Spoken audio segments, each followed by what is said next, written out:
Picture this. You're working security at one of Miami's busiest shopping centres on New Year's Eve, expecting nothing more than the usual drunk tourists and teenage troublemakers. But then you witness something that changes everything. Something the authorities desperately want erased from existence. Tonight's story comes from a special video suggestion by CJB64648, and it's a deep dive into one of the most covered-up incidents in recent memory. If you enjoy these mysterious tales that keep you awake at night, make sure to like and subscribe to Sleep Theories, and drop your own story suggestions in the comments below. You never know, your idea might be our next investigation. My name is Marcus Rivera, and I used to be somebody who slept peacefully at night. That was before January 1st, 2020, before I became the kind of person who checks over their shoulder in grocery store parking lots and keeps burner phones in different states. Before I learned that some truths are too dangerous to speak aloud. I'd been working security at Bayside Marketplace for 3 years when it happened. It wasn't glamorous work, mostly dealing with shoplifters pocketing designer knockoffs, breaking up fights between drunk college kids, and occasionally escorting belligerent tourists off the property. The pay was decent, the hours were steady, and in a city like Miami, steady work was a blessing I didn't take for granted. New Year's Eve was always busy. The marketplace transformed into a pulsing carnival of music, fireworks, and celebration. Street performers juggled fire while salsa dancers spun beneath strings of lights that turned the whole complex into something magical. I'd worked enough of these nights to know the rhythm, start quiet, build to chaos around midnight, then gradually wind down as people stumbled home or migrated to after-parties in South Beach. That night started exactly like all the others. I was stationed in the main security office, a cramped room lined with monitors showing feeds from 37 cameras throughout the complex. My partner, Julie Santos, was doing walking rounds while I kept watch on the screens. The usual suspects were out in force, teenagers trying to sneak alcohol, couples looking for dark corners to make out, and the occasional pickpocket working the crowd. At 11:47 p.m, my radio crackled to life. "Marcus, we've got a situation in the food court," Julie's voice came through tense and breathless. "Big fight. Multiple juveniles involved. I'm calling it in." I leaned forward in my chair, switching the main monitor to the food court cameras. Sure enough, I could see a cluster of people in the centre of the dining area, with several figures on the ground and others throwing punches. It looked like a typical teenage brawl that had gotten out of hand. The kind of thing that happened when too many high school crews ended up in the same space, with too much alcohol and testosterone. "Copy that," I radioed back, already pulling up the incident report form on my computer. "I've got eyes on it. Looks like 6, maybe 7 individuals involved." Within minutes, the place was swarming with Miami-Dade police. I watched through the cameras as officers flooded the food court, separating fighters and zip-tying hands behind backs. Standard procedure for this kind of thing. I'd seen it dozens of times before. But then Lieutenant Rodriguez's voice came over the radio with an order I'd never heard in 3 years of working security.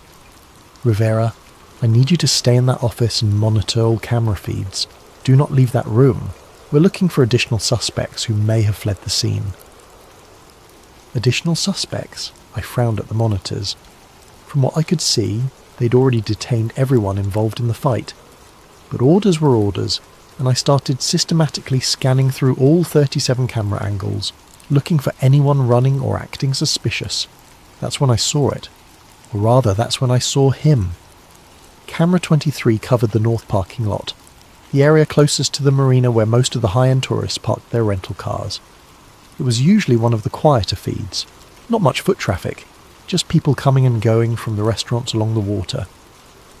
But at 11:52 p.m, something moved across the screen that made me sit up straighter in my chair.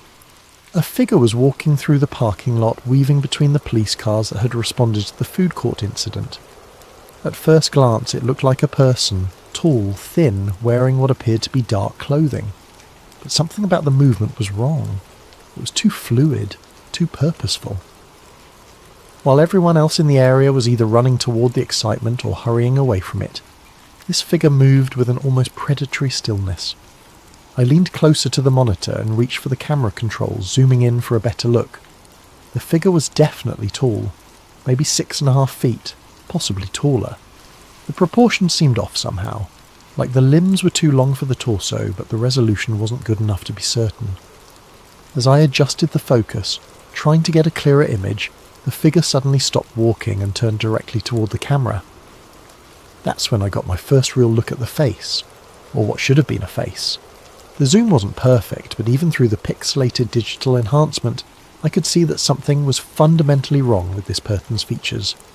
The head seemed too elongated, tilted at an angle that would have been uncomfortable for a human being, and the eyes reflected the parking lot lights like an animal's, throwing back twin points of cold white light. I blinked hard and refocused the camera, but when the image cleared again, the figure was gone. Not walking away, not running, simply gone, as if it had never been there at all. "What the hell?" I muttered, rewinding the feed to watch it again. But when I tried to replay the footage, the screen glitched. Digital static filled camera 23's feed, then cleared to show the parking lot as it should be. Empty police cars, no mysterious figure, nothing but concrete and streetlights. I switched to camera 22, which covered part of the same area. Normal footage. Camera 24, which caught the edge of that parking lot from a different angle. Also normal.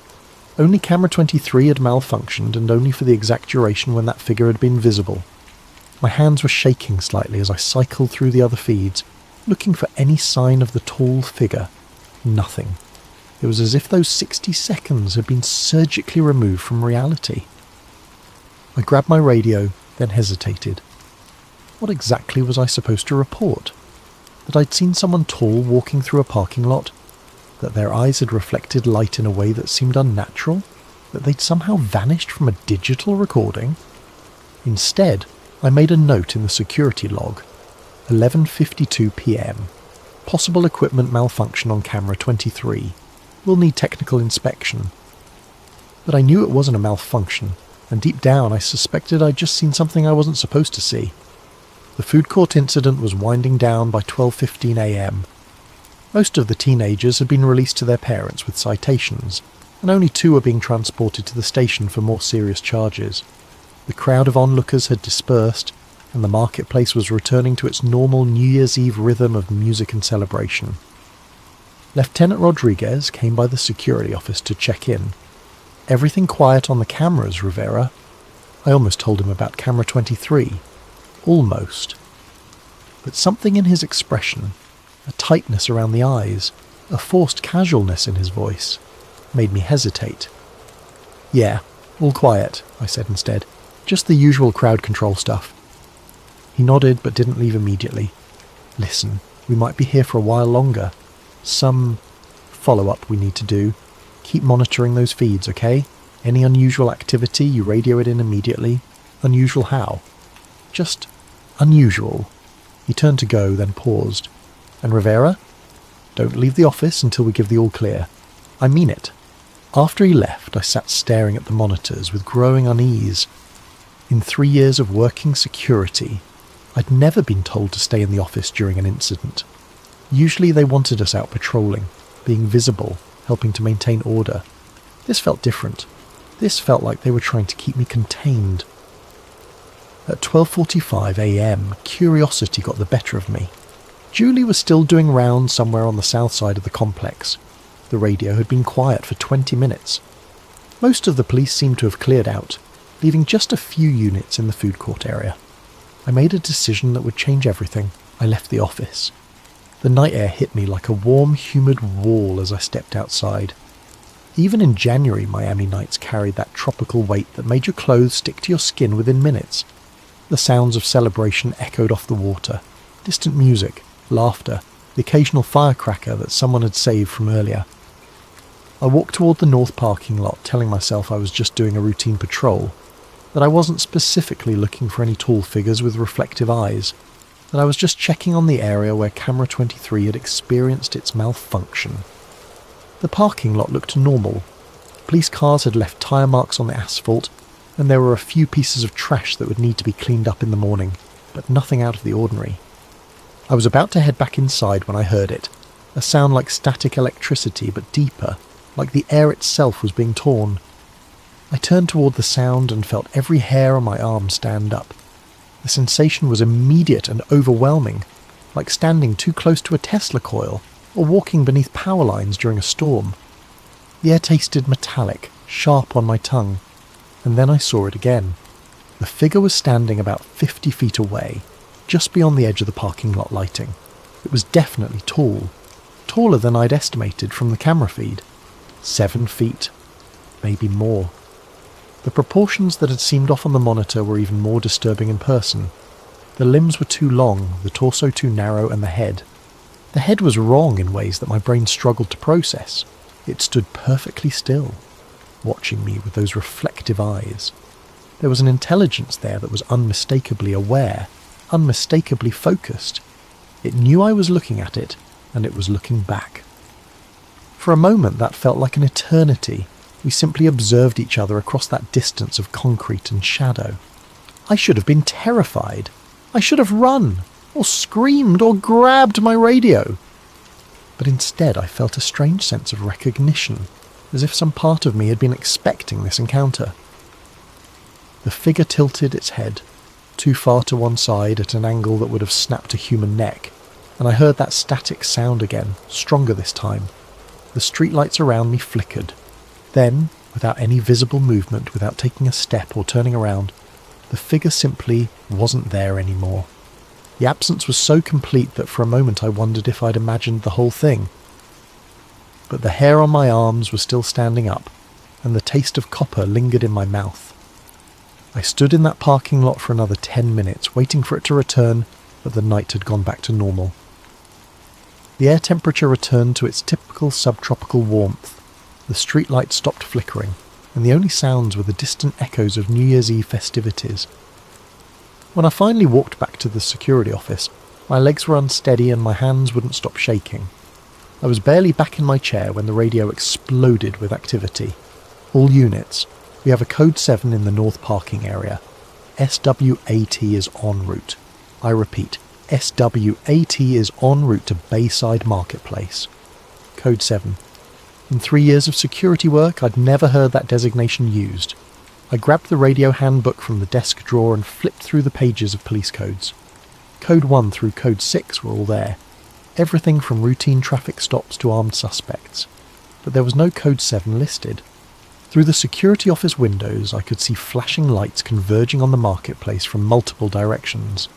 More police cars than I'd ever seen for a single incident, plus several unmarked black vehicles that definitely weren't standard Miami-Dade units. Rivera. Lieutenant Rodriguez's voice came through my radio, sharp and urgent. "I need you out of that office." Now. "Sir? I thought you wanted me monitoring the cameras." "Plans have changed. Exit the building immediately and report to the main parking area. Do not return to the security office under any circumstances." I looked at the monitors one more time, scanning for any sign of the tall figure. All cameras showed normal activity. Police cars, officers moving with purpose, nothing unusual. Camera 23 was working perfectly again. As I stood up to leave, I noticed something I'd missed before. The timestamp on camera 23's feed was wrong. While all the other monitors showed the correct time, 1:23 a.m., camera 23's timestamp was stuck at 11:51 p.m. 11:51. 1 minute before I'd first seen the figure, I grabbed a pen and quickly wrote down the discrepancy on a piece of paper, shoving it into my pocket as I headed for the door. Outside, the scene was unlike anything I'd experienced in my years working security. The entire north end of the marketplace had been cordoned off with police tape, and officers in full tactical gear were sweeping through the area with equipment I didn't recognise. Some of it looked like standard metal detectors, but other devices appeared more sophisticated.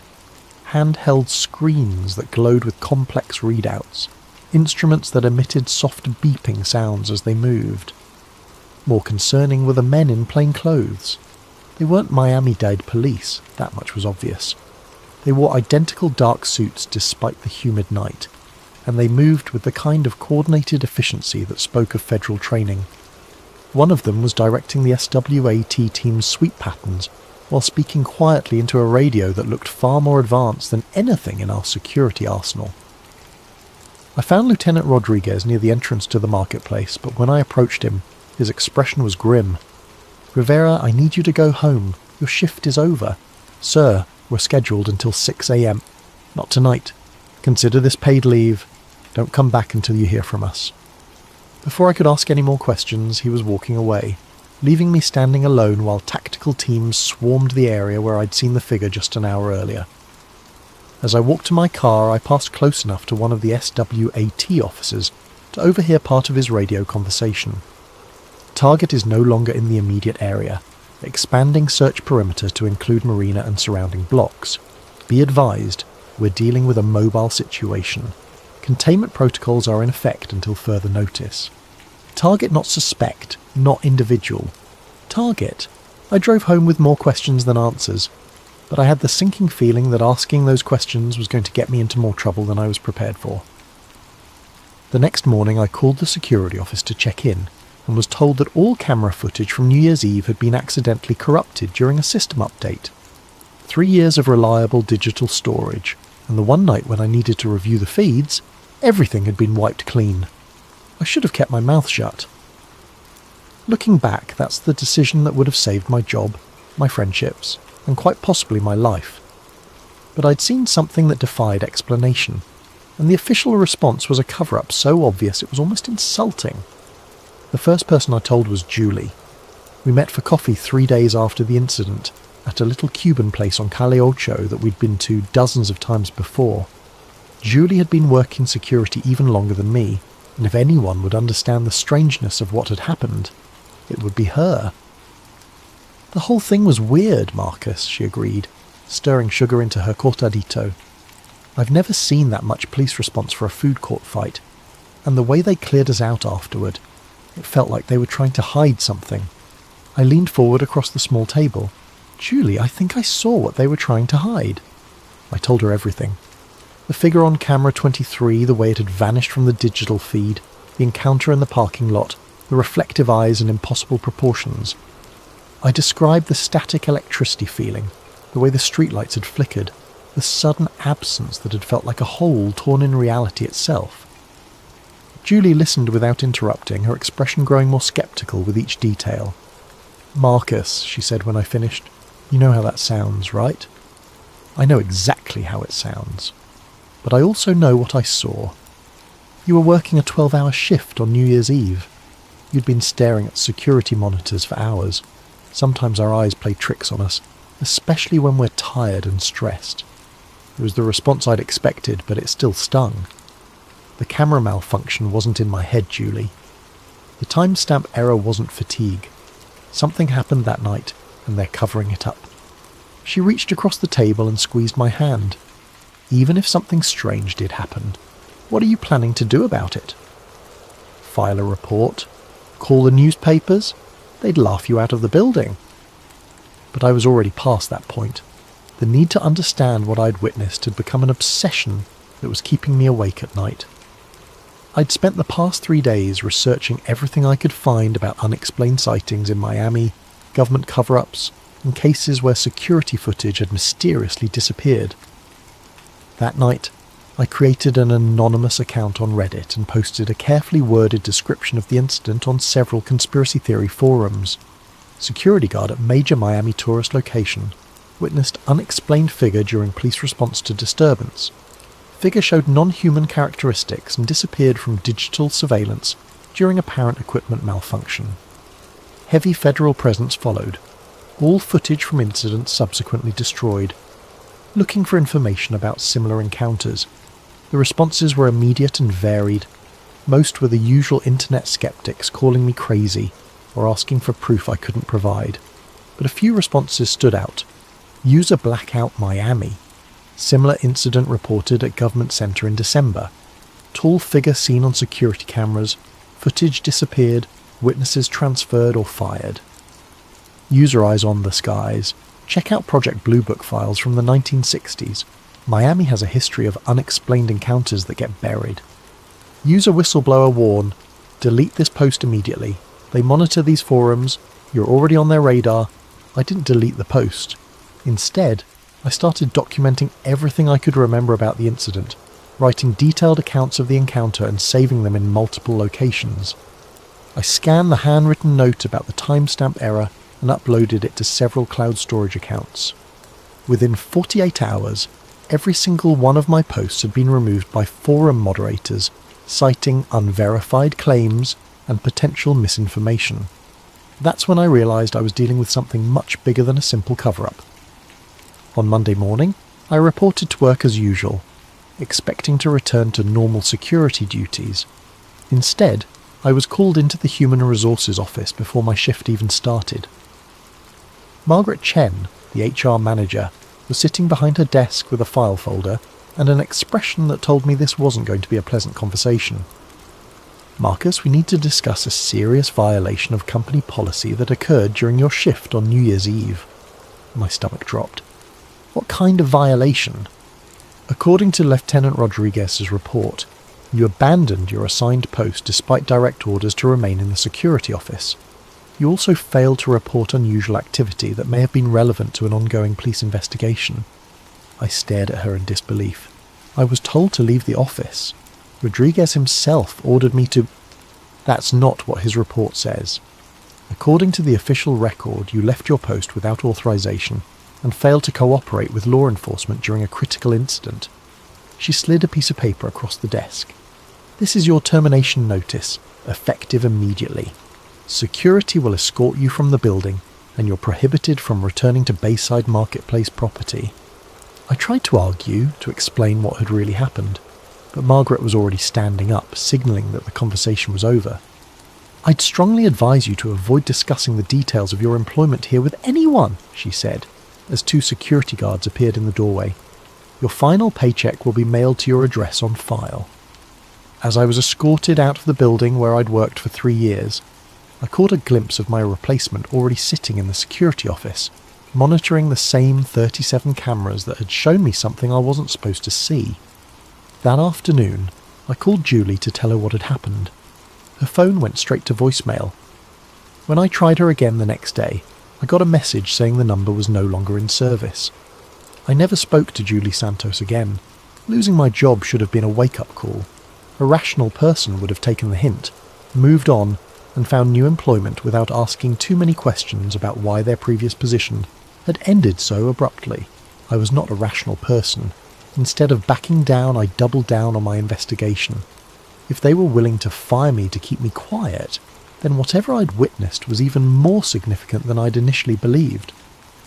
I started by mapping out every business in the Bayside Marketplace complex, identifying potential witnesses who might have seen something unusual on New Year's Eve. Most of the shops and restaurants would have been closed by the time of the incident, but there were a few 24-hour establishments that would have had staff present. My first stop was Marina Cafe, a small coffee shop that stayed open late to serve the restaurant workers getting off their shifts. The night manager, a woman named Rosa Gutierrez, remembered the police activity but initially claimed she hadn't seen anything unusual. "Just a lot of cops," she said, wiping down tables with nervous energy, more than I'd ever seen for a teenage fight. Made me wonder if something bigger was going on. I pressed gently, explaining that I'd been working security that night and was trying to understand the full scope of what had happened. After some hesitation, Rosa looked around to make sure we were alone in the cafe. "There was something else," she said quietly. Around midnight, just before all the police arrived, I heard this sound. Like a growl, but deeper. It made the windows vibrate. A growl? Not from a person, not from any animal I've ever heard. It came from outside, somewhere near the marina, lasted maybe 10 seconds, then stopped. I looked out the window but didn't see anything. Scared the hell out of me, though. She paused, then added, "And the weird thing is, all the seagulls disappeared. You know how they usually hang around the docks all night looking for scraps? After that sound, I didn't see a single bird for the rest of my shift, like they all just left." My second significant lead came from Miguel Santos, who worked the night shift at the marina's boat rental office. Miguel was more reluctant to talk, but when I mentioned that I'd been fired for asking questions about that night, his attitude changed. "They got to you too, huh?" he said, glancing around nervously. "Same thing happened to my cousin. He was working valet parking that night. saw something he wasn't supposed to see. Next day, fired for performance issues. 20-year employee with a spotless record. What did he see? Something by the loading docks. Said it looked like a person at first, but when he got closer, he realised it was all wrong. Too tall, moving in a way that made his skin crawl. When he tried to report it, his supervisor told him to forget about it and sent him home early. Miguel pulled out his phone and showed me a grainy photo. He managed to snap this before his phone mysteriously reset itself. The image was blurry and poorly lit, but I could make out a tall, dark shape near one of the loading dock areas. The proportions looked wrong, elongated and angular in a way that suggested it wasn't human. "Can you send me this photo?" "Already tried." Every time I attempt to forward it or upload it anywhere, the file gets corrupted. My cousin's the only one who has the original, and his phone won't connect to any networks anymore. Just displays an error message whenever he tries to access cellular or Wi-Fi. The pattern was becoming clear.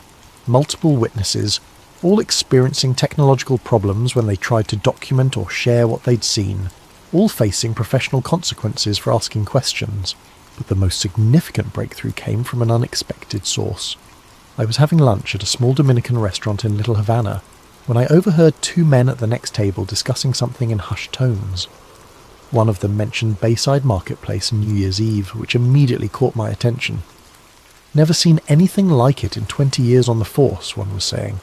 "When those federal boys showed up, they took control of everything, told us to forget what we'd seen, and threatened our pensions if we talked." I turned slightly to get a better look at the speakers. Both appeared to be in their 50s, with the bearing of former law enforcement. The one doing most of the talking was a large man with greying hair and tired eyes. After they finished eating, I followed them out to the parking lot and approached carefully. "Excuse me," I said. "I couldn't help overhearing you mention Bayside Marketplace. Were you there on New Year's Eve?"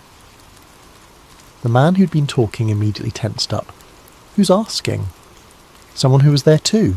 Someone who got fired for asking the wrong questions. Something in my tone must have convinced him that I wasn't a threat, because his posture relaxed slightly.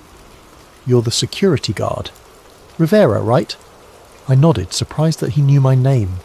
"I'm Detective Frank Morrison." Was Detective Morrison anyway. Retired early after that night. He gestured to his companion. "This is Detective Luis Vargas, also retired. What did you see out there?" Morrison looked around the parking lot, checking for any observers, then made a decision. "Not here. Too exposed. You want answers? Meet us at the Whale Harbour tonight at 8. Come alone." The Whale Harbour was a dive bar in Key Biscayne, the kind of place where off-duty cops went to drink and complain about their jobs. When I arrived at 8, Morrison and Vargas were already there, sitting in a corner booth with a clear view of the entrance.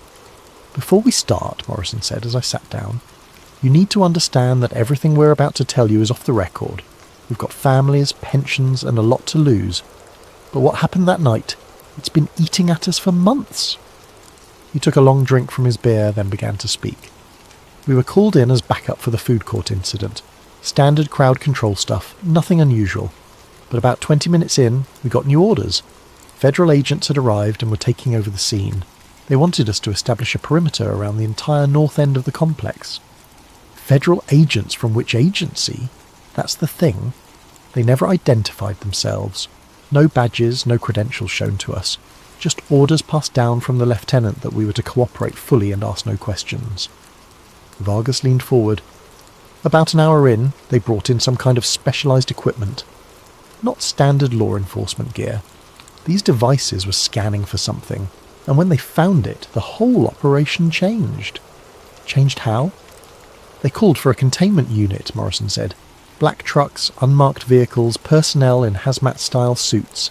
They cordoned off a section of the parking lot and brought in what looked like a mobile laboratory." "Did you see what they were containing?" Morrison and Vargas exchanged glances. "We saw them load something into one of the trucks," Vargas said slowly. "Something large, covered in a metallic tarp. But before they sealed the container, the tarp shifted." He paused, seeming to gather courage to continue. "I got a glimpse of what was underneath. It was... I don't know what it was. Not human. Not any kind of animal I've ever seen. It was tall, probably 7 feet or more, with limbs that bent in ways that didn't make sense. And the skin looked wrong, Morrison finished, like it was reflecting light from underneath. Almost metallic, but organic at the same time. Was it alive? I don't know. It wasn't moving, but there was something about it that felt aware. Like even unconscious or sedated, it was still somehow present. They told me that after the containment unit left, all officers involved were called into individual meetings with federal agents. Each was told that the incident was classified under national security provisions, and that discussing any details with unauthorised personnel would result in prosecution under the Espionage Act. Most of the guys were fine with that, Morrison said. They got overtime pay, a commendation for their service, and orders to forget the whole thing. But Vargas and I, we'd seen too much. We started asking questions. What kind of questions? Whether this was an isolated incident, whether there had been similar events in other cities, whether the public had a right to know that something non-human was being covered up by our own government. Within a week, both detectives had been called into internal affairs investigations. Morrison was accused of excessive force during an unrelated arrest from 6 months earlier. Vargas was investigated for financial irregularities in his expense reports. Nothing they could make stick, Vargas said, but the message was clear. Keep quiet or face consequences. Both men had chosen early retirement rather than continue to work under the threat of constant scrutiny.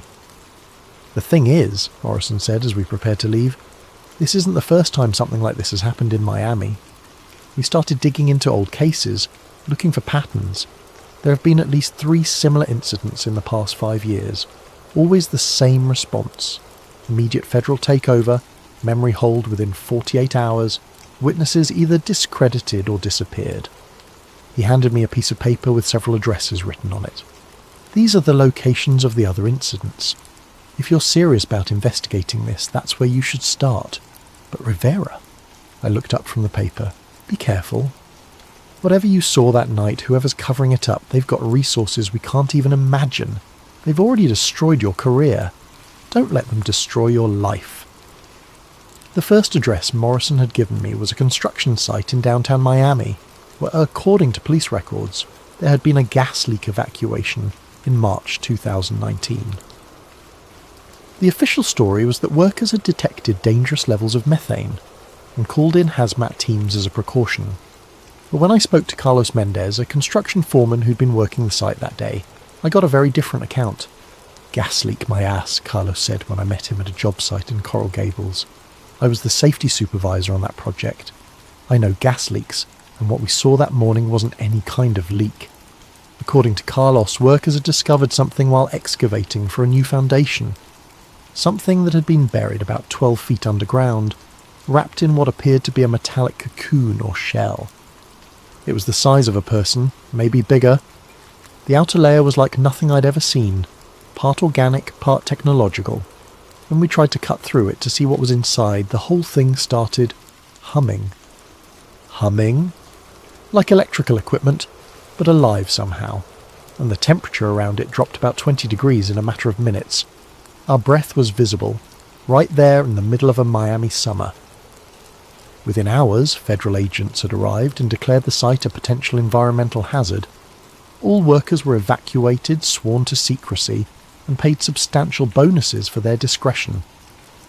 They brought in equipment I'd never seen before, Carlos continued, extracted whatever was buried there and covered the whole thing up. Next day, official reports said it was a false alarm about gas levels. The second address led me to Virginia Key, where in August 2020, several witnesses had reported seeing strange lights over the water during what authorities described as military training exercises. Maria Rodriguez, who lived in a waterfront apartment that overlooked the bay, had been one of those witnesses. It wasn't aircraft, she told me as we sat on her balcony, looking out over the same stretch of water. The lights moved in ways that defied physics. They would hover motionless, then accelerate to impossible speeds, then stop instantly. No sound, no visible means of propulsion. She'd tried to record the lights with her phone, but every video came out distorted or completely black. The strange part was what happened afterward. For 3 days, no marine life was visible in the bay. No fish, no dolphins, no birds. It was like every living thing had fled the area. When Maria had tried to report her sighting to local news stations, she was told that the military had already provided an explanation and that the matter was closed. The third address was the most disturbing. It led me to a residential neighbourhood in Homestead where, in November 2021, a family had reported a break-in with unusual circumstances. According to the police report I obtained through a records request, the Rodriguez family had called 911 claiming that intruders with non-human characteristics had entered their home during the night. I found Elena Rodriguez working at a local grocery store. She was a middle-aged woman with tired eyes who became visibly uncomfortable when I mentioned the incident. "I don't talk about that anymore," she said immediately. "My family. We've moved on." But when I pressed gently, explaining that I'd experienced something similar and was looking for answers, she agreed to meet me after her shift. "They came through the walls," she told me as we sat in her car in the grocery store parking lot. "Not through the doors or windows, through the walls themselves, like they could pass through solid matter." Eleanor described 3 figures, all tall and unnaturally thin, with elongated limbs and faces that seemed somehow incomplete. They had moved through her house silently, examining her family members as they slept, before departing the same way they had arrived.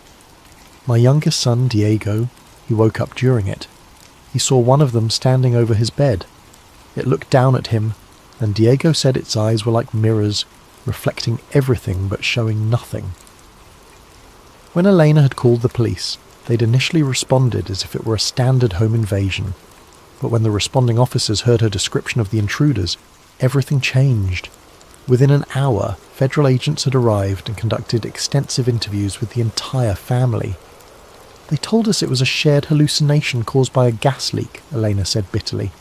But there was no gas leak, and hallucinations don't leave physical evidence. She showed me a photo on her phone. 3 perfectly circular indentations in her hardwood floor, each about 6 inches in diameter and a 1/4 inch deep. These appeared where they stood. The agents tried to convince us they'd always been there, but I'd lived in that house for 15 years. I knew every mark on those floors. After the investigation, Eleanor's family had been relocated to a different neighbourhood and given new jobs. Her husband, who'd been most vocal about the incident, had died in a car accident 6 months later, single-vehicle collision, ruled accidental. "That's when I stopped talking," Lena finished. "Whatever they are, whatever they want, someone very powerful is protecting them, and people who ask too many questions. Things happen to them." I was beginning to understand the scope of what I was dealing with. This wasn't just a cover-up of a single incident. It was a systematic suppression of information about ongoing contact with non-human entities. But I was about to learn just how closely I was being monitored. I just returned to my apartment after meeting with Elena when I noticed the man standing across the street. He was wearing a plain grey suit despite the Miami heat, and he was looking directly at my building. When I looked out the window again 10 minutes later, he was still there. The next morning, as I left for another interview with a potential witness, the same man was waiting by my car. "Mr. Rivera," he said as I approached. His voice was calm, professional, and completely devoid of emotion. "I think we need to have a conversation." He wasn't particularly tall or imposing, but something about his presence made my skin crawl. His eyes were the palest blue I'd ever seen, almost colourless, and when he looked at me, I felt like he was cataloguing every detail of my appearance. "Who are you?" "Someone who's been watching your recent activities with great interest. Your investigation into events at Bayside Marketplace, your conversations with former police officers, your meetings with the Rodriguez family." The fact that he knew about Elena immediately told me how thoroughly I was being monitored. "I'm just looking for answers," I said. "No, Mr. Rivera. You're looking for trouble, and you're very close to finding more than you can handle." He reached into his jacket and pulled out a manila envelope, handing it to me. "These are photographs taken outside your apartment building over the past week. Notice anything interesting?" I opened the envelope with shaking hands. Inside were a dozen surveillance photos showing me entering and leaving my building, walking to my car, meeting with various people. But it wasn't the photos themselves that made my blood run cold. It was the timestamp on each image. They had been taken from angles that should have been impossible.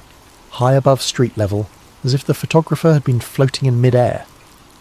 And in several of the photos I could see partial reflections in windows and car mirrors that showed the photographer's position. The camera had been at least 30 feet off the ground. We know everything you've been doing, everyone you've spoken to, every document you've accessed. You think you're investigating us, but we've been studying you since the moment you left that security office. He paused, letting that sink in. You saw something you weren't supposed to see. That was an accident, an unfortunate coincidence. But instead of accepting the logical explanation and moving on with your life, you've chosen to pursue answers that could endanger national security. National security? What kind of national security requires covering up contact with non-human entities? The man's expression didn't change, but something flickered behind those pale eyes. The kind that prevents mass panic, economic collapse, and the breakdown of social order. Do you really think the public is ready to learn that they're not alone in the universe? That beings with technology beyond our understanding have been operating on Earth for decades? So you admit it. These things, whatever they are, they're real. I admit nothing. But I'm offering you a choice, Mr. Rivera. Walk away now, and you can return to your normal life. We can arrange new employment, perhaps relocate you to a different city if you prefer. All we ask is your silence. And if I refuse, then you'll discover that there are worse things than being fired from a security job. He turned to go, then paused. You have 48 hours to decide. After that, the offer expires and other measures will be considered necessary. That night I found my car window smashed and my apartment door slightly ajar. Nothing was missing, but every electronic device I owned had been mysteriously reset to factory settings. My computer's hard drive had been wiped, my phone had been remotely erased, and even my digital camera's memory card was blank. The message was clear. They could reach me anywhere, any time, and they had technology that made conventional security meaningless. But instead of intimidating me into silence, the threat only reinforced my determination to find the truth.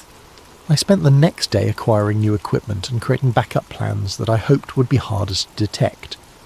Burner phones paid for with cash, anonymous email accounts accessed from public computers, physical documents stored in multiple locations. If they wanted to play surveillance games, I was going to make them work for it. My breakthrough came from an unexpected source, Detective Morrison. He called me on one of my new phones with information that changed everything. Rivera, I've been doing some digging since our conversation. Found someone you need to meet. Former federal agent who worked these kinds of cases before he had a crisis of conscience. The meeting was arranged for a small cafe in Coral Gables. I arrived early and chose a table with clear sightlines to all entrances, paranoid now about being followed or monitored. The man who approached my table looked like he hadn't slept in weeks. He was thin, pale, with the kind of nervous energy that came from constantly looking over his shoulder. "You're Rivera," he said without preamble as he sat down. "I'm Agent Thompson. Former Agent Thompson, I should say. Morrison said you worked these cases." For 12 years I was part of a classified program that dealt with what we called anomalous contact events. What you witnessed at Bayside was just the latest in a long series of incidents that have been occurring with increasing frequency. Thompson looked around the cafe nervously before continuing. "The entities you saw, we call them visitors, have been making contact for decades. Not invasion-style contact, more like observation. Study. They seem to be monitoring human development, occasionally taking samples or specimens. Specimens? Missing persons cases that never get solved. People who vanish without a trace, often from areas where visitor activity has been detected. The official position is that there's no connection, but the patterns are unmistakable." He pulled out a thick folder and slid it across the table. "These are copies of classified reports from similar incidents across the country. Miami has had more visitor activity than almost anywhere else, probably because of its location and population density." I opened the folder and found myself looking at government documents marked with classification levels I'd never seen before. Incident reports, witness statements, technical analyses of recovered materials.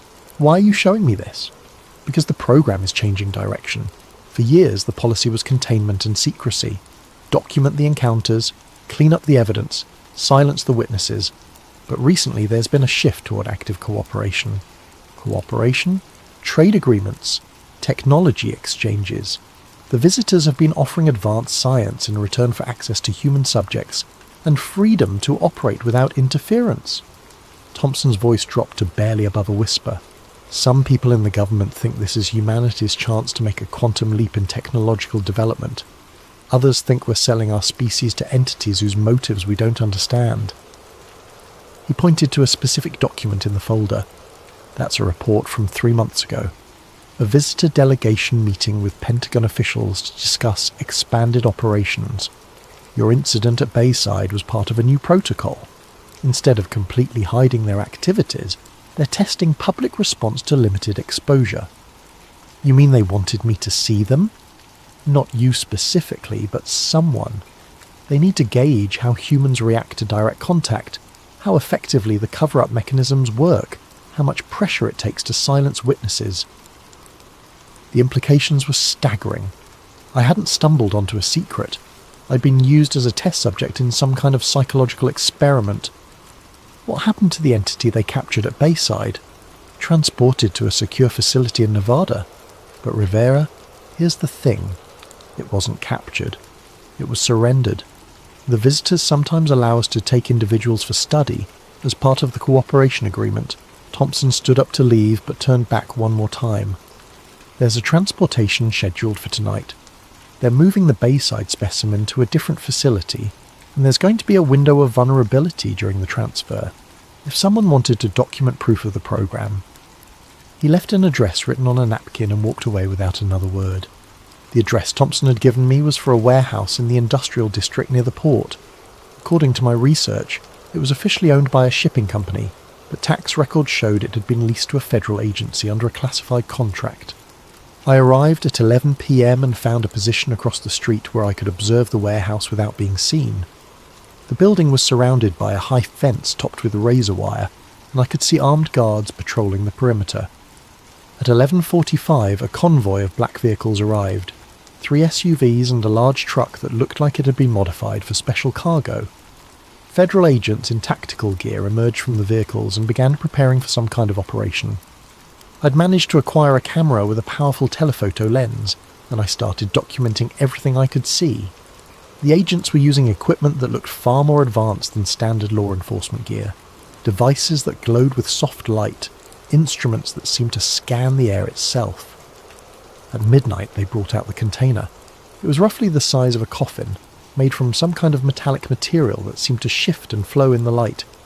2 agents carried it carefully to the modified truck, handling it with the kind of reverence usually reserved for religious artifacts. But as they loaded the container, something went wrong.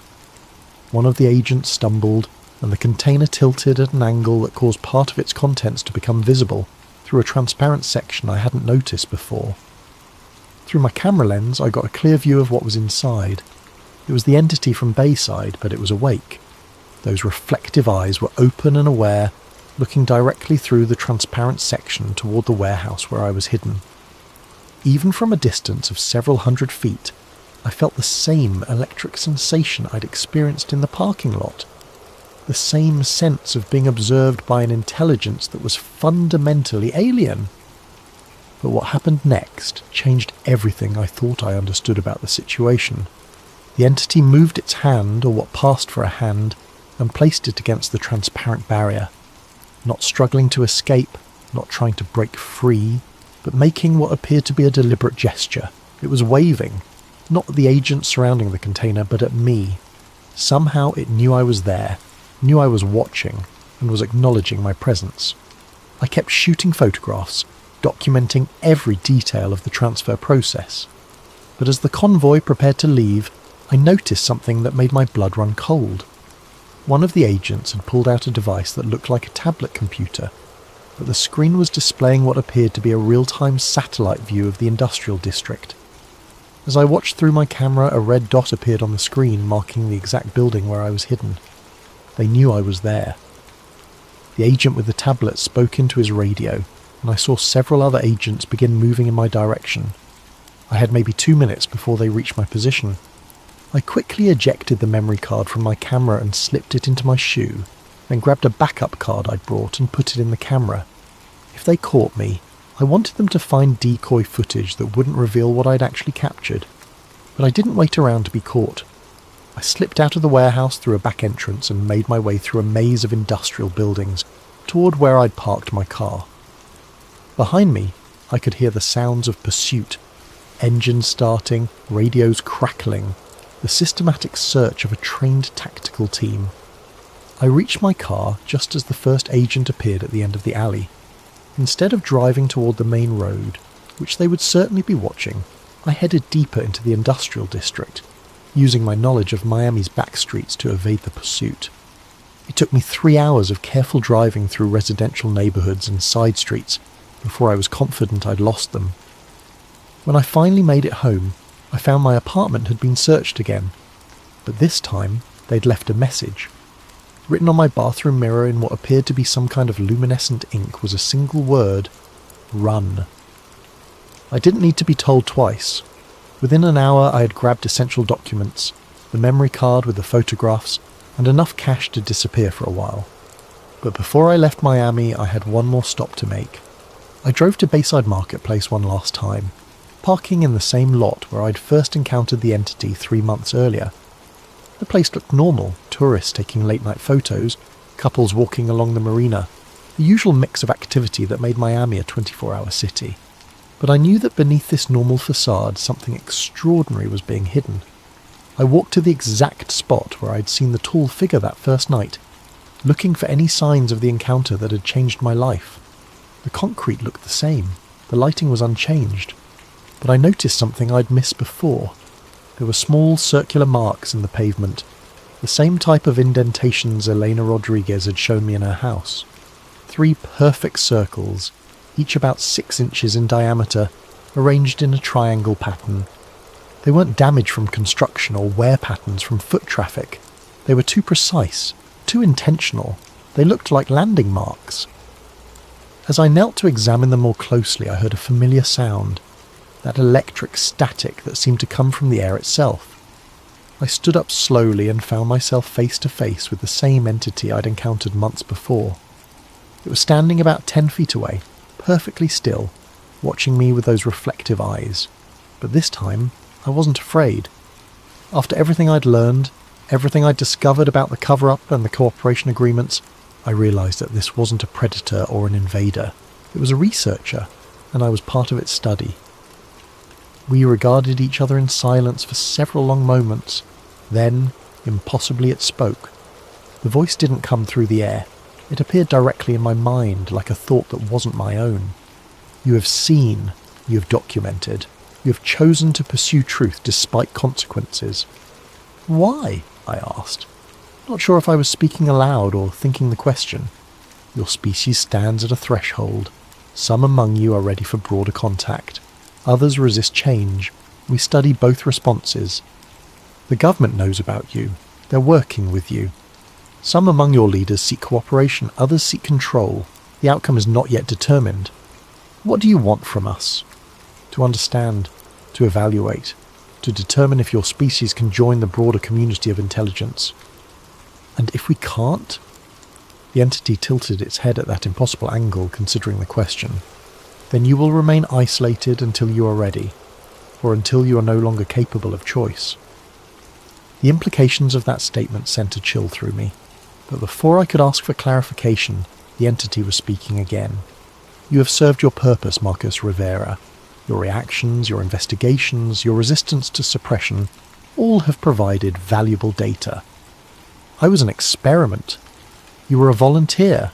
You chose to see when others chose to look away. You chose to investigate when others chose to forget. You chose truth when others chose comfort. What happens now? Now you choose again. Accept silence and return to your previous existence, or continue seeking truth and accept the consequences. The entity reached into what appeared to be a pocket in its dark clothing and pulled out a small metallic device about the size of a smartphone.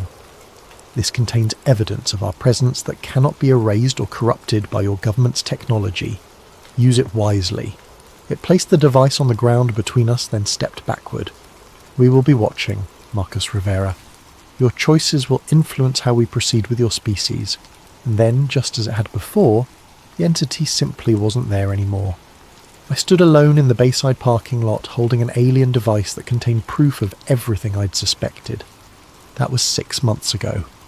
I'm writing this from a small motel room in Colorado, the latest stop in a journey that has taken me across the country, as I stay ahead of the federal agents who are still hunting for me. The device the entity gave me has proven to be everything it promised, irrefutable evidence of non-human intelligence operating on Earth. I've uploaded copies of the files to dozens of secure servers, sent copies to journalists and researchers around the world, and created enough redundancy to ensure that the truth can't be completely suppressed. The response has been exactly what you'd expect. Most mainstream media outlets have ignored the evidence or dismissed it as elaborate hoaxes. Government officials have denied everything while simultaneously launching investigations into national security breaches. The usual debunkers have produced increasingly elaborate explanations for why, obviously alien technology must be some kind of military prototype. But some people are listening. Some people are investigating. Some people are asking the right questions. I've been contacted by witnesses from dozens of other incidents.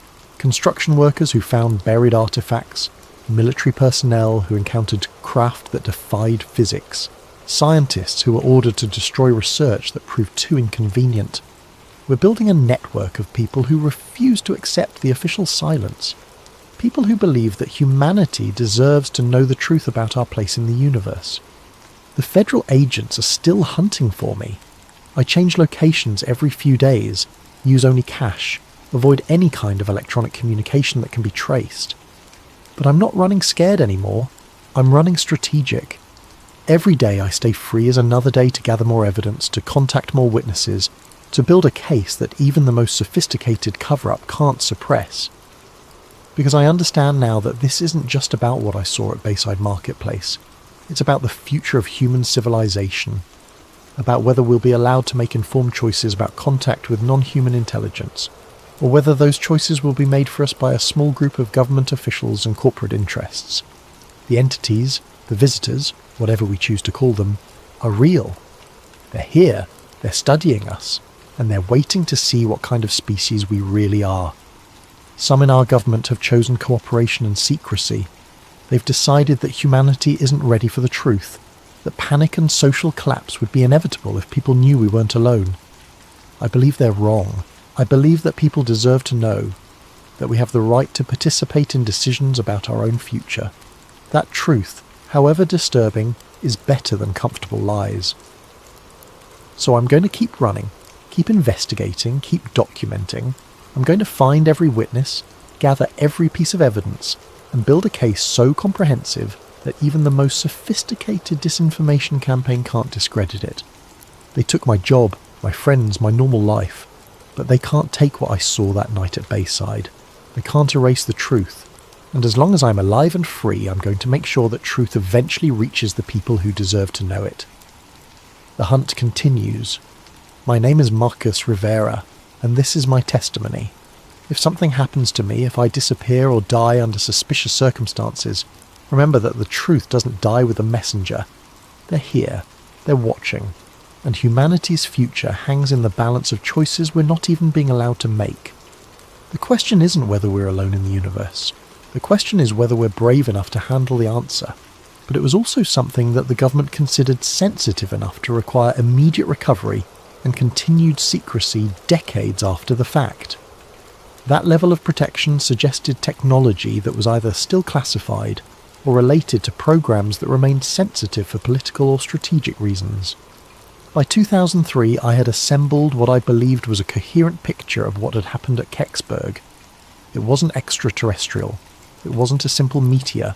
It was a classified American re-entry vehicle or nuclear-powered satellite that had malfunctioned and come down intact in the wrong place, revealing technology the government preferred to keep secret. The evidence was circumstantial but compelling. The sophisticated materials Ellen had identified, the nuclear contamination I'd found in the isolator, the professional efficiency of the recovery operation, the ongoing secrecy surrounding government documents related to the incident. Individual pieces might be explained away, but together they painted a clear picture of advanced American aerospace technology operating under deep classification. But proving this theory and making it public were two different things. I had evidence, but much of it was technical and difficult for non-experts to evaluate. I had connections to knowledgeable people, but most of them were constrained by security agreements and professional obligations. And I had personal risks to consider. Even in retirement, revealing classified information could have serious legal consequences. I began to draft a comprehensive report documenting my theory and the evidence supporting it. My plan was to contact a journalist who'd been covering the NASA FOIA controversy and provide them with a complete package that would finally explain what had really happened at Kecksburg. It would include photographs of the damaged isolator, my original sketch of the markings, the spectroscopic analysis results, Ellen's materials identification, and a detailed timeline connecting all the pieces. I spent weeks preparing the report, checking facts, verifying sources, and organising the evidence in a way that would be compelling to both journalists and the general public. This would be my contribution to historical understanding, my way of finally revealing the truth about an incident that had shaped my life for nearly 40 years. I was preparing to mail the package when I heard the knock at my door. It was past 10 in the evening, unusual for visitors in my rural neighbourhood. I lived on a quiet street in a small town outside Greensburg, the kind of place where people knew their neighbours, and unexpected late-night visits were rare enough to be noteworthy. But there he was on my porch, a man in his 60s, professionally dressed despite the late hour, with the kind of bearing that immediately suggested government service. He showed me credentials identifying him as retired Air Force Office of Special Investigations, but the badge looked current enough, and his manner suggested he was still working in some capacity. OSI was the Air Force's primary investigative and counterintelligence organisation, the people responsible for protecting sensitive programs and investigating security breaches. "Mr. Brennan," he said, his voice carrying the flat authority of someone accustomed to being taken seriously, "I wonder if we could have a conversation about your service to the Longlines Network, particularly your reliability during the incident of December 9th, 1965. I invited him in because refusing would have accomplished nothing, and because I was curious to hear what he had to say. This was obviously related to my research into the Kecksburg incident, but I wasn't sure how they'd learned about it or what they wanted from me." He introduced himself as Agent William Fletcher, though I suspected that wasn't his real name. He moved through my living room with the practiced eye of someone trained in observation and threat assessment, noting the layout, the exits, and anything that might be relevant to his mission. But he was polite about it, professional rather than threatening. Fletcher began by thanking me for my decades of faithful service to the Longlines Network, noting that technicians like me had been the backbone of America's strategic communications during the Cold War. He was well informed about my career, mentioning specific assignments and commendations that weren't part of any public record. Someone had done their homework on me, and they'd done it thoroughly. "Your work was critical to national security," he said, settling into my favourite chair as if he belonged there. "The microwave relay systems you maintained carried some of the most sensitive communications in the government. Military command and control, diplomatic cables, intelligence reports. All of it depended on people like you keeping the systems operational under all conditions." He was correct, of course. The Longlines Network had been designed to survive nuclear attack, to keep the government functioning even under the most extreme circumstances. During the Cuban Missile Crisis, every communication between Washington and Moscow had probably passed through equipment I'd personally maintained. It was a responsibility that had shaped my entire career. "We're particularly grateful for your discretion and professionalism during unusual incidents," Fletcher continued. "The events of December the 9th, 1965, for example. Your response was exemplary. You focused on your technical responsibilities, documented equipment damage appropriately, and didn't allow curiosity to interfere with operational security." Then he placed two documents on my kitchen table: a pension enhancement agreement that would significantly increase my retirement benefits, and a non-disclosure agreement with specific references to events observed during routine maintenance activities in Westmoreland County, December 1965. The pension enhancement was substantial, enough to make a real difference in my quality of life during retirement. It was presented as a recognition of my long service and the strategic importance of the work I'd done, a gesture of appreciation from a grateful nation for my contributions to national security. The non-disclosure agreement was more complex. It acknowledged that I had observed certain events during the course of my official duties, events that were related to classified national security programs that remained sensitive decades after they had occurred. By signing, I would agree not to discuss, publish, or otherwise reveal any information related to these events without prior written authorization from appropriate government agencies. Mr. Brennan, Fletcher said, his tone remaining conversational but carrying an undertone of serious authority. Here's how we see it. If what came down at Kecksburg was ours, we don't publish details about classified defense programs. Those programs were designed to protect American interests during a dangerous time, and revealing their capabilities could still compromise national security or give advantages to potential adversaries. He paused to let that sink in, then continued. If what came down wasn't ours, we definitely don't publish details about our response to unknown intrusions into US airspace. The procedures for handling such incidents, the capabilities we bring to bear, the facilities we use for analysis, all of that information could be valuable to people who might want to test our defences or exploit our vulnerabilities. The logic was compelling, even if I didn't like the implications. Fletcher was telling me that either way, whether the object was American technology or something else entirely, revealing the truth would damage national security. It was a perfect catch-22, a logical trap that made secrecy the only acceptable option, regardless of what had actually happened. Either way, publication serves no constructive purpose, Fletcher concluded. The incident has become folklore, a modern mystery that generates books and documentaries and tourism revenue for the local area. People are free to speculate and theorize, but hard evidence, official documentation, technical analysis that crosses the line from harmless mystery into potential security compromise. He was polite, even friendly, but the message was clear. I could keep my theories and my memories, but my evidence needed to disappear, and my public silence needed to be guaranteed. I looked at the pension enhancement agreement. The money was real and substantial, enough to secure my retirement and provide for my wife's medical care. I looked at the non-disclosure agreement. The legal language was precise and comprehensive, covering not just what I might say, but what documents I might share, what evidence I might reveal, what connections I might help other researchers make. What about the truth, I asked. What about history? Don't people have a right to know what their government is capable of? Fletcher smiled, but it wasn't a warm expression. Mr. Brennan, the truth is that in December 1965, the United States government was conducting advanced aerospace research designed to protect this country from existential threats. Some of that research involved technologies and capabilities that were decades ahead of anything our adversaries possessed. Some of it involved risks and experiments that the general public wouldn't have understood or supported. He leaned forward slightly. The truth is that one of those experimental vehicles malfunctioned and came down in the wrong place. The recovery operation worked exactly as planned. The technology was secured, the security breach was contained, and potential intelligence compromises were prevented. The system worked. But people saw it, I protested. Witnesses, firefighters, police officers, you can't make all of them sign agreements. We don't need to, Fletcher replied. Witnesses without evidence are just telling stories. Evidence without context is just interesting artifacts.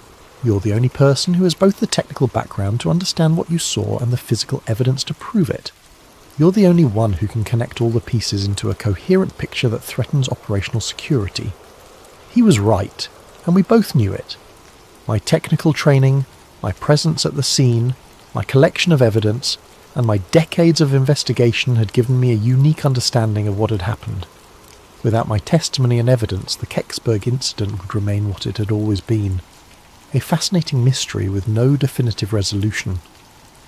I thought about Ellen Brooks, who had spent her career working on classified aerospace programs and had shared just enough information to point me toward the truth while protecting herself from security violations.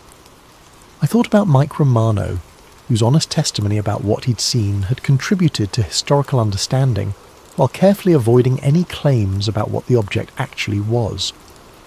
I thought about the bigger picture, the Cold War context that had made such programs necessary, the technological achievements that had remained hidden for decades, the ongoing security considerations that might still make secrecy advisable, and I thought about my wife, whose medical bills were mounting, and my own financial security in retirement.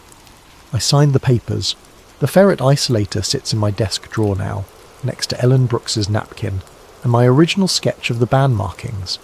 The shoebox labelled Kecksburg went to my lawyer with instructions that it remain sealed for 25 years after my death, long enough for any remaining security concerns to become irrelevant, but soon enough that the historical record might eventually be corrected. The pension enhancement made the last years of my wife's life comfortable and gave me the financial security to enjoy retirement without constant worry about money. Fletcher had been as good as his word. The benefits were real and substantial, a genuine expression of government gratitude for my service and my silence. Sometimes I drive out to Chestnut Ridge and look west toward Kecksburg. The microwave tower still blinks its steady red warning light, still carries conversations across the continent, though most of the traffic is digital now rather than analogue. KDKA still broadcasts from Pittsburgh, though the voices have changed and the format has shifted with the times. The Kecksburg incident has become exactly what Fletcher predicted. A modern folklore, a tourist attraction, a source of books and documentaries and speculation. Every few years someone publishes a new theory, or claims to have found new evidence. NASA occasionally releases previously classified documents that add fragments to the puzzle without resolving the central mystery. What I know now, what I couldn't understand then, is that some truths are more complicated than simple revelation can handle. The object that came down in those woods was real, but it was also part of a larger story about American technological capabilities during the Cold War, about the costs and benefits of secrecy in a democratic society, about the tension between public curiosity and national security. The acorn-shaped vehicle was almost certainly an American experimental re-entry vehicle, probably nuclear-powered, possibly part of a reconnaissance or early warning satellite program that was decades ahead of publicly acknowledged capabilities. The markings on its band were maintenance stencils, the materials were advanced heat shield composites, and the recovery operation was professional because it was routine, the kind of contingency that classified programs plan for and prepare to handle. But proving that wouldn't have served any constructive purpose. It would have revealed capabilities that might still be sensitive, compromise technologies that might still be classified, and expose programs that might still be operational under different names and configurations. The real cover-up at Kecksburg wasn't about hiding proof of extraterrestrial visitation. It was about maintaining operational security around classified defense programs during the height of the Cold War. The object that came down was exotic enough to be worth protecting, but terrestrial enough that protection was both possible and necessary. Fletcher was right about something else too. The mystery serves a purpose that the facts might only diminish. Kecksburg has become a place where people can project their hopes and fears about technology, government secrecy, and humanity's place in the universe. It's a space where the impossible feels possible, where the boundaries between known and unknown remain negotiable. Maybe that's more valuable than the truth. Maybe some mysteries are worth preserving. But on clear nights, when I'm up late and can't sleep, I sometimes take out the ferret isolator and hold it up to the light.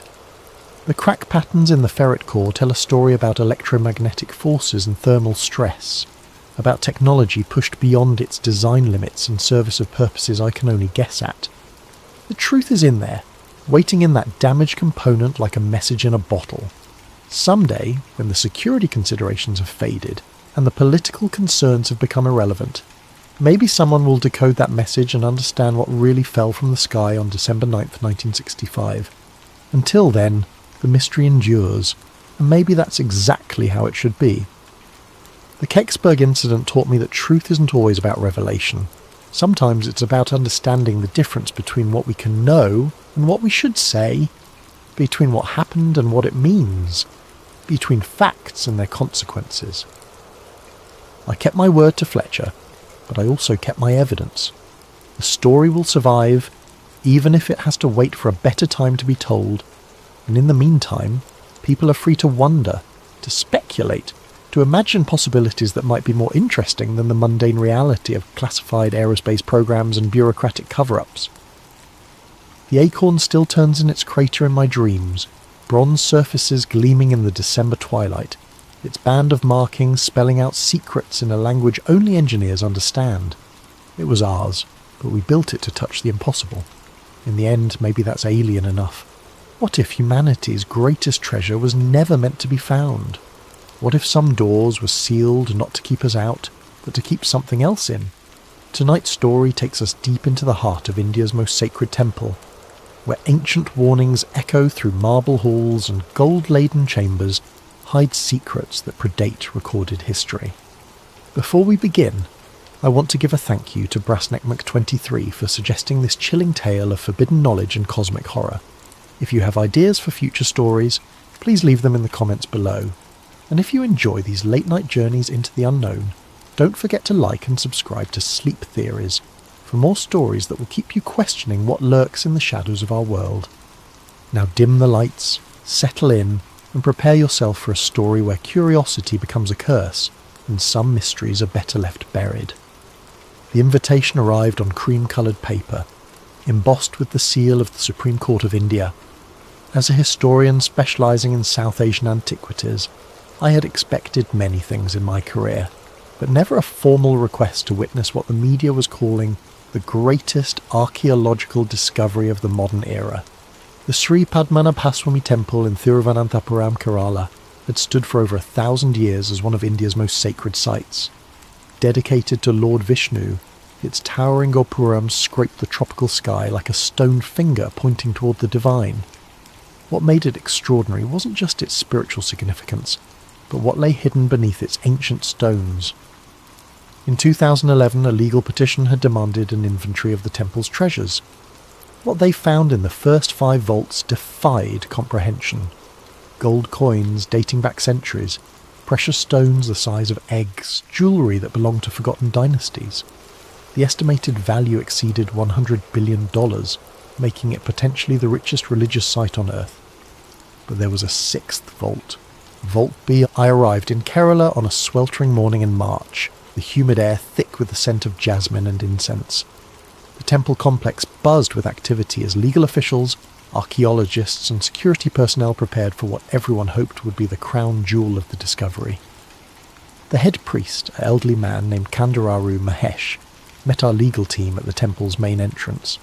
His weathered face bore the weight of generations, and his eyes held something I couldn't immediately identify. Fear, perhaps, or resignation. "The courts have spoken," he said in heavily accented English, his voice barely above a whisper. "But I must tell you what my predecessors told me, as theirs told them for 8 centuries. He gestured toward the inner sanctum where Vault B lay sealed behind an ornate iron door. That chamber is not like the others. It was never meant to hold treasure for earthly eyes. The legal team exchanged glances. They had heard such protests before, religious authorities reluctant to surrender their hoarded wealth to public scrutiny. But something in the priest's tone gave me pause. "What do you mean?" I asked. Kandararu Mahesh's eyes fixed on mine. "In our most ancient texts, written on palm leaves that predate even the temple's construction, Vault B is not described as a treasury. It is called the chamber that must remain. The Sanskrit is very specific, yatna holitavyam, that which must not be opened." "Superstition," muttered the lead attorney, a sharp-faced woman from Delhi. "The Supreme Court's authority supersedes religious tradition." The priest continued as if she hadn't spoken. "The door has no key because it was never meant to have one. The locks were forged not to secure treasure, but to contain what lies beyond. Only those who know the sacred serpent mantras, knowledge lost for 3 centuries, can open it safely." A younger priest approached and whispered urgently in Malayalam. Kandararu Mahesh's face grew pale. "What is it?" I asked. "The workers in the bazaar," he said slowly. "They speak of dreams. All of them, the same dream for 3 nights now. They see a great wind rising from beneath the temple, carrying with it the breath of destruction." The attorney scoffed, but I noticed her hand trembling slightly as she made notes on her tablet. The other officials seemed less confident now, their earlier enthusiasm dimmed by the weight of the priest's words. As we walked toward the inner sanctum, I caught fragments of conversation among the temple workers. They spoke in hushed tones, casting nervous glances toward the sealed vault. An old woman selling flowers outside the temple grabbed my arm as I passed. "Sahib," she whispered urgently, "my grandmother told me stories." She said when the British came to survey the temple in 1931, they tried to open that door. 3 of them died within a week. 1 drowned in his own bathtub. 1 fell from his horse. 1 simply stopped breathing. I gently freed my arm, but her words followed me like shadows. As a rational man of science, I dismissed such tales as folklore born of ignorance and superstition. Yet something about the atmosphere around Vault B felt different. The air seemed thicker there, charged with an energy that made my skin prickle. The vault's door stood before us now, a masterpiece of medieval craftsmanship. Unlike the other vaults, which had been sealed with relatively simple locks, Vault B presented a complex puzzle of interlocking mechanisms. 7 iron serpents wrapped around the door's frame, their mouths forming the keyholes. But there were no keys, hadn't been for centuries according to the temple records. "The mantras were the keys," Kandarara Mahesh explained. "Specific vibrations, spoken in precise sequence, would cause the mechanisms to release. But those who knew them took the knowledge to their graves in the 1750s, believing it safer that way. The legal team was growing impatient. They had come here to document treasure, not listen to religious lectures. But as I studied the door more closely, I began to understand the priest's reluctance. This wasn't just a vault. It was a seal, and seals by their very nature were meant to keep something in. As evening approached and we prepared to return to our hotel, I lingered in the temple courtyard. The setting sun painted the gopuram in shades of gold and crimson, and the evening prayers began their eternal rhythm. But beneath the familiar sounds of devotion, I could swear I heard something else. A low, almost inaudible humming that seemed to rise from the very stones beneath my feet. That night in my hotel room overlooking the temple, I made the first entry in what would become my final journal. There are doors in this world that remain closed not because we lack the key, but because we lack the wisdom to understand why they were locked in the first place. Tomorrow we attempt to open one such door. I pray we are prepared for whatever lies beyond. I had no way of knowing then how prescient those words would prove, or how dearly we would all pay for our curiosity. The next morning dawned clear and hot, the kind of day that makes the air shimmer like liquid glass.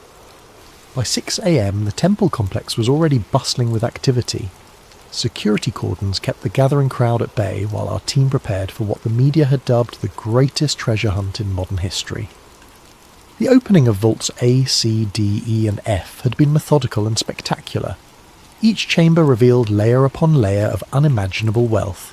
Golden idols studded with rubies and emeralds, ancient coins bearing the faces of forgotten kings, jewellery so intricate it seemed to have been crafted by divine hands rather than mortal ones. The inventory process had taken months, and still they were finding new treasures buried beneath the gold. But Vault B had remained sealed, waiting. The locksmith brought in for the task was Ravi Kumar, a slight man from Mumbai who specialised in historical mechanisms. He had successfully opened bank vaults from the British era, ancient strongboxes from Mughal times, even medieval treasure chests from Rajasthani forts. If anyone could breach the serpent locks of Vault B, it was him. "The mechanism is unlike anything I have encountered," he admitted as he studied the door. "These serpents are not merely decorative. Each one represents a different locking mechanism, and they appear to be interconnected. Opening one incorrectly might trigger a jamming system that would seal the vault permanently." The legal team was growing impatient. Photographers and videographers stood ready to document the moment. Government officials whispered among themselves about the economic implications of the discovery. The air thrummed with anticipation. Kandarara Mahesh stood apart from the group, his lips moving in what I assumed was silent prayer. When I approached him, he looked up with eyes that held the weight of centuries. "It is not too late," he said quietly. "The courts could be convinced to leave this one vault unopened. Sometimes the greatest treasure is wisdom. the wisdom to leave certain doors closed. "What exactly do you think is in there?" I asked. His answer chilled me to the bone. Something that was locked away for a reason our ancestors understood, even if we have forgotten. At precisely 10 a.m, Ravi Kumar began his work. He had decided to attempt the locks in sequence, starting with the serpent at the top and working clockwise. Each lock required different tools. Some responded to traditional picks. Others seemed to need specific pressure applied to hidden mechanisms. The first serpent yielded after an hour of careful manipulation. A soft click echoed through the chamber as its jaw opened, revealing the first keyhole. The crowd murmured with excitement. The second lock proved more challenging, requiring Ravi to simultaneously manipulate two different mechanisms while applying steady pressure to a third. Sweat beaded on his forehead as he worked, and I noticed his hands trembling slightly. It was during his attempt on the third lock that the first sign appeared. A cool breeze began to blow through the temple, unusual for the stifling heat of the day. The flames on the oil lamps flickered, and several went out entirely. The temperature dropped noticeably, raising goosebumps on arms despite the tropical climate. "The wind has changed," one of the younger priests whispered, his voice tight with fear. By noon, dark clouds had begun gathering over Thiruvananthapuram, rolling in from the Arabian Sea with unnatural speed. The meteorological department later claimed it was an unexpected monsoon front, but those of us at the temple knew better. The storm was forming directly overhead, its centre positioned precisely above the temple complex. Ravi had successfully opened 4 of the 7 locks when the first lightning strike hit. The bolt crashed down into the temple courtyard, missing the main shrine by mere meters. The sound was deafening, and several people were knocked to their feet by the shockwave. "Perhaps we should postpone this," suggested the chief legal officer, eyeing the darkening sky nervously. But Ravi was committed now, his professional pride overriding his caution. "2 more locks," he muttered, wiping rain from his face as the first drops began to fall. "I can finish this." The 5th lock clicked open just as the second lightning bolt struck the temple's outer wall. Stone chips scattered across the courtyard, and one of the camera operators was struck by flying debris, opening a gash across his cheek. The 6th lock resisted all of Ravi's efforts. He tried for 2 hours, his tools slipping in hands made slick by rain and nervous sweat. The storm intensified with each passing minute, as if the very sky was protesting our actions. It was nearly 4 p.m. when disaster struck. Ravi had finally managed to manipulate the 6th mechanism when a bolt of lightning struck the temple's lightning rod. The electrical surge travelled through the building's metal framework and arced across the vault chamber. Ravi Kumar was thrown backward against the stone wall, his body convulsing as electricity coursed through him. The medical team rushed to his aid, but the damage was severe. Burns covered his arms and chest, and his heart had stopped briefly before the medics managed to revive him. As they carried him away on a stretcher, barely conscious and mumbling incoherently about voices in the metal, the storm reached its full fury. Rain lashed the temple complex with the force of a hurricane, and hail the size of golf balls battered the ancient stones. The Supreme Court officials huddled in the main shrine, their expensive suits soaked, and their earlier confidence completely evaporated. The lead attorney tried to maintain her composure, but I could see the fear in her eyes as she spoke into a satellite phone. "Yes, sir, I understand. Unusual circumstances. We'll suspend operations until—" "Yes, sir, immediately." When she ended the call, her hands were shaking. "The Supreme Court has ordered a temporary halt to all vault opening activities pending a full review of safety protocols." Kandararu Mahesh, who had watched the entire ordeal in stoic silence, finally spoke. "The door has 6 locks open and 1 remaining. This is the most dangerous state. It is neither sealed nor opened, but suspended between states." "What does that mean?" I asked.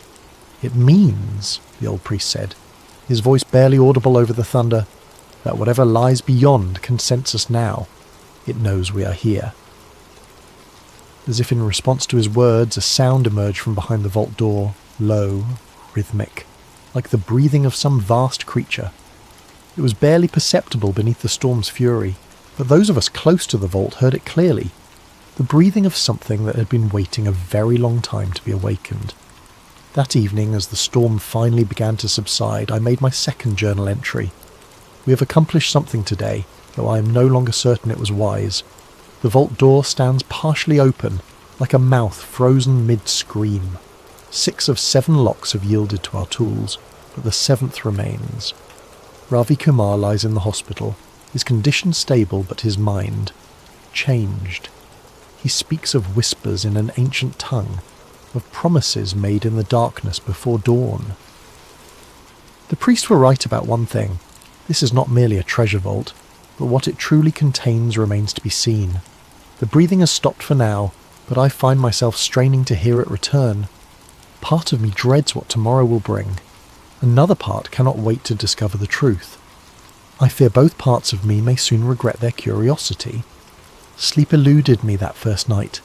Every time I closed my eyes, I heard that rhythmic breathing echoing from behind the vault door. The storm had passed, leaving the air thick with humidity and the scent of ozone, but an oppressive atmosphere lingered over the temple complex like a shroud. At 2 a.m, I gave up on rest and decided to return to the temple. The security guard, still shaken by the day's events, barely glanced at my credentials as I passed through the gates.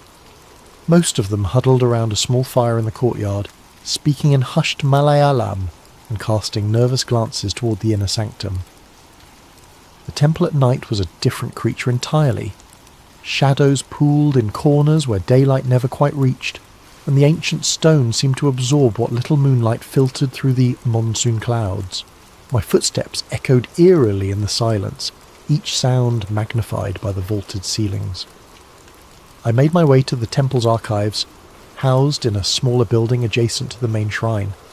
Kandararu Mahesh had mentioned ancient manuscripts that detailed the history of Vault B, and my historian's instincts demanded I examine them myself.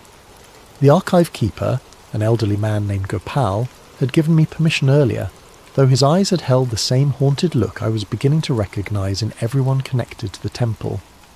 The archive was a treasure trove of knowledge, filled with palm leaf manuscripts, copper plates inscribed with ancient Tamil and Sanskrit, and bound volumes of temple records dating back centuries. Many were written in scripts I couldn't read, but I found several texts in Sanskrit that seemed relevant to my investigation. It was in a manuscript dated to the 14th century that I found the first clear reference to Vault B's true nature. The writing was cramped and difficult to decipher, but what I read made my blood run cold. In the year of the Great Plague, when death walked among the people like a familiar friend, the priests of the southern temple completed their terrible task. The devouring wind, which had consumed 3 kingdoms and turned fertile lands to dust, was bound within the chamber that must remain. 7 locks were forged, each one requiring the breath of sacred words to open. But the knowledge of these words was deemed too dangerous for any mortal to possess, and so the key speakers took poison rather than risk the wind's return. The devouring wind, not treasure, not gold, not jewels, but something the medieval priests considered so dangerous that they willingly died to keep it contained. I continued reading, my hands trembling slightly as I turned the fragile pages. The binding required the sacrifice of 49 Brahmin priests, their life breath woven into the mantras that hold the wind in check. Should the seals ever be broken without the proper words, the wind will taste freedom again and hunger for the breath of all living things. It will seek first those who disturbed its slumber, then spread outward like ripples on a pond, until all the world gasps for air that will not come. The sound from the main temple made me look up. It was faint, almost inaudible but distinctly rhythmic. The breathing had resumed. I closed the manuscript carefully and made my way back toward the inner sanctum, my heart hammering against my ribs. The temple seemed different now, as if the very architecture was aware of my presence. Shadows moved where no shadows should be, and the air felt thick, almost viscous. The vault chamber was empty of people, but not of presence. The partially open door seemed to pulse with malevolent life, and the breathing was definitely stronger now. It wasn't coming from behind the door, I realized with growing terror. It was coming from beneath it. As I stepped closer, I noticed something else. The temperature around the vault had dropped significantly. My breath came out in small puffs of vapour, and frost was forming on the metal serpents despite the tropical climate outside. Then I heard the voices. They were whispers at first, so faint I thought they might be the wind through stone corridors. But as I strained to listen, they became clearer. Multiple voices, speaking in a language I didn't recognise but which seemed hauntingly familiar, as if heard in half-remembered dreams. The whispers seemed to be coming from the gaps around the vault door, rising up from some vast space below. They spoke in rhythmic cadences that matched the breathing, and though I couldn't understand the words, their meaning was clear. Hunger, ancient and patient, promises of release, threats of what would come if the final lock was opened. I fumbled for my phone to record the phenomenon, but the device was completely dead despite having a full charge when I had entered the temple. The whispers grew louder, more insistent, and I realised they were becoming comprehensible. The seeker comes in the dark. The seeker who reads the old words. Closer. Seeker. Closer to the threshold. So long since warm breath filled these chambers. Terror flooded my system and I stumbled backward, knocking over a brass lamp that clattered against the stone floor. The sound echoed like gunshots through the temple, and suddenly the whispers stopped. The silence was somehow worse than the voices had been. I fled the temple, my academic composure completely shattered. Behind me I could swear I heard something like laughter. Dry, rustling laughter that seemed to emanate from the stones themselves. Back in my hotel room, I sat awake until dawn, staring out at the temple silhouette against the lightning sky. My hands shook as I wrote in my journal. I understand now why the priest tried to stop us. Vault B contains no earthly treasure, but something far older and more terrible. The manuscripts speak of the devouring wind, an entity or force bound within the chamber by sacrifices and mantras. We have partially broken the binding and it is beginning to wake. The voices called me Seeker and spoke of warm breath. I believe it feeds on life itself, not just death, but the very act of breathing, the essence of living things. The medieval priests who bound it understood this and chose death rather than risk its escape. 6 locks are open, 1 remains, but I fear that even with the 7th lock intact we may have already gone too far. The boundary between the chamber and our world is weakening. The devouring wind is testing its prison, looking for cracks in the ancient seals. God help us all if it finds one. The call came at 6 a.m, jolting me from the first real sleep I'd managed in 2 days. The voice on the other end was crisp, confident, with a slight accent that marked international education and global business dealings. Professor Malhotra, my name is Victor Ashworth. I represent certain interested parties regarding your work at the Padmanabhaswamy Temple. I believe we need to talk. I had heard of Ashworth, of course. Everyone in academic circles had. British-born but internationally based, he had made his fortune in tech startups before transitioning into what he euphemistically called cultural preservation. In reality, he was one of the world's most sophisticated antiquities collectors. Legal when possible, questionably legal when necessary. I'm afraid I'm not at liberty to discuss the temple project, I began, but he cut me off smoothly. Professor, I'm sitting in the lobby of your hotel. The conversation is going to happen whether you come down willingly or I come up. Your choice, but I think you'll find what I have to say quite illuminating. 20 minutes later I sat across from Victor Ashworth in the hotel's restaurant. He was younger than I'd expected, perhaps 40, with prematurely silver hair and eyes the colour of a winter sky. His suit was perfectly tailored, and his manner suggested someone accustomed to getting exactly what he wanted. "You look tired, Professor," he observed, signalling the waiter for coffee. "Difficult night at the temple, I imagine." "How do you—" I started, then stopped. Of course he knew. Men like Ashworth had sources everywhere. "I know about the breathing," he said quietly, his voice just loud enough for me to hear. "I know about the whispers, and I know you've discovered what Vault B really contains." He leaned forward, his eyes intense. "The question is, do you understand the implications?" "I understand that some things should remain buried," I replied, trying to sound more confident than I felt. Ashworth laughed, a sound like crystal breaking. Professor, you disappoint me. Here we have possibly the greatest discovery in human history, and you want to bury it again? Do you have any idea what the economic implications alone would be? This isn't about economics. Everything is about economics, he interrupted. Do you know what's happening in the financial capitals right now? Word has leaked about the temple treasures. Not the specifics, but enough. Gold prices are fluctuating wildly. Currency markets are in chaos. The mere possibility that India might dump $100 billion worth of precious metals and gems onto the world market has central bankers calling emergency meetings. He pulled out a tablet and showed me a series of graphs and charts. Now imagine what would happen if the true contents of Vault B were revealed. Not just gold, Professor, but something far more valuable.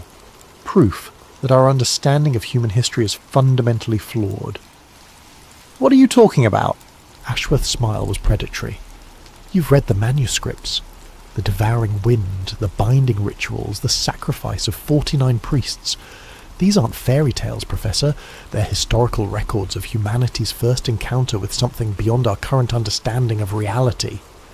He leaned back, studying my reaction. Governments around the world are watching this situation very carefully. The Americans have a cultural attaché in Mumbai who's actually CIA. The Chinese have tripled their diplomatic presence in Kerala. The Russians have been making very generous offers to fund archaeological research in the region. Why? Because everyone understands what you're only beginning to grasp.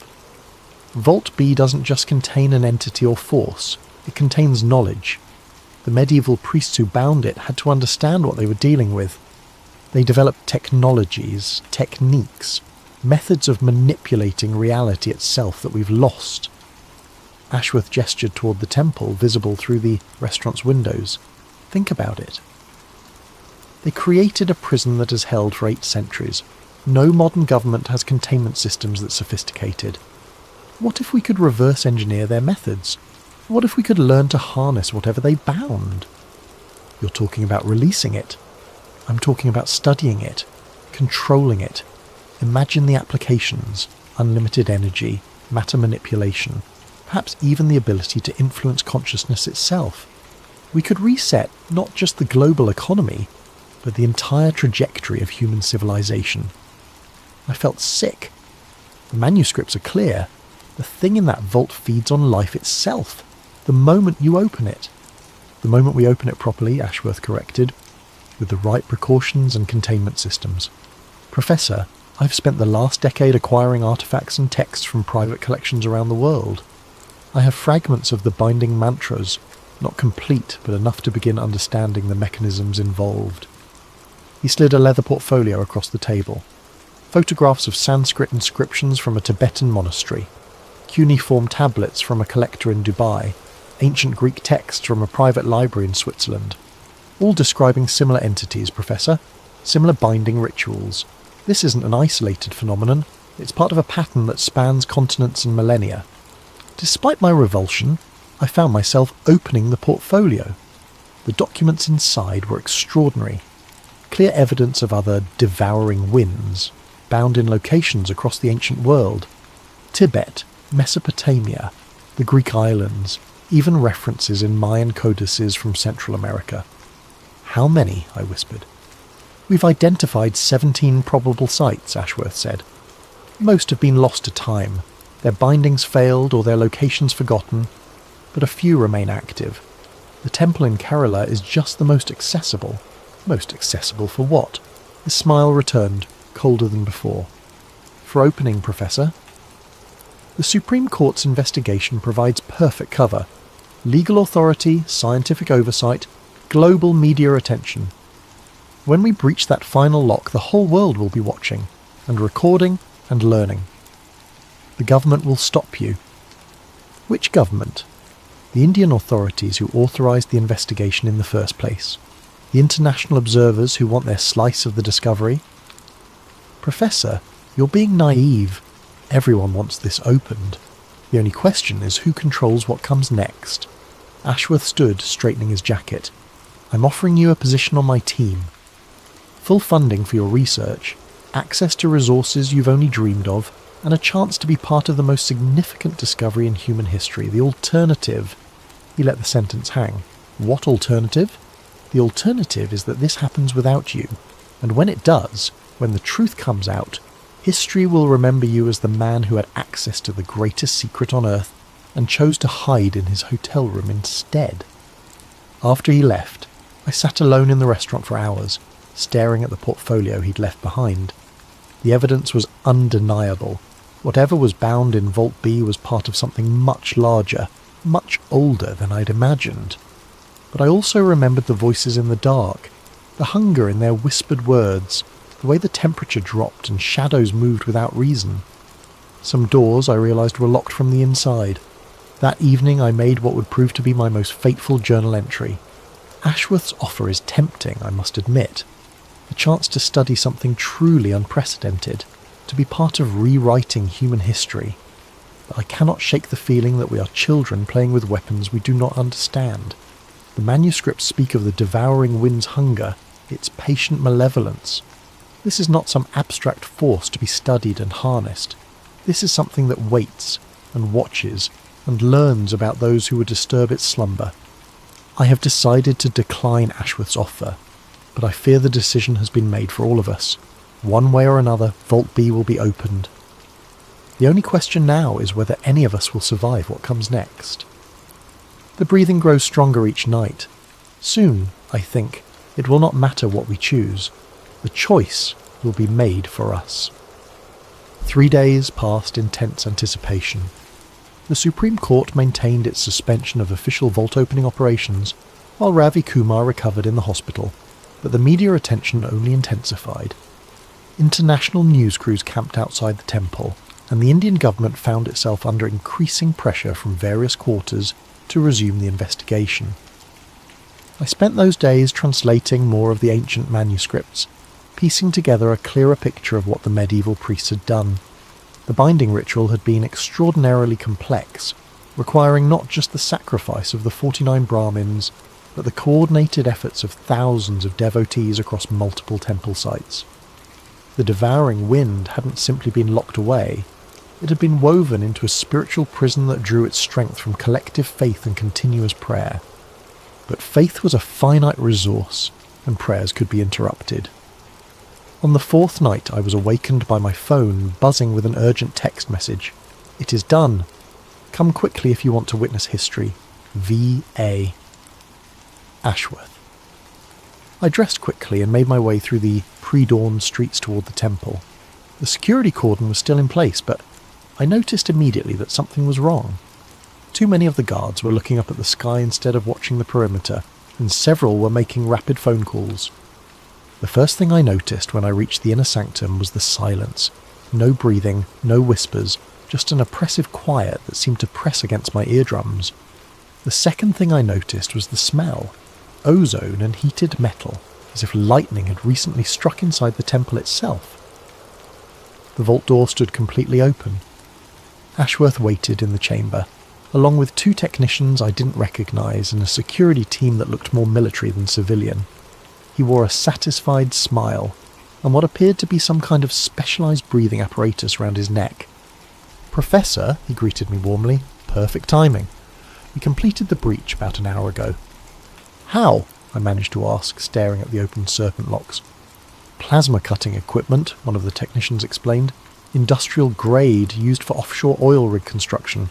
We simply severed the final lock mechanism rather than trying to manipulate it." "But the mantras," I protested. "The manuscripts said—" "The manuscripts were written by medieval priests," Ashworth interrupted.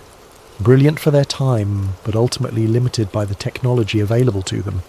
Sometimes, Professor, brute force is more effective than ancient wisdom." He gestured toward the open vault. "Would you like to see what 8 centuries of mystery looks like?" Against every instinct screaming in my head, I approached the doorway. What I saw beyond defied everything I had expected. The vault wasn't a chamber at all, or it was the entrance to a shaft that descended deep into the earth. Stone steps, worn smooth by age, spiraled downward into darkness so complete that our powerful flashlights couldn't penetrate more than a few dozen feet. The walls were carved with intricate reliefs depicting what appeared to be apocalyptic scenes. Cities consumed by winds that moved like living things, skies raining fire, figures in priestly robes performing desperate rituals as the world ended around them. But it was the air currents that truly frightened me. Wind rose continuously from the depths, carrying with it a scent like heated metal and ozone. The breeze was warm, almost body temperature, and it moved with an odd rhythm, in and out, like the breathing of some vast creature. "How deep does it go?" I whispered. "We've dropped weighted lines to over 300 feet, Ashworth replied. "No bottom yet. The shaft appears to be natural, but the stairs are definitely human-made, or at least made by something with human-level intelligence." One of the technicians, a young woman with short dark hair, looked up from her instruments. "Sir, the atmospheric readings are getting more unusual. Oxygen content is actually higher than normal, but there's something else in the air, some kind of complex hydrocarbon chain we can't identify." "Breathable?" Ashworth asked. "Technically yes, but I wouldn't recommend it without filtration." As if summoned by her words, a sound echoed up from the depths.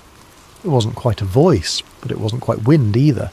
Something between the two, like words spoken by air itself. The temperature in the chamber began to drop rapidly. Frost formed on the metal equipment, and our breath came out in visible puffs despite the tropical climate outside. "Sir," the male technician called urgently, "the seismic monitors are picking up vibrations." "Something's moving down there." Ashworth's expression grew excited rather than concerned. "Moving how? Geological activity?" "No, sir. The pattern is too regular, too rhythmic. It's almost like breathing," I finished for him. A new sound emerged from the shaft, a low, inhuman moan that seemed to rise from the impossible depths.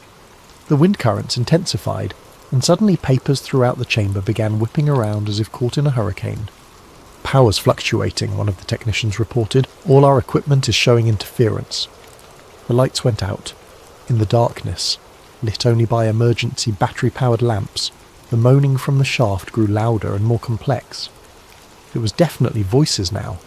Multiple voices speaking in harmony, but no language any human throat could produce. The words seemed to bypass the ears entirely and resonate directly in our bones. Free, so long bound, taste the warm breath, feel the life, hungry, so very hungry. The emergency lighting flickered and failed, plunging us into absolute darkness. In that darkness, something touched my face. Not a hand, not a wind, but something that felt like moving air with purpose and intelligence. "Everyone out!" Ashworth shouted, his earlier confidence completely evaporated.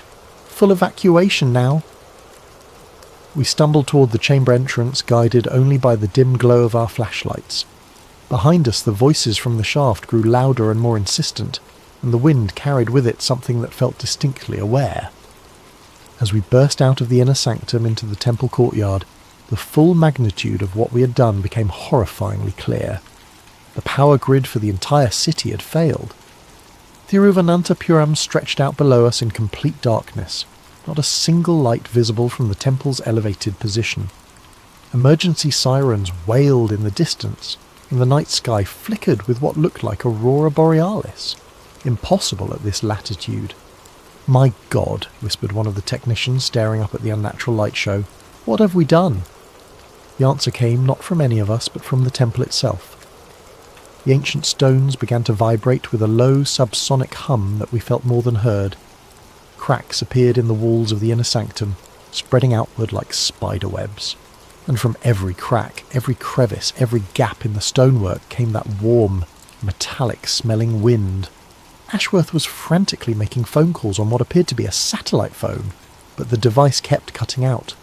"Damn it," he muttered. "Something's interfering with all electronic communications."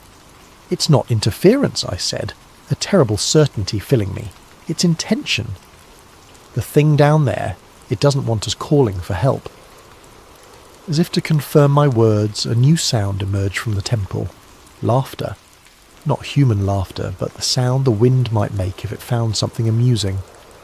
It echoed from the stones themselves, seeming to come from everywhere and nowhere at once. The first casualty came without warning. one of Ashworth's security team, a large man who had been standing near the vault entrance suddenly collapsed. He wasn't unconscious. He was awake, aware, but unable to breathe. His chest rose and fell frantically, but no air seemed to enter his lungs.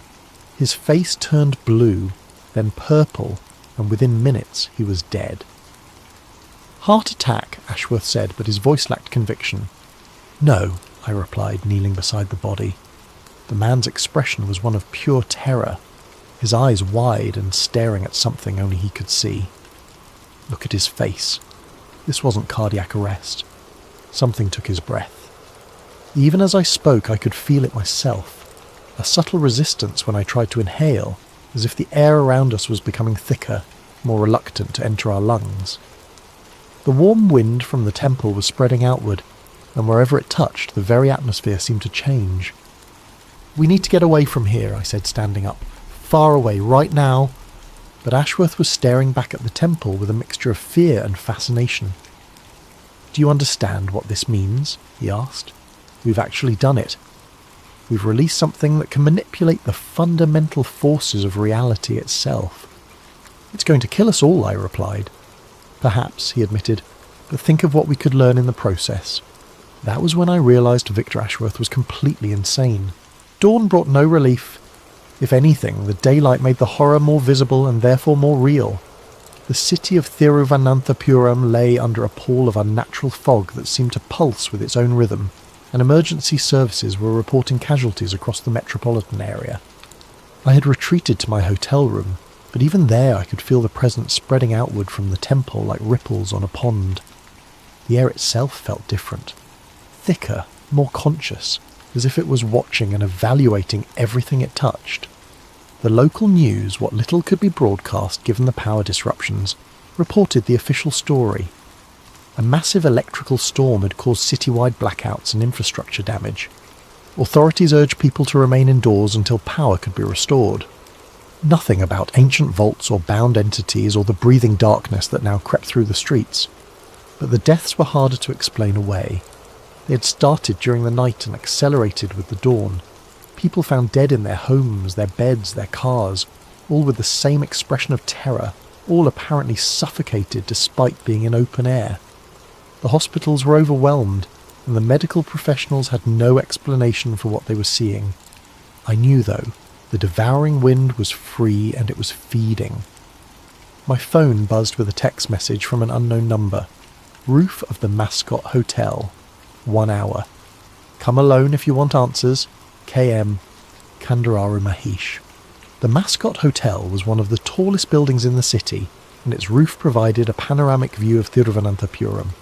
When I arrived, I found the old priest standing at the edge, looking out over his wounded city with eyes full of ancient sadness. "You came," he said without turning around. "I thought you might." "You are perhaps the only one among the outsiders who truly understands what has been done." "Can it be stopped?" I asked directly. He was quiet for a long moment, then slowly shook his head. The binding took 49 lives and 8 centuries of continuous prayer to maintain. We have neither the knowledge nor the time to recreate such measures. Then everyone in the city is going to die. Everyone in the city is already dead, he corrected sadly. They simply haven't stopped breathing yet. The devouring wind is patient. It prefers to savour its meals rather than consume them quickly. Below us, the unnatural fog continued to spread outward in slow, deliberate spirals. I could see people moving through it, apparently unaware that they were walking through their own doom. "Tell me about it," I said. "The real story, not the sanitised version from the manuscripts." Kandararu Mahesh sighed deeply. In the year 1264, according to our most secret records, a merchant ship arrived in Kochi carrying treasures from the court of Kublai Khan. Among the cargo was a sealed urn bearing warnings in 7 languages, all saying the same thing: "Do not open. Contains the breath of the ending world." He turned to face me and I saw that his eyes were filled with tears.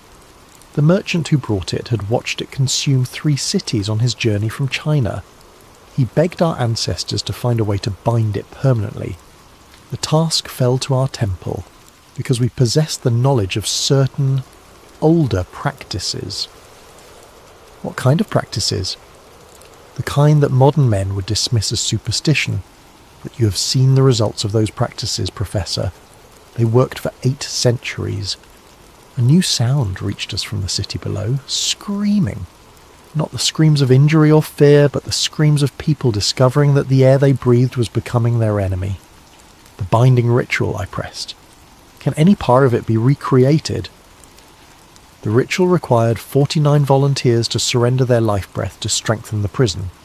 Each one had to die while speaking specific mantras, their last words becoming part of the seal itself. Even if we could find such volunteers, the knowledge of the mantras died with the last key speaker in 1751. There must be something. There is one possibility, he interrupted. The devouring wind is not truly alive in the way we understand life. It is hunger given form, appetite made manifest. But even hunger can be satisfied, at least temporarily. What do you mean? It feeds on the breath of living things. Not just the act of breathing, but the life force that breath represents. If it could be given a sufficiently large offering, it might return to dormancy long enough for new bindings to be crafted. The implication hit me like a physical blow. You're talking about feeding it an entire city. I am talking about the choice that will soon face the world.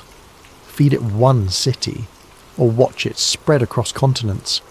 The devouring wind grows stronger with each life it consumes. Soon, it will be powerful enough to cross oceans.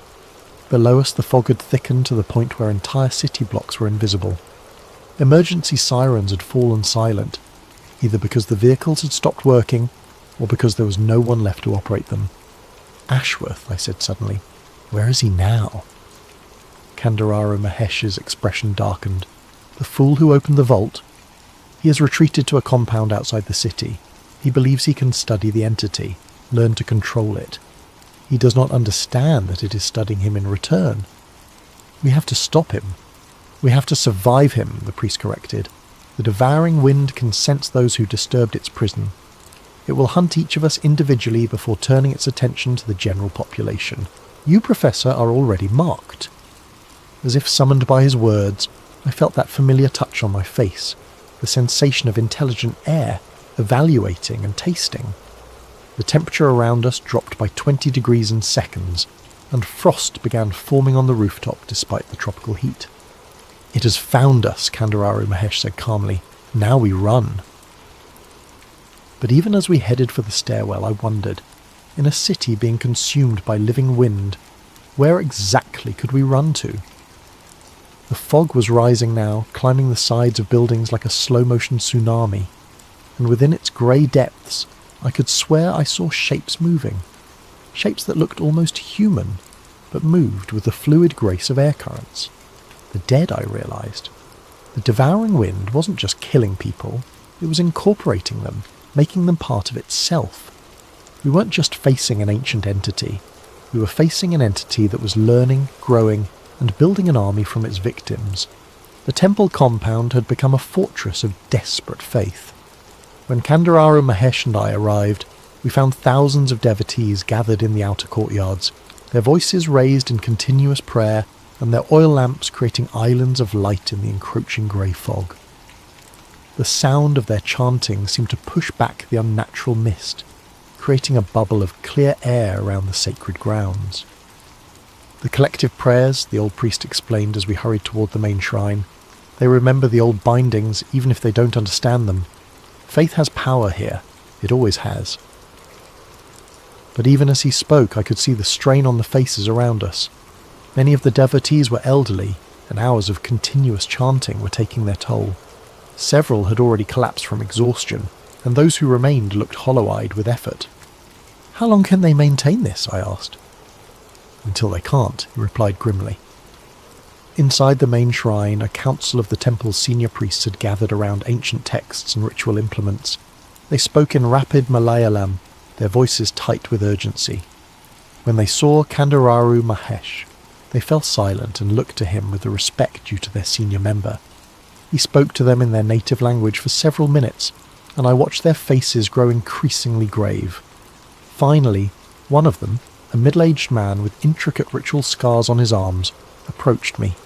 "You are the historian who witnessed the opening," he said in accented English. "You have seen the true nature of what we face." I nodded. "I've read the manuscripts. I understand what your ancestors did to bind it." "Then you understand why we must attempt the same ritual, even without the proper knowledge?" "The 49 volunteers," I said, suddenly understanding. "You're going to try to recreate the original binding." "We are going to try," he confirmed, "but we lack the key speakers, the ones who knew the proper mantras.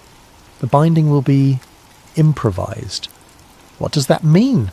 Kandararu Mahesh answered for him. "It means we will probably fail, but perhaps we can weaken it enough that future generations will find a way to complete what we start."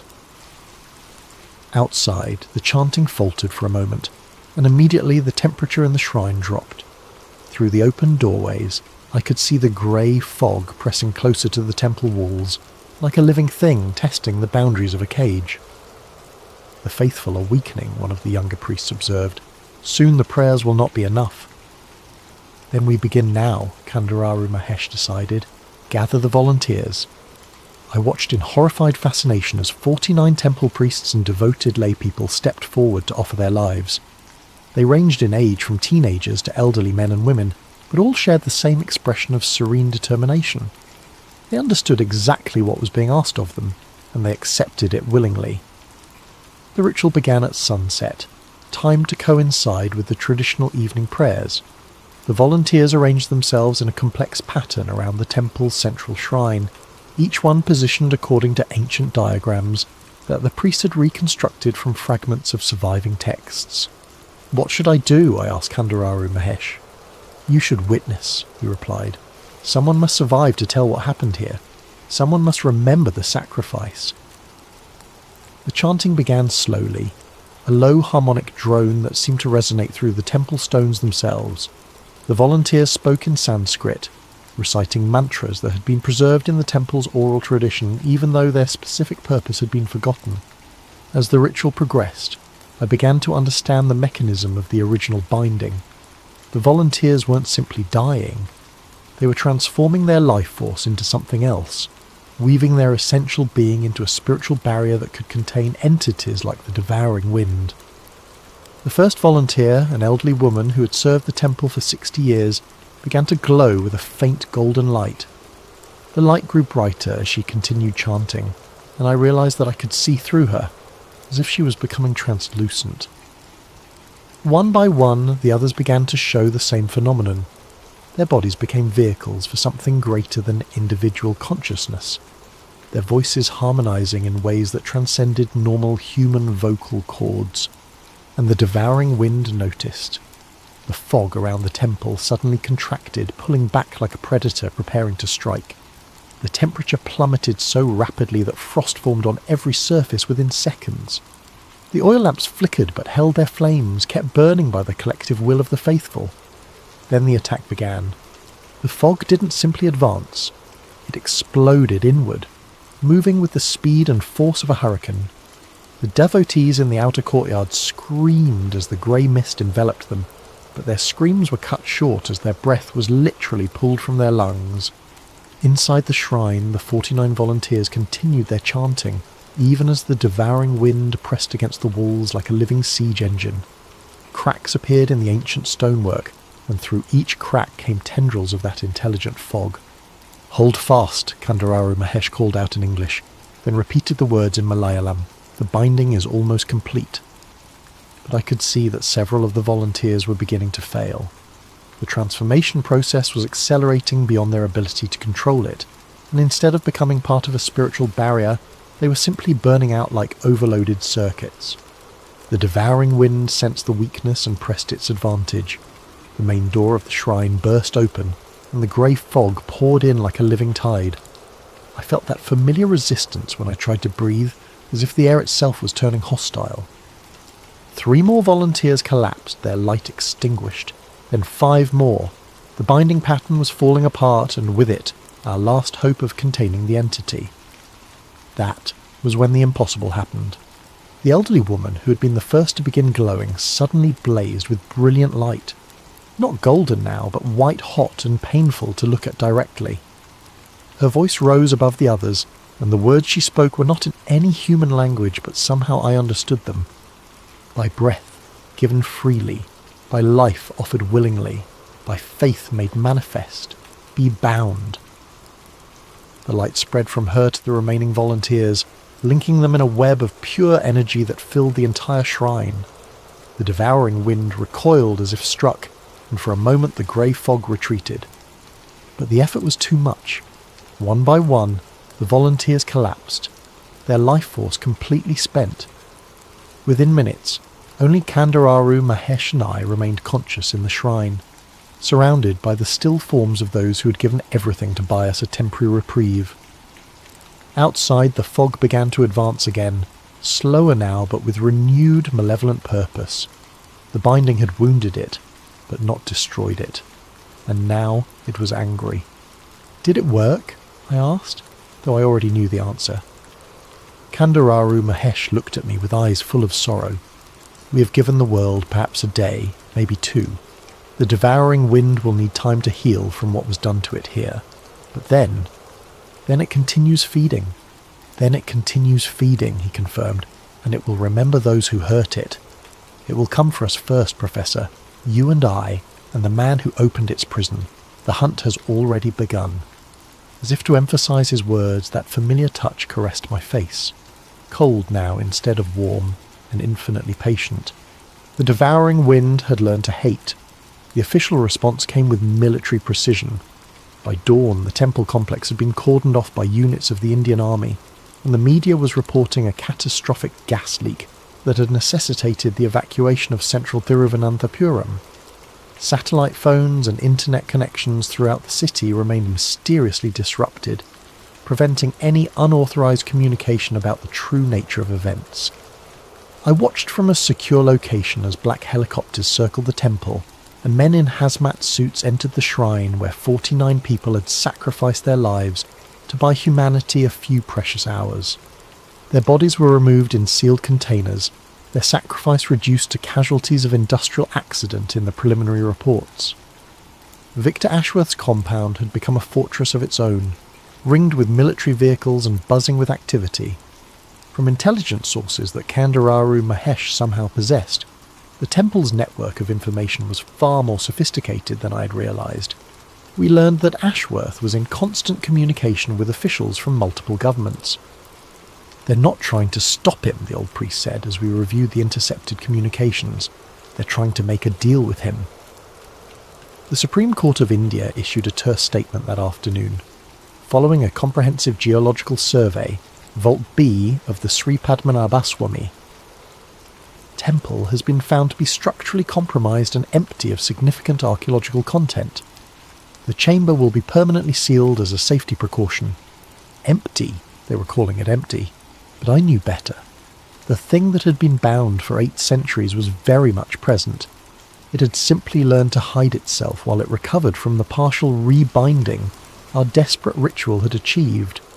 The grey fog had dissipated, but only because the devouring wind no longer needed such obvious manifestations. It was growing more sophisticated, more subtle in its approach. The death toll in the city had been substantial but explainable. Heart attacks, strokes, respiratory failures, all within the normal range of statistical variation for a population of 750,000. The medical examiners found nothing unusual because they weren't looking for the right signs. How do you autopsy someone whose life force has been gradually drained away? My official debriefing took place in a nondescript government building, conducted by officials who spoke in bureaucratic euphemisms and asked questions designed to establish a narrative rather than uncover truth. I was required to sign a comprehensive non-disclosure agreement backed by the Official Secrets Act, surrendering all notes, photographs and recordings related to my work at the temple. Professor Malhotra, said the lead investigator, a thin woman with steel-grey hair and eyes like winter, I trust you understand the sensitivity of this matter. National security, international relations, economic stability, all of these factors require that certain interpretations of events be maintained. You're asking me to lie about what I witnessed, I said. I'm asking you to consider the greater good, she replied. What purpose would be served by creating public panic over what are ultimately unexplained phenomena? The temple's treasures have been catalogued and will benefit the people of India. The archaeological investigation has been completed successfully. End of story. And the people who died? Tragic casualties of an industrial accident that has now been resolved. Their families will be compensated appropriately. She slid a leather portfolio across the table, similar to the one Ashworth had shown me, but thicker. Your compensation, Professor. Consultation fees, research stipends, and a substantial grant for your university department. Enough to fund a decade of legitimate archaeological work. The money was substantial, more than I could earn in 5 years of normal academic work. But it came with invisible chains, bank accounts that could be frozen, research permits that could be revoked, academic positions that could be eliminated with a phone call. What about Ashworth? I asked. Her expression didn't change, but something flickered behind her eyes. Mister, Ashworth is under protective custody while we assess the full implications of the situation. His cooperation with ongoing investigations has been valuable. Protective custody or house arrest? The distinction is irrelevant, Professor. What matters is that all parties involved understand their responsibilities moving forward. As I left the briefing, I noticed something that chilled me more than any supernatural encounter. The woman conducting the interview had a small serpent-shaped mark on her forehead, barely visible, like a birthmark or old scar. But I had seen that same mark beginning to form on my own face in the hotel mirror that morning. The devouring wind was marking its targets. That evening, in what I thought would be my final journal entry, I wrote, "The official version of events is now established. Vault B contained nothing but empty stone chambers and geological instability. The deaths in the city were caused by industrial accidents and natural causes. The strange phenomena witnessed by multiple people were hallucinations caused by stress and suggestion. Everyone who matters has been paid, threatened, or discredited into silence. The story that will appear in history books will be sanitized, rational, completely divorced from the terrifying reality of what we unleashed. But the thing in the vault is not bound by official narratives or government cover-ups.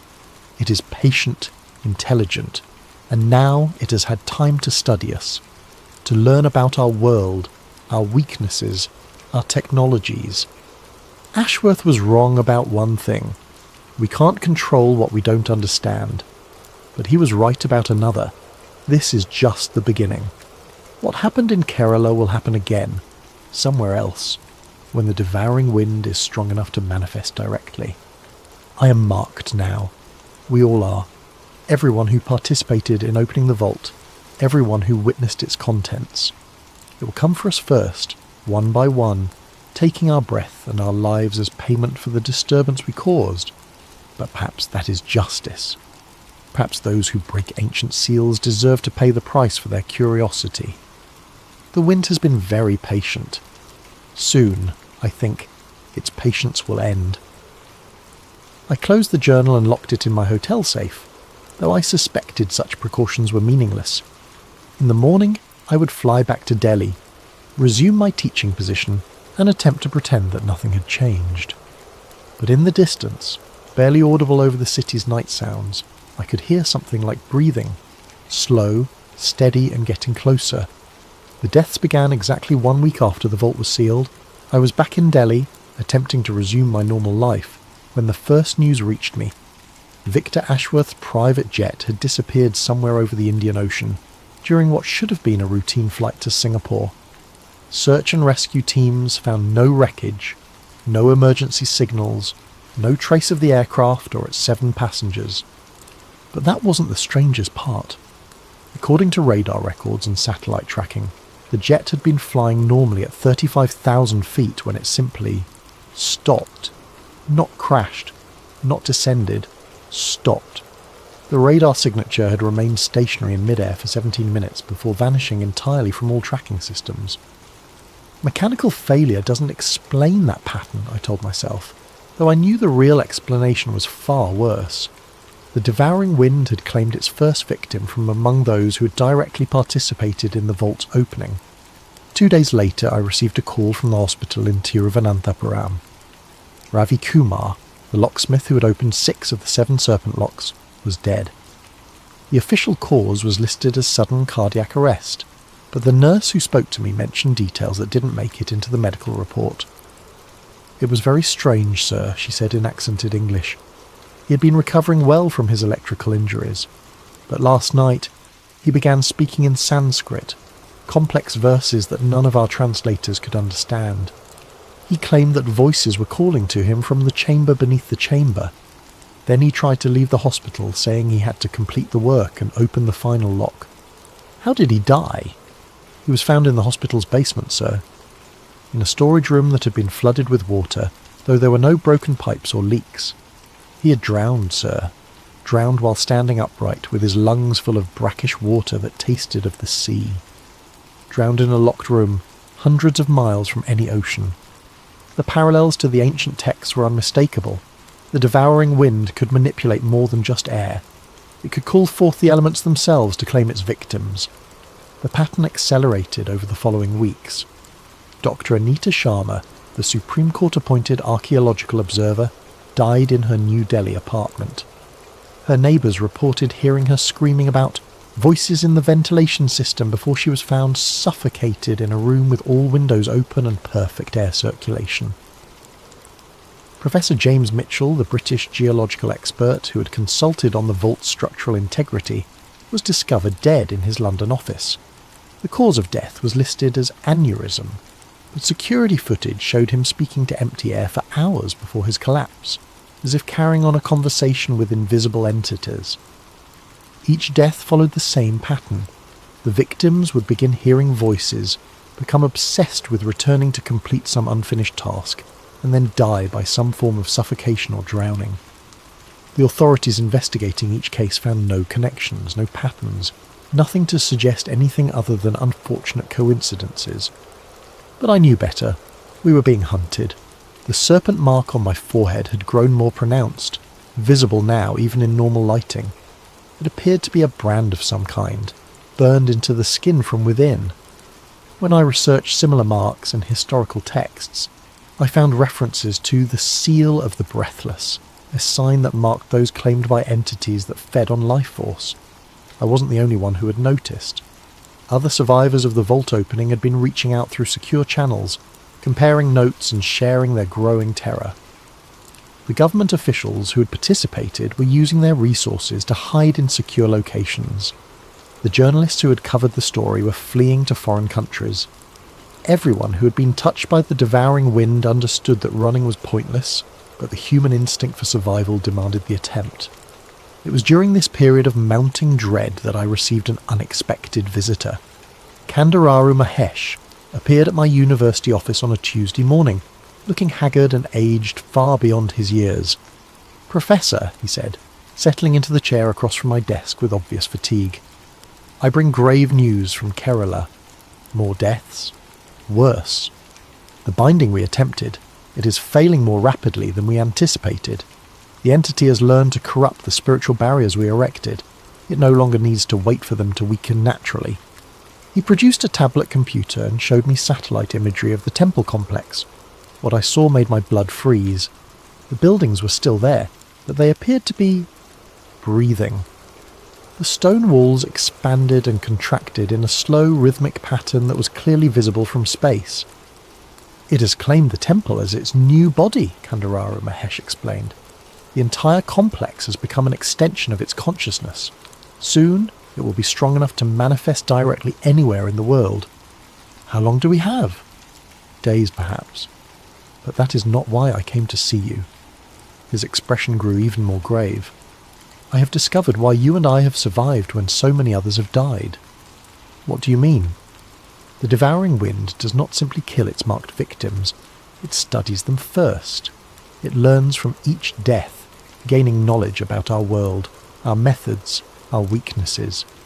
You and I represent the two sources of information it values most: academic knowledge and spiritual tradition." The implication hit me like a physical blow. We're not survivors. We're specimens. We're being preserved until the entity has learned everything it can from us. When that process is complete, we will die as the others have died, but our knowledge will live on as part of its consciousness. He stood to leave, moving with the careful precision of someone conserving limited strength. I have perhaps 1 or 2 days before it completes its study of our temple's spiritual practices. You may have slightly longer. There is much academic knowledge to absorb. Wait, I called as he reached the door. There has to be something we can do. Some way to fight back. Kandurara Mahesh paused, his hand on the doorknob.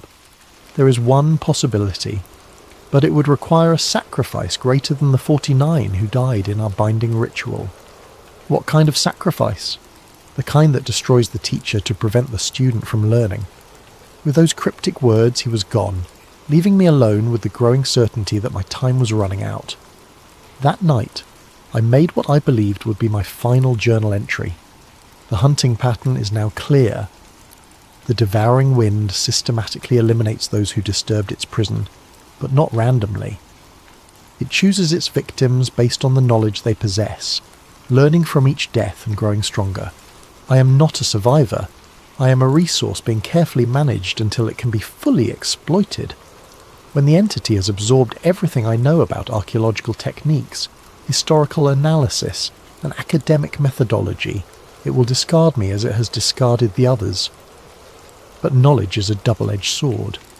If the thing in the vault can learn from us, perhaps we can learn from it as well. Perhaps there is still time to find a way to turn our knowledge against our hunter. The mark on my forehead grows warmer each night. Soon, I think, the lessons will begin.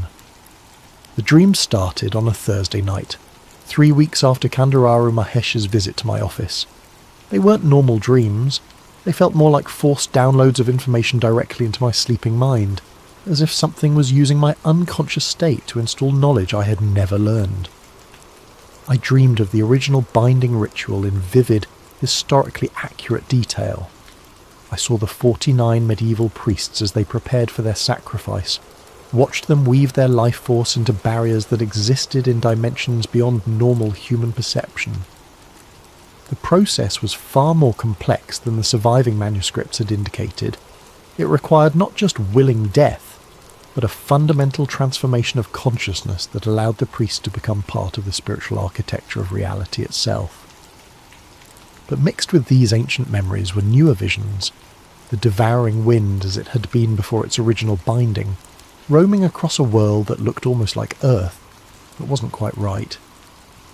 The continents were in different positions, the stars followed unfamiliar patterns, and humanity was different, smaller, more primitive, but also more spiritually aware. The humans of that ancient time could see the entities that moved through the spaces between air molecules, could speak directly with forces that modern science didn't even acknowledge existed. The devouring wind had been just one of many such entities in that primordial world. They weren't evil in any way humans could understand. They were simply aspects of reality, operating according to their own nature. The wind consumed life force the same way fire consumed oxygen, not out of malice, but because that was its function in the cosmic order. But something had gone wrong. The balance between the entities and early humanity had been disrupted, and the creatures of air and void had begun feeding too aggressively. One by one they had been bound by priest kings who understood the deeper structures of existence. The devouring wind had been among the last to be contained, and its prison had been designed to last until the cosmic balance could be restored. That balance had never been restored. Instead, humanity had evolved away from spiritual awareness, developing technology and rational thought at the expense of their ability to perceive the hidden layers of reality. Modern humans couldn't even see the entities that surrounded them, let alone bind or control them. I woke from these dreams with knowledge I had never learned. Complex formulas for calculating spiritual energy, detailed instructions for manipulating consciousness itself, theoretical frameworks that bridged the gap between ancient mysticism and quantum physics. The information felt foreign in my mind, like files downloaded into a computer that wasn't designed to process them. The serpent mark on my forehead had begun to pulse with its own rhythm, synchronized with my heartbeat, but slightly out of phase. When I looked in the mirror, I could see thin lines of silver light beneath the skin, spreading outward from the mark like the branches of a tree. The pattern was beautiful in a terrifying way, resembling both neural networks and ritual diagrams from ancient texts. More disturbing was the way my perception was changing. I could see things that weren't quite there, shadows that moved independently of their sources, ripples in the air that suggested invisible presences, patterns of light and darkness that seemed to carry meaning like a form of visual language, and I could hear the devouring wind more clearly now. Its voice came not through my ears, but directly into my consciousness, bypassing normal sensory channels entirely. "The teacher awakens to the lesson," it whispered during my waking hours. "Soon the knowledge will be complete, and the gift can be fully given." Gift. It considered the stolen knowledge a gift, as if it was doing me a favour by downloading alien information into my human mind. I tried to fight back by documenting everything, writing detailed accounts of each dream and vision, in hopes that someone else might find a way to use the information constructively.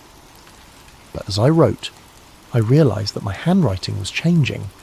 The letters were becoming more angular, more precise, and occasionally I would find myself unconsciously writing in scripts I had never learned, Sanskrit variations and symbolic systems that shouldn't have existed.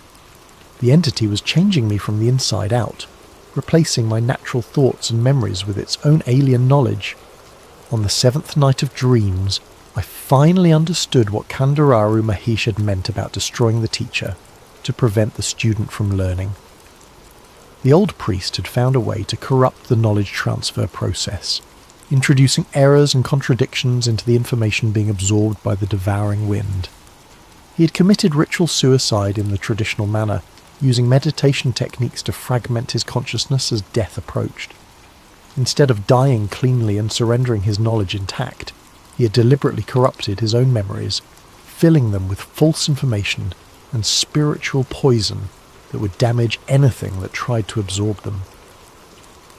The devouring wind had learned this too late, after it had already consumed the tainted knowledge.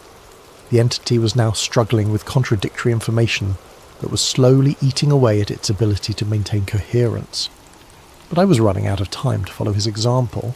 Final journal entry found on desk 3 days later. The house is breathing now. I can feel the walls expanding and contracting with each pulse of my heart, synchronized to the rhythm of the mark on my forehead. The devouring wind has found me at last, and it no longer bothers with subtlety. I understand everything now, the full scope of what we unleashed, what it plans, how it intends to use the knowledge it has stolen from us. The entity doesn't just want to feed on humanity, it wants to transform our entire world into something resembling that ancient realm, where it once roamed freely. The other bound entities sleeping in their prisons across the globe are beginning to stir. The devouring wind's escape has shown them that the old bindings can be broken. Soon, Tibet's mountain spirits will crack their stone seals. The Mesopotamian hunger gods will rise from their desert tombs. The Greek void walkers will emerge from their island caves. But I have learned something the entity doesn't expect me to know. The knowledge transfer works both ways. As it downloads alien information into my mind, I have been uploading human thoughts into its consciousness. Our emotions, our irrationality, our capacity for self-sacrifice. All of these things are foreign concepts to a creature of pure appetite. I have been teaching it to doubt itself. The silver lines under my skin are spreading faster now, reaching toward my heart. When they arrive, the transformation will be complete, and I will become another puppet in its growing army of the consumed.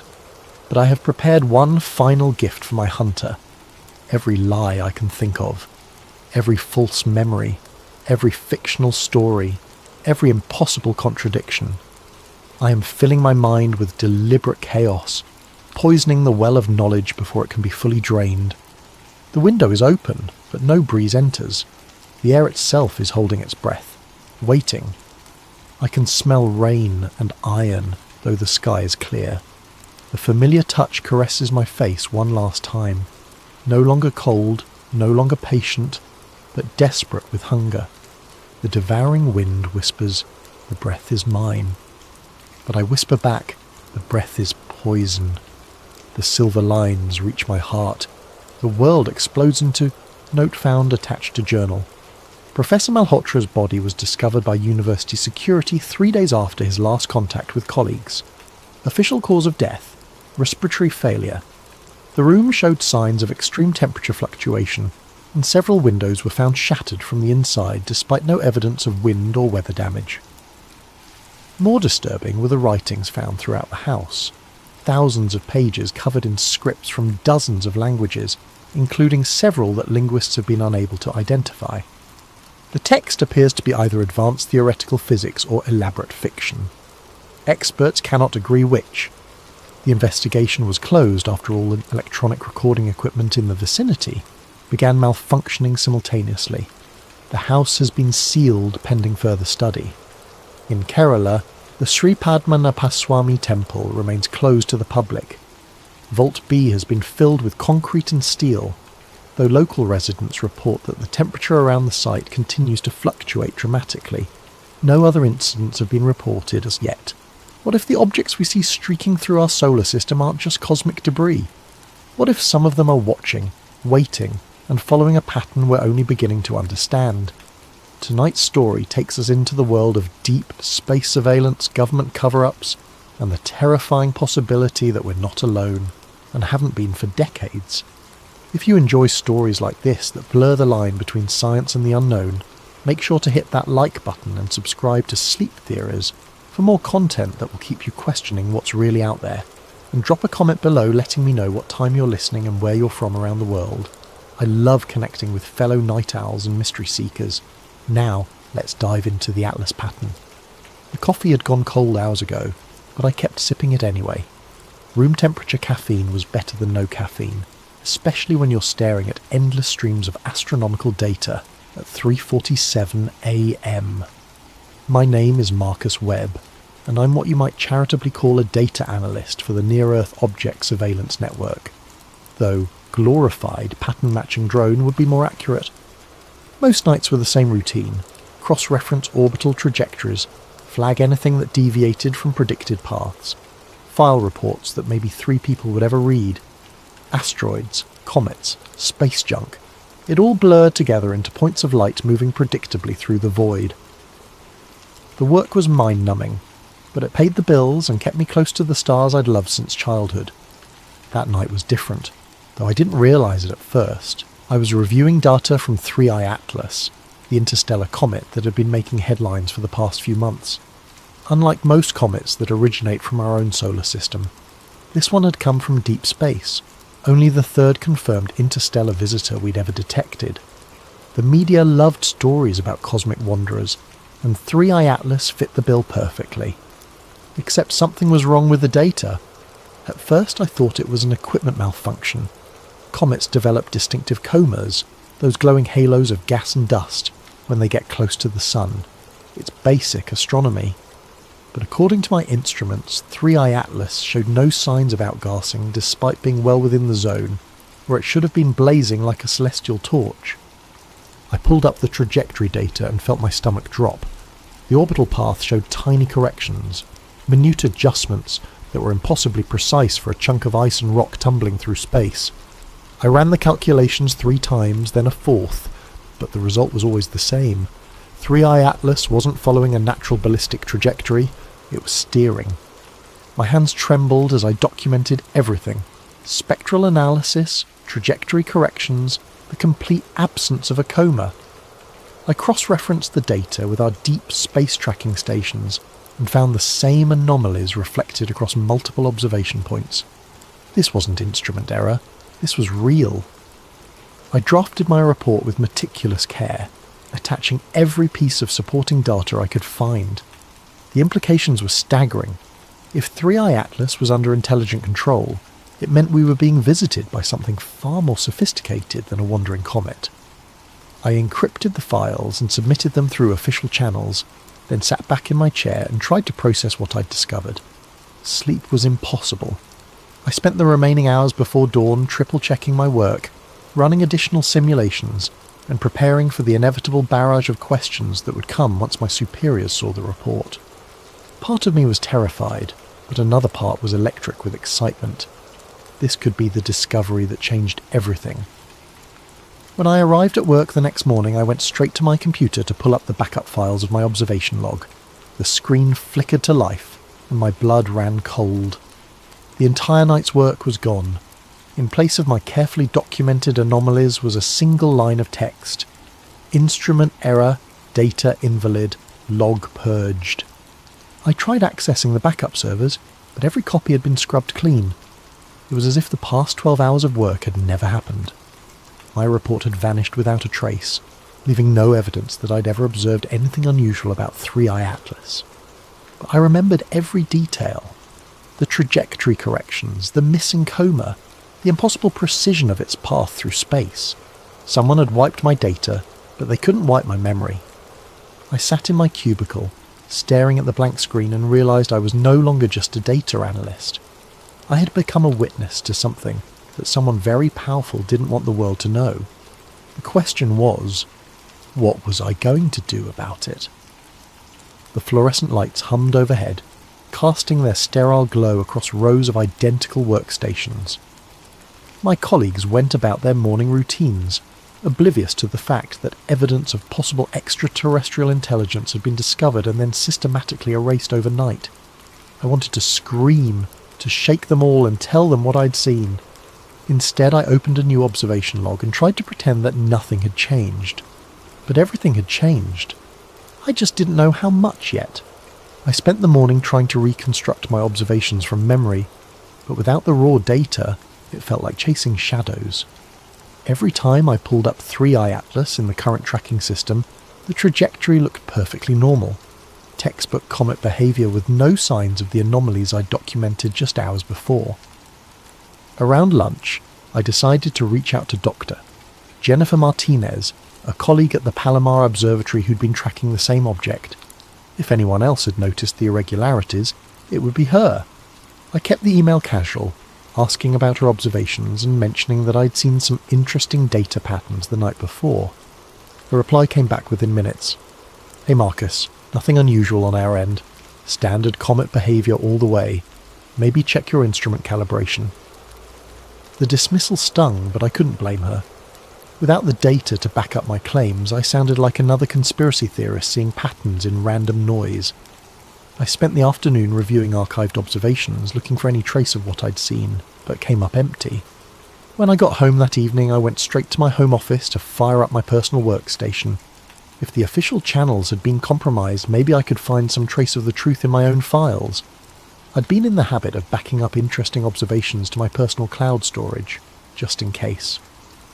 The computer took longer than usual to boot up. When the desktop finally appeared, I noticed immediately that something was wrong. Files were missing, folders had been rearranged, my backup directories were completely empty. A chill ran down my spine as I checked the access logs. According to the timestamps, my computer had been remotely accessed while I was at work. Someone had systematically gone through my personal files and deleted anything related to astronomical observations from the past month. I was reaching for my phone to call tech support when it rang. The caller ID showed an unknown number. "Hello? Marcus Webb?" The voice was calm, professional, with a slight electronic distortion that suggested it was being run through a voice changer. "Who is this?" "Someone who wants to help you avoid making a very serious mistake. You filed a report last night about anomalous observations of Object 3i Atlas. That report has been classified and removed from all systems." My mouth went dry. "I don't know what you're talking about." "Mr. Webb, we know exactly what you saw, and we know you backed up the data. We also know you've already reached out to colleagues trying to verify your observations. This is your only warning. You didn't see what you think you saw. Drop it." "Listen, I don't know who you are, but we know where you live, Marcus. We know about your sister in Portland, your ex-wife in Denver, your elderly parents in Florida. We know about your mortgage, your student loans, your chronic insomnia, and your prescription for Ambien. We know everything about you, and we're asking you nicely to forget about last night." The line went dead. I sat in my darkened office, phone still pressed to my ear, trying to process what had just happened. The specificity of the threats was terrifying. They weren't bluffing. Someone had compiled a complete dossier on my life, and they were willing to use it to keep me quiet. But quiet about what? If 3i Atlas was just a comet, why go to such elaborate lengths to cover up my observations? The very existence of this conspiracy suggested that what I'd seen was real, and more significant than I'd imagined. I walked through my apartment, checking locks and drawing curtains. Every shadow seemed to harbour potential surveillance, every car passing on the street a possible threat. I'd stumbled onto something that powerful people desperately wanted hidden, and now I was in their crosshairs. The smart thing would be to listen to the warning, delete whatever remaining files I could find, and pretend the whole thing never happened. I could go back to my quiet life of routine observations and meaningless reports. I could be safe. But I couldn't get the image out of my head. That metallic glint making impossible course corrections as it sailed through the void. If this was evidence of extraterrestrial intelligence, didn't the world have a right to know? I made a decision that would haunt me for months to come. Instead of backing down, I was going to dig deeper. The next few days passed in a haze of paranoia and careful routine. I went to work, processed data on mundane asteroids, and avoided anything remotely connected to 3i Atlas. My supervisors seemed satisfied that I'd gotten the message, but I could feel their eyes on me whenever I moved through the office. At home, I'd become obsessive about security. I disconnected my personal computer from the internet and started using an old laptop with a VPN connection from various coffee shops around the city. If someone was monitoring my activities, I was going to make it as difficult as possible. It was on Thursday night, exactly a week after my initial observations, that everything changed again. I was reviewing innocuous comet data on the disconnected computer when a notification chimed from the old laptop. New email. That was odd. I hadn't given the address to anyone, and it was supposed to be completely anonymous. The sender field was blank. The subject line read simply, "You're not alone." My cursor hovered over the message for several long minutes. Every instinct screamed that this was a trap, another layer of the conspiracy designed to draw me deeper into danger. But curiosity won out, and I clicked. The email contained no text, just a single encrypted attachment. The file name was project_Atlas_1987_declassified.pdf. I stared at the screen, heart pounding. 1987. That was decades before the discovery of our first confirmed interstellar visitor. Yet here was a file suggesting that something called Project Atlas had been operational for over 30 years.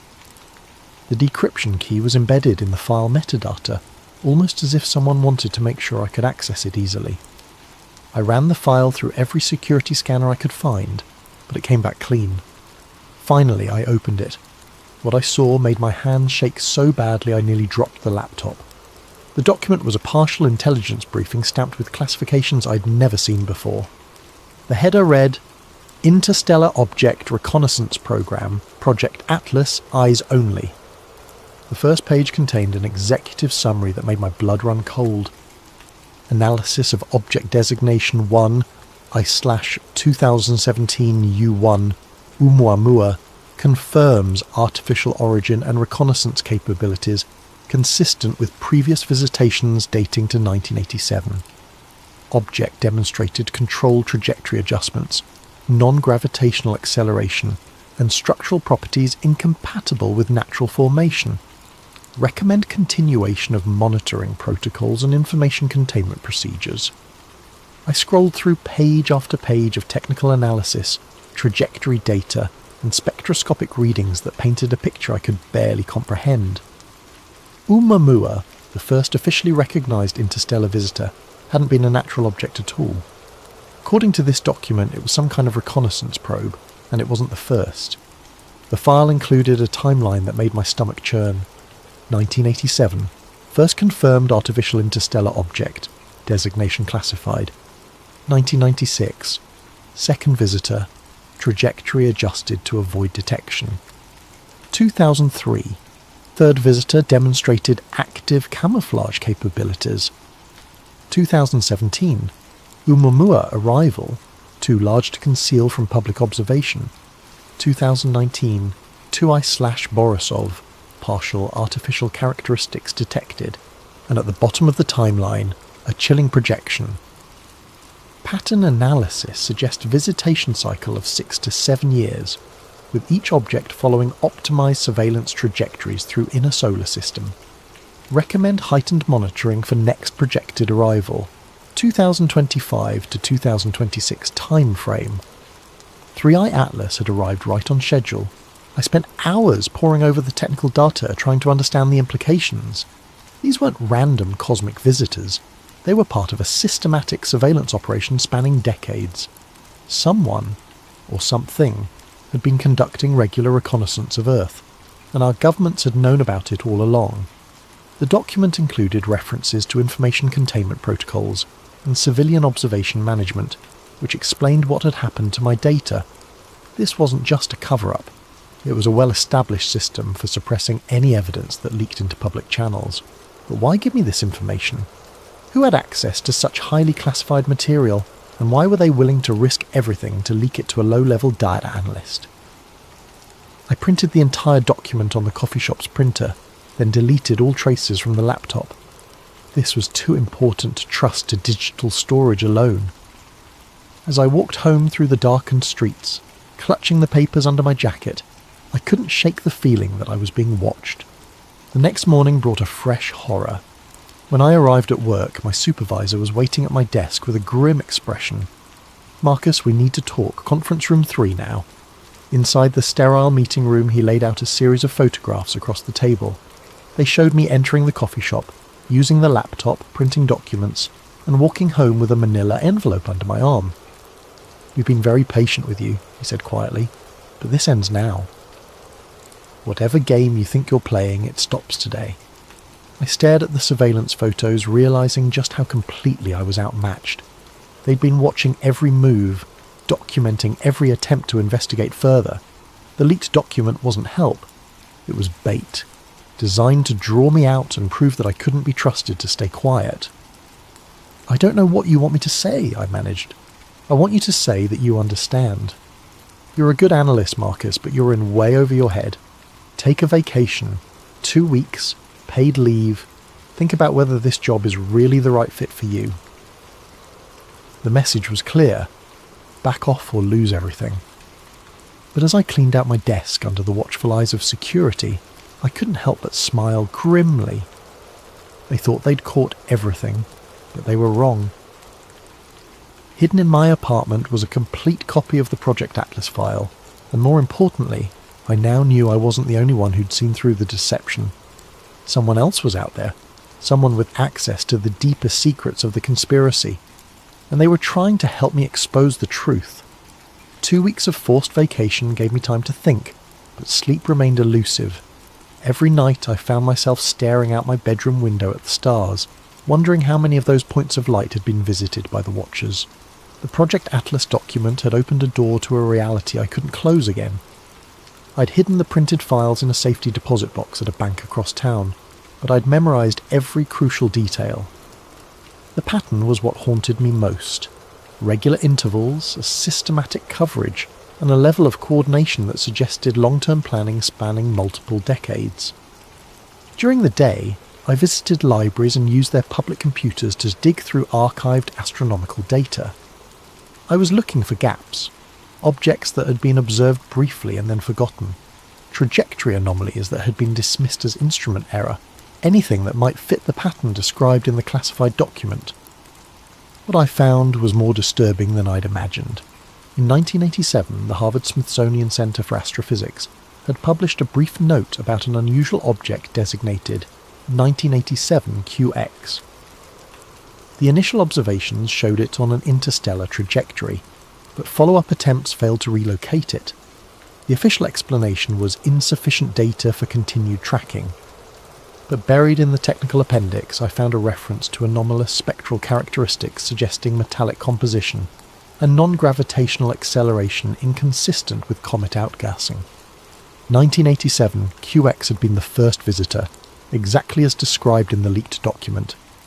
I found similar patterns throughout the historical record, objects that appeared briefly in official catalogues before being reclassified or forgotten entirely, always at the predicted intervals.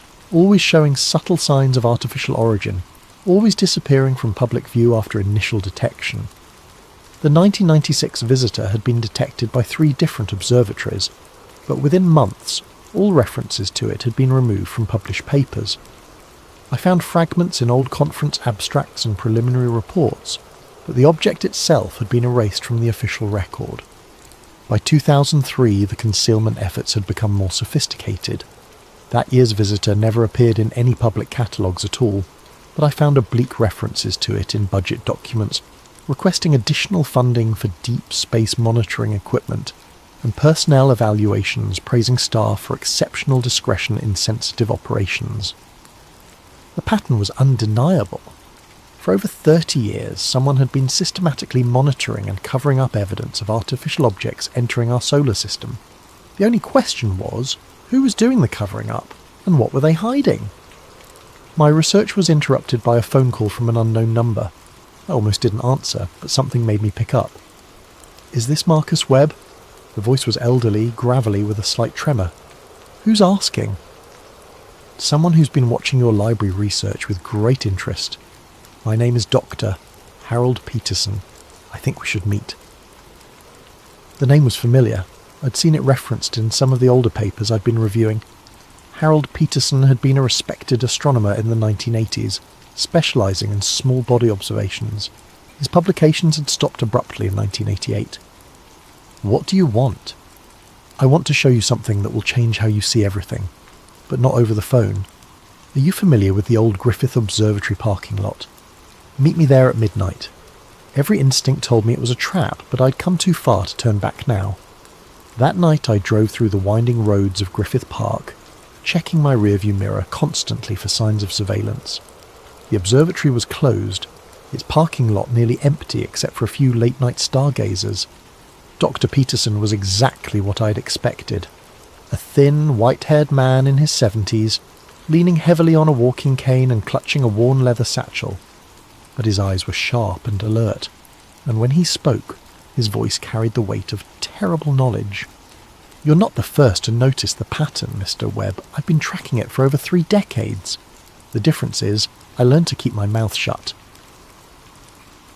We sat on a bench overlooking the Los Angeles basin, the city lights washing out all but the brightest stars. He opened the satchel and withdrew a collection of photographs, charts, and handwritten notes.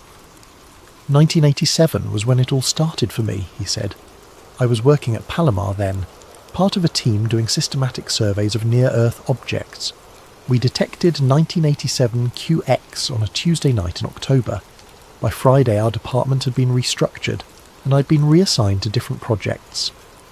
He showed me photographs of the object, grainy black and white images that nonetheless clearly showed an elongated structure with sharp edges and reflective surfaces. Nothing like any natural comet I'd ever seen. They offered me a choice: sign a non-disclosure agreement and continue my career studying harmless asteroids, or maintain my academic integrity and find myself blacklisted from every observatory in the world. I chose my career and I've regretted it every day since. Why are you telling me this now? Because I'm 74 years old, mister. Webb, I have pancreatic cancer, and I'm going to be dead within 6 months. They can't threaten my career anymore, and I'm tired of carrying this secret. He handed me a manila folder filled with documentation I'd never seen before. Internal memos about visitor protocols, budget allocations for special projects, and correspondence between observatories about maintaining operational security. There are more of us out there, he said. Astronomers who've seen things they can't talk about, technicians who've been reassigned after asking too many questions, graduate students whose thesis projects have been mysteriously cancelled.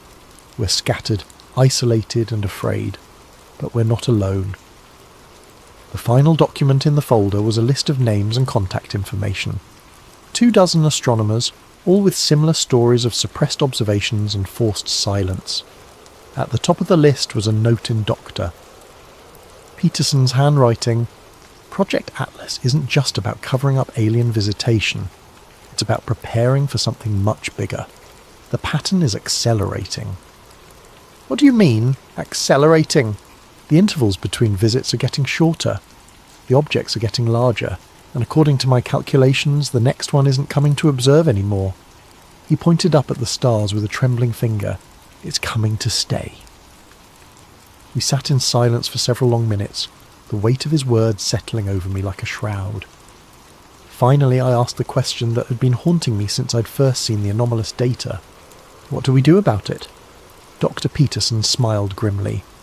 We prepare for the possibility that our governments have been lying to us for 37 years, and we get ready to find out what they've really been hiding.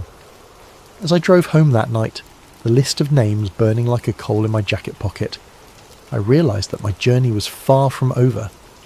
I thought I was investigating a simple cover-up, but I was actually uncovering something much more complex and terrifying. The Watchers in space weren't just visitors passing through our solar system. They were scouts, preparing the way for something bigger. And soon, we were going to find out what that something was. Dr. Peterson's death made the obituary section of the Los Angeles Times 3 days after our meeting. Noted astronomer Harold Peterson, 74, died, peacefully in his sleep after a brief illness. No mention of his decades of research or his role in early deep space observations. Just another forgotten scientist disappearing from the record. But his list lived on. I'd spent the past week carefully reaching out to the contacts he'd provided, using coded language and anonymous email accounts. The responses had been both encouraging and terrifying. Dr. Elena Rodriguez from the University of Arizona. I've been waiting 30 years for someone to ask the right questions. James Mitchell, formerly of JPL. They reassigned me to Mars imaging after I got too curious about irregular trajectories. I've kept my own records. Professor Liu Wei from Beijing Observatory. The phenomenon is global. Chinese space program has similar protocols. Each conversation revealed another piece of the puzzle. The conspiracy wasn't limited to American institutions. It was an international effort involving every major spacefaring nation. The implications were staggering. My unofficial network was coming together just in time for the Southwest Astronomical Conference in Phoenix. It was perfect cover. Hundreds of professional and amateur astronomers gathering to discuss recent observations and share data. If I was careful, I could meet with several of my contacts without raising suspicion. I registered under my real name and booked a flight to Phoenix, trying to maintain the appearance of normal professional activity. But as I packed for the trip, I couldn't shake the feeling that I was being watched. Cars seemed to linger too long outside my apartment. The same face appeared in multiple coffee shops. Paranoia, maybe, but the events of the past month had taught me to trust my instincts. The conference was held at a sprawling resort complex in Scottsdale, with sessions scattered across multiple buildings and hundreds of attendees milling about between presentations. Perfect for discreet meetings, but also perfect for surveillance. I'd arranged to meet Dr. Rodriguez during the lunch break at a quiet cafe in the resort's north wing. She was a compact woman in her 50s, with prematurely grey hair and intense dark eyes that seemed to catalogue every detail of her surroundings. "You're taking a big risk reaching out to all of us," she said quietly as we found a corner table. "They're very good at monitoring communications." I know, but Dr. Peterson thought it was time to break the silence. Harold was a good man. He carried this burden longer than any of us should have to. She slid a thin tablet across the table. "I've compiled everything I could recover from my observations in 1996. The trajectory data alone should be enough to prove artificial control." I downloaded the files to an encrypted drive, noting the precision of her documentation. This wasn't the work of a conspiracy theorist. This was rigorous scientific analysis that had been systematically suppressed. "There's something else," she said. "I've been in contact with colleagues in other countries. The pattern isn't random. These objects are conducting systematic reconnaissance of our entire solar system, mapping resources, defensive capabilities, population centres. For what purpose? That's what we need to find out. But I don't think we have much time left." Our meeting was interrupted by the arrival of James Mitchell, a nervous-looking man in his 60s who kept glancing over his shoulder as he approached our table.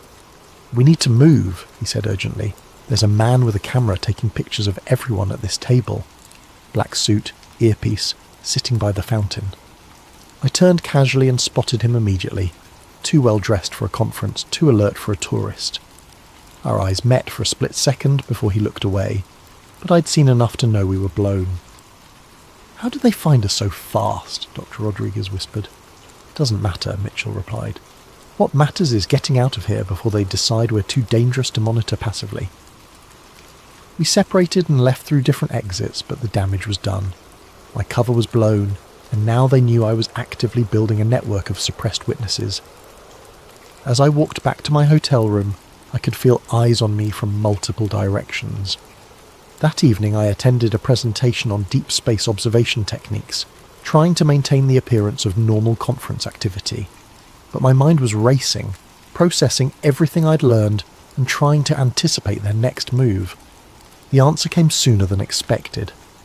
When I returned to my room at 11 p.m, the door was slightly ajar.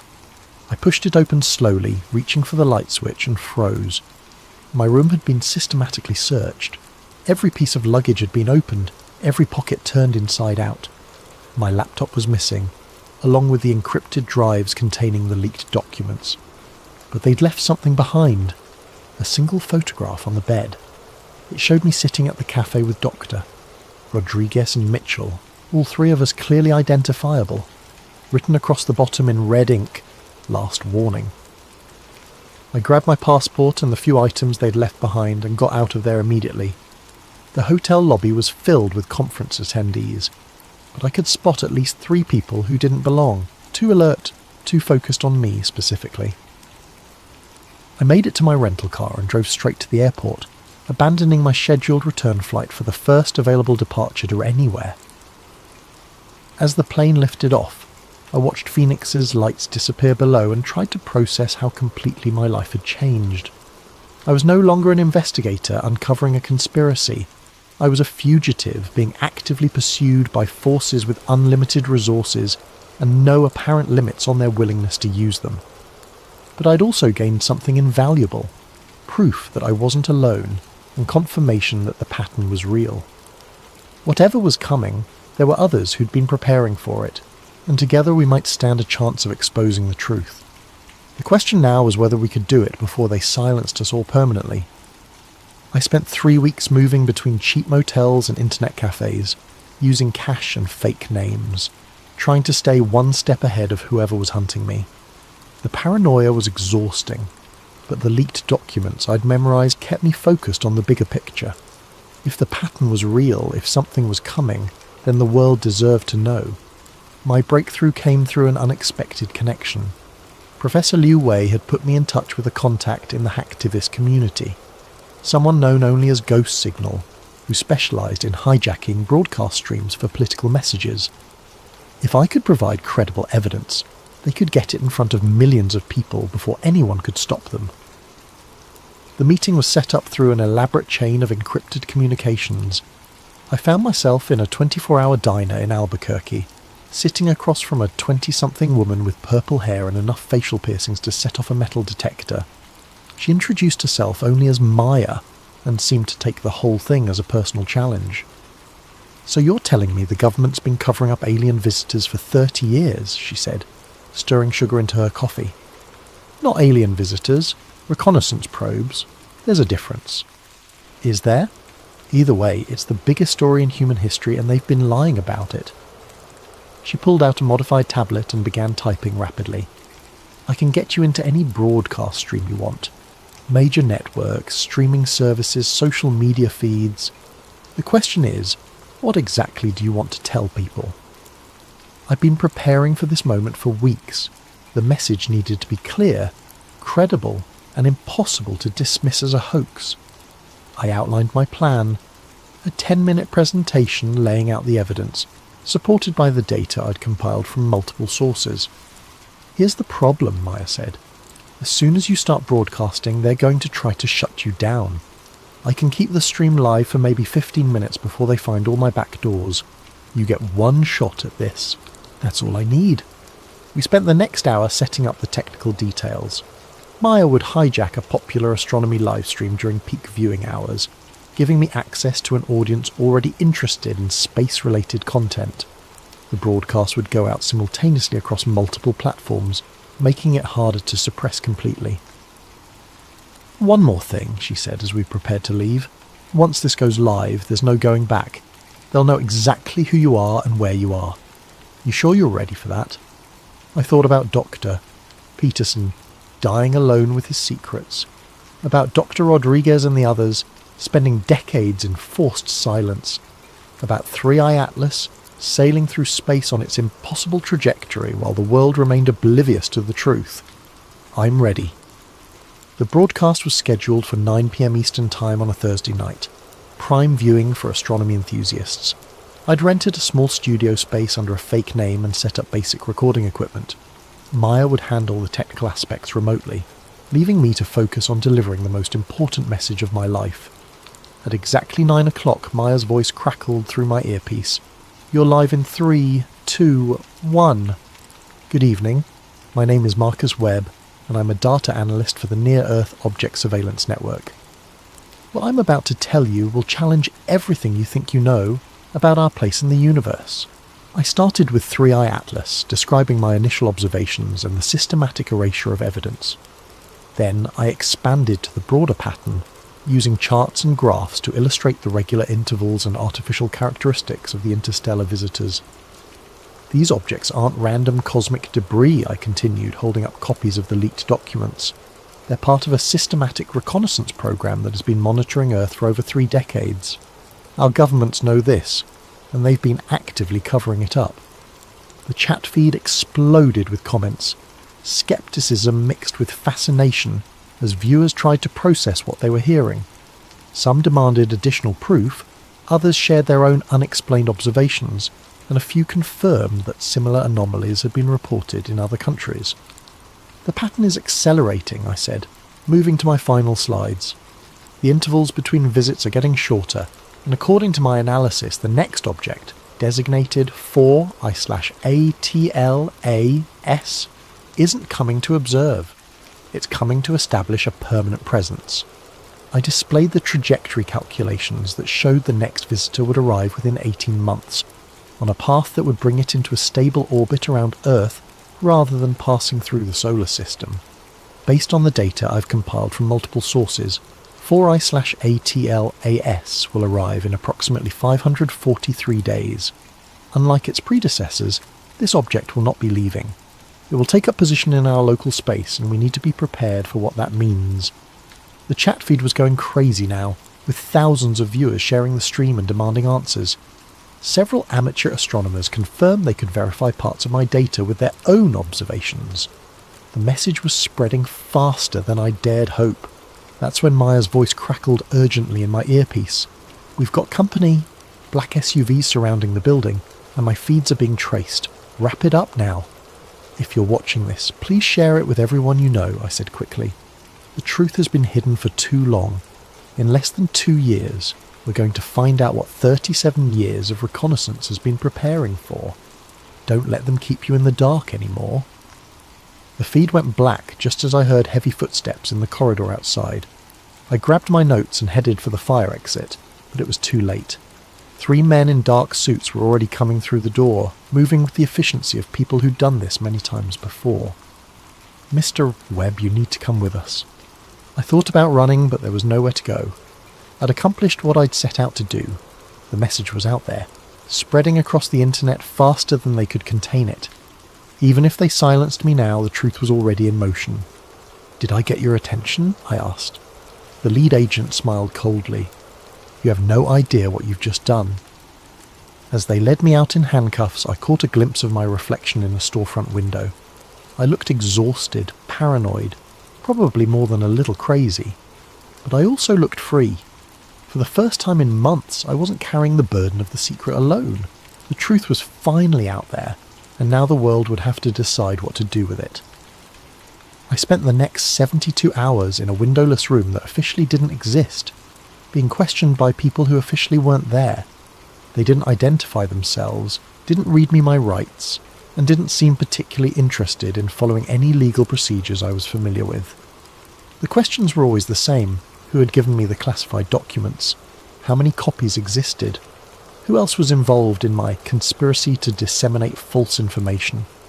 I stuck to the same answers. I'd acted alone, based on my own observations and publicly available data. They showed me printouts of the social media explosion that had followed my broadcast. Number sign Atlas pattern was trending worldwide, with millions of shares and thousands of amateur astronomers attempting to verify my claims. The initial wave of skepticism was giving way to grudging acceptance, as independent observers confirmed the trajectory anomalies I'd described. "You've caused quite a stir," said the lead interrogator, a woman in her 40s with steel-grey hair and eyes like winter. 12 countries have filed formal diplomatic protests. 3 observatories have been forced to release previously classified data. The president is demanding answers. "Good," I said. "Maybe now we can have an honest conversation about what's really happening." "You have no idea what you've done. Do you think we've been keeping this secret for fun? Do you think there isn't a reason for the careful management of this information?" For the first time I detected something other than cold professionalism in her voice. There was fear there, carefully controlled but unmistakable. "Then tell me the reason," I said. She was quiet for a long moment, studying my face as if trying to decide something important. Finally she spoke. "The reason is panic, mister." Webb. "The reason is the complete collapse of social order when 6 billion people realise they're not alone in the universe and that their governments have been lying to them for decades. The reason is mass hysteria, economic collapse and the end of civilization as we know it. People have a right to know. People have a right to survive. And sometimes those 2 rights are incompatible." She pulled out a tablet and showed me a series of news reports from the past few days. Stock markets crashing as investors fled anything connected to space technology. Religious leaders declaring the end times. Protest movements demanding government transparency. Military bases around the world placed on high alert. "This is just the beginning," she said. "Your little broadcast has started something that none of us can control anymore. I hope you're proud of yourself." They released me that evening without explanation, dropping me off at a bus station in a city I didn't recognise with nothing but my wallet and a warning to maintain a low profile. As I waited for a bus back to Los Angeles, I checked my phone for the first time in 3 days. The internet had exploded. My broadcast had been downloaded millions of times before the original streams were taken down. Amateur astronomers around the world were confirming the trajectory anomalies. Government officials were being pressed for statements, offering carefully worded non-denials that only fueled more speculation. But there was also a disturbing counter-narrative emerging. Professional debunkers were dissecting my presentation, pointing out inconsistencies and questioning my credentials. News outlets were running pieces about dangerous conspiracy theories and the psychology of false pattern recognition. My personal life was being scrutinised, with emphasis on my history of insomnia and anxiety medication. By the time I made it back to Los Angeles, the story was already shifting. The initial excitement was fading, replaced by sophisticated disinformation campaigns that made my claims seem increasingly implausible. Fake documents were circulating that contradicted my evidence. Expert witnesses were appearing on news programs to explain how natural phenomena could account for the observed anomalies. The cover-up was adapting, evolving to contain the damage I'd caused. I found my apartment exactly as I'd left it, but something felt different. The locks hadn't been changed. Nothing appeared to be missing, but there was a subtle wrongness that I couldn't quite identify. It wasn't until I checked my computer that I understood. Every file related to my investigation was gone, replaced by different versions that told a completely different story. The trajectory data now showed normal comet behaviour. The leaked documents appeared to be obvious forgeries. My own research notes had been altered to make me look delusional. They weren't just discrediting my story. They were gaslighting me on a personal level, making me question my own memories and observations. But they'd made one mistake. Hidden in a safety deposit box across town were the original printed documents Doctor Peterson had given me, physical proof that couldn't be digitally altered. As long as those papers existed, I had evidence that the conspiracy was real. I spent my first night back trying to contact the other members of my informal network, but most of their numbers had been disconnected. Dr. Rodriguez's university claimed she'd taken an extended sabbatical. James Mitchell's former colleagues insisted he'd moved overseas without leaving a forwarding address. Only Maya responded to my encrypted messages, and her news wasn't encouraging. "They've been thorough," she typed. "Every copy of the broadcast has been scrubbed from major platforms. The mirrors I set up have been taken down. Even the cached versions are disappearing from search engines. What about the amateur confirmations? Being systematically debunked. They've got teams of experts explaining away every anomaly, providing alternative interpretations for every piece of evidence. It's like watching history being rewritten in real time." I stared at my screen, feeling the weight of defeat settling over me. I'd sacrificed everything to get the truth out, and they were erasing it as efficiently as they'd erased my original data files. "There's something else," Maya continued. "I've been monitoring the official astronomy networks. They're planning something big. A coordinated announcement about 3i Atlas that's going to put this whole thing to bed once and for all." The announcement came 2 days later, during a press conference at NASA headquarters. A panel of distinguished astronomers and agency officials presented their definitive analysis of 3i Atlas, complete with detailed explanations for every anomaly I'd observed. The trajectory corrections were caused by asymmetric outgassing from previously undetected volatile compounds. The lack of a visible coma was due to unusual mineral composition that sublimated in the infrared spectrum. The precise course changes were actually random fluctuations that appeared purposeful when viewed through the lens of conspiracy thinking. They even had a new name for the phenomenon: false pattern syndrome, a psychological condition where observers perceived intentional design in random data.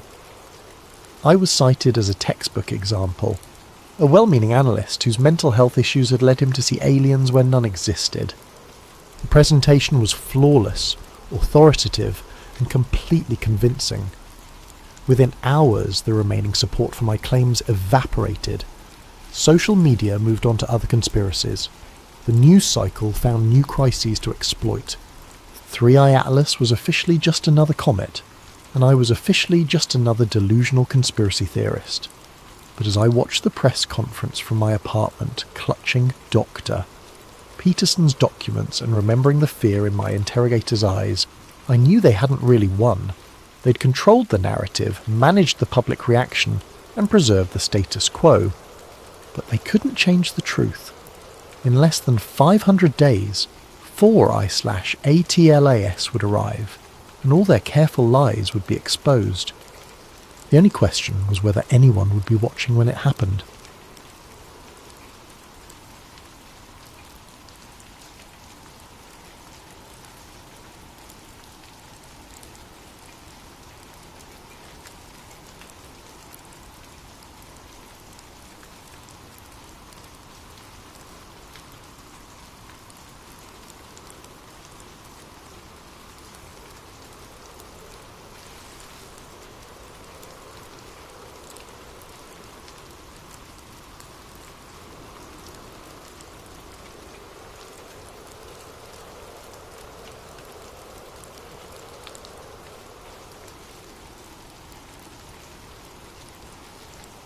Welcome back to Sleep Theories. Before we dive into tonight's chilling tale, I want to give a thank you to Firehead Productions for suggesting this incredible story concept. Your creativity never ceases to amaze me, and I hope this supernatural thriller lives up to your expectations. If you have ideas for future stories, please drop them in the comments below. I love hearing from you all. And if you're enjoying these late night narratives, don't forget to hit that like button and subscribe to Sleep Theories for more spine-tingling content. Now, let's begin. The elevator in Mumbai's gleaming titanium tower shouldn't have opened onto a Victorian seance room that reeked of sulphur and burning wax. Yet there it was, complete with mahogany table, ornate brass candlesticks, and a pentagram carved so deep into the wooden floor that the grooves still held shadows from another century. Zara Okafor pressed her palm against the temporal echo scanner clipped to her belt, feeling its familiar vibration as it registered impossible quantum readings. The device, her own invention, was designed to read the quantum imprints left by past events, like archaeological carbon dating but for time itself. Right now it was screaming warnings in frequencies only she could interpret. "This is what you called me halfway across the world for?" she asked the building manager, a nervous man named Patel, who kept dabbing sweat from his forehead despite the room's inexplicable chill. A period film set someone forgot to clean up. "Please, Professor Okafor," Patel stammered. "Look at the blueprints. This space should be the 42nd floor executive conference room. But yesterday morning, maintenance opened the elevator and found this." Zara stepped deeper into the room, her boots echoing on floors that shouldn't exist. The candles were still warm, their wax pools fresh. Victorian chairs surrounded the table in perfect ritual formation, and books bound in cracked leather lay open to pages covered in symbols that seemed to writhe when she wasn't looking directly at them. Her scanner's readings intensified. According to the quantum signatures, this room had existed here for over a century, but the building had only been completed 3 years ago. "The witnesses," she said, not taking her eyes off a particularly complex ritual circle burned into the table's surface. "Tell me exactly what they saw." Patel's voice trembled. The night security guard reported seeing figures in Victorian dress performing some kind of ceremony. They spoke in English, but he heard their voices through the walls even when they were whispering. The audio surveillance picked up every word, but when we played it back... "No sound waves," Zara finished. She'd seen similar phenomena in her research, temporal echoes of events so traumatic or significant that they left quantum impressions across multiple timeline layers. The voices registered on equipment but produced no actual acoustic disturbance. "Exactly. And Professor Okafor, they mentioned you by name." A chill that had nothing to do with the room's supernatural temperature ran through Zara's spine. She'd spent 8 years perfecting temporal echo technology, investigating sites where the past seemed to bleed through into the present. She'd documented impossible archaeological finds, recorded conversations with people who'd been dead for centuries, and mapped quantum anomalies that mainstream science refused to acknowledge. But never had any of her subjects known she was coming. What exactly did they say? Patel pulled out his phone, hands shaking as he accessed the audio file. The playback was crystal clear. Victorian English accents discussing ritual preparation, astronomical alignments, and something called the ninth convergence. Then, cutting through the ceremonial chanting like a blade through silk, came words that made Zara's chest tighten. She approaches. The quantum archaeologist, sister to the lost one. When Zara Okafor crosses our threshold, the final seal weakens. The ninth cipher reveals itself, and all worlds converge as one. The recording ended in silence that felt heavier than sound. Zara's hand instinctively moved to the silver pendant around her neck, the last thing her brother Kwame had given her before he disappeared during a university séance 15 years ago. The police had called it a missing person case. The other students claimed he'd simply vanished mid-sentence while attempting to contact a Victorian-era spirit. No one had believed the supernatural explanations except Zara, and that belief had driven her to develop technology that could prove the impossible. Now, standing in a room that couldn't exist, listening to voices from the past speak her name, she wondered if Kwame's disappearance had been the beginning of something far larger than she had ever imagined. Her scanner detected movement behind her. She spun around to find a man in an expensive suit standing in the doorway, tall, silver-haired, with the kind of authoritative presence that suggested military or intelligence background. "Professor Okafor," he said in a crisp British accent, "I'm Marcus Chen, formerly of MI6. We need to talk." "The building was sealed," Patel protested. "How did you—" "The same way this room appeared where it shouldn't exist," Marcus replied smoothly. "Reality has been developing significant structural problems lately, and I believe the good professor's expertise is exactly what we need to understand why." Zara studied him carefully. Her scanner was picking up unusual quantum signatures from his direction. Not temporal echoes, but something else. Something that suggested he'd been exposed to the same kind of anomalies she was detecting here. "You've seen this before," she said. It wasn't a question. 9 times in the last 3 months across 6 continents. Victorian séance rooms materializing in modern buildings. Golden Dawn ritual chambers appearing in locations where the organization once operated. Each incident stronger than the last. each one corresponding to specific dates from 1888 to 1900. Marcus stepped into the room, seemingly unaffected by its supernatural atmosphere. The Hermetic Order of the Golden Dawn wasn't just practicing ceremonial magic, Professor Okafor. They were the world's first quantum consciousness researchers, and their so-called failed rituals were actually successful beyond their wildest dreams. They fractured reality across parallel timelines, and now those fractures are healing by merging all possible worlds into one chaotic singularity. "That's impossible," Zara said automatically, even as her scanner confirmed readings that supported his outrageous claims. "Is it? You've spent years proving that time isn't linear, that consciousness can leave quantum imprints that persist across centuries. Your brother disappeared during a séance, didn't he? Not missing, displaced. Shifted to a parallel timeline where the Golden Dawn succeeded in their ultimate goal." Zara's chest constricted. "How could you possibly know about Kwame?" "Because I've been tracking Golden Dawn descendants and their activities for 23 years. Because I've seen what happens when reality fractures start to converge.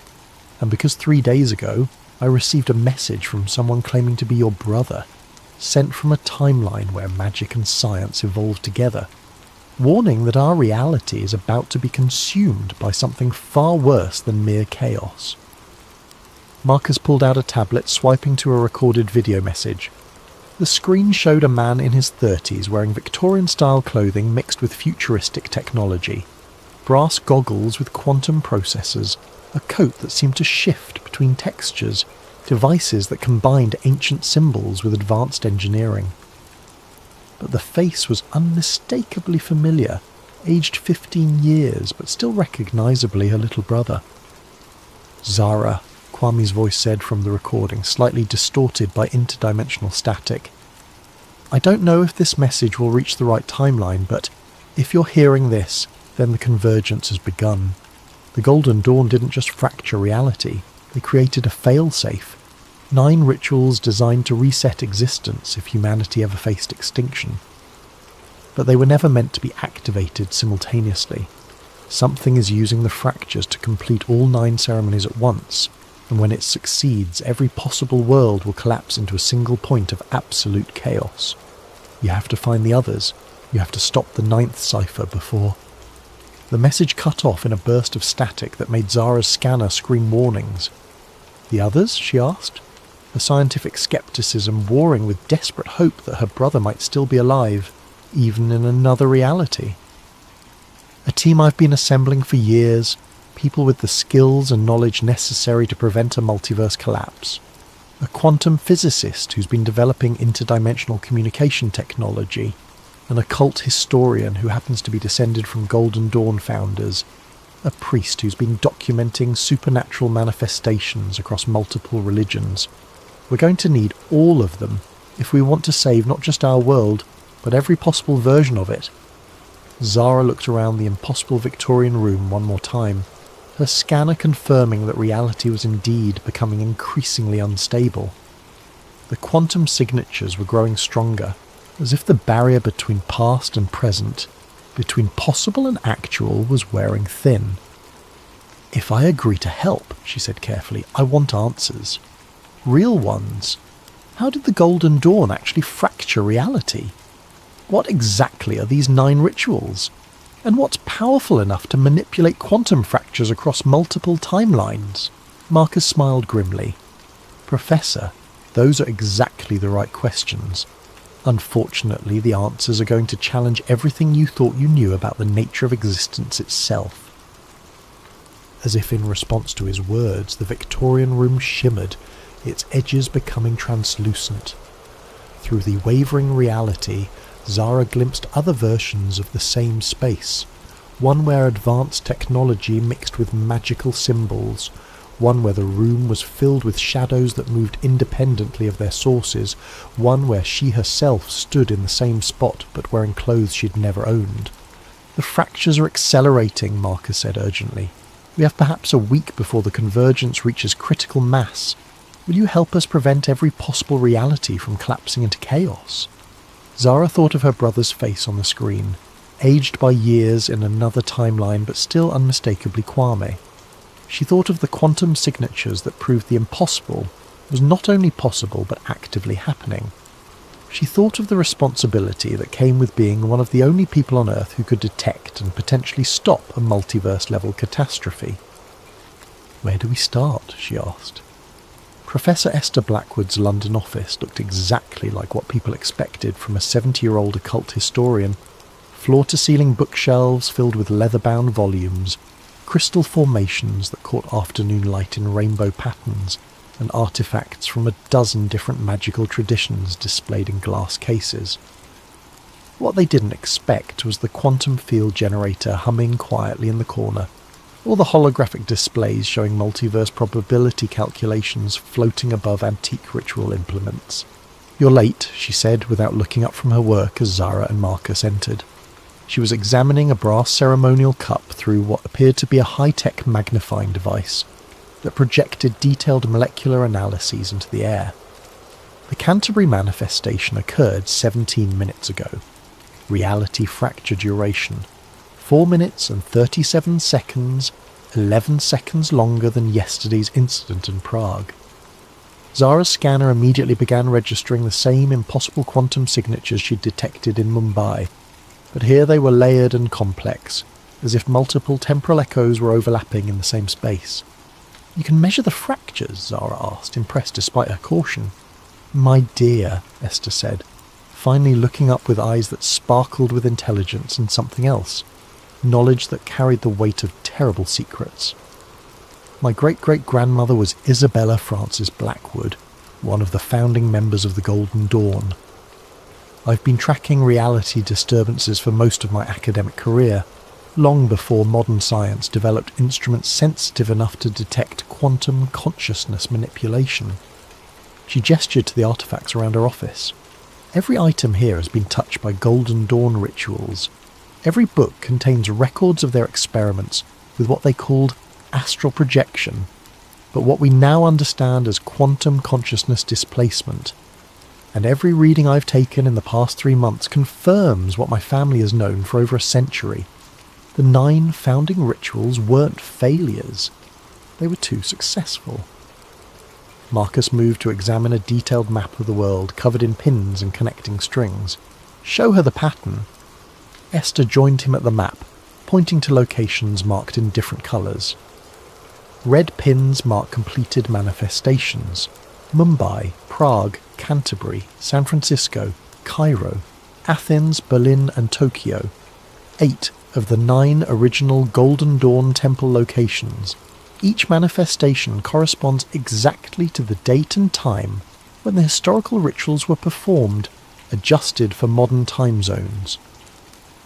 "And the 9th?" Zara asked, though she suspected she already knew the answer.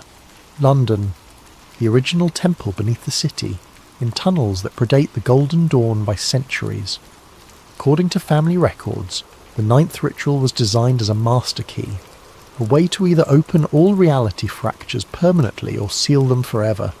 It was scheduled for October 31st, 1899, but was never performed because the order disbanded after internal conflicts." Zara studied the map more carefully, noting the mathematical precision of the location relationships. "The positioning isn't random. The 8 completed sites form a geometric pattern." "An octagram," Esther confirmed. 8 points of a star with London at the centre.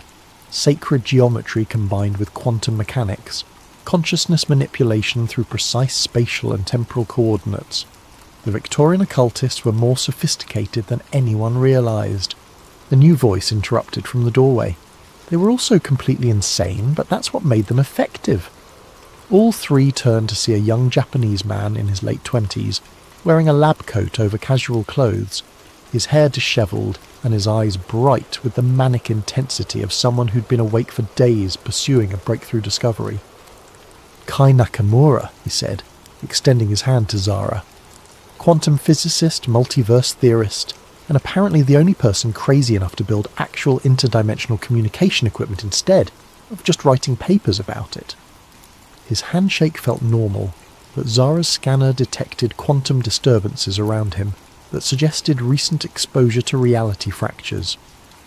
You've been in contact with parallel timelines. For the past 6 months, ever since the Mumbai incident, my equipment picked up the quantum disruption from halfway around the world. Reality fractures generate specific frequency signatures that propagate through what I call the dimensional substrate. I've been monitoring them, and Professor, they're not random occurrences. Someone is deliberately completing the Golden Dawn rituals in sequence. Kai moved to Esther's desk and pulled out a tablet showing complex waveform analyses. Each manifestation generates quantum resonance that makes the next one easier to achieve.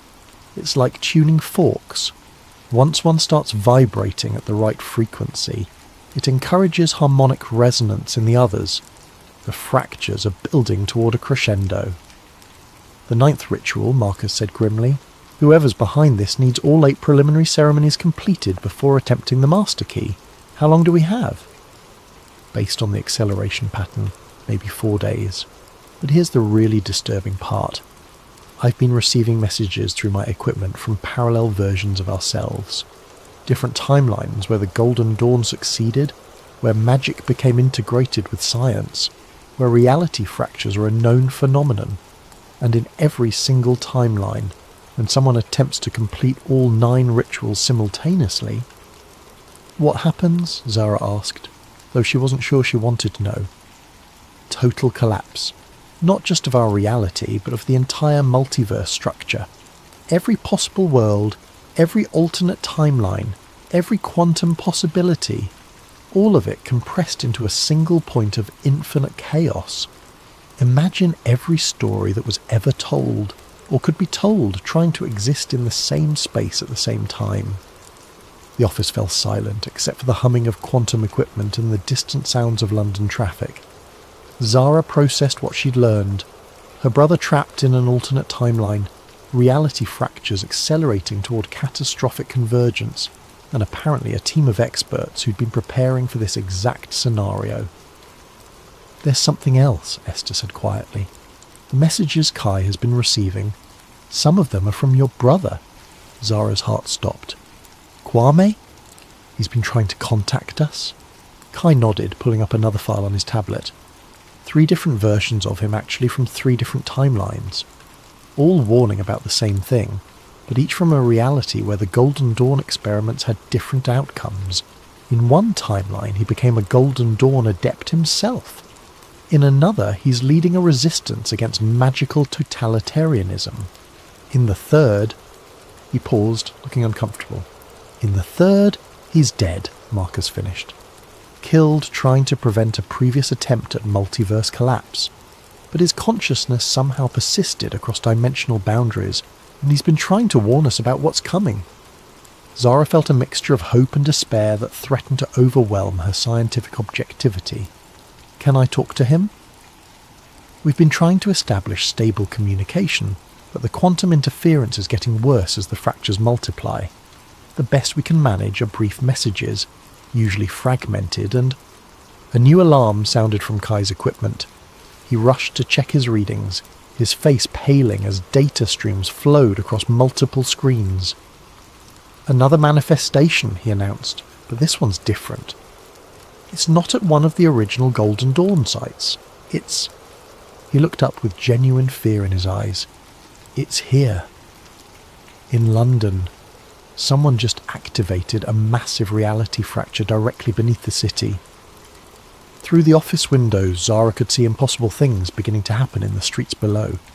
Victorian carriages materialised between modern cars.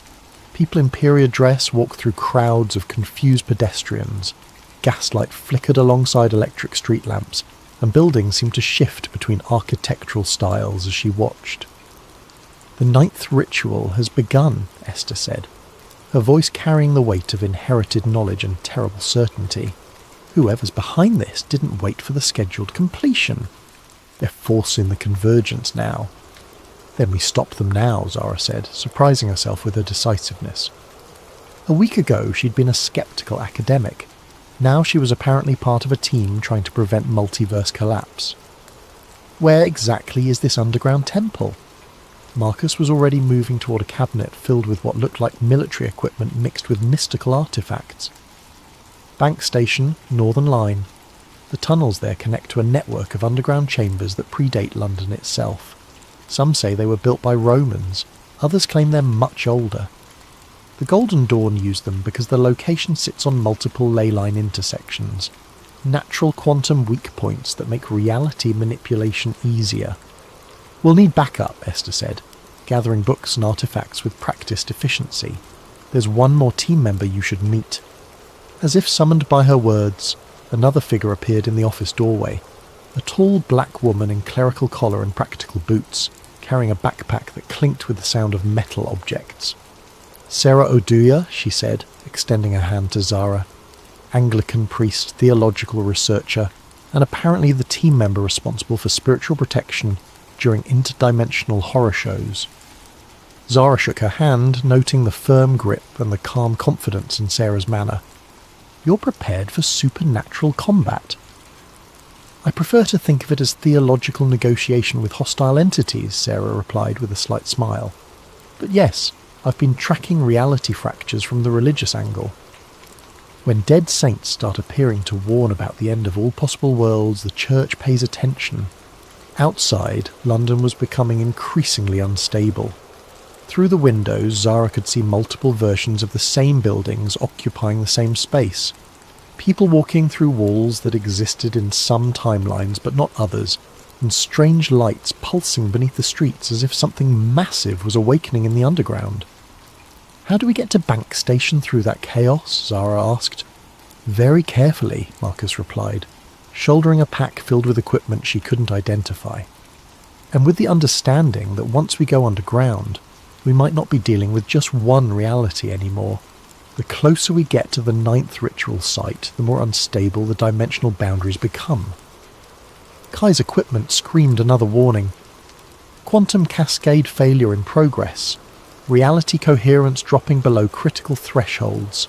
Whatever they're doing down there, it's working faster than any of my models predicted." "Then we better hurry," Esther said, tucking a leather-bound book into her coat. "Because according to family records, the 9th cipher doesn't just reset reality.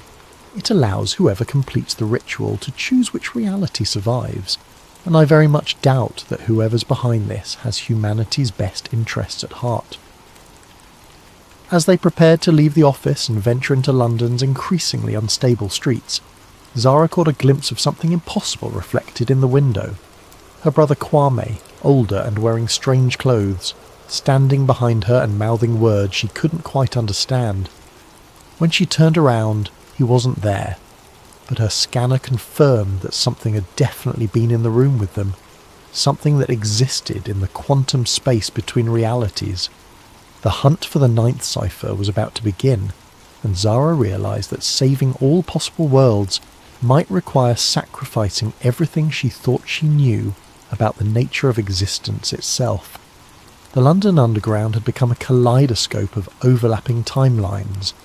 Victorian steam trains materialized on tracks beside modern electric carriages, passengers from different centuries occupying the same platforms without seeming to see each other, and station announcements echoed in languages that predated English by millennia.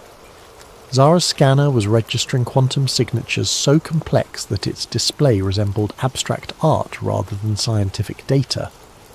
Reality wasn't just fracturing, it was layering, with multiple versions of the same locations existing simultaneously in an impossible geographic palimpsest.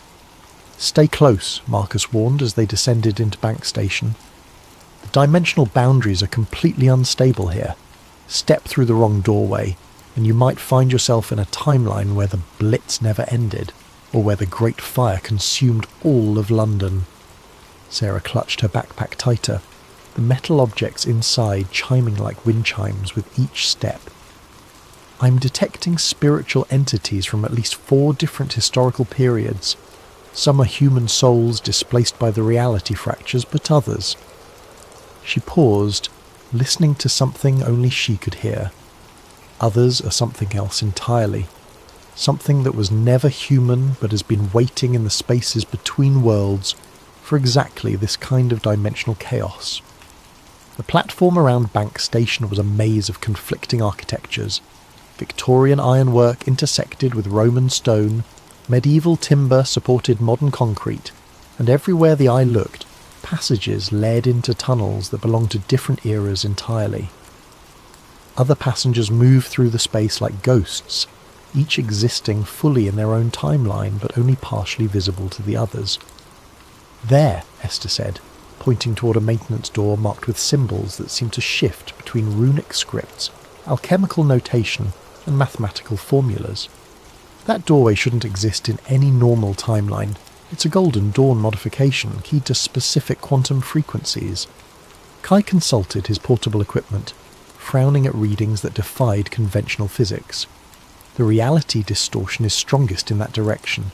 Whatever's generating the dimensional cascade, it's directly beneath us, maybe 50 meters down, in tunnels that my scans suggest are significantly older than London itself. As they approached the doorway, Zara's scanner detected movement in her peripheral vision. She turned to see figures in Victorian dress performing some kind of ritual, in what appeared to be a gaslit version of the same platform.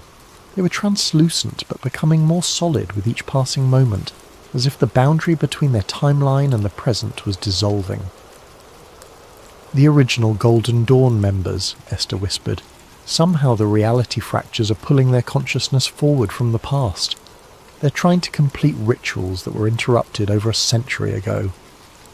One of the Victorian figures looked directly at Zara, his eyes burning with an intensity that transcended temporal boundaries. When he spoke, his voice carried across dimensions with perfect clarity. "The ninth cipher awakens. The architecture of all worlds bends toward convergence. She who reads the quantum echoes must choose preservation or transformation, stasis or evolution. The shadow of the lost brother guides, but the final decision rests with she who bridges science and mystery."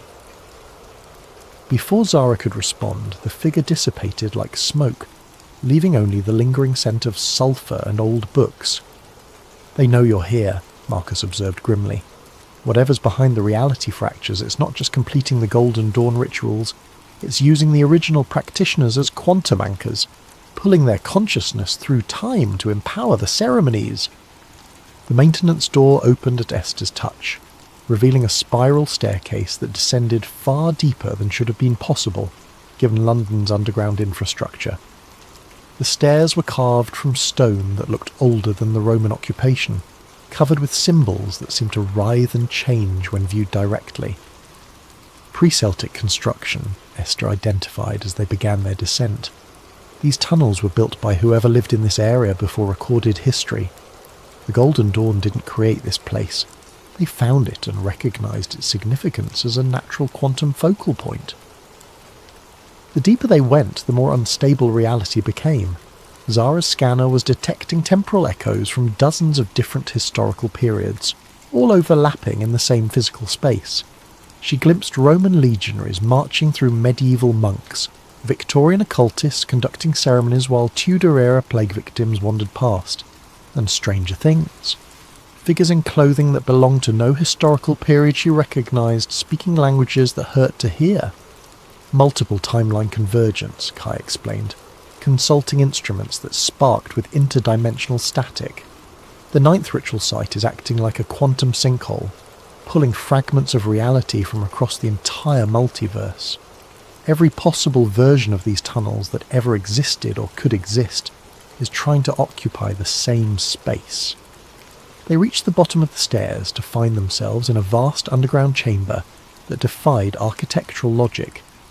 The ceiling stretched upward into darkness, punctuated by lights that might have been stars or distant fires. Columns supported nothing while arches connected to empty air, and passages led off in directions that included several that shouldn't have been geometrically possible. At the chamber's centre stood a massive circular altar covered with symbols from every magical tradition Zara had ever encountered, and several she was certain no human had ever seen. Around the altar, figures in modern clothing operated equipment that combined cutting-edge technology with Victorian occult implements. Quantum computers linked to crystal formations, holographic displays showing ritual circles, and devices that seemed to channel energy from multiple dimensional sources. Leading the operation was a woman in an expensive business suit whose eyes held the same burning intensity Zara had seen in the Victorian apparition. She looked up as the team entered the chamber, smiling with the confidence of someone who had orchestrated every detail of their arrival. "Professor Okafor," she said in a cultured British accent. "Victoria Ashford, though I suspect Marcus has already told you about me. Welcome to the convergence point of all possible realities. I trust you're prepared to witness the birth of a new multiverse." "You're the one behind the reality fractures," Zara accused, her scanner screaming warnings about the quantum energies building around the altar. "I'm simply completing work that was abandoned prematurely over a century ago," Victoria replied. The Golden Dawn understood that consciousness shapes reality at the quantum level, but they lack the technology to achieve stable multiverse manipulation. I'm rectifying that oversight. Around the altar, her technicians continued their work with practiced efficiency. Holographic displays showed the 8 completed ritual sites, each one pulsing with energy that fed into the London nexus. Reality distortions rippled outward from their location, growing stronger with each pulse. "You don't understand what you're doing," Esther protested, moving forward with the authority of inherited knowledge. "The 9th cipher isn't meant to merge realities. It's meant to choose one and seal the others permanently. Attempting to hold all possibilities open simultaneously will cause total multiverse collapse." "Will it?" Victoria asked. "Or will it finally allow humanity to transcend the limitations of single timeline existence? Imagine a reality where every choice leads to success, where death is temporary because consciousness can shift between alternate versions of itself, where the barriers between magic and science, between possible and actual, no longer exist." She gestured to the equipment around the altar, where readings showed reality coherence dropping toward critical thresholds. "My calculations indicate that controlled multiverse convergence will create a stable hybrid reality, incorporating the best elements from every possible timeline: magic, advanced technology, expanded consciousness, all coexisting in perfect harmony." "Your calculations are wrong," Kai interrupted, pulling out his own equipment to show waveform analyses that painted a very different picture. "I've been monitoring interdimensional communications for months. Every timeline where someone attempts total convergence results in the same outcome: complete collapse into quantum chaos. You're not creating a better reality. You're destroying all realities." Victoria's smile never wavered. "Perhaps that's exactly what needs to happen. Perhaps existence itself needs to be reset, freed from the constraints of linear time and singular possibility.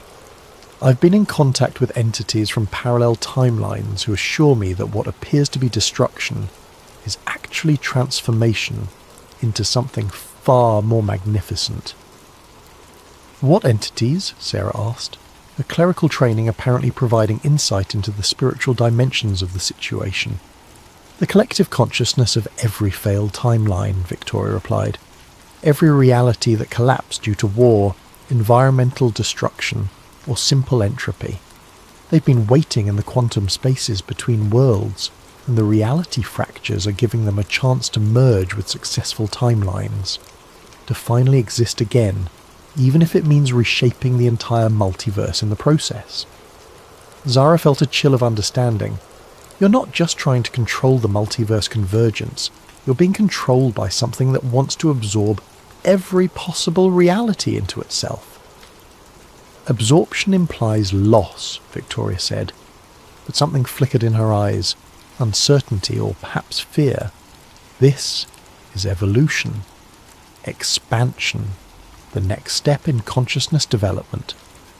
Around them, the reality distortions were accelerating.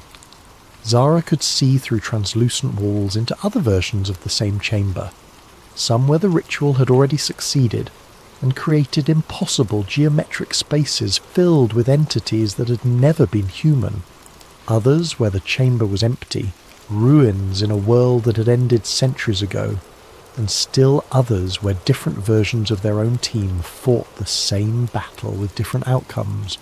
The convergence is reaching critical mass, one of Victoria's technicians announced.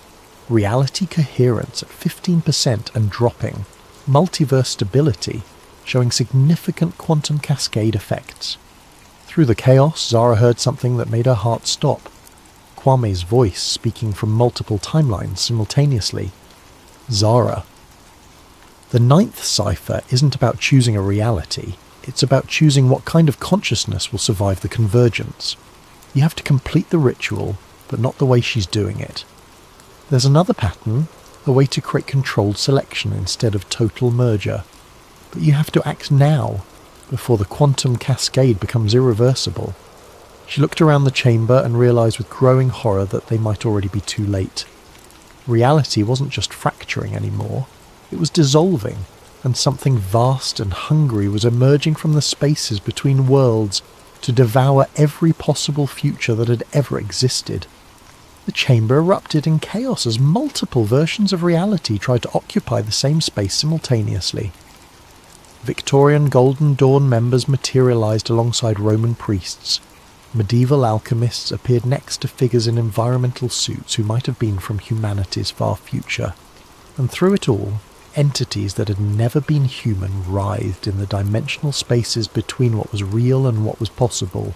Zara's scanner was beyond overloaded, its readings resembling static more than scientific data. But through the quantum noise, she could detect something else, a pattern, a mathematical structure underlying the apparent chaos. The ninth cipher wasn't random destruction. It was following specific rules that governed how consciousness could be preserved during multiverse collapse. The ritual circle, she shouted to her team over the dimensional storm, is not just about merging realities, it's about choosing which aspects of consciousness survive the convergence. Kwame was right. There's another way to complete it. Victoria's technicians were losing control of their equipment. Holographic displays flickered between timelines, showing the same ritual being performed with different outcomes across multiple realities. In some versions, the convergence created a stable hybrid universe. In others, it destroyed everything, leaving only empty quantum foam where infinite possibilities had once existed. The quantum cascade is accelerating beyond our parameters, one technician reported, his voice tight with fear. Reality coherence at 8%. We're approaching total dimensional breakdown. Then we adapt, Victoria replied. But Zara could see the first cracks in her confidence. Whatever entities had been guiding her calculations weren't providing solutions for outcomes that deviated from their predictions. Sarah had opened her backpack and was arranging metal objects in a defensive pattern around the team. Crucifixes, ceremonial daggers, symbols from multiple religious traditions, and other items that seemed designed for spiritual combat. The entities Victoria mentioned, she called out, they're not just collective consciousness from failed timelines. They're something else, something that feeds on collapsed realities. They've been manipulating events to create the convergence because they need the quantum energy released by multiverse destruction. Parasites, Esther confirmed, consulting one of her ancient books, even as reality warped around them.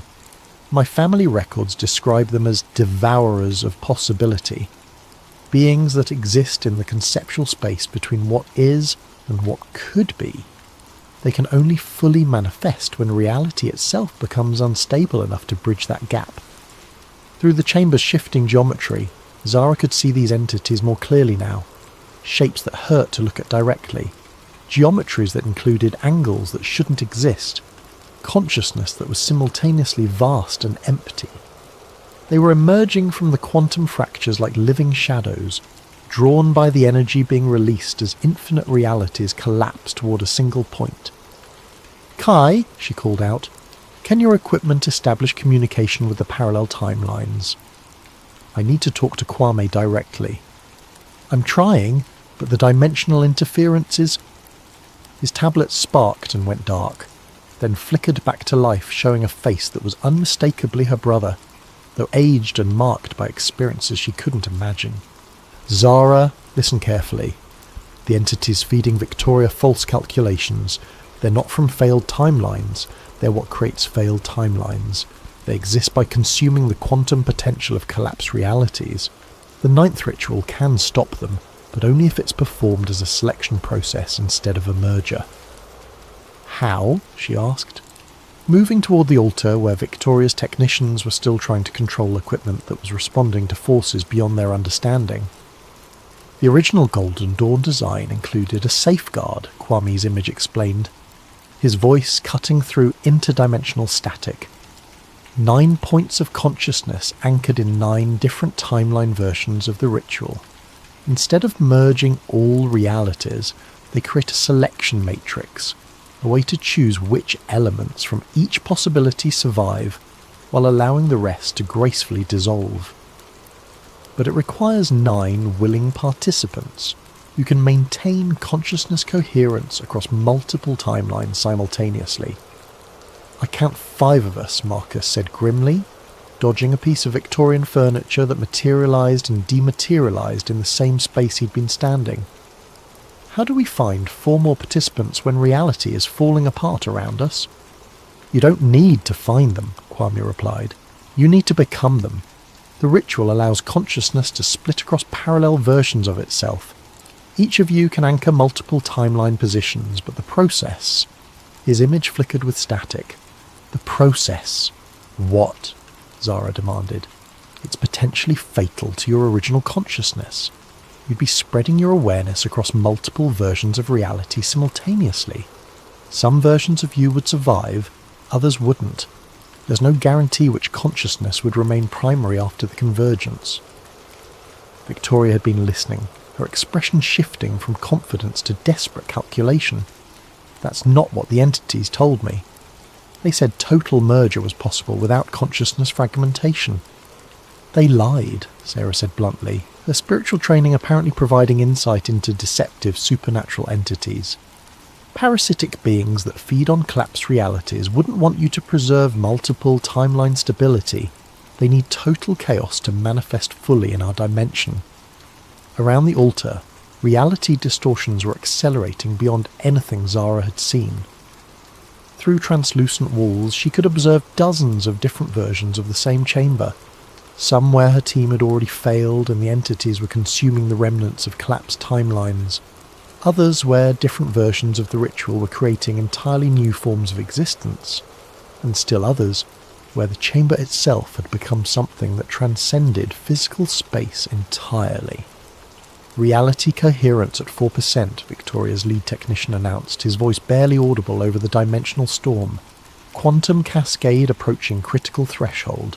Whatever we're going to do, it has to be now." Zara made the decision that would either save every possible world or destroy them all. "We perform the selection ritual," she announced. 9 consciousness anchors, controlled convergence instead of total merger. But I want everyone to understand. Some versions of us might not survive the process." "Better than no version surviving," Kai replied pragmatically, already connecting his equipment to the altar's quantum resonators. "Besides, if Kwame is right about the selection matrix, we'll be choosing which aspects of each timeline to preserve. We can bias the selection toward realities where consciousness survives intact." Esther was arranging artifacts from her collection around the altar's perimeter, creating a geometric pattern that combined Golden Dawn symbolism with mathematical formulas for quantum consciousness manipulation. The family records include specific instructions for consciousness anchoring. Each participant needs a quantum resonator calibrated to their individual neural frequency. "I can provide those," Victoria said quietly. When the team looked at her in surprise, she continued, "My equipment was designed for this exact purpose. Whatever entities were manipulating me, the technology itself is sound. I'd rather use it to save reality than watch it be consumed by interdimensional parasites." Sarah began arranging her spiritual artifacts in protective patterns around each team member's position. "Theological protection for consciousness fragmentation," she explained. "Different religious traditions have developed techniques for maintaining spiritual integrity during transcendent experiences.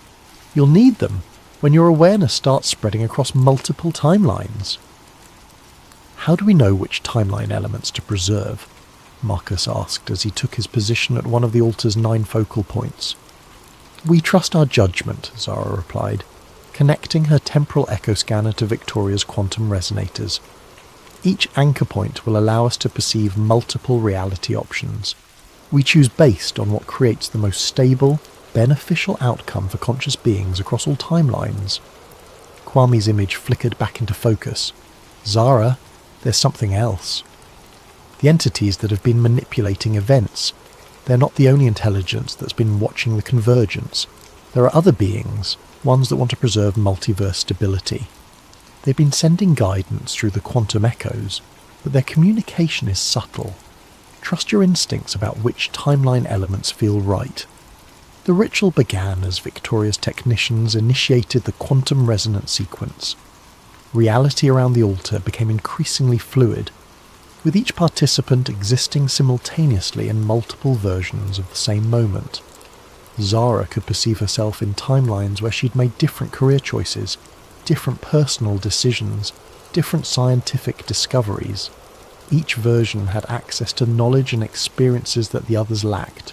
Through her consciousness anchor, she could see the selection matrix beginning to form, a vast multi-dimensional framework that displayed every possible outcome of the convergence. Some selections would preserve magic alongside science. Others would eliminate supernatural phenomena entirely, but advance technology centuries beyond current capabilities. Still others would create hybrid realities, where consciousness itself evolved into new forms. "I can see the parasitic entities," Sarah reported from her anchor point. "They're trying to influence the selection process, steering choices toward outcomes that would leave reality permanently unstable. We need to actively resist their suggestions." "Focus on consciousness preservation," Esther added. "My position is showing multiple options for how aware beings survive the convergence.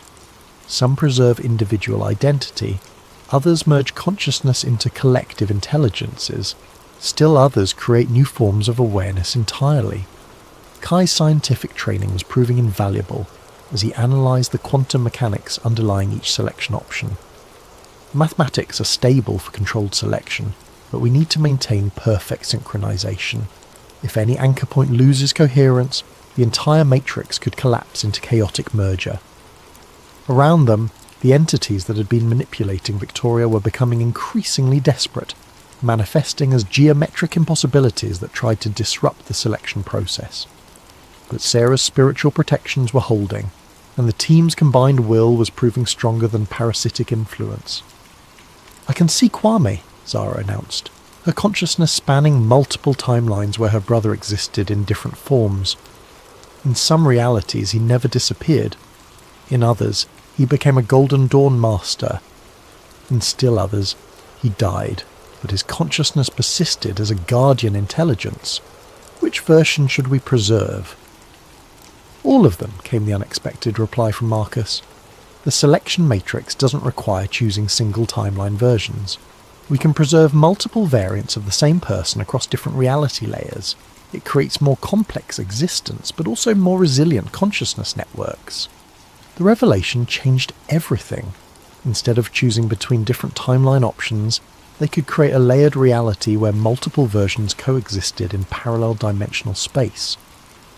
Magic and science, individual and collective consciousness, technological advancement and spiritual evolution, all could be preserved simultaneously in a stable multiverse configuration.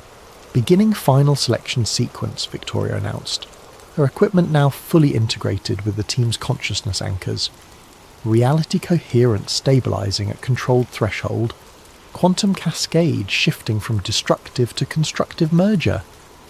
Through the selection matrix, Zara could see the new reality beginning to form, a complex but stable structure where consciousness could exist in multiple forms simultaneously, where the barriers between possible and actual were permeable but controlled, where beings could access knowledge and experiences from parallel versions of themselves without losing individual identity.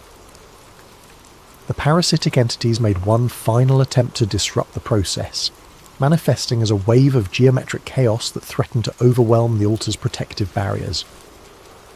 But 9 anchored consciousnesses, working in perfect synchronization, proved more powerful than interdimensional parasites that fed on collapse possibility.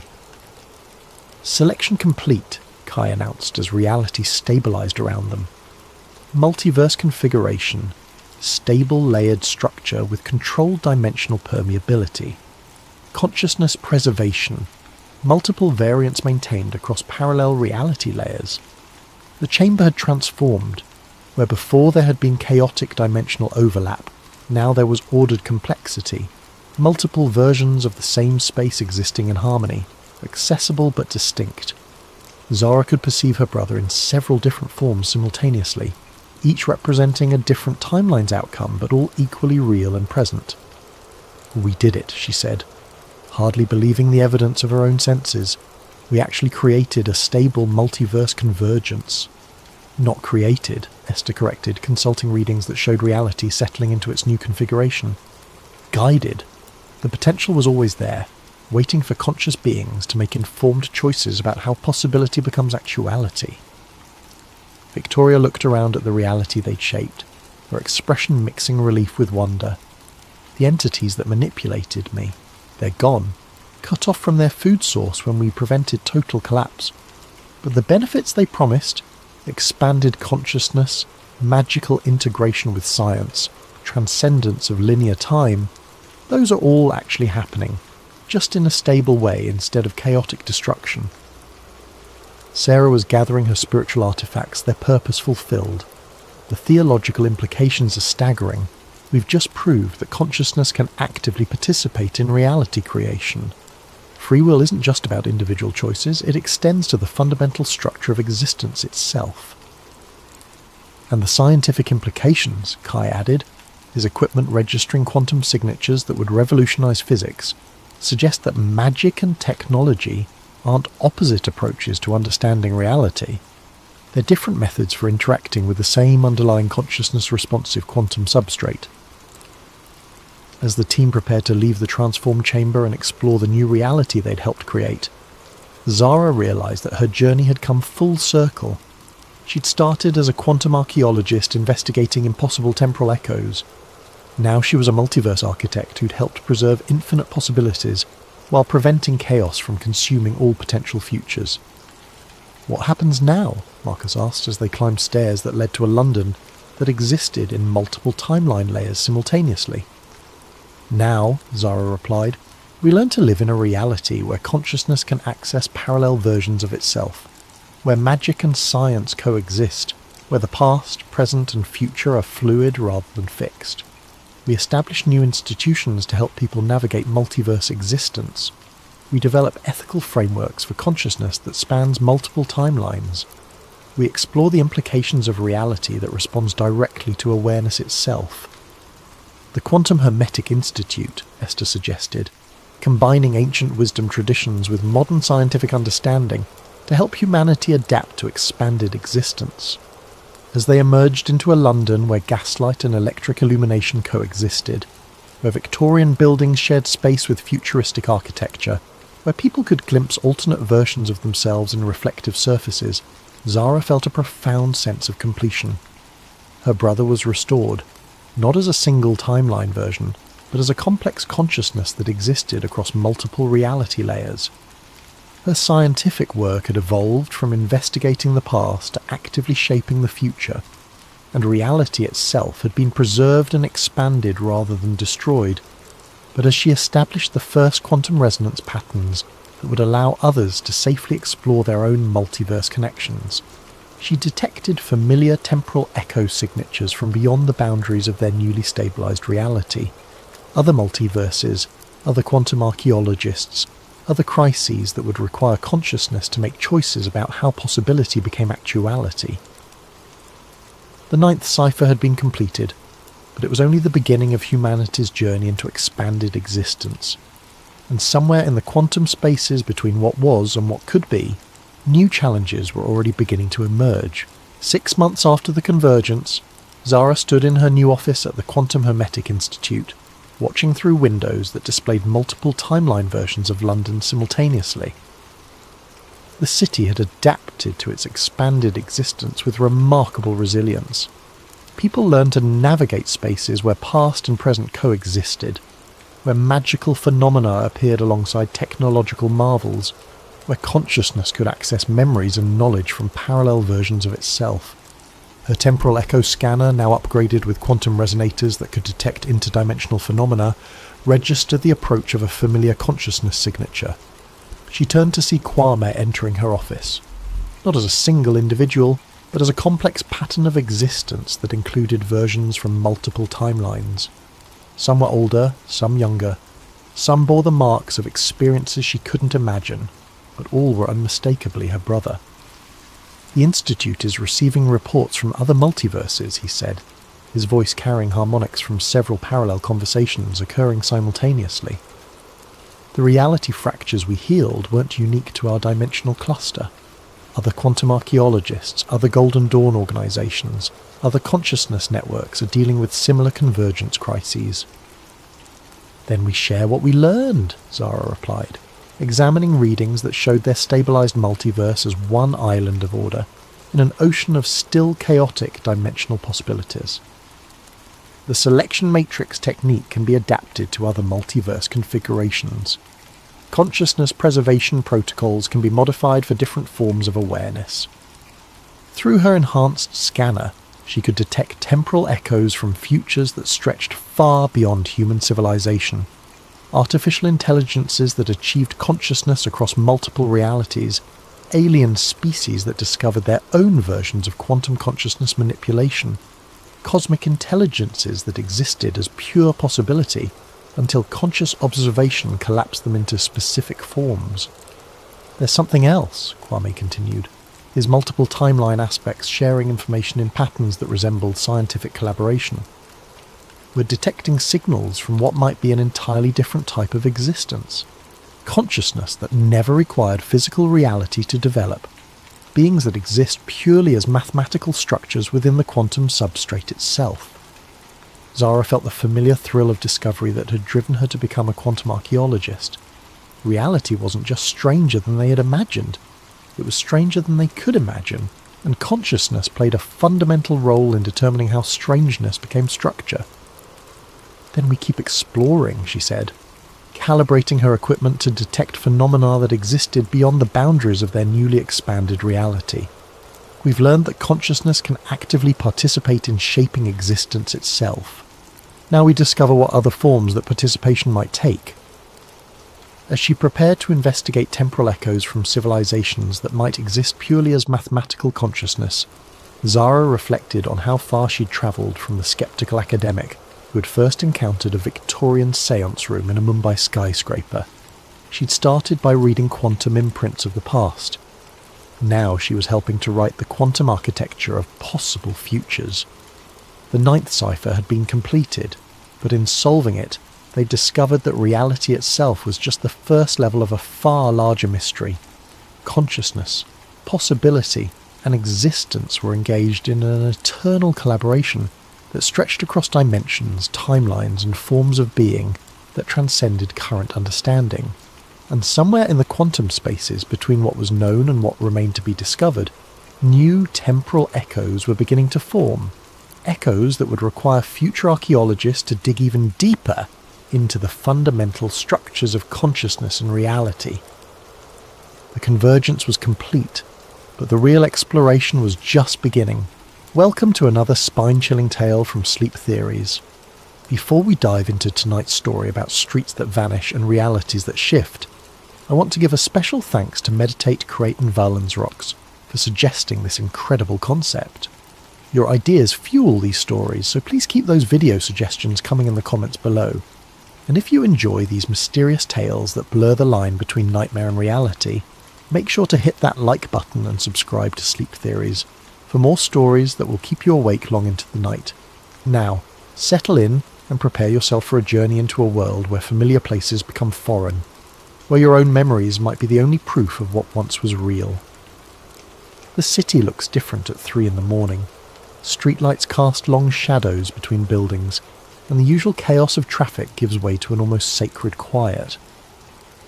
I've been driving rideshare for 4 years now, working the night shift because the money's better and honestly I prefer the solitude. There's something honest about the night. People are either going somewhere important or running from something they'd rather forget. My phone buzzed with a new ride request just as I finished dropping off a group of college kids downtown. The pickup was on Maple Avenue, and the destination showed as 1247 Warren Street. I knew the area well, had driven through it hundreds of times. Warren Street ran parallel to the University District, lined with old brownstones that had been converted into apartments for students and young professionals. The passenger was already waiting outside when I pulled up. Middle-aged woman with greying hair clutching a small overnight bag. She looked tired in that bone-deep way that comes from more than just staying up late. "You're going to Warren Street," I confirmed as she settled into the back seat. "Yes, 1247. Thank you for coming so quickly." Her voice carried a slight accent I couldn't place. I've been visiting my sister there for years, but tonight, I'm not sure why, but I kept getting turned around trying to find it myself. I pulled away from the curb and headed toward the familiar route. The GPS showed a straight shot, down Maple, left on University, then right onto Warren Street. Simple enough. I'd probably driven that exact route 50 times this year alone. "How long has your sister lived there?" I asked, making conversation to fill the comfortable silence. "Oh, about 15 years now. Same apartment the whole time. She's always joking about how she'll never move because she finally memorized her address." The woman laughed softly. "Though between you and me, the neighbourhood has changed quite a bit. Not necessarily for the worse, just different." We made the left onto University Avenue, passing the late-night coffee shop that catered to cramming students and the 24-hour laundromat where I'd seen the same homeless man sleeping in the doorway for the past 2 years. Everything looked normal, exactly as it should. Then I made the right turn where Warren Street should have been.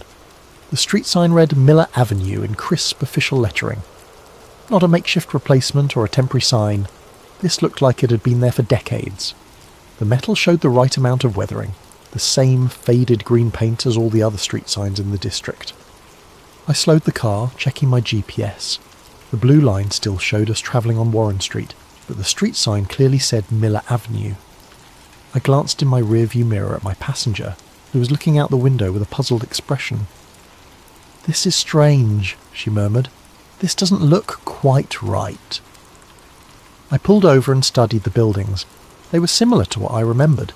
The same general style of architecture, the same height and spacing. But the details were wrong. The corner building had been painted a warm terracotta colour in my memory. Now it was a muted sage green. The small community garden that used to occupy the lot between 2 apartment buildings had been replaced by a pocket park with different trees, different layout, different everything. "The address should be right down there," I said, pointing toward where the 1200 block should have been. But even the building numbers seemed off somehow. My passenger was quiet for a long moment, staring out at the street. "This is Miller Avenue," she said finally. "But I could have sworn. I've been coming here for 15 years. I know this was Warren Street last week." We drove slowly down the block looking for 1247. We found it, a narrow brownstone wedged between 2 larger buildings with the right number painted on the door. But something felt fundamentally wrong about the whole scene, like looking at a photograph where someone had digitally altered small details. "This is it," my passenger said as we pulled up to the address. But she didn't sound certain. She sat in the car for several more seconds studying the building. The door used to be blue. I'm sure it was blue last time I was here. The door was dark green with paint that looked like it had been that colour for years. She paid me through the app and got out, but hesitated on the sidewalk. "Driver, you've been through this area before, right? Have you ever heard of Warren Street?" I nodded slowly. I thought I had. I could have sworn this was Warren Street. So did I. She walked toward the building, then turned back one more time. Maybe we're both just tired. Maybe I've been calling it the wrong name all these years. But as I drove away, checking my mirrors to make sure I was heading in the right direction, I knew she was wrong. I had definitely driven down Warren Street before, many times, and it had definitely been Warren Street, not Miller Avenue. I made a mental note to check my paper map when I got home.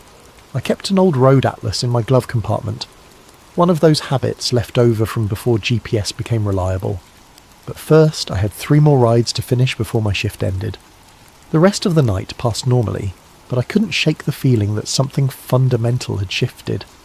It was like when you rearrange furniture in a room you've lived in for years. Everything is technically correct, but your body keeps expecting things to be in the wrong places. By the time I got home at dawn, I'd almost convinced myself it was just fatigue. Night shift work can play tricks on your mind, especially after working 6 straight days. Maybe I had been misremembering the street name. Maybe my passenger had too. Stranger coincidences had happened. But as I sat in my driveway watching the sunrise paint the sky in shades of orange and pink, one thought kept nagging at me. If it had always been Miller Avenue, why did my GPS still think we had been travelling on Warren Street? I slept until 3 in the afternoon, which was normal for my schedule, but the dreams were anything but normal. All night long, I kept dreaming about driving down familiar streets that led to places I'd never seen before. In one dream, I was trying to get home, but every turn led to a different version of my neighbourhood. Same houses, different colours, different numbers, different trees. When I finally dragged myself out of bed and made coffee, the first thing I did was dig through my glove compartment for my paper road atlas. It was a 2019 edition, still relatively new, with detailed street maps of the entire metropolitan area. I flipped to page 47, the section that covered the University District. My finger traced down University Avenue to the intersection where I had made the right turn the night before. Warren Street, clear as day, printed in the same font as every other street name on the map. Not Miller Avenue, Warren Street, exactly where I remembered it being. I stared at the map for several minutes, then checked the GPS on my phone. When I searched for Warren Street in that area, it came up with no results. When I searched for Miller Avenue, it showed exactly the route I had driven the night before. Something cold settled in my stomach. I grabbed my laptop and started searching online for any information about street name changes in the University District. The city's official record showed that Miller Avenue had been established in 1987 and had never been renamed. There was no mention of Warren Street anywhere in the municipal database. On impulse, I created a post on the city's community forum. Does anyone remember Warren Street in the University District? It used to run parallel to the campus, between University Avenue and Oak Street. Now it's called Miller Avenue, and I can't find any record of when the name was changed. I included a photo of my paper map showing Warren Street clearly labelled. The first few responses came within an hour. Yeah, I remember Warren Street. I used to live there in 2018. When did they change it? Warren Street! My ex-boyfriend lived on that street. I always thought it was a weird coincidence because his last name was Warren. I delivered pizza in that area for 3 years. Definitely remember Warren Street. Strange that there's no record of the name change. But then other responses started coming in. Are you guys serious? That's been Miller Avenue for as long as I can remember, and I've lived here for 30 years. This is obviously fake. Why would you create a fake street name and Photoshop it onto a map? Miller Avenue was named after the Miller family who donated the land to the city in 1887. It's never been called anything else. The thread quickly devolved into arguments between people who insisted they remembered Warren Street and people who were equally certain it had always been Miller Avenue. By evening, the tone had turned ugly, with accusations of lying and attention-seeking behaviour. I went to bed that night feeling unsettled but oddly vindicated. At least I wasn't the only one who remembered Warren Street. Maybe there was a reasonable explanation. Perhaps the city had renamed it recently and hadn't updated all their records yet. When I woke up the next afternoon, I checked the forum thread immediately. The post was gone. Not deleted, with a note saying it had been removed for violating community guidelines.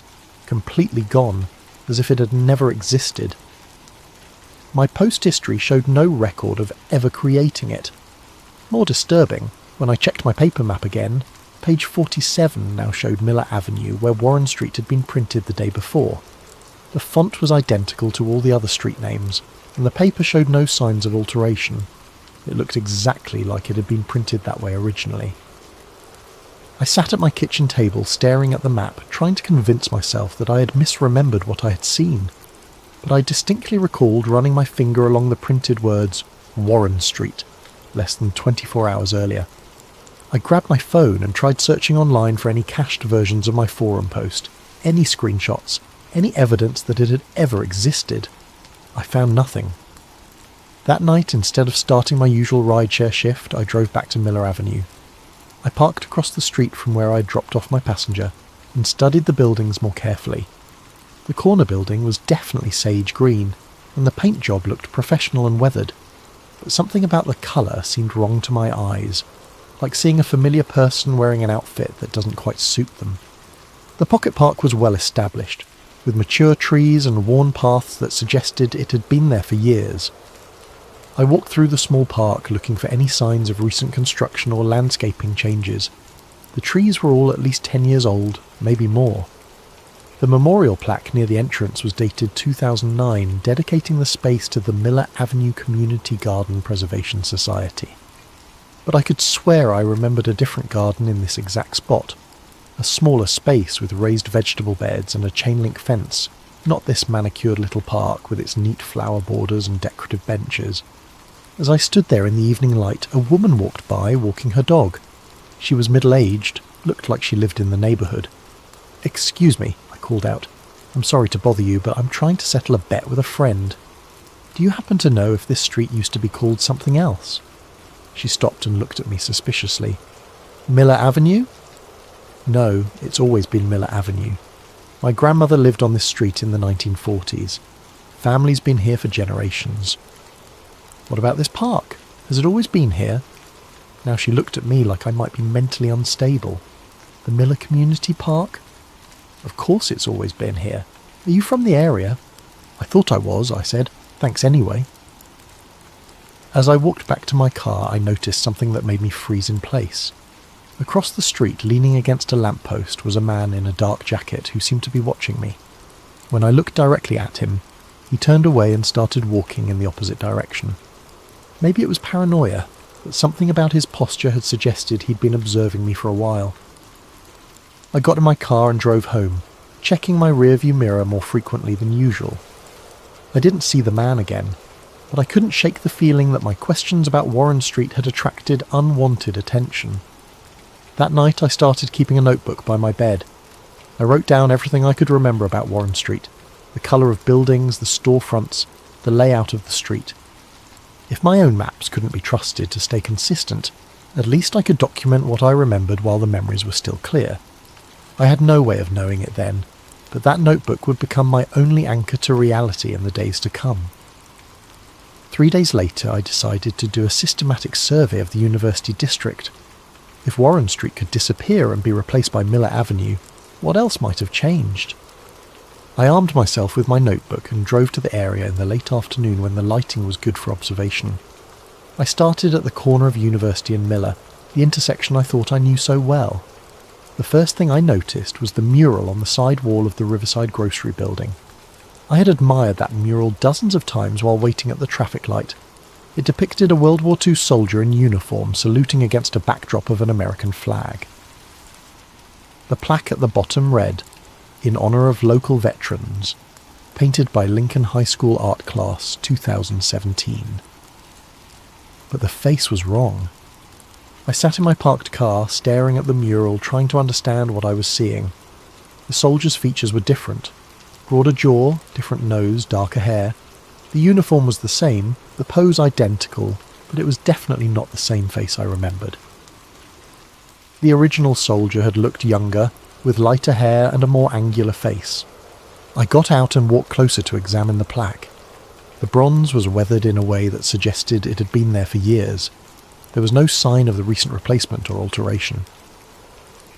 According to this plaque, Lincoln High School's art class had painted this specific mural in 2017, and I was sure I had been seeing it regularly since at least 2019. I took several photos of the mural and made detailed notes about the differences I remembered. The next stop was Murphy's Diner, 3 blocks down Miller Avenue. I had eaten there probably 20 times over the past 2 years. Decent coffee, good breakfast, friendly staff who knew the night shift workers in the area. The neon sign in the window had always been slightly crooked, and the owner, an elderly man named Murphy, always wore the same green apron. but Murphy's Diner was gone. In its place stood Riverside Pharmacy, with a crisp new sign and a bright, sterile interior visible through large windows. The building was the same shape and size, but everything else had changed. Where Murphy's had been painted a warm yellow, the pharmacy was stark white. Where there had been a small parking lot, there was now a landscaped area with modern benches. I went inside, hoping to find someone who could tell me about the previous business. "Excuse me," I said to the pharmacist, a woman in her 40s with greying hair. "I'm new to the area, and I was wondering what used to be in this building before the pharmacy." She looked puzzled. "This has always been Riverside Pharmacy. My family has owned this location for 12 years. No other business before that. Well, my husband's father ran it before us, but it's been a pharmacy for at least 20 years. Maybe longer. We have records going back to 1998. I thanked her and left, my hands shaking slightly as I made notes. In my notebook, I wrote down everything I could remember about Murphy's Diner. The layout, the menu, the colour of the booths, the way Murphy always hummed while he cooked. The pattern continued throughout the afternoon. The barber shop I remembered had been replaced by a coffee shop that looked like it had been there for years. A vacant lot where I was sure there had been a small apartment building now contained a well-established community garden with mature plants. Most disturbing, the people I talked to didn't just disagree with my memories. They seemed genuinely confused by my questions, as if I was asking about places that had never existed. By late afternoon, I had documented 7 significant discrepancies between what I remembered and what currently existed. In each case, the current version looked authentic and established, not like recent changes or replacements. I decided to try a different approach.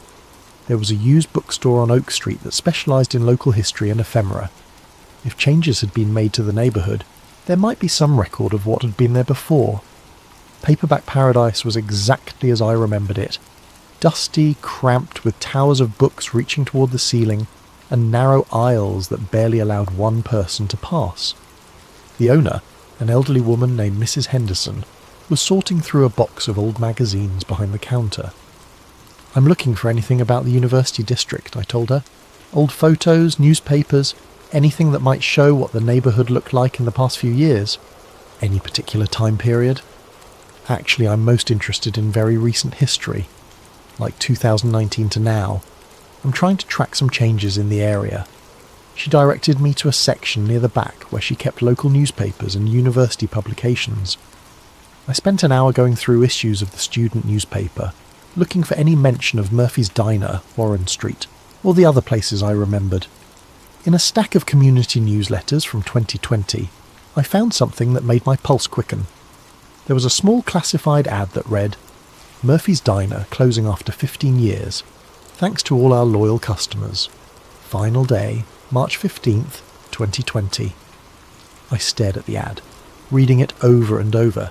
Here was proof that Murphy's Diner had existed, that I wasn't imagining things. I looked around for Mrs. Henderson to ask about purchasing the newsletter, but she'd stepped away from the counter. While I waited for her to return, I continued searching through the papers. In a university newsletter from 2019, I found a small article about a community art project that mentioned the Warren Street Mural Renovation Project. The article was brief, but it clearly referred to Warren Street as a real place. I gathered both publications and brought them to the counter, but Mrs. Henderson was still nowhere to be seen. After waiting for several minutes, I heard voices coming from the back room, Mrs. Henderson talking to someone in low, urgent tones. "I'll be right with you," she called out. But something about her tone had changed. When she emerged from the back room a few minutes later, she looked flustered and avoided making eye contact. "I'm sorry, but we're closing early today," she said. "Family emergency."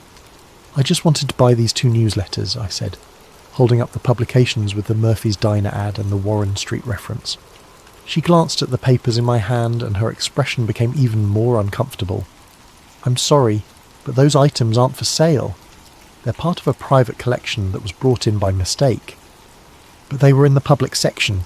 "Please leave," she said firmly. "We're closed." I had no choice but to put the newsletters back and leave the store. As I walked to my car, I noticed a dark sedan parked across the street with 2 people inside. The passenger seemed to be watching the bookstore. I drove around the block and parked where I could observe Paperback Paradise without being obvious about it.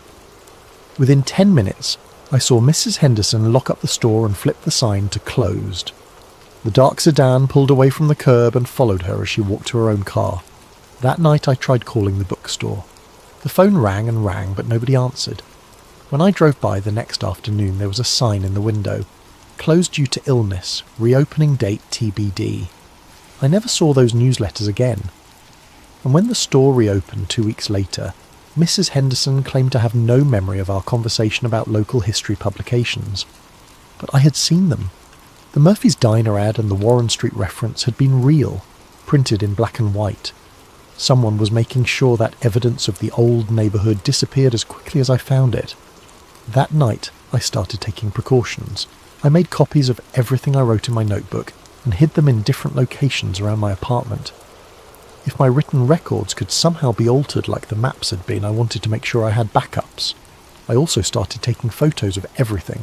Street signs, buildings, murals, storefronts. If reality was being edited somehow, maybe photographs would provide a more permanent record. I had no idea how naive that hope was. After the incident at Paperback Paradise, I realised I needed to be more careful about how I investigated the changes in the neighbourhood. If someone was monitoring people who asked too many questions about Warren Street, I couldn't just walk around interviewing random strangers. Instead, I decided to focus my search online. The internet was vast and decentralised. Surely it would be harder to scrub every reference to places and events that had apparently been erased from physical reality. I started with basic searches. Warren Street University District, Murphy's Diner, street name changes. Most of the results were irrelevant, but I found a few forum posts and social media comments that seemed promising. However, when I tried to access them, I kept getting page not found errors, or finding that the posts had been deleted. It was frustrating, but I kept trying different search terms and looking deeper into cached results. After several hours of this tedious work, I found something interesting. Buried in the comments section of a paranormal blog was a cryptic post from someone with the username Reality Archivist.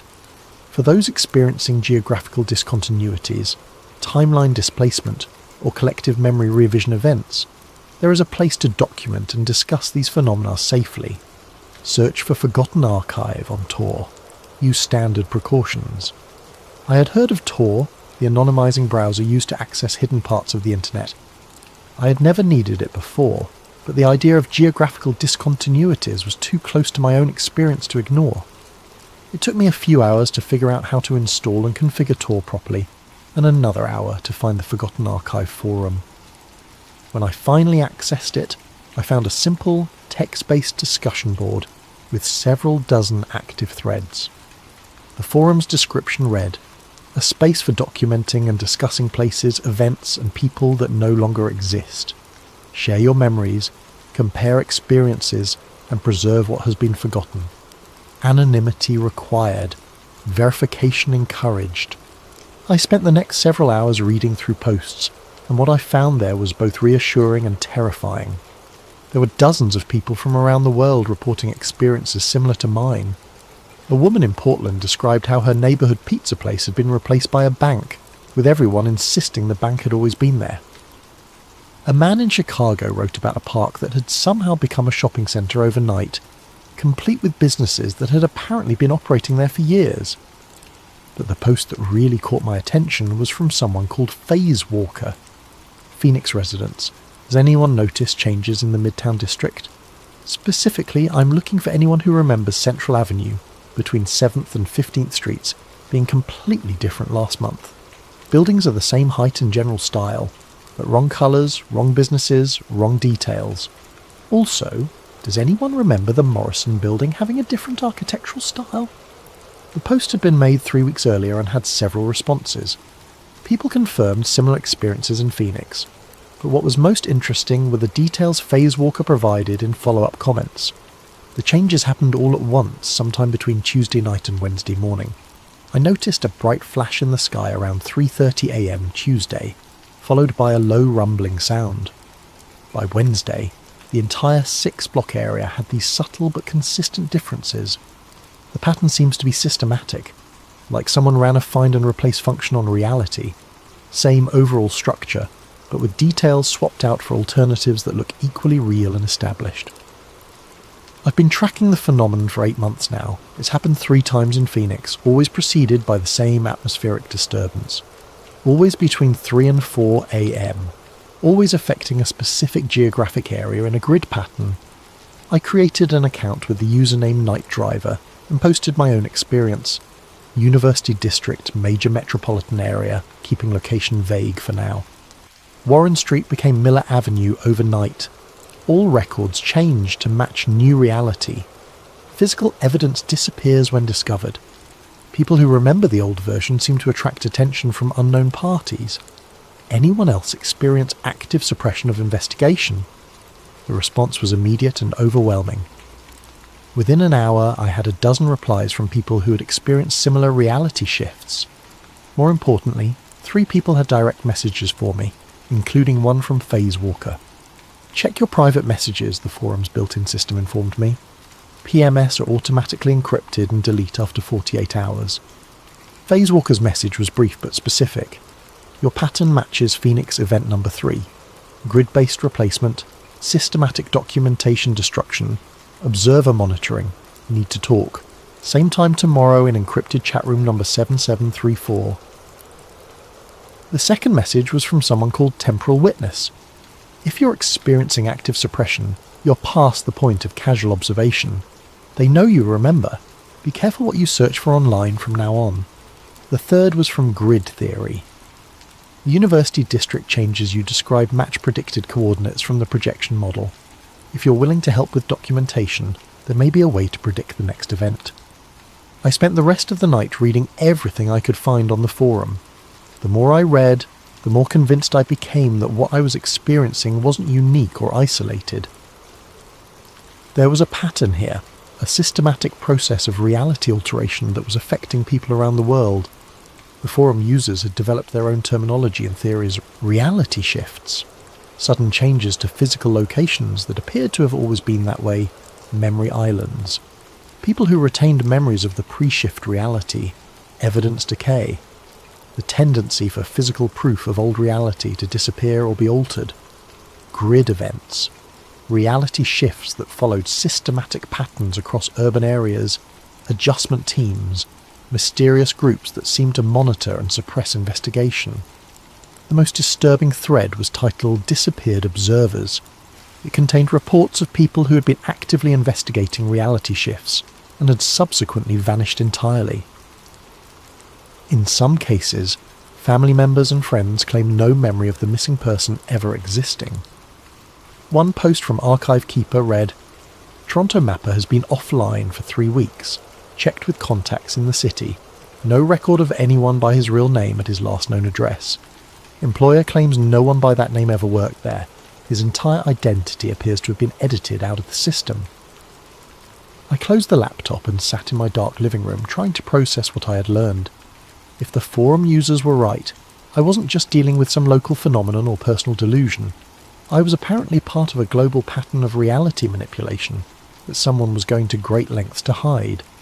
And if the forum was correct about adjustment teams and people who asked too many questions, I was already in more danger than I had realised. The next evening I logged into encrypted chat room number 7734 to meet Phase Walker. What I learned there would change everything I thought I knew about the nature of reality itself. The encrypted chat with Phase Walker was scheduled for 11 p.m, but I logged in an hour early to get familiar with the interface. The chat room was completely anonymous. No usernames displayed, just randomised ED numbers that changed every few minutes. At exactly 11 p.m, a message appeared. Night Driver, confirm you're here by describing the colour of the building that's wrong on your Miller Avenue. I typed back, Sage Green Corner building, should be terracotta. Confirmed. I'm the Phoenix contact. Before we start, have you noticed anyone watching you since you began investigating? I thought about the man by the lamppost outside Miller Avenue, and the sedan that had followed Mrs. Henderson from the bookstore. Maybe. A few incidents that seemed like surveillance.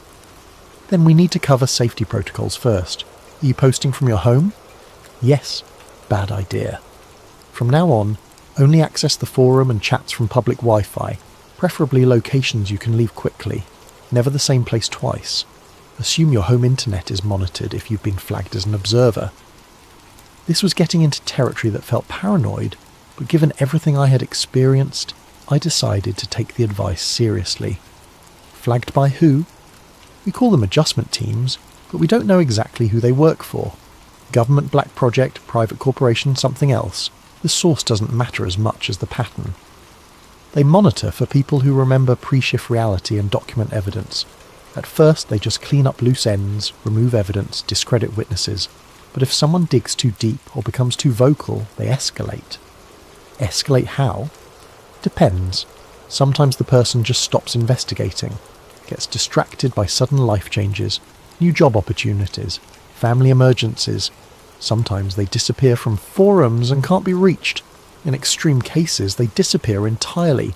Identity scrubbed from records. Family and friends lose all memory of them. The implications of that made me feel sick. You're saying they can edit people out of existence? We think so. Same process that changes street names and building colours, just applied to human beings instead of places. But here's what's important. We've never lost anyone who followed proper security protocols and worked within our support network. Phase Walker spent the next hour teaching me basic operational security. Use public Wi-Fi exclusively for forum access. Never search for shift-related terms on personal devices or networks.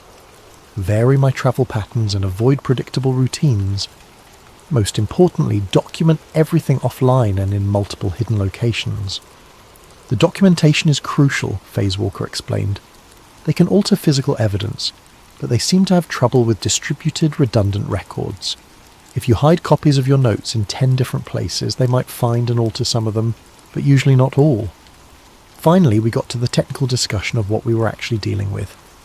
The working theory is that we're experiencing timeline convergence events, Phase Walker wrote.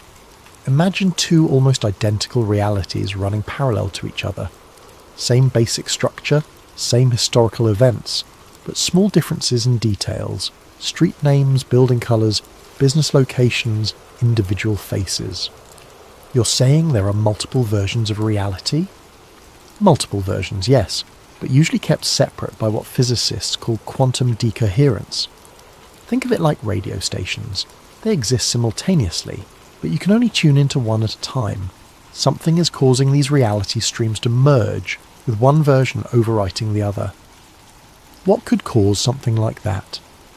High-energy particle experiments, electromagnetic anomalies, possibly even certain astronomical events. The forum has been tracking correlations between shifts and activities at research facilities, but the data is incomplete. Phase Walker sent me a file containing maps and timelines of documented reality shifts from around the world.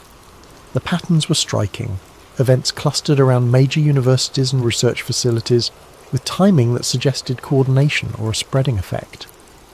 Phoenix has a major particle physics lab 30 miles south of the city, Phase Walker noted. Every shift event here has occurred within 72 hours of high-energy experiments. Your university district, any major research facilities nearby? I thought about it. The university had a physics department, but I didn't know about major experimental work. However, about 20 miles northwest of the city was Brookhaven Research Institute, a private facility that did contract work for the government. Possibly, I'll need to research it. Be careful how you research it. Don't use normal search engines or library computers. The adjustment teams monitor for certain types of inquiries. We agreed to meet again in 3 days, same time, same protocol. Phase Walker gave me a list of specific things to document. Any unusual atmospheric phenomena, timing of changes, geographic patterns, and especially any signs of surveillance. One more thing, Phase Walker added before signing off. If you see a bright flash in the sky followed by low-frequency rumbling, that's the signature of an active shift event. You'll have maybe 6 hours before the changes lock in. That's your window to document everything you can about the pre-shift reality. The next day, I implemented the new security protocols. I found a different coffee shop with public Wi-Fi and spent an hour researching Brookhaven Research Institute. What I found was concerning. Brookhaven specialised in advanced particle physics research with applications for national security. Their website was deliberately vague, but academic papers referenced work on quantum field manipulation and dimensional interface studies. Most significantly, their experimental schedule showed high-energy runs every Tuesday and Friday night between 2 and 5 a.m. Warren Street had become Miller Avenue on a Wednesday morning. The last high-energy run at Brookhaven had been Tuesday night, 2 to 5 a.m. I started paying attention to details I'd previously ignored. On Friday afternoon, I positioned myself in the Miller Avenue area with my notebook and camera, planning to monitor the area through the night. At 11 p.m. I noticed the first watcher. He was sitting in a car parked at the far end of the street, positioned to have a clear view of the entire block. Middle-aged, wearing dark clothes, professional demeanour. He wasn't trying to hide his presence, but he wasn't obvious about surveillance either.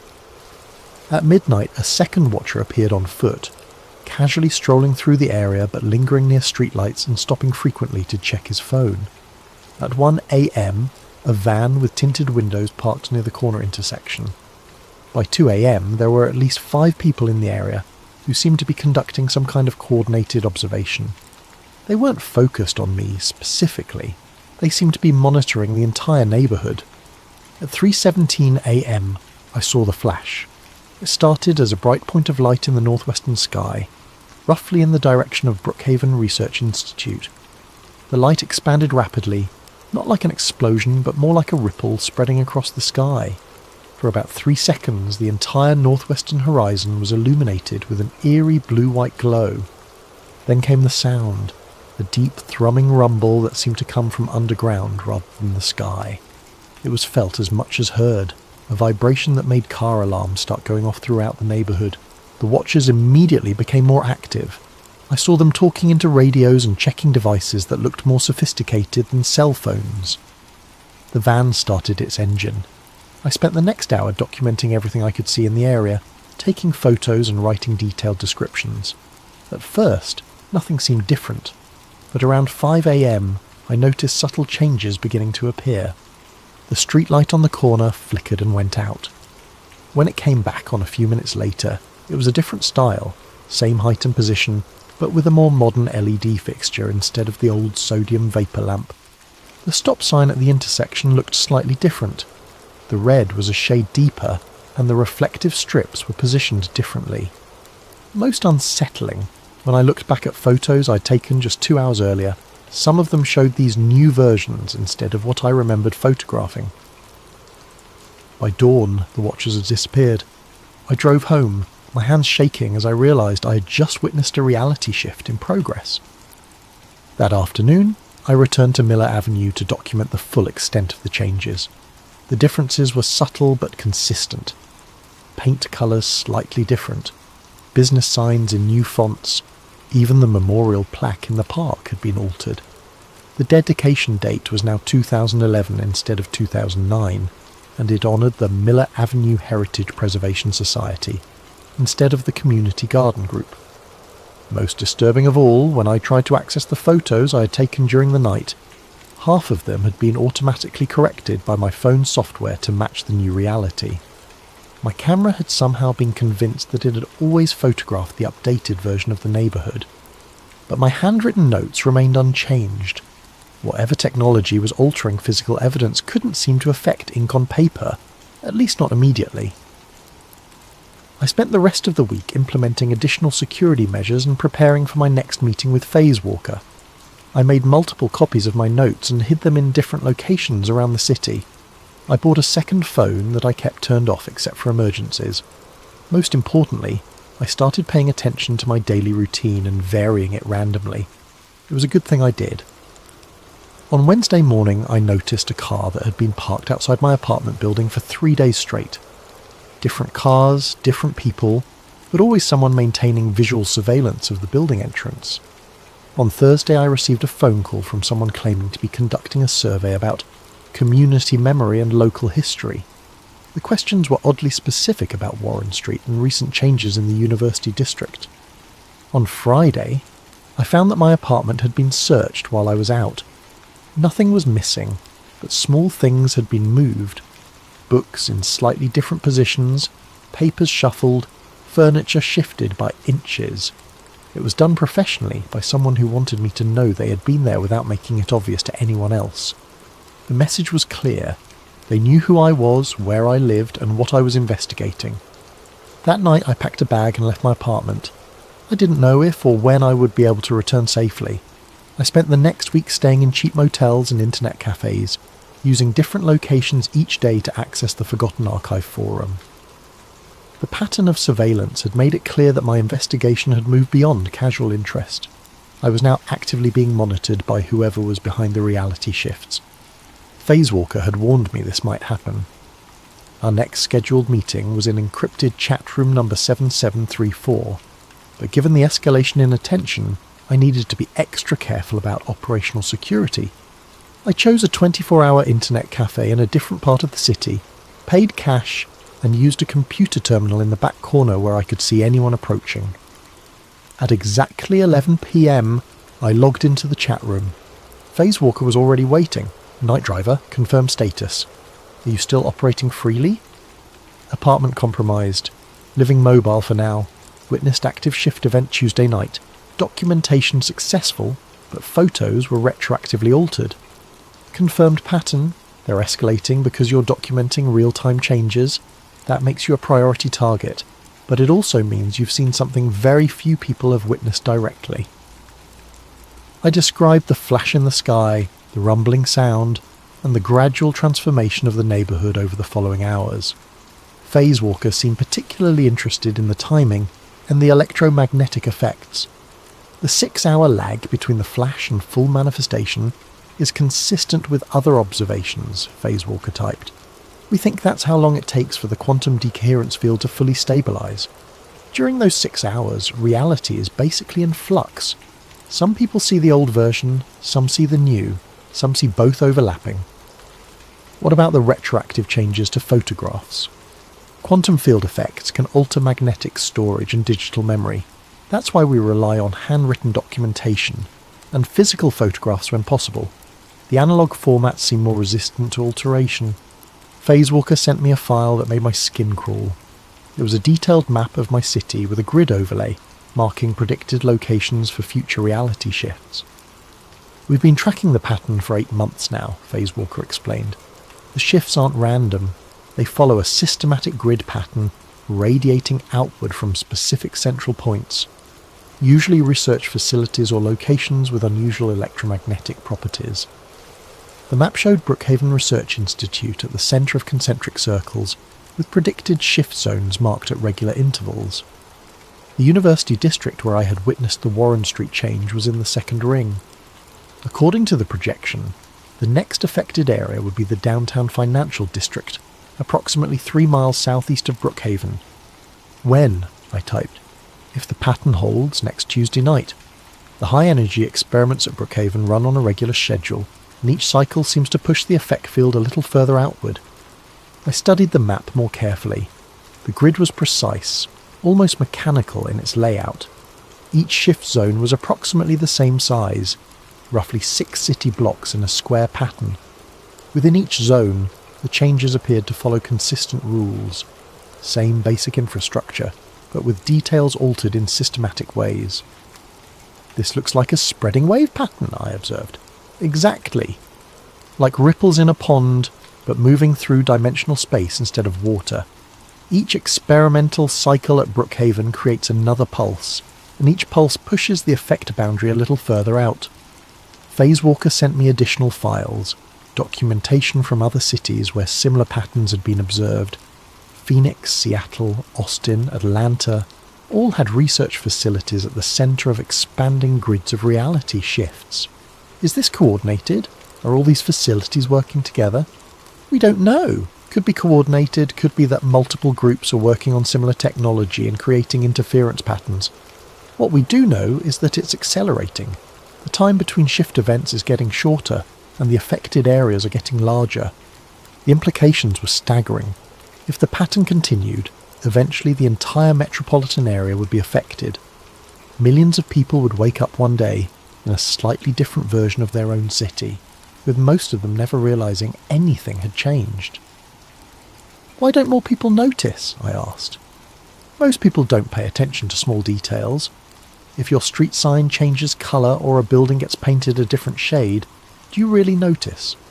Even if you do, you assume there's a mundane explanation, routine maintenance, normal updates. The human brain is remarkably good at rationalising small inconsistencies. But some people do notice. About 1 in 1,000, based on our estimates. Usually people with strong observational skills or particular attention to detail. Night shift workers see it more often, probably because they're more aware of their environment during quiet hours. Phase Walker sent me detailed instructions for documenting the predicted shift in the financial district. The key was to be in position before the experimental window, document the pre-shift state thoroughly, then track changes in real time during the 6-hour transformation period. This is dangerous, Phase Walker warned.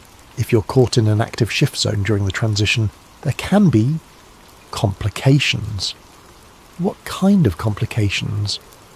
People have reported disorientation, memory confusion, in extreme cases temporary existence in both realities simultaneously.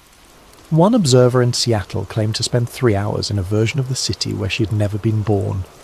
She could see her apartment, but strangers were living there, and no one recognised her name. I closed my eyes, trying to imagine what that would feel like, being erased from your own life, even temporarily. There's something else, Phase Walker continued. The Forum has been tracking missing persons reports in areas that have experienced multiple shift events. The numbers are statistically significant. People don't just disappear from records. They disappear from reality entirely. How many people? Hard to get exact numbers because of the nature of the disappearances, but we estimate between 50 and 100 people nationwide over the past year. All of them were either active observers or people who had been asking questions about reality shifts. I thought about the disappeared observers thread on the forum and the reports of people who had simply stopped existing. If Phase Walker was right, I was not just investigating a strange phenomenon, I was documenting what amounted to a systematic alteration of reality that was claiming human casualties. Why are you telling me this? Wouldn't it be safer for me to just stop investigating? Because stopping doesn't seem to protect people once they've been flagged, and because we need documentation of real-time shifts if we're ever going to understand how to stop this process. Stop it? You think it can be stopped?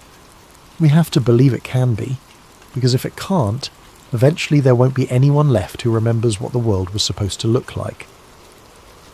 We arranged to meet again after the predicted financial district shift. Phase Walker would monitor from Phoenix while I documented locally, and we would compare observations to refine the prediction model. Before signing off, Phase Walker gave me one final piece of advice.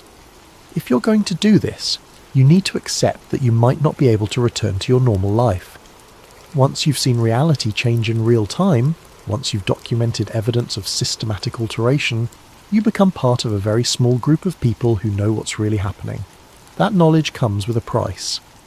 I logged off and sat in the internet cafe for a long time, staring at the map of predicted shift zones. My apartment was in the 5th ring out from Brookhaven. If the pattern continued, my own neighbourhood would be affected within a few months. I could try to return to my normal life, pretend I'd never noticed anything unusual, hope that ignorance would protect me. But I had already seen too much, asked too many questions, attracted too much attention, and somewhere in the back of my mind a terrible thought was forming. What if this had happened before? What if the reality I thought of as normal was actually the result of previous shift events, and I was just now becoming aware of an ongoing process that had been altering the world for years? What if the life I remembered was already gone, and I was just a memory island floating in someone else's version of reality? The financial district shift was scheduled for Tuesday night, but on Monday afternoon I received an encrypted message through the forum's private messaging system. It wasn't from Phase Walker. The sender was identified as Dr_Cassandra_Mills, with a verification code I didn't recognise.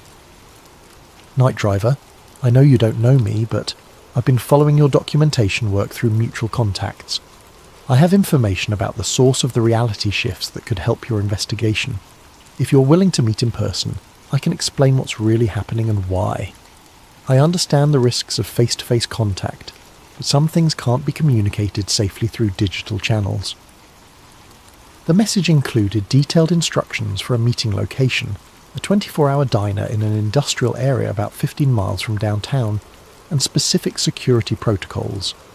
The sender claimed to be a former researcher at Brookhaven Institute who had left the project after discovering the true scope of what they were attempting. Every instinct told me this was dangerous. Vase Walker had warned me about trusting unknown contacts, and meeting someone in person violated every security protocol I had learned. But the possibility of getting inside information about Brookhaven was too valuable to ignore. I spent Monday night researching the meeting location and planning multiple escape routes. The diner was isolated but had good visibility in all directions. There were several ways to approach and leave the area without being trapped. Most importantly, it was far enough from Brookhaven that it shouldn't be affected by Tuesday night's predicted shift event. At 2 a.m. Tuesday morning, I drove to the meeting location. The diner was exactly as described. A classic 1950s style establishment that looked like it catered to truck drivers and late shift workers. I arrived 30 minutes early and positioned myself at a corner booth where I could watch both the entrance and the parking lot. At exactly 2:30 a.m, a woman in her 40s entered the diner. She was tall, with greying brown hair and the kind of intense, intelligent eyes that suggested an academic background. She looked around the restaurant carefully before approaching my table. "You must be the rideshare driver," she said quietly. "I'm Cassandra Mills. Thank you for coming." She sat across from me and immediately began speaking in low, urgent tones. "I need to start by telling you that everything you've observed is real, but it's not what you think it is. The reality shifts aren't accidental side effects of particle physics experiments. They're the entire point of the project." "What do you mean?" "Brookhaven Institute isn't conducting pure research. They're working on a contract for a consortium of government agencies and private organisations. The goal is to develop technology for what they call reality optimization." The phrase sent a chill down my spine. Reality optimization? Think of it as editing history on a small scale. Imagine being able to change inconvenient facts, remove evidence of mistakes, alter public memory of events. The applications for intelligence agencies and corporations are obvious. She pulled out a tablet and showed me documents that looked like technical specifications and project timelines. I couldn't verify their authenticity, but the level of detail was impressive. "The technology works by manipulating quantum decoherence fields," she explained. "In simple terms, we're forcing reality to choose between multiple possible versions of the same location or event. The version that gets selected depends on parameters we input into the quantum field generator." "You're saying this is deliberate?" "Someone is choosing what changes." "Exactly. Each experimental run at Brookhaven isn't testing the technology, it's implementing specific changes requested by clients. Warren Street became Miller Avenue because someone wanted that change made. But why? What's the point of changing a random street name? It's not random. Every change serves a purpose, usually to alter or obscure some piece of evidence or memory. Maybe there was a crime on Warren Street that someone wanted forgotten. Maybe a business or political deal that needed to be erased from public record. The street name change forces all the associated records and memories to be updated." She showed me more documents, project files with client codes and change specifications. I saw references to memory revision protocols and evidence nullification procedures. "The process has limitations," Cassandra continued. "It can only alter small areas at a time, and it works best on details that people don't pay close attention to. But the technology is improving rapidly. Early tests could only change things like paint colours and sign fonts. Now they can alter entire buildings and create false histories going back decades." "What about the people who remember the original versions? Most people's memories are automatically adjusted along with the physical changes, but about 1 in 1,000 individuals seem to be resistant to the memory revision effect. You're what we call a persistent observer, someone whose brain maintains quantum coherence at a level that resists the alteration field. And that's why I'm being watched. Persistent observers are a problem for the project. If too many people notice the changes and start comparing notes, it could expose the entire operation. So there are protocols for dealing with observers: surveillance, evidence removal, and if necessary, more direct intervention." "Direct intervention?" Cassandra's expression became grim. The same technology that can edit buildings out of reality can be applied to people. Remove someone from the quantum field entirely, and it's as if they never existed. No body, no crime scene, no investigation, because no one remembers there was ever a person to disappear. The implications hit me like a physical blow. How many people? I don't have exact numbers, but I know it's been used at least a dozen times since the project became operational, always on persistent observers who are getting too close to the truth. Why are you telling me this? Why risk meeting me? Because I helped design this technology, and I need to live with what it's being used for. When I agreed to work on quantum field manipulation, I thought we were developing tools for scientific research. I didn't know it would be used to erase people from existence. She handed me a small device that looked like a modified smartphone. This is a quantum field detector. It can sense reality distortions up to 6 hours before they manifest. It will also alert you if you're being targeted for direct intervention. Targeted how? If someone initiates an erasure protocol on you, the device will give you approximately 30 minutes warning. That's how long it takes to calibrate the field for a specific target. It might be enough time to get out of range. Out of range of what? The erasure field has a limited radius, about 2 miles from the generation source.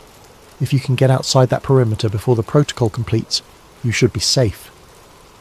I looked at the device, trying to understand what she was telling me. You're saying if I stay more than 2 miles away from Brookhaven, they can't erase me? From the main facility, yes, but they have mobile units for field work, smaller generators that can be deployed anywhere, with a range of about half a mile. How do I know if a mobile unit is targeting me?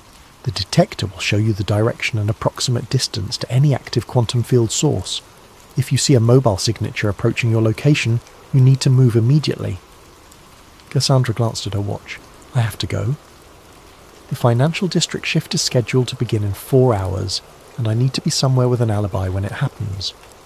Wait, you said each change serves a specific purpose. What's being hidden in the financial district? I don't know the details, but the client code suggests it's related to banking records, probably erasing evidence of some financial irregularity or illegal transaction. After tonight, certain buildings, businesses or records will no longer exist, and no one will remember they ever did. She stood up to leave, then turned back one more time. One more thing. The project is expanding rapidly. The current schedule has shift events planned for 3 more cities this month, and the frequency is increasing. They're not just hiding individual crimes or mistakes anymore. I think they're preparing for something much larger. Like what? Like editing recent history on a massive scale. Think about what you could accomplish if you could make entire events disappear from public memory. Elections, scandals, wars, anything that someone wanted to undo. After she left, I sat in the diner for another hour, trying to process what I had learned. If Cassandra was telling the truth, I wasn't just investigating a strange phenomenon, I was documenting a secret war against reality itself. The quantum field detector remained silent until I started driving back toward the city. Then, at 6:47 a.m., it began beeping softly. I looked at the display and saw a distance reading, 2.3 miles, decreasing. A mobile unit was approaching my location. I pressed the accelerator and drove as fast as I dared, watching the distance reading gradually increase as I put space between myself and whatever was hunting me. The device didn't stop beeping until I was more than 5 miles away from the city centre. For the first time since this all began, I understood exactly how much danger I was in. The quantum field detector that Cassandra had given me became my constant companion over the next 3 days. It remained mostly quiet, but twice I had to quickly change locations when it detected mobile field sources approaching. The cat-and-mouse game was exhausting, but it also gave me valuable information about how the erasure teams operated. They seemed to work in predictable patterns, sweeping through areas where I had been seen, checking locations where I might seek shelter. More importantly, they appeared to have limitations. The mobile units couldn't maintain their quantum fields indefinitely, and they needed several hours to recharge between deployment attempts. I used this window to document the financial district shift from a safe distance. Just as Phase Walker had predicted, the event occurred at 3:33 a.m. on Tuesday night.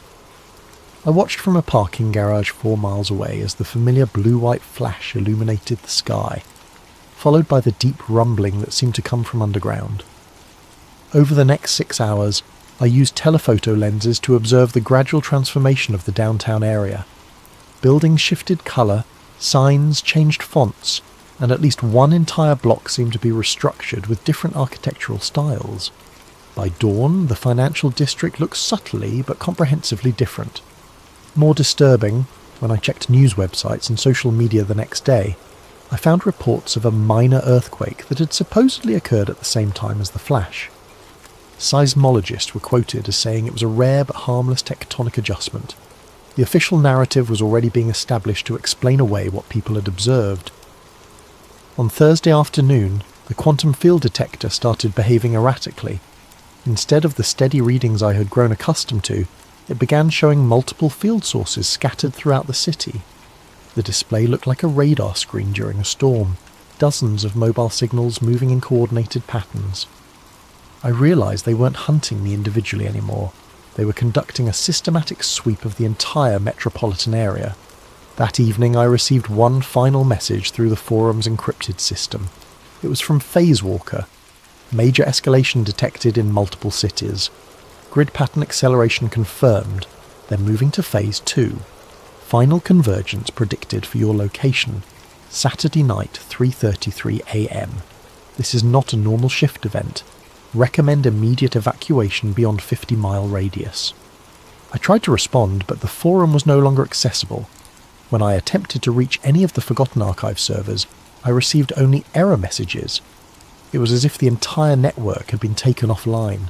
The quantum field detector showed the reason why. Field sources were now active at locations throughout the city, including several positions that surrounded the internet cafe, where I was trying to access the forum. They weren't just hunting persistent observers anymore, they were systematically suppressing all communication channels that could be used to coordinate resistance. I spent Thursday night driving aimlessly through the outer suburbs, staying ahead of the mobile units while trying to understand what final convergence might mean. The detector showed an increasingly dense network of field sources, all of them moving in perfect coordination towards some kind of centralized pattern. By Friday morning I understood what they were planning. Instead of the usual isolated shift affecting a few city blocks, they were preparing to alter the entire metropolitan area simultaneously. Every mobile unit, every field generator, every piece of quantum manipulation technology they had was being positioned for a coordinated reality revision on a scale I had never imagined possible.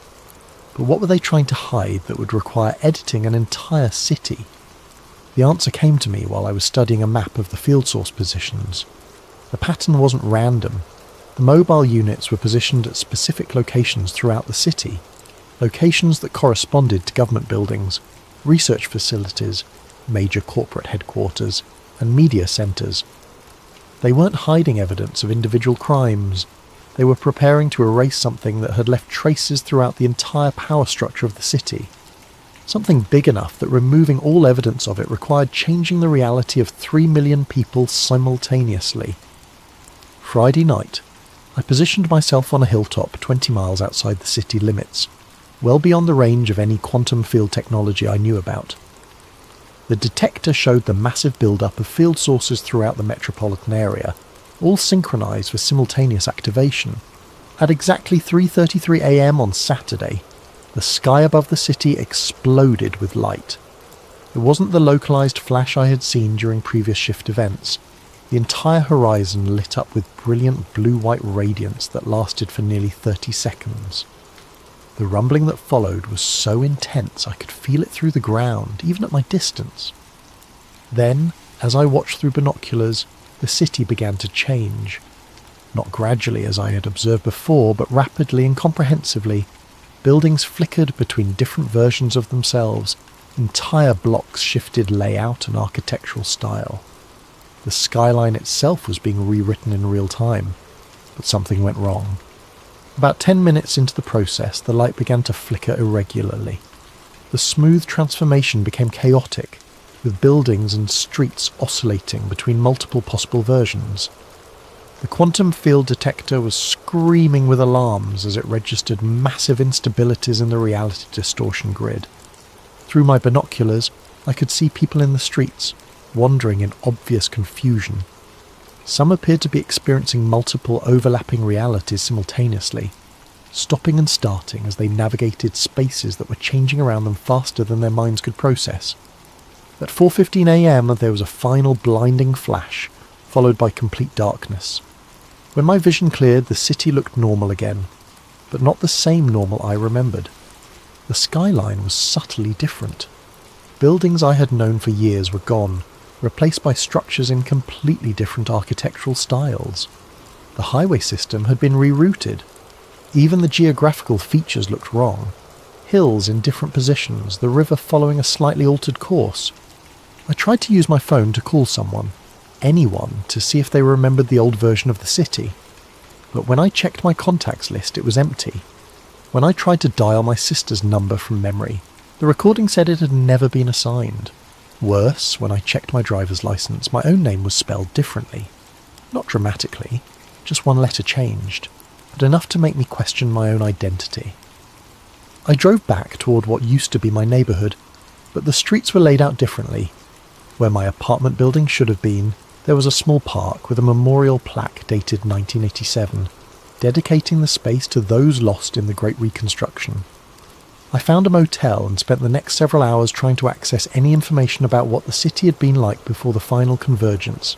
Every internet search, every historical record, every photograph showed the new version, as if it had always existed. The quantum field detector had gone silent. When I examined it more closely, I realised it was no longer functional. The massive field convergence had apparently burned out its sensors. On Sunday morning, I drove to where Brookhaven Research Institute should have been. I found an empty field with a historical marker indicating that the land had been preserved as a natural habitat since 1962. There was no sign that any research facility had ever existed there. I tried calling the number Cassandra had given me for emergency contact. The line was disconnected.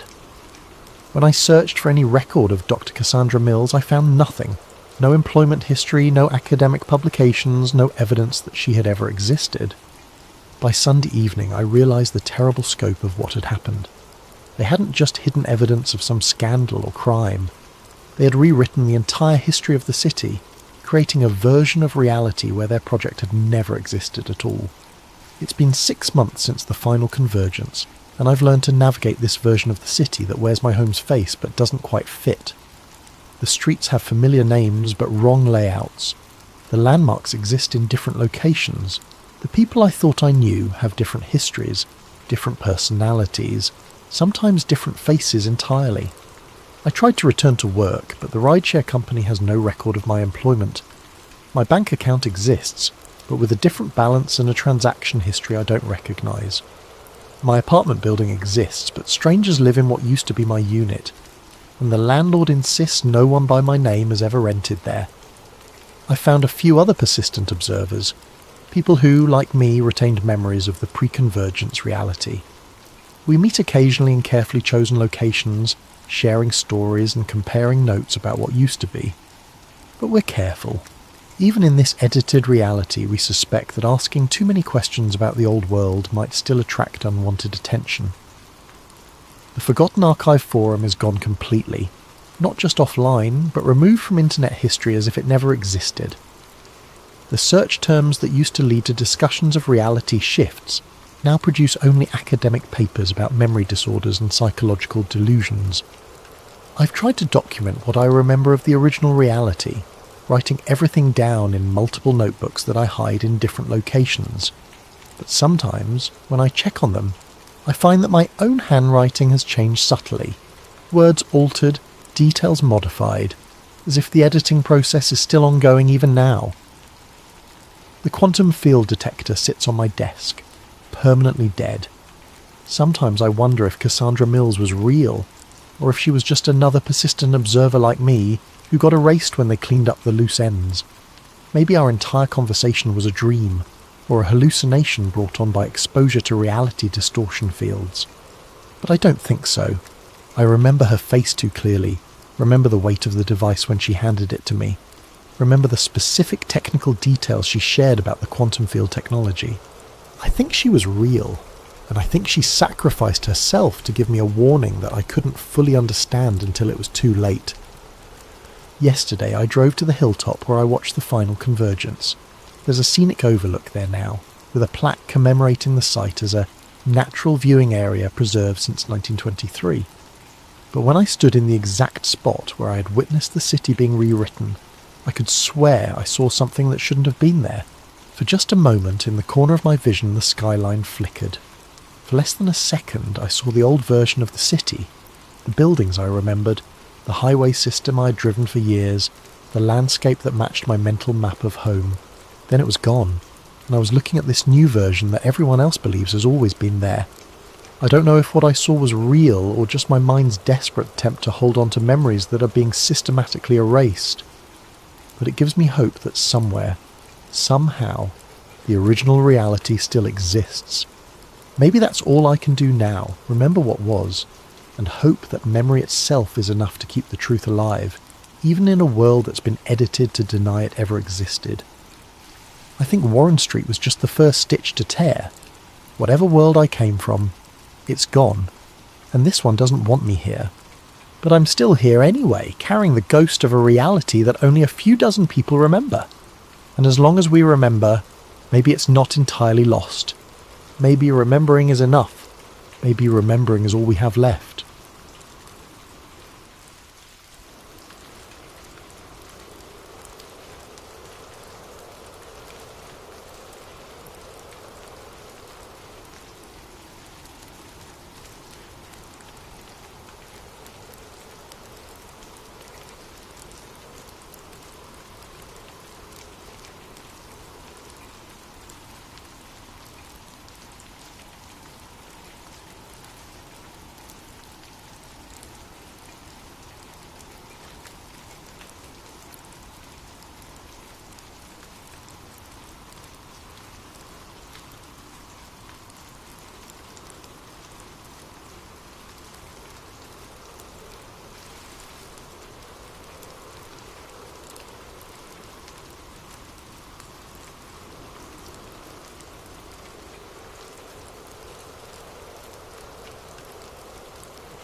What if I told you that everything Bob Lazar said was true?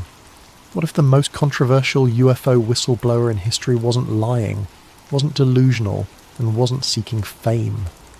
What if buried beneath the Nevada desert sits a craft so advanced that the government would kill to keep it secret? Tonight, we're going deep into the classified world of S4, following a trail of evidence that leads to a discovery so terrifying it changed everything I thought I knew about what's really out there. But first, I want to thank Danny, that one guy 412, for suggesting this story. If you have ideas for future episodes, drop them in the comments below. And if you're enjoying these deep dives into the unknown, hit that like button and subscribe to Sleep Theories. It helps more than you know. This is my story. This is what I found. And this is why I'll never sleep soundly again. My name doesn't matter. What matters is what I found, and what found me in return. I'm just a guy with a microphone, a cheap audio setup, and an unhealthy obsession with the truth that powerful people don't want you to know. My podcast, Fringe Frequencies, barely scraped together a few thousand downloads per episode. I covered the usual suspects: Bigfoot sightings, ghost encounters, government conspiracies, the kind of stories that make people roll their eyes and change the subject at dinner parties. But everything changed 3 months ago when a package arrived at my P.O. box with no return address. Inside was a weathered VHS tape and a single sheet of paper with 2 words scrawled in shaky handwriting: "Play alone." The label on the tape read S4/Lazar in faded black marker. My hands actually trembled as I fed it into the old VCR I kept, specifically for moments like this. The screen flickered with static before resolving into grainy black and white security footage. The timestamp read March 15th, 1989, 2:47:33.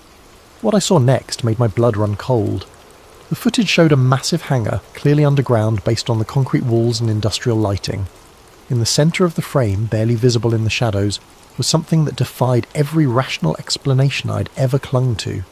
A disc-shaped craft, maybe 30 feet across, being carefully manoeuvred by what appeared to be a specialised lifting apparatus. The object was smooth, seamless, reflecting the harsh hangar lights in ways that seemed almost liquid. But it was the people that really got to me. Figures in white hazmat suits moved around the craft with the careful precision of bomb disposal experts. Even through the grainy footage, their body language screamed caution, fear, respect for something they didn't fully understand. The audio was mostly static, but I could make out fragments of radio chatter. Moving element 7 to storage bay 9. Propulsion system remains active. Maintain minimum safe distance. Element 7, storage bay 9. The words echoed in my head as I rewound and watched the footage again. And again. By the fourth viewing, I noticed something that made my stomach drop. In the bottom right corner of the screen, barely visible, was a small placard that read, S4 authorised personnel only. S4, Site 4, the legendary facility that Bob Lazar claimed to have worked at in the late 1980s, where he said the government was reverse engineering extraterrestrial technology. The same facility that officials insisted never existed, that Lazar's critics said was a product of his imagination or delusion. Yet here it was, captured on security footage with a timestamp that perfectly aligned with Lazar's timeline. I must have watched that tape 100 times over the next week, freeze-framing every detail, analysing every pixel. The more I studied it, the more convinced I became that this was genuine. The lighting was consistent, the shadows fell naturally, and most importantly the technology visible in the background, the lifting equipment, the monitoring devices, even the hazmat suits, all matched exactly what would have been available in 1989. This wasn't some modern hoax created with digital effects. This was real. But the tape raised more questions than it answered. If this was element 7, what happened to elements 1 through 6? Lazar had claimed there were 9 craft total at S4. Where were the other 8? And why was this particular craft being moved with such extreme caution? I tried tracing the package, but the post office had no record of who sent it. The tape itself bore no manufacturer markings that I could identify. Whoever sent this had been very careful to remain anonymous. That's when I made the decision that changed everything. I couldn't just sit on this footage and hope someone else would investigate. I had to find out the truth myself. 3 days later, I loaded my car with camping gear, recording equipment, and every piece of research I'd compiled about Bob Lazar and S4. I was heading to Nevada, to the desert where this all began. I was going to find out what really happened to the 9th craft. Looking back now, I realised that was the moment my old life ended. The moment I stopped being just another podcaster chasing internet legends and became something else entirely. A witness, a target, a man who knew too much. The drive to Nevada took 2 days. 2 days to think about what I was really doing, to second-guess myself, to wonder if I was making the biggest mistake of my life. But every time I considered turning back, I thought about that footage, about the careful way those technicians moved around something they clearly didn't understand but deeply feared. Element 7, the 9th craft. Whatever it was still out there somewhere, and I was going to find it. The Nevada desert in November is a special kind of desolate. The temperature drops 40 degrees between day and night, transforming the landscape from a furnace into a freezer. I pulled into Rachel, Nevada, population 98, as the sun was setting behind the distant mountains, painting the sky in shades of orange and red that seemed almost alien against the stark desert backdrop. Rachel exists for one reason. It's the closest town to Area 51.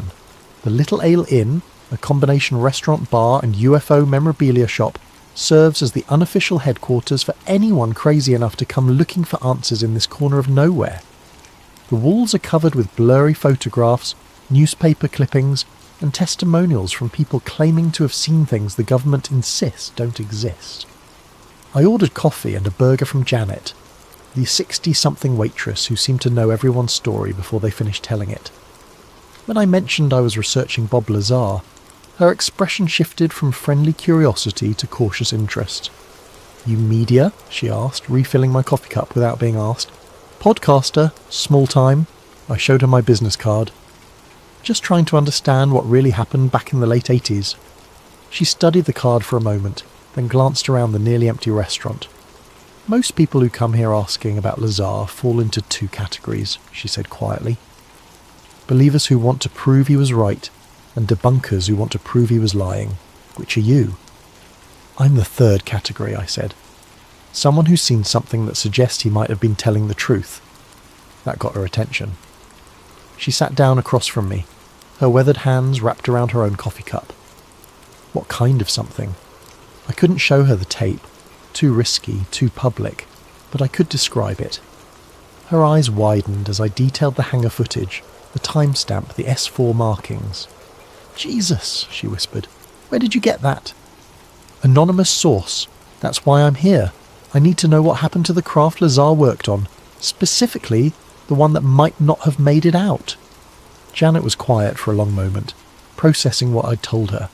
Finally, she seemed to reach some internal decision. "There's someone you need to talk to. Old-timer named Frank Kowalski. He's been living out here since the 70s, worked construction on some of the classified facilities before he got too old and too mouthy for the government's taste. These days he runs a small auto repair shop about 10 miles south of town." She wrote down directions on the back of a napkin. "Tell him Janet sent you, and tell him it's about the one that didn't fly out. He'll know what you mean." The drive to Kowalski's shop took me deeper into the desert, following a dirt road that seemed to lead nowhere. Just when I was starting to wonder if I'd gotten lost, I saw a collection of rusted vehicles and a small building with a hand-painted sign reading "Frank's Fix-It." Frank Kowalski looked exactly like central casting would order for grizzled desert hermit. Somewhere in his 70s, with leathery skin, wild grey hair, and the kind of intense stare that comes from spending too many years alone with your thoughts. He was elbow-deep in the engine of an old pickup truck when I pulled up. "You lost?" he called out without looking up. "Janet sent me.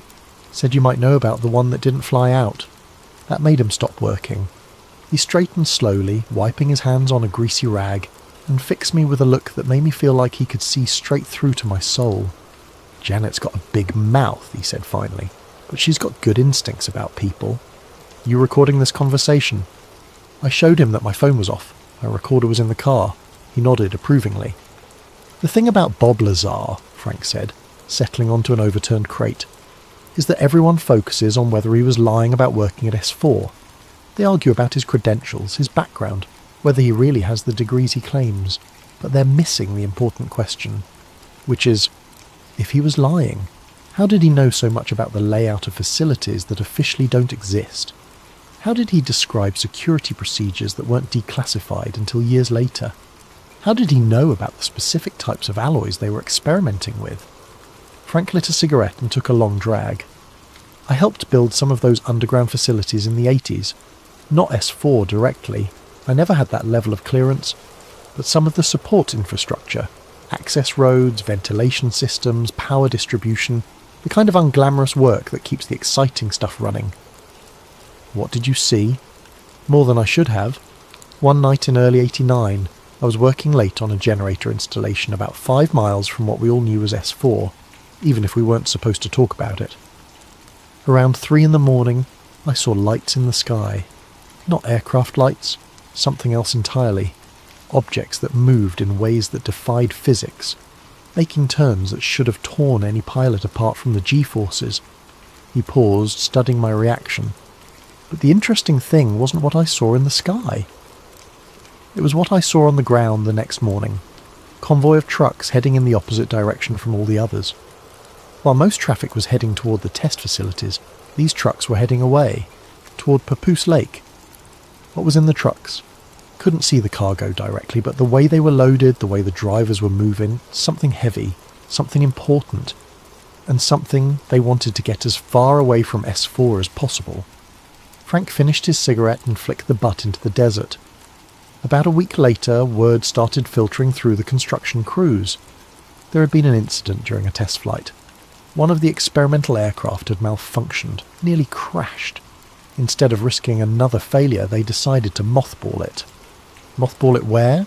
That's where it gets interesting. Most of the experimental craft were eventually moved to other facilities when the program ended. But according to my sources, one was never moved. They sealed it underground and left it there. My heart was pounding. Where underground? Frank stood up, walked over to a battered filing cabinet and pulled out a sheet of paper covered with hand-drawn maps and notations. This is everything I've pieced together over the years. Underground facility networks, access points, ventilation systems. If I had to guess where they'd hide something they didn't want found, it would be here. He pointed to a location near Papoose Lake, marked with a red X. Old access tunnel that was supposed to be filled in when they decommissioned part of S4. But the paperwork shows it was only sealed, not destroyed. He handed me the map. But I'm warning you, son. If what you told Janet is true, if there's really evidence that Lazar was right about everything, then you're walking into something that powerful people have spent 30 years trying to keep buried. They've killed for less. The weight of his words settled over me like a cold blanket, but I'd come too far to turn back now. One more thing, Frank said as I prepared to leave. If you find what I think you're going to find, don't try to take it public directly. They'll discredit you, destroy your life, make you disappear if necessary. Document everything, but be smart about how you release it. I thanked him and headed back toward Rachel as the desert night closed in around me. But I didn't go back to my motel room. Instead, I drove to the coordinates Frank had marked on the map, parking about a mile away and hiking in with a flashlight and my camera. The access tunnel was exactly where he said it would be. A concrete opening set into a hillside sealed with a metal door that bore faded warnings about authorised personnel only. But Frank was right about something else too. The door wasn't welded shut or filled with concrete. It was sealed with a heavy padlock that looked much newer than the rest of the installation. Someone had been here recently. Someone who wanted to be able to get back in. Standing in the desert darkness, staring at that sealed door, I realised I'd reached the point of no return. Everything up to this moment had been research, investigation, the kind of work any curious person might do. But breaking into a classified government facility was something else entirely. It was the line between being a podcaster with questions and becoming a criminal with answers. I thought about the footage on that anonymous tape, about the careful way those technicians had moved around something they clearly feared and didn't understand, about Frank's warning that people had been killed for less than what I was contemplating. Then I thought about the truth, about the possibility that 30 feet underground, sealed in a concrete tomb, sat proof that we are not alone in the universe, proof that the government had been lying to us for decades. I went back to my car and retrieved the bolt cutters I'd bought in Las Vegas. Some truths are worth the risk. The padlock was newer than it appeared in the darkness. As my bolt cutters bit through the hardened steel, I realised it couldn't have been there for more than a few years. Someone else had been maintaining access to this tunnel, someone who wanted to keep their options open. The metal door swung open with a groan that echoed into the blackness beyond. I stood at the threshold, flashlight in hand, breathing in air that tasted of concrete dust and something else, something metallic and sharp that made my sinuses burn. The tunnel stretched ahead of me, sloping downward at a gentle angle, lined with ribbed concrete and studded with emergency lighting fixtures that hadn't seen power in decades. Every instinct I had was screaming at me to turn around, to walk away, to go back to my safe little world of internet research and second-hand stories. But the memory of that security footage kept pulling me forward.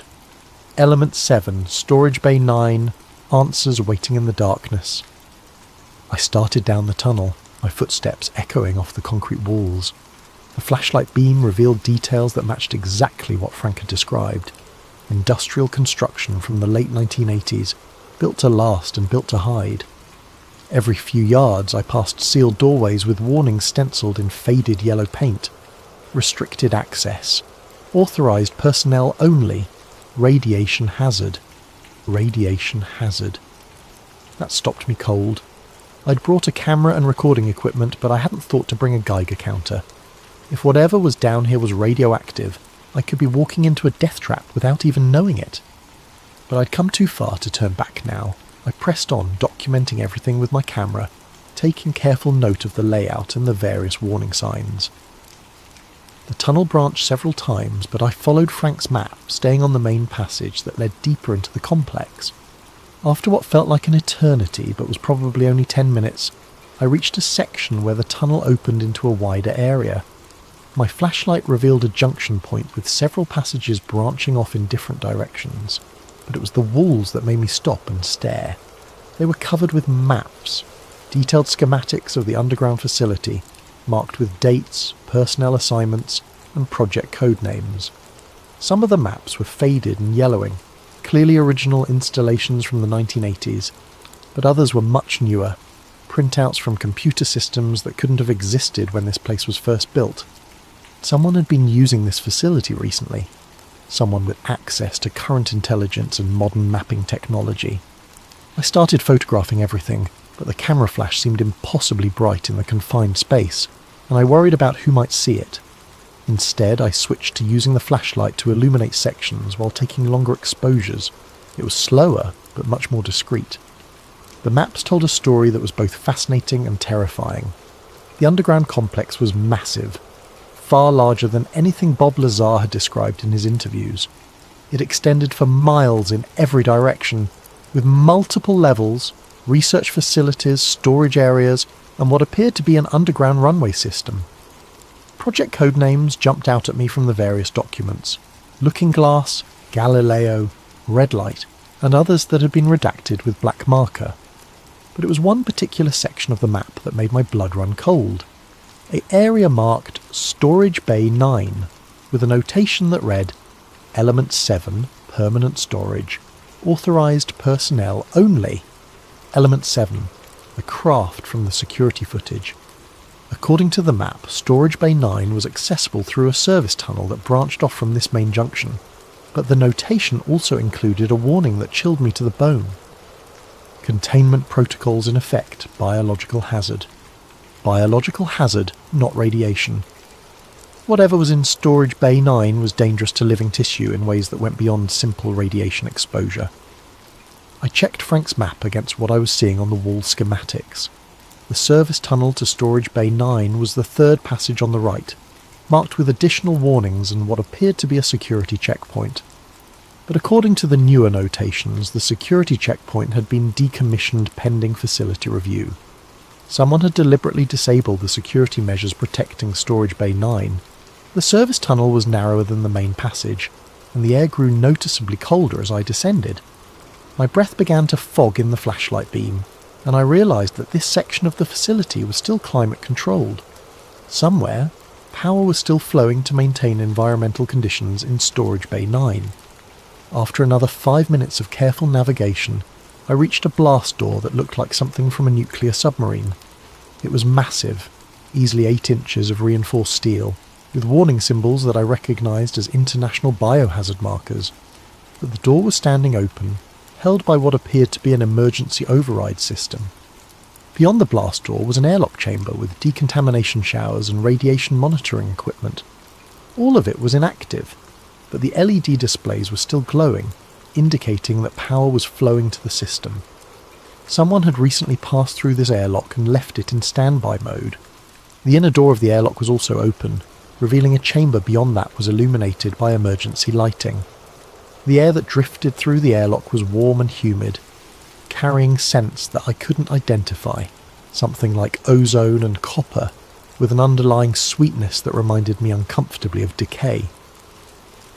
I stepped through the airlock and into Storage Bay 9. The chamber was enormous, easily the size of an aircraft hangar, but it wasn't the size that took my breath away. It was what occupied the centre of the room. Even covered by a heavy tarp, the object was unmistakably the same craft I'd seen in the security footage, 30 feet across, disc-shaped, sitting on what appeared to be specialised support equipment that kept it several feet off the concrete floor. But where the footage had shown a smooth, pristine surface, the tarp revealed the outline of something damaged. One section of the craft appeared to be collapsed inward, as if it had suffered some kind of catastrophic structural failure. The walls of Storage Bay 9 were lined with equipment that looked like a combination of laboratory and machine shop, computer terminals, analysis devices, tool racks, and storage lockers filled every available space. But it was the papers scattered across the work tables that really caught my attention. Blueprints, technical specifications, research notes in multiple handwritings, some dating back to the 1980s, and others that were clearly much more recent. I started photographing everything, my hands shaking with excitement and terror in equal measure.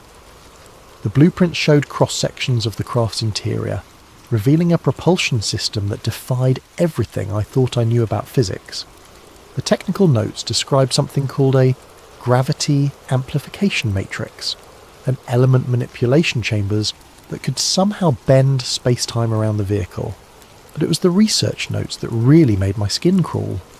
References to biological integration protocols and consciousness interface systems suggested that this wasn't just a machine.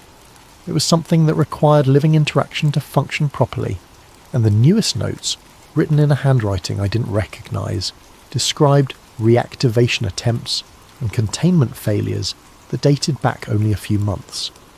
Someone had been trying to get this thing working again. Recently, I was so absorbed in photographing the documents that I almost missed the sound of footsteps in the outer tunnel. Heavy boots on concrete, moving with the measured pace of someone who knew exactly where they were going. Someone was coming. I quickly gathered up my equipment and looked for places to hide in the chamber. The space under the craft support platform offered concealment, but it would also trap me if whoever was coming decided to examine the vehicle closely. Instead, I found a gap between two equipment racks that offered a view of the entrance while keeping me hidden in shadow. The footsteps stopped just outside the airlock chamber. I could hear voices now, two men speaking in low tones that carried clearly in the concrete space. "Told you the containment field was fluctuating again," the first voice said. "It's been getting worse since we started the reactivation procedures." "The field strength is within acceptable parameters," the second voice replied. "We're not going to abort the project because of minor power variations." Minor? The biological readings spiked to nearly twice normal levels last week. "Whatever this thing does to living tissue, it's getting stronger." The voices were getting closer. I pressed myself deeper into the shadows between the equipment racks, trying to control my breathing and hoping the emergency lighting wouldn't give away my position. "That's why we're here," the second voice said. "To recalibrate the containment systems before tomorrow's test." They entered Storage Bay 9, and I got my first look at them through the gap in the equipment.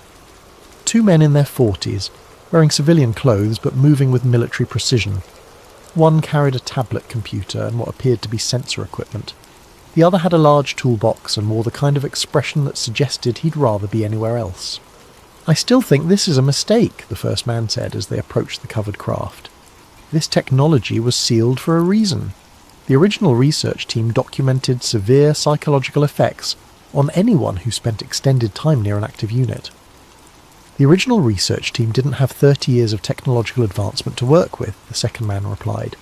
"Our containment protocols are far more sophisticated than anything they had in the 1980s.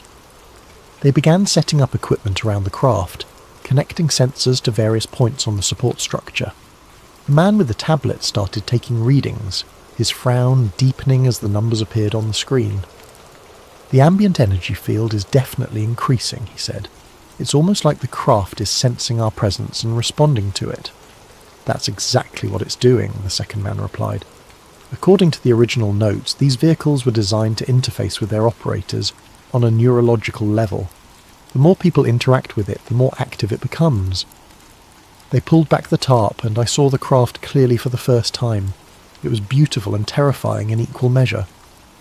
The hull was a seamless metallic surface that seemed to shift colour as the light hit it from different angles, sometimes silver, sometimes bronze, sometimes a deep blue that hurt to look at directly. But the damaged section I'd noticed under the tarp was even worse than I'd imagined.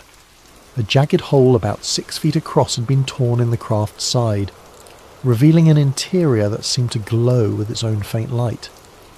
"Jesus," the first man whispered, "look at the breach integrity, it's healing." He was right. The edges of the damaged section were slowly, visibly growing back together. As I watched, metallic tendrils reached across the gap, weaving themselves into new hull material that was indistinguishable from the original surface. The self-repair systems are accelerating, the second man said, checking his tablet. At this rate, the hull breach will be completely sealed within 72 hours. And then what? We tried to fly something that killed its last crew. We follow the protocol. Full activation sequence, unmanned test flight, then human crew if everything checks out. They worked in silence for several minutes, taking readings and adjusting settings on equipment I couldn't identify. But it was clear from their body language that something was making them increasingly uncomfortable. They kept glancing at the craft as if they expected it to suddenly move or make noise.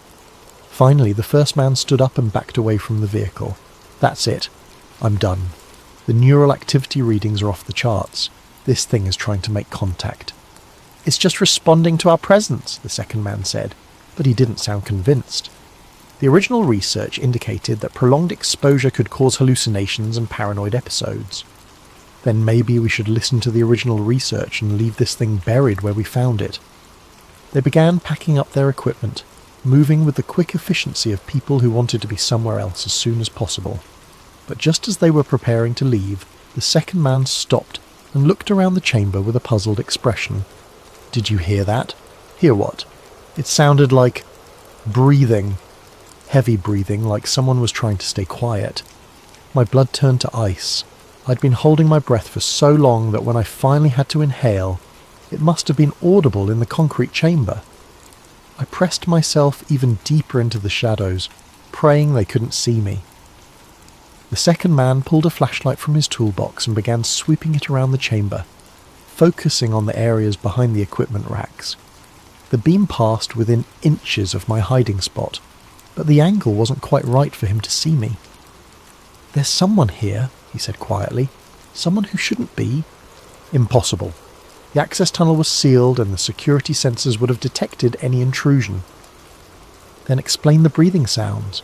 And look at this. We walked over to the work tables where I'd been photographing documents.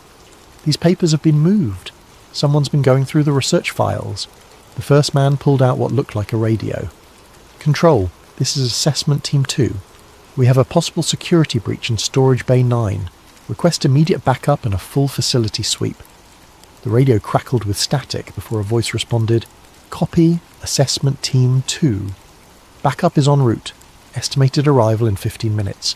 Maintain your position and do not approach any unauthorized personnel. 15 minutes. I had 15 minutes to get out of Storage Bay 9, through the airlock, up the service tunnel, through the main facility, and out to the surface before armed security teams sealed the entire complex. The two men positioned themselves near the entrance to the chamber, effectively blocking my direct route out. But I'd noticed something while they were working.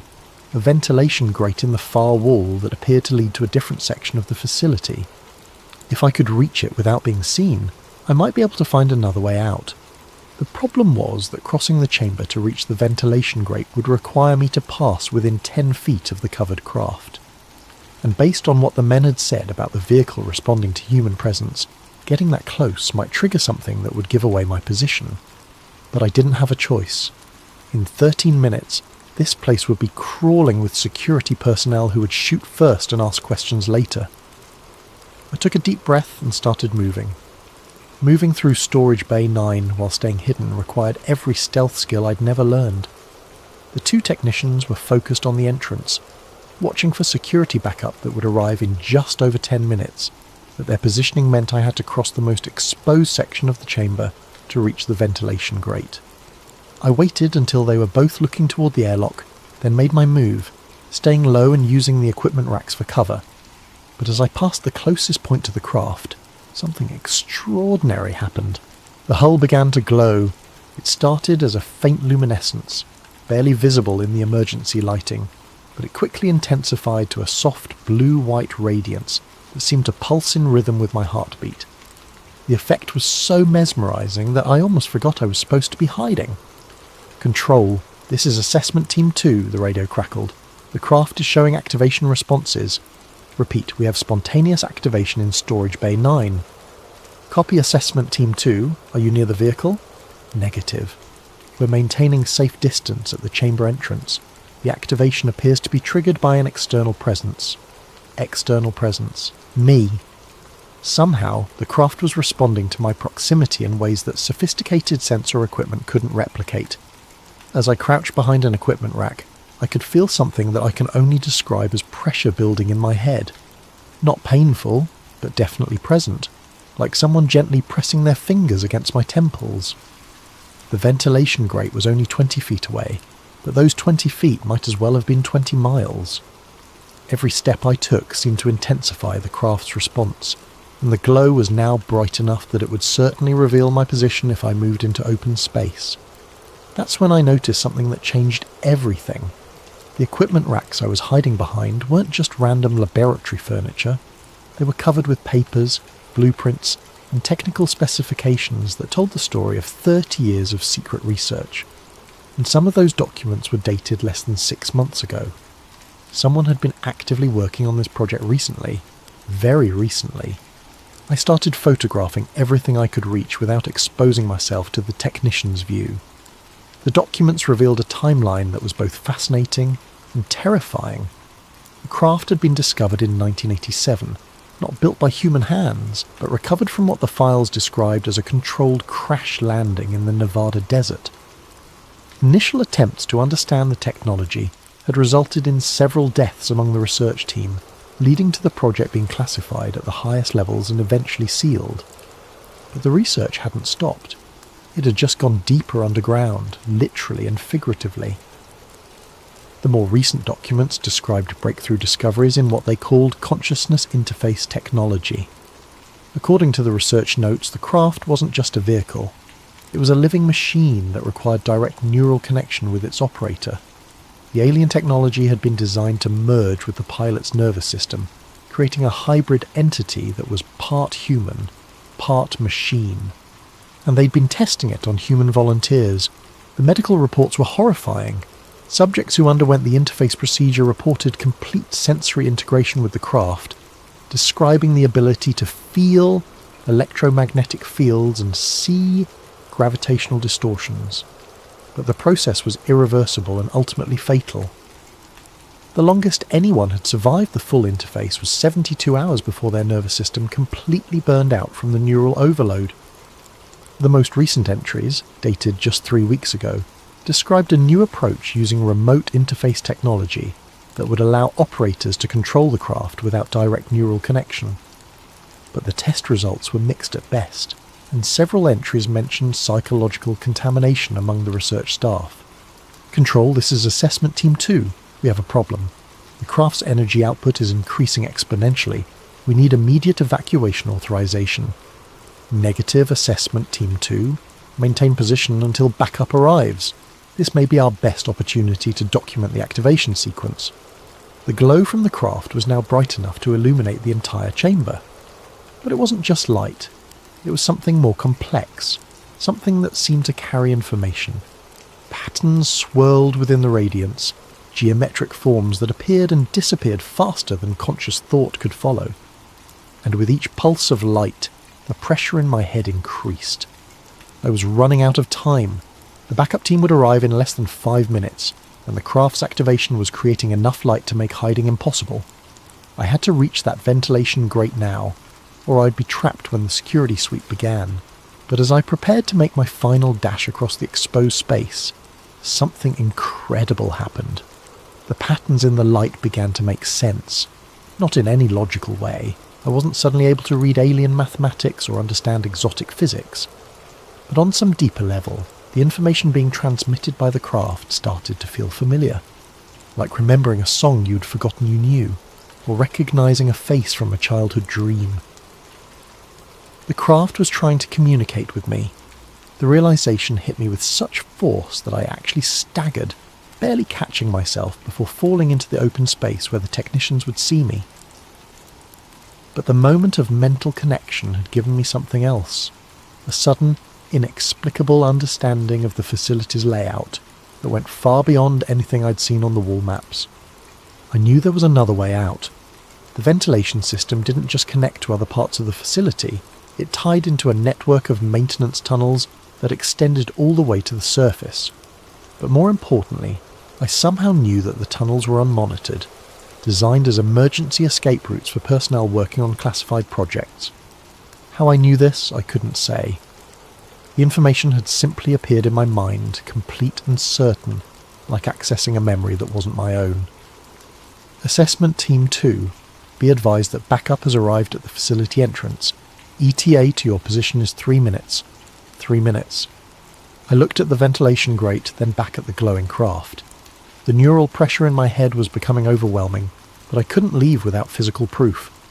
I spotted a fragment of the craft's hull material that had broken off during the original damage. A piece about the size of a smartphone sitting on a nearby workbench. It looked impossibly dense, almost black in the craft's blue glow, but somehow I knew it was what I needed. Moving quickly, I grabbed the fragment and made my dash for the ventilation grate. The metal felt unnaturally heavy for its size, and touching it sent electric jolts up my arm. But I managed to reach the grate just as footsteps echoed from the main tunnel. The grate was secured with standard screws, and I used my multi-tool to remove them as quickly as possible. Behind me, the craft's glow was intensifying, and I could hear the technicians talking nervously into their radios. "Control, the energy output is off the charts. We need immediate evacuation." I squeezed through the ventilation opening just as armed figures appeared in the airlock. The maintenance tunnel was cramped and dark, but somehow I knew exactly which direction to go. The alien fragment in my pocket seemed to pulse with warmth, guiding me through passages that led steadily upward. 20 minutes later, I emerged from a hidden exit nearly a mile from the main facility, gasping desert air and watching black SUVs race toward the underground complex. I made it back to my car and drove straight through to Las Vegas, my hands shaking on the steering wheel. The alien fragment sat in my jacket pocket, radiating an unnatural warmth that I could feel against my ribs. Every few miles I'd glance in the rearview mirror, expecting to see government vehicles in pursuit, but the highway remained empty. It wasn't until I reached the outskirts of Vegas that I noticed the car following me. A silver sedan staying exactly 3 cars back, matching my speed changes with mechanical precision.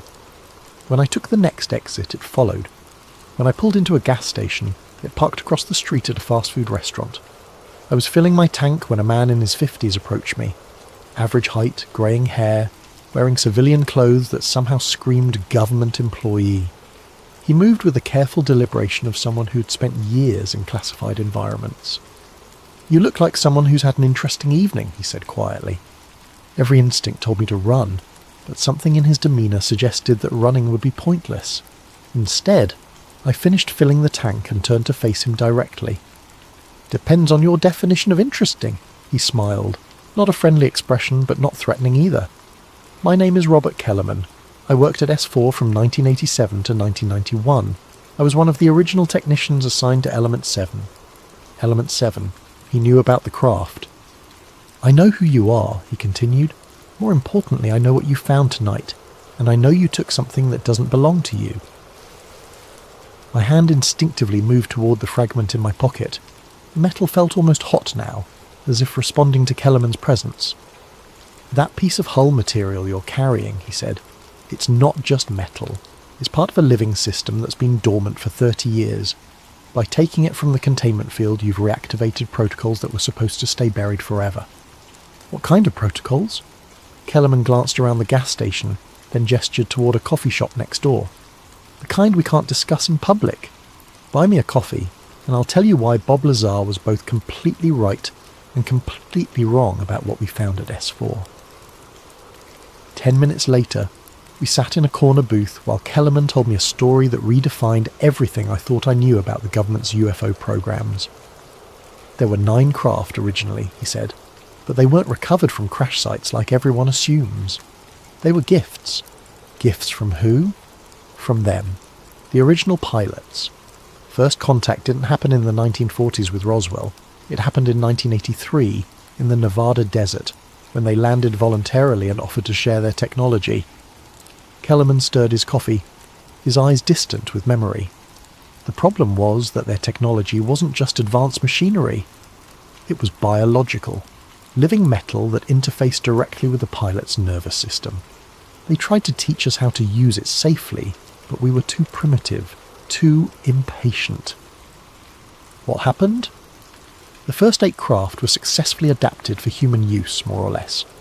We learned to create containment fields that limited the biological integration, allowing our pilots to control the vehicles without permanent neural fusion. But Element 7 was different. It was their command ship, the one with the strongest biological components. He paused, studying my reaction.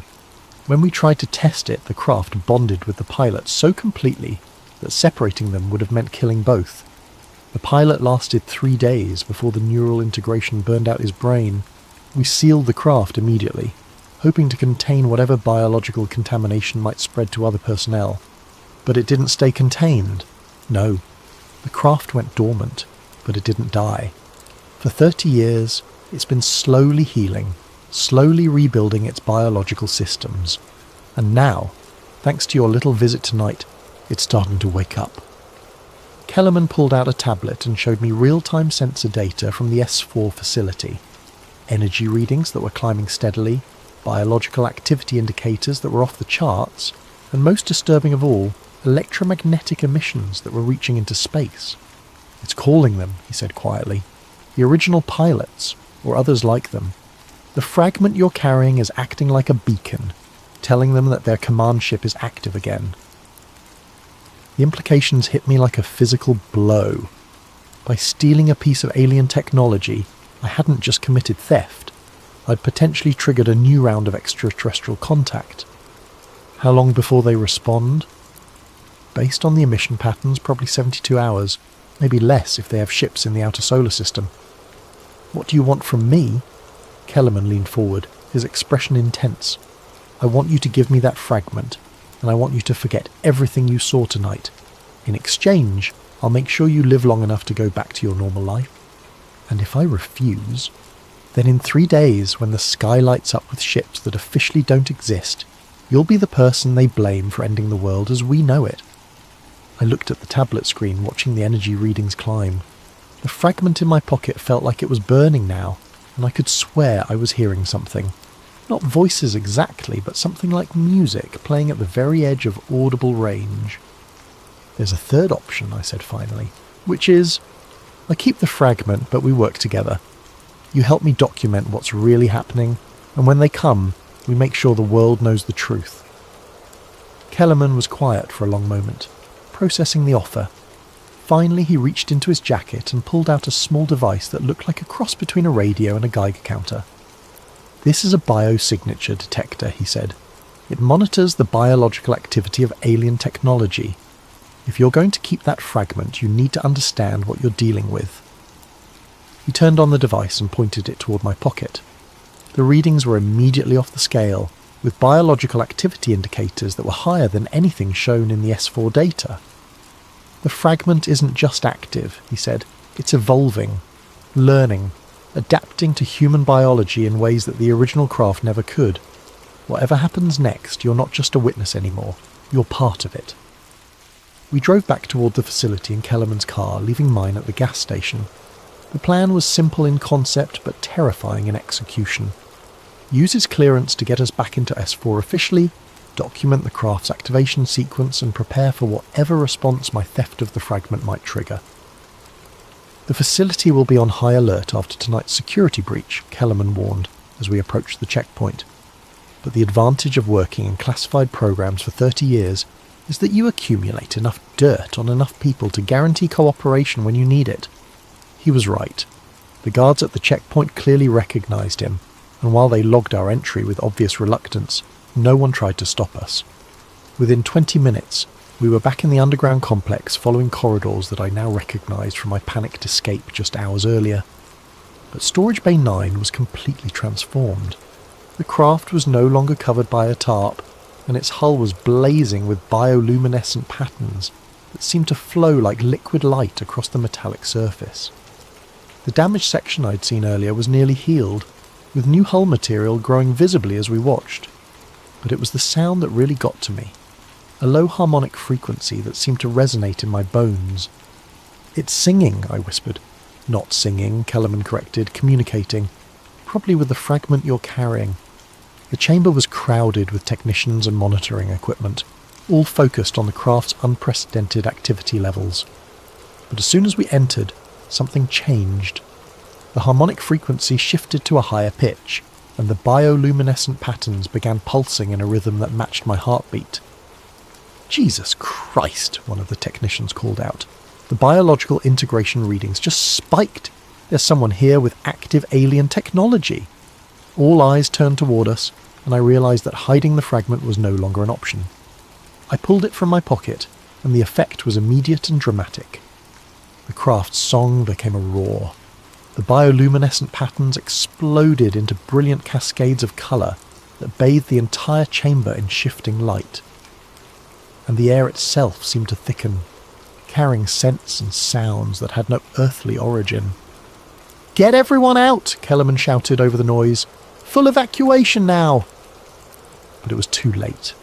The craft was fully active now, and the hull breach that had been slowly healing suddenly sealed itself with a flash of light that temporarily blinded everyone in the chamber. When my vision cleared, the craft was rising from its support platform, hovering 3 feet above the concrete floor without any visible means of propulsion. The fragment in my hand was now glowing with the same bioluminescent patterns as the craft, and I could feel something that I can only describe as presence reaching into my mind. Not thoughts exactly, but concepts, images, emotions that definitely weren't my own. "Welcome back." The words appeared in my consciousness without passing through my ears. Not English, not any human language, but somehow perfectly comprehensible. The ship has been waiting. The ship has been healing. The ship has been calling. "It's trying to communicate," I called out to Kellerman, who was frantically working at a control panel. "Don't listen to it," he shouted back. "The psychological contamination starts with communication. Once it's in your head, it doesn't leave." But the presence was already in my head, and fighting it felt like trying to hold back an ocean with my bare hands. Images flooded my consciousness, star systems I'd never seen, technologies that defied physics, and most disturbing of all, memories of the craft's original pilot. I saw him die, felt him die, experienced the moment when the biological integration reached critical levels and his human nervous system simply burned out from the overload. But I also felt his joy in those final moments, the incredible sensation of becoming one with a machine that could bend space and time, that could travel between stars as easily as crossing a room. The new pilot understands. The new pilot carries the seed. The fragment in my hand was now too hot to hold, but I couldn't let go. It was fusing with my palm, sending tendrils of alien metal into my skin and bloodstream. But instead of pain, I felt expansion, my senses extending beyond the boundaries of my physical body to encompass the entire facility. I could feel the electromagnetic fields of every piece of equipment in Storage Bay 9. I could sense the bioelectric signatures of every person in the complex. And beyond that, I could feel something else. Multiple somethings, moving toward Earth from the outer solar system at impossible speeds. "They're coming," I said, though my voice sounded strange to my own ears. 3 ships, maybe 4. They'll be here in 18 hours. "How do you know that?" Kellerman demanded. I looked at him, and I realised that I could see more than just his physical form. I could see the electromagnetic pattern of his nervous system, the quantum fluctuations in his brain that corresponded to thoughts and memories.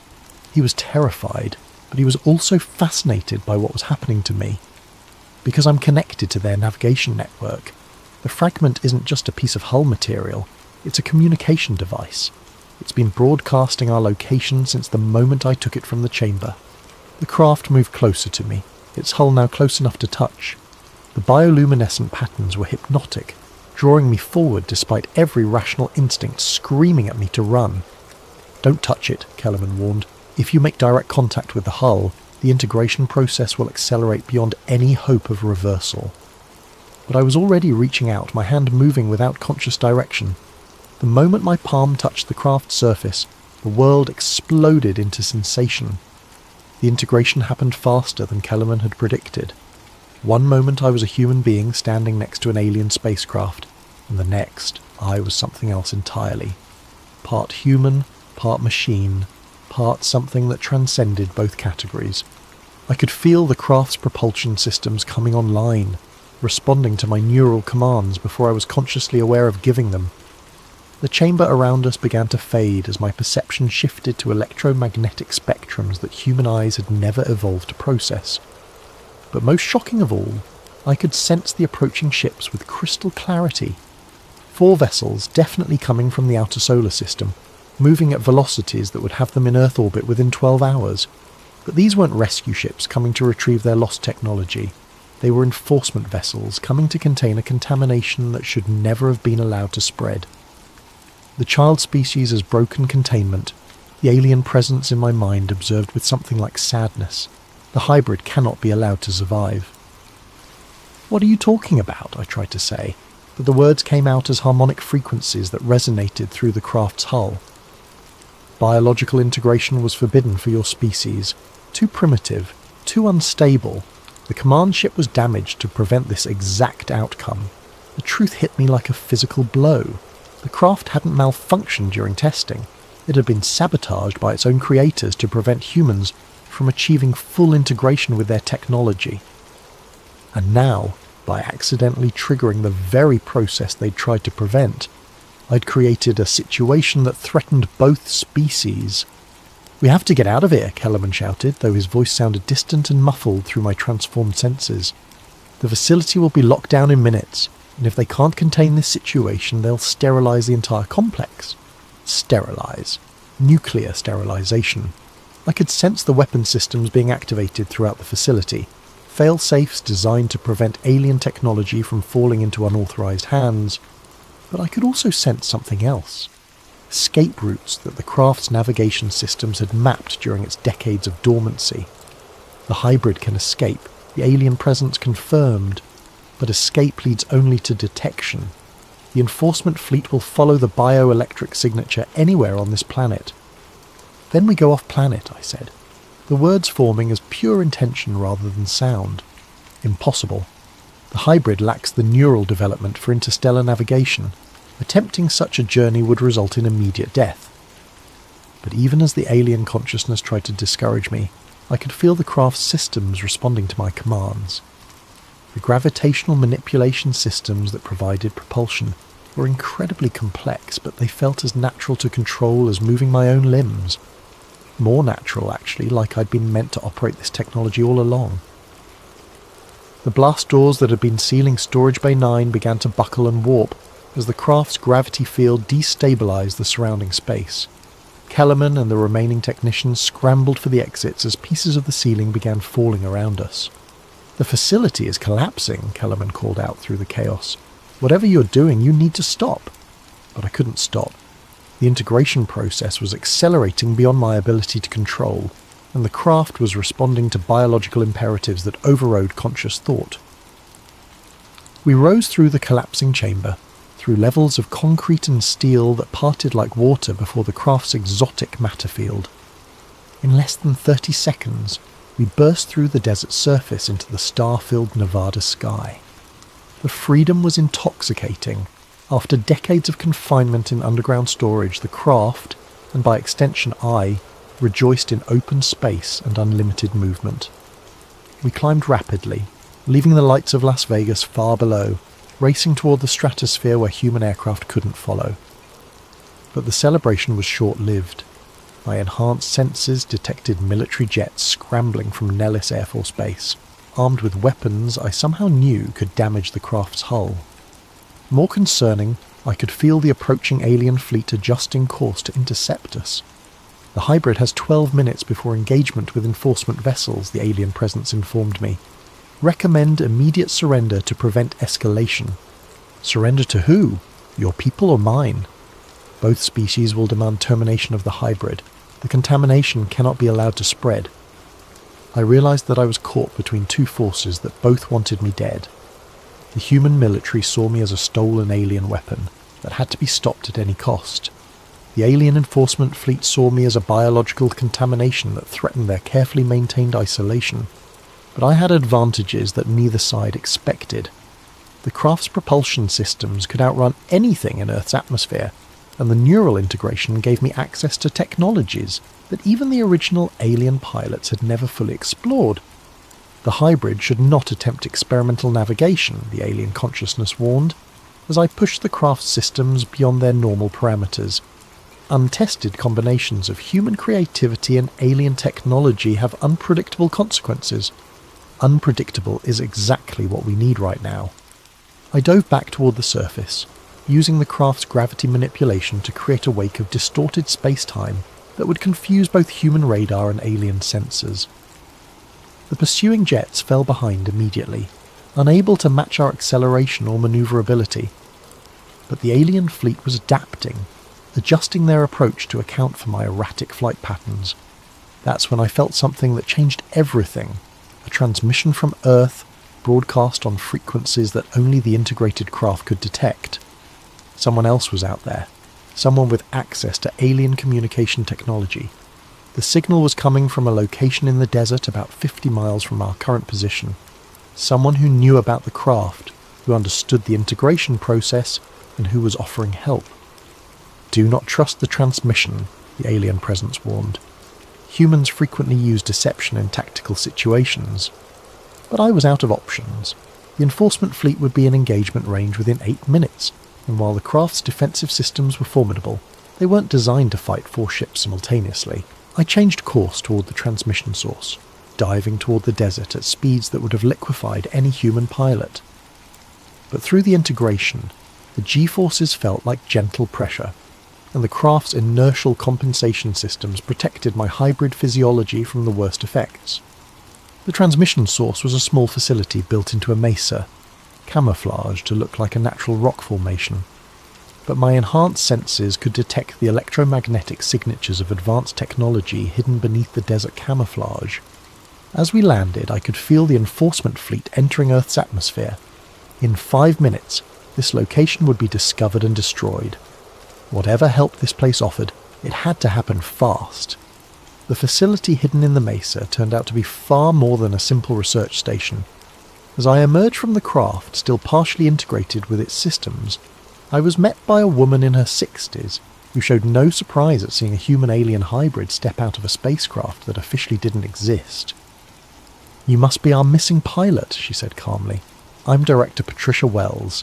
We've been tracking your integration progress since you left S4.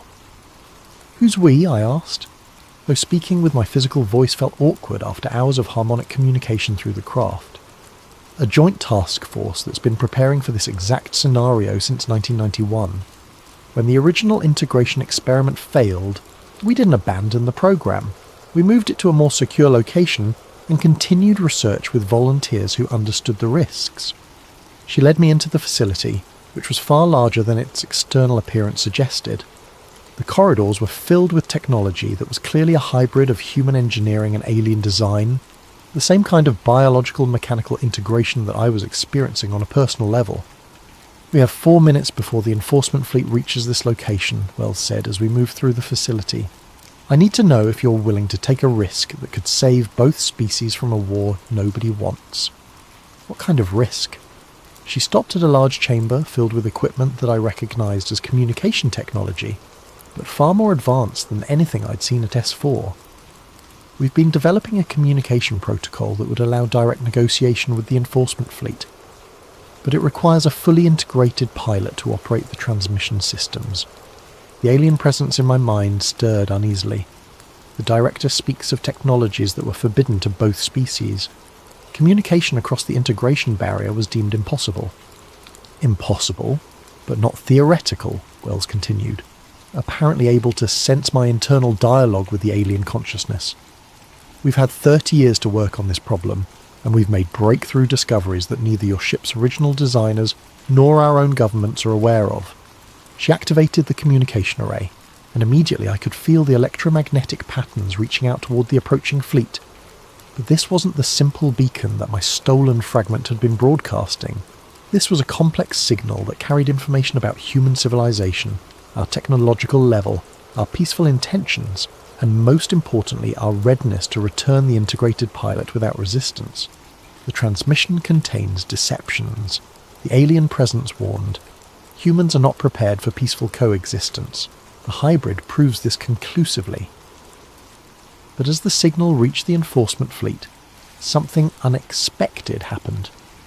Instead of continuing their attack approach, The alien ships began to slow, entering a holding pattern in high orbit, while they analysed the information we transmitted. "They're listening," Wells said with obvious relief. "The communication protocol is working." The enforcers request direct communication with the hybrid, the alien presence informed me. They wished to understand how integration was achieved without the safeguards that were installed to prevent this outcome. The next few minutes involved a communication exchange that took place on levels I didn't know existed. Through the facility's enhanced transmission systems, I was able to interface directly with the enforcement fleet's command consciousness, a collective intelligence that spoke for their entire species.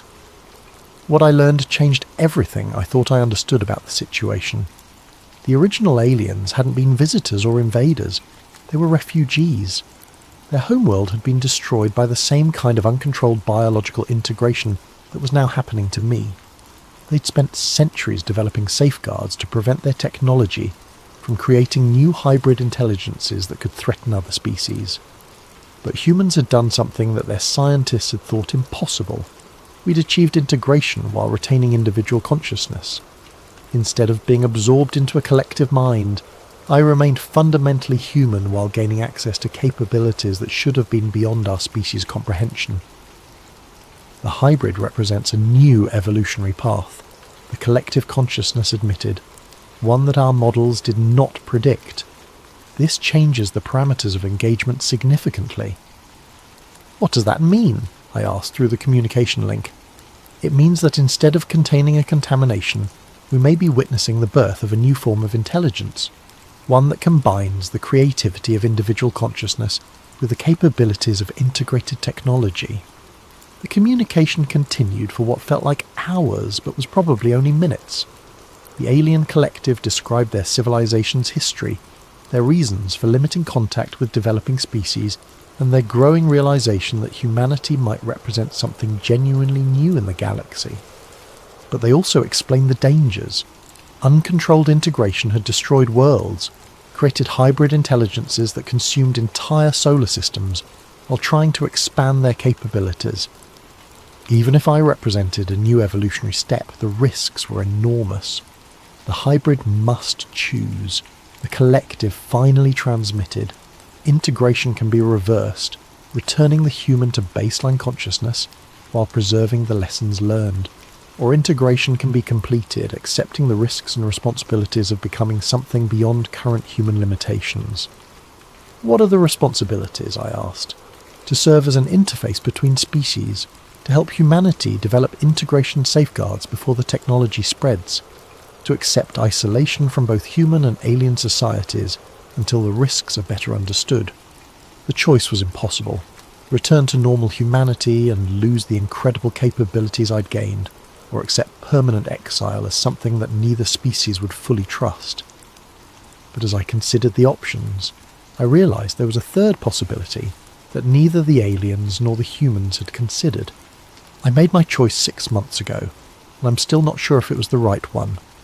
I chose integration, but on terms that neither species had anticipated.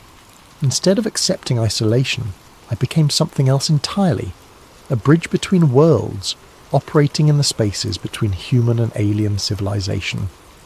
The enforcement fleet returned to the outer system, but they left monitoring stations that track my movements and capabilities. The human governments declared the entire incident classified at levels that don't officially exist, but they also established a liaison program that allows limited communication when global security is at stake. And I've spent the last 6 months learning to use capabilities that I'm only beginning to understand. The craft and I are no longer separate entities. We exist as a hybrid consciousness that can operate in multiple realities simultaneously. I can interface with human technology and alien systems with equal ease. I can travel between star systems in minutes, or spend weeks analysing the quantum fluctuations that underlie physical reality. But most importantly, I've discovered that I'm not alone. The integration process isn't unique to the craft I stole from S4. It's happening spontaneously around the world, as human consciousness begins to interface with technologies we're not supposed to understand yet.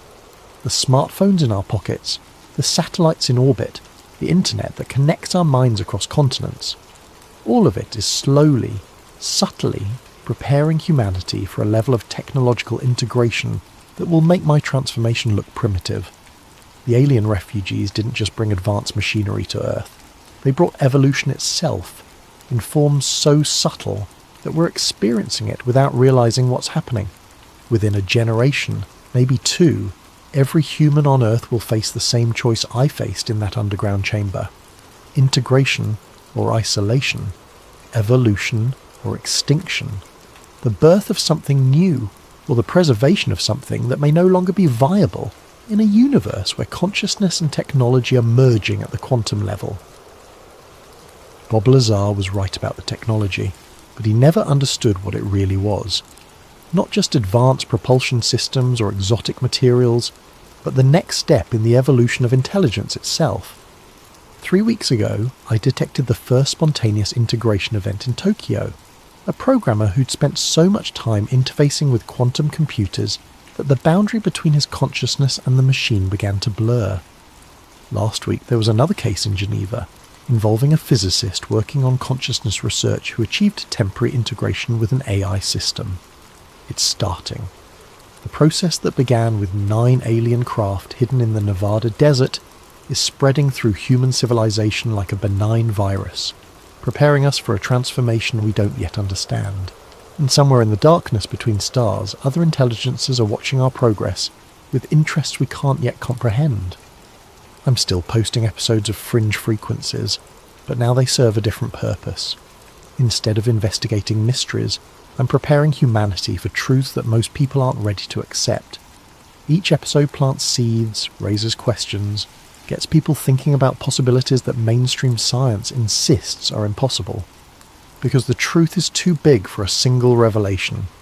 It has to be absorbed gradually, one mind at a time, until enough people understand what's really happening that disclosure becomes inevitable. The 9th craft is flying again, not just the one I integrated with, but others that are awakening as human consciousness evolves to the point where we can safely interface with technology that operates on principles we're only beginning to discover. Bob Lazar was right about the government hiding advanced technology, but he was wrong about why they were hiding it. It wasn't to maintain control or preserve military advantages. They were hiding it because they knew that once humanity started down the path of consciousness integration, there would be no way to stop the process, no way to contain evolution itself. And now that process has begun. The sky lights up most nights now if you know how to look. Ships that aren't quite alien and aren't quite human, piloted by intelligences that are becoming something new. The next step in the evolution of consciousness itself. Keep watching the skies, keep asking questions, keep preparing for a future that will arrive whether we're ready or not. The 9th craft was just the beginning, and we're all going to fly. Welcome back to Sleep Theories, where we dive deep into the shadows of history that refuse to stay buried. Before we begin tonight's tale, I want to give a special thanks to Lily Lamouche for suggesting this particular story. Your idea sparked something truly compelling. As always, if you have ideas for future episodes, drop them in the comments below. And if you're enjoying these late-night journeys into the unknown, make sure to hit that like button and subscribe to Sleep Theories for more stories that blur the line between fact and fiction. The fluorescent lights in the Los Angeles County Coroner's Archive hummed their eternal dirge, casting everything in that particular shade of institutional yellow that made even the living look dead. Ben Norton had grown accustomed to the pallor after 18 years filing away the city's final mysteries, but some cases still managed to catch the light differently. It was a Tuesday in October when the Monroe file landed back on his desk, unremarkable except for the manila envelope that shouldn't have been there. Ben Norton's fingers moved through the filing system with practiced efficiency, each motion honed by nearly 2 decades of sorting the dead. The basement archive of the Los Angeles County Coroner's Office was his domain, a labyrinth of steel shelves and cardboard boxes containing the paper trail of every significant death in the county since 1947. Most people couldn't stomach the work, but Marcus found comfort in the certainty of documentation. The dead, unlike the living, couldn't lie. The request slip was routine. Monroe, Maryland, case number 81128. Toxicology review for academic research. UCLA, film studies professor needed access for a dissertation on celebrity death narratives. Standard stuff. Marcus had pulled this particular file dozens of times over the years. Marilyn Monroe remained Los Angeles County's most requested case file, a morbid tourist attraction that drew everyone from conspiracy theorists to legitimate researchers. He located the familiar accordion folder on the third shelf of Section M. Its manila surface worn smooth from handling, but as he lifted it, something felt different, heavier than usual. When he opened it on his desk, a sealed envelope fell out, landing with a soft thud that seemed to echo in the quiet archive. The envelope bore no markings except a handwritten notation. Crossref 81128. Protective detail / West LA-K file. Marcus stared at the envelope. In 18 years, he'd never seen a cross-reference to protective detail. That was federal jurisdiction, completely outside the coroner's purview. He glanced around the empty archive, then carefully opened the seal. Inside were 4 photographic slides and a single index card. The slides appeared to be contact sheets, multiple frames of what looked like handwritten pages. The index card contained a single typed line. C.R. Book Real. Property Storage Manifest, August 6, 1962. His hands trembled slightly as he held the first slide up to the light. Even without magnification, he could make out what appeared to be a diary or journal page. The writing was feminine, flowing script in blue ink. He could just barely make out a date. Sunday, August 5th. Marcus's pulse quickened. August 5th, 1962, the day Marilyn Monroe died. He set the slides aside and turned to the toxicology ledger, a bound volume that recorded every test performed on Monroe's remains. His eyes scanned the familiar entries: blood alcohol, barbiturate levels, stomach contents. But something was different. Next to GI contents, someone had made a check mark in pencil, then partially erased it. Beneath the faint mark, in even fainter pencil, someone had written C.R. Book Real. The same notation from the slide envelope. Marcus leaned back in his chair, mind racing. In all his years handling Monroe's file, he'd never noticed these irregularities. The toxicology had always been straightforward. Lethal levels of barbiturates in her system, no food in her stomach. Standard suicide by overdose. But now, looking at the half-erased notations and mysterious cross-references, he began to wonder what else might have been overlooked, or deliberately hidden. He photographed the ledger page with his phone, then carefully scanned each slide. The images were grainy, but he could make out fragments of text, names, initials, references to places and events that made his skin crawl with possibility. Call J, 1232 AR, Angry H here, Cuba Brief Calneva. Vincent knew enough about Monroe's final months to recognise some of these references. J could be John F. Kennedy. R might be Robert. Calneva was the Lake Tahoe casino where Monroe had spent her last weekend, owned by Frank Sinatra with rumoured mob connections. The Cuba Brief could reference the Bay of Pigs or the ongoing missile crisis tensions. But it was the final frame that made his breath catch. In shaky handwriting, barely legible, the thing they can't let out. Bobby knows about the bomb tests. Jack doesn't know Bobby knows. Vincent set down his phone, hand shaking. If these diary fragments were authentic, if they really belonged to Marilyn Monroe, they suggested something far more complex than a simple suicide. They hinted at secrets that could have provided motive for murder. More troubling was the cross-reference to protective detail. Why would the Secret Service have files connected to Monroe's death? Unless someone very important had been with her that night. Vincent looked at the clock. 4:47 p.m. The archive would close at 5, giving him just enough time to secure the slides and begin planning his next move. He couldn't access federal files directly, but there might be duplicate indexes somewhere in the county system. Records had a way of proliferating in bureaucracies, and sometimes copies ended up in unexpected places. He photographed the cross-reference card, then carefully returned the envelope to Monroe's file. As he did, he noticed something else, a small tear in the folder's corner that hadn't been there that morning. Someone else had accessed this file recently. The thought sent a chill down his spine. Who else knew about these materials? And more importantly, how long had they been waiting for someone to find them?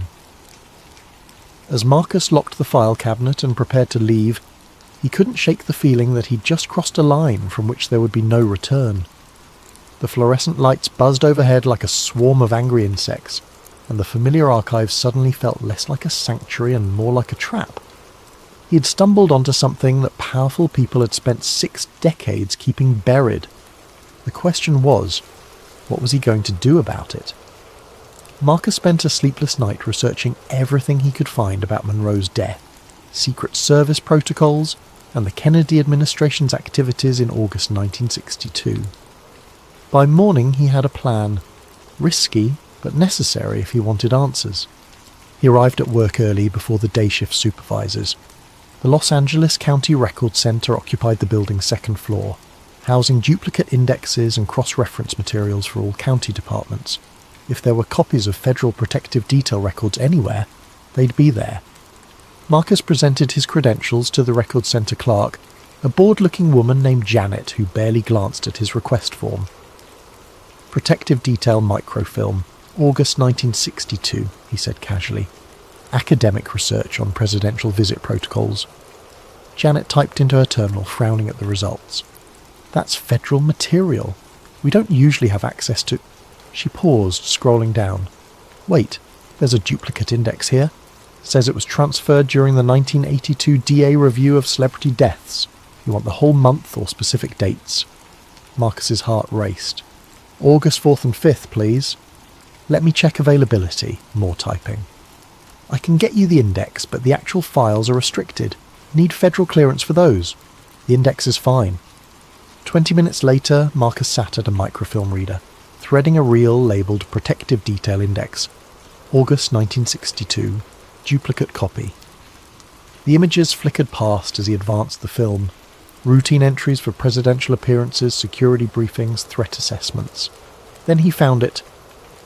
August 4th to 5th, 1962. Motorcade standby. Unlogged visit. RFK. The entry was brief, almost cryptic, but it confirmed his suspicions. Robert Kennedy had been in Los Angeles the night Monroe died, and his presence had required Secret Service protective detail. More importantly, it was listed as unlogged, off the official record. Marcus photographed the screen, then continued searching. Additional entries mentioned asset protection and communication intercepts for the same date range. Someone had been monitoring communications around Monroe's death, and that someone had federal authority. He returned the microfilm and headed back to the archive, mind spinning with possibilities. If RFK had been with Monroe the night she died, it changed everything about the official narrative. It also explained why certain evidence might have gone missing or been altered. Back in the archive, Marcus retrieved the 1982 DA review box, a collection of materials from the district attorney's reopened investigation into Monroe's death. He'd glanced through it before, but never with this new context. Buried in the administrative notes, he found a handwritten memo dated September 15th, 1982. Request for federal intercept materials denied. COMINF. West L. A. Tap summaries. August 62 classified above county level. No jurisdiction over federal assets. Personal diary mentioned in property report unaccounted for. Counsel claims privilege. COMINF. Communications intelligence. The federal government had been wiretapping communications in West Los Angeles during Monroe's final days, and those recordings were still classified 20 years later. Marcus flipped through more documents until he found the property report referenced in the memo. It was a standard inventory of items found at Monroe's residence, but someone had made alterations. Next to small red leather journal, the original entry read to counsel, but that had been lined out in different ink with a notation, item not recovered. The diary had existed. It had been turned over to Monroe's attorney, then somehow disappeared from the official record. But if the slides in the cross-reference envelope were authentic, someone had photographed its contents before it vanished. Marcus was so absorbed in the documents that he didn't notice the soft footsteps approaching until a shadow fell across his desk. "Finding everything you need, Mr. Webb?" Marcus looked up to see Albert Grayson, the audit liaison, standing beside his desk with an expression of mild curiosity. Grayson was a thin, pale man who appeared periodically to conduct quality control reviews of the archive. Nobody knew exactly who he worked for, but his credentials were always in order. "Just routine research," Marcus replied, casually closing the file folder. "UCLA professor needs background material on toxicology procedures." Grayson's smile was perfectly pleasant and utterly without warmth. "Of course. Though I notice you've been accessing quite a few different files lately. Monroe, some organised crime materials, federal indexes, quite eclectic research interests." The comment hit like ice water. Grayson had been monitoring his access patterns. "Academic research tends to follow unexpected paths," Marcus said carefully. "Indeed." Grayson picked up a random file from the nearby shelf, glancing at its label with apparent disinterest. "I'll need to conduct a spot audit of some recent materials. Monroe file, the DA review boxes, and those organised crime summaries you pulled yesterday. Just routine quality control." Marcus's mouth went dry. He hadn't pulled any organised crime files yesterday, but clearly someone else had been tracking his research. "When do you need them?" "Now would be convenient." For the next hour, Marcus watched helplessly as Grayson methodically photographed every document he'd been reviewing. The man worked with mechanical precision, never asking questions or making comments, but Marcus could feel the weight of scrutiny in every click of the camera. When Grayson finished, he packed his equipment with the same methodical care. "Thank you for your cooperation, Mr. Webb. Oh, and there's been a security upgrade in the archive. New camera system." He gestured toward the ceiling where a small black dome had appeared overnight, for asset protection. After Grayson left, Marcus sat in stunned silence. The message was clear. He was being watched, and his investigation had attracted the wrong kind of attention. But instead of deterring him, the surveillance only convinced him that he was onto something significant. That afternoon, Marcus decided to take a different approach. Instead of accessing files directly, he would seek out human sources, people who had been involved in Monroe's case, and might remember details that never made it into the official record. Kenneth Yamamoto had been a toxicology technician at the coroner's office for 32 years before retiring in 1994. Marcus found his address in the employee records and drove to a modest bungalow in Gardena after work, hoping the old man would be willing to talk. Yamamoto answered the door slowly, a frail man in his 80s with sharp, intelligent eyes. When Marcus explained who he was and why he'd come, the old man's expression grew wary. "Monroe case," Yamamoto repeated slowly. "Why are you asking about that now?" "I found some irregularities in the files. Thought you might remember details from the original examination." Yamamoto studied Marcus for a long moment, then stepped aside to let him in. The house was neat and sparse, filled with the quiet dignity of old age. They sat in a small living room decorated with photos of grandchildren. "You know," Yamamoto said carefully, "I always wondered when someone would come asking the right questions." "What do you mean?" The old man was quiet for so long that Marcus thought he might not answer. Finally, Yamamoto spoke in a voice barely above a whisper. "The stomach contents bottle. It was empty when I processed it." Marcus leaned forward. "Empty?" "Completely clean, like it had been washed out. But the paperwork said we'd tested gastric contents. I checked 3 times, thinking I'd mixed up the samples. But no, Monroe's bottle was empty, and the test results were already typed up." "Did you report the discrepancy?" Yamamoto's laugh was bitter. "To who?" "The lead investigator. He's the one who handed me the typed results and told me to file them. Said the tests had been conducted off-site due to equipment problems." Marcus felt pieces of the puzzle clicking into place. "So there never were any stomach contents tested?" "Not by us. And if there were no contents, then she couldn't have swallowed all those pills like the official report claimed." Yamamoto met Marcuse's eyes directly. That woman didn't kill herself by overdose, at least not the way they said she did. They talked for another hour, Yamamoto sharing details that painted a picture of an investigation, that had been carefully managed from the beginning. Key evidence had been processed off-site. Witness interviews had been conducted by federal agents rather than county investigators. The timeline had been established before the examination was complete. As Marcus prepared to leave, Yamamoto walked him to the door. "Be careful," the old man said quietly. "Two men in suits came to see me in 1983. Said they were reviewing old cases for security purposes. Asked me what I remembered about Monroe, about any irregularities." "What did you tell them?" "The truth. About the empty bottle, about the off-site testing. They seemed satisfied, said it was consistent with other witness statements." Yamamoto's voice dropped even lower. "Then one of them mentioned Mongoose." "Just casual-like, said they were also reviewing materials related to Operation Mongoose from the same time period." Marcus's blood chilled.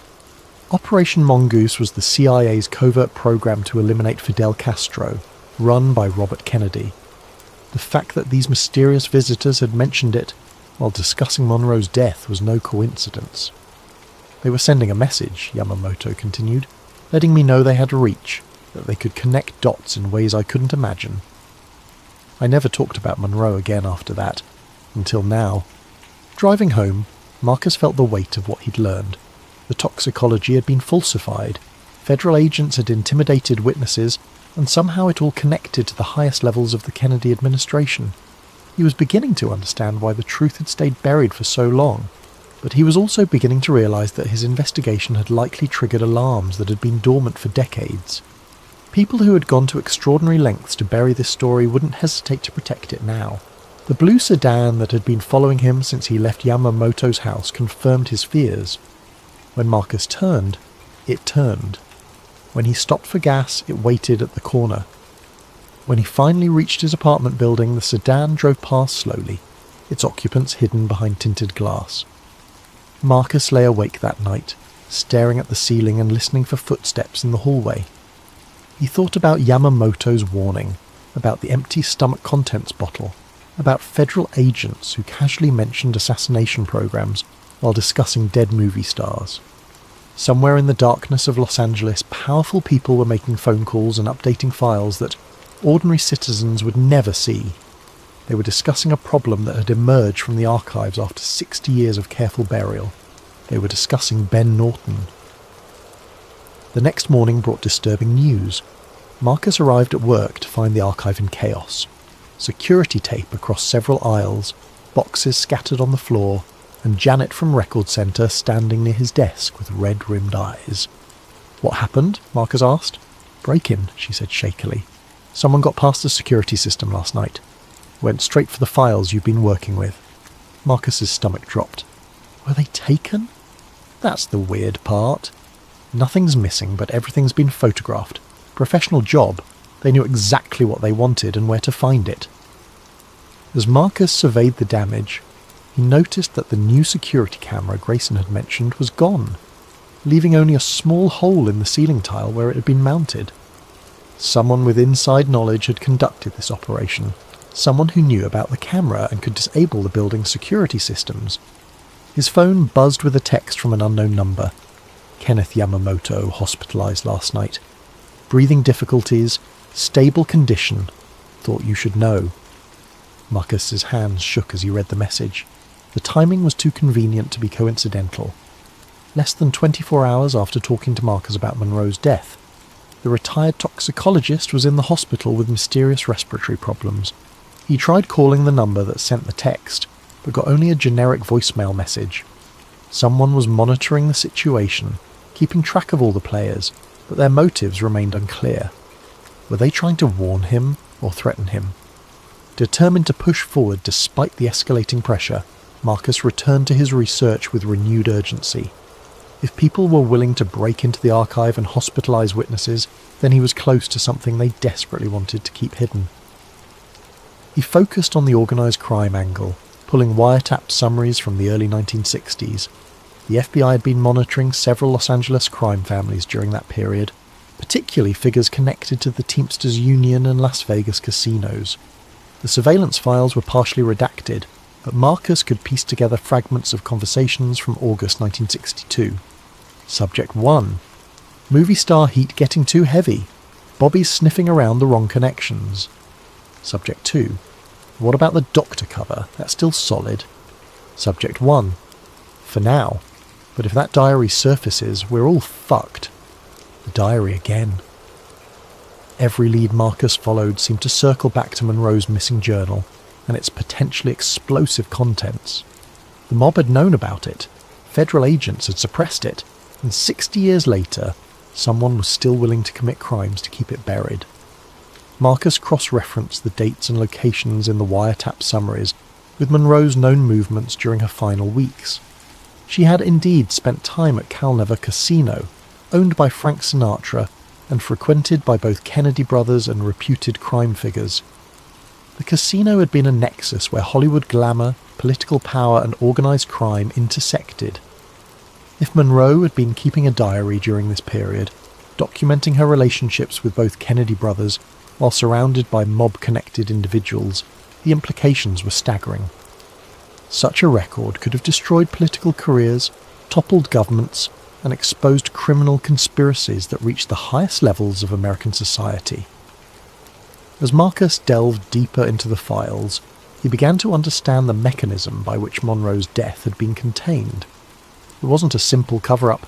It was a coordinated information management operation involving multiple agencies and interests. The coroner's office had been just one piece of a larger machine designed to control the narrative. But now, 6 decades later, that machine was reactivating. Phone calls were being made, resources were being mobilized, and people like Kenneth Yamamoto were being silenced before they could share what they knew. Marcus realized he needed to find the missing microfilm, the R-book reel referenced in the misfiled envelope.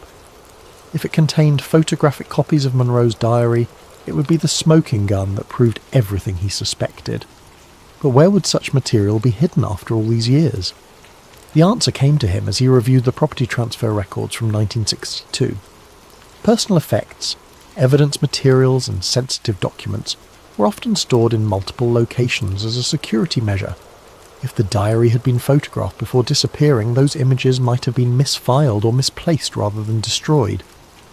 Marcus began searching through boxes that had been transferred between departments over the years, looking for microfilm containers that might have been incorrectly labelled or categorised. It was tedious work, but his experience with the archive's organisational quirks gave him an advantage.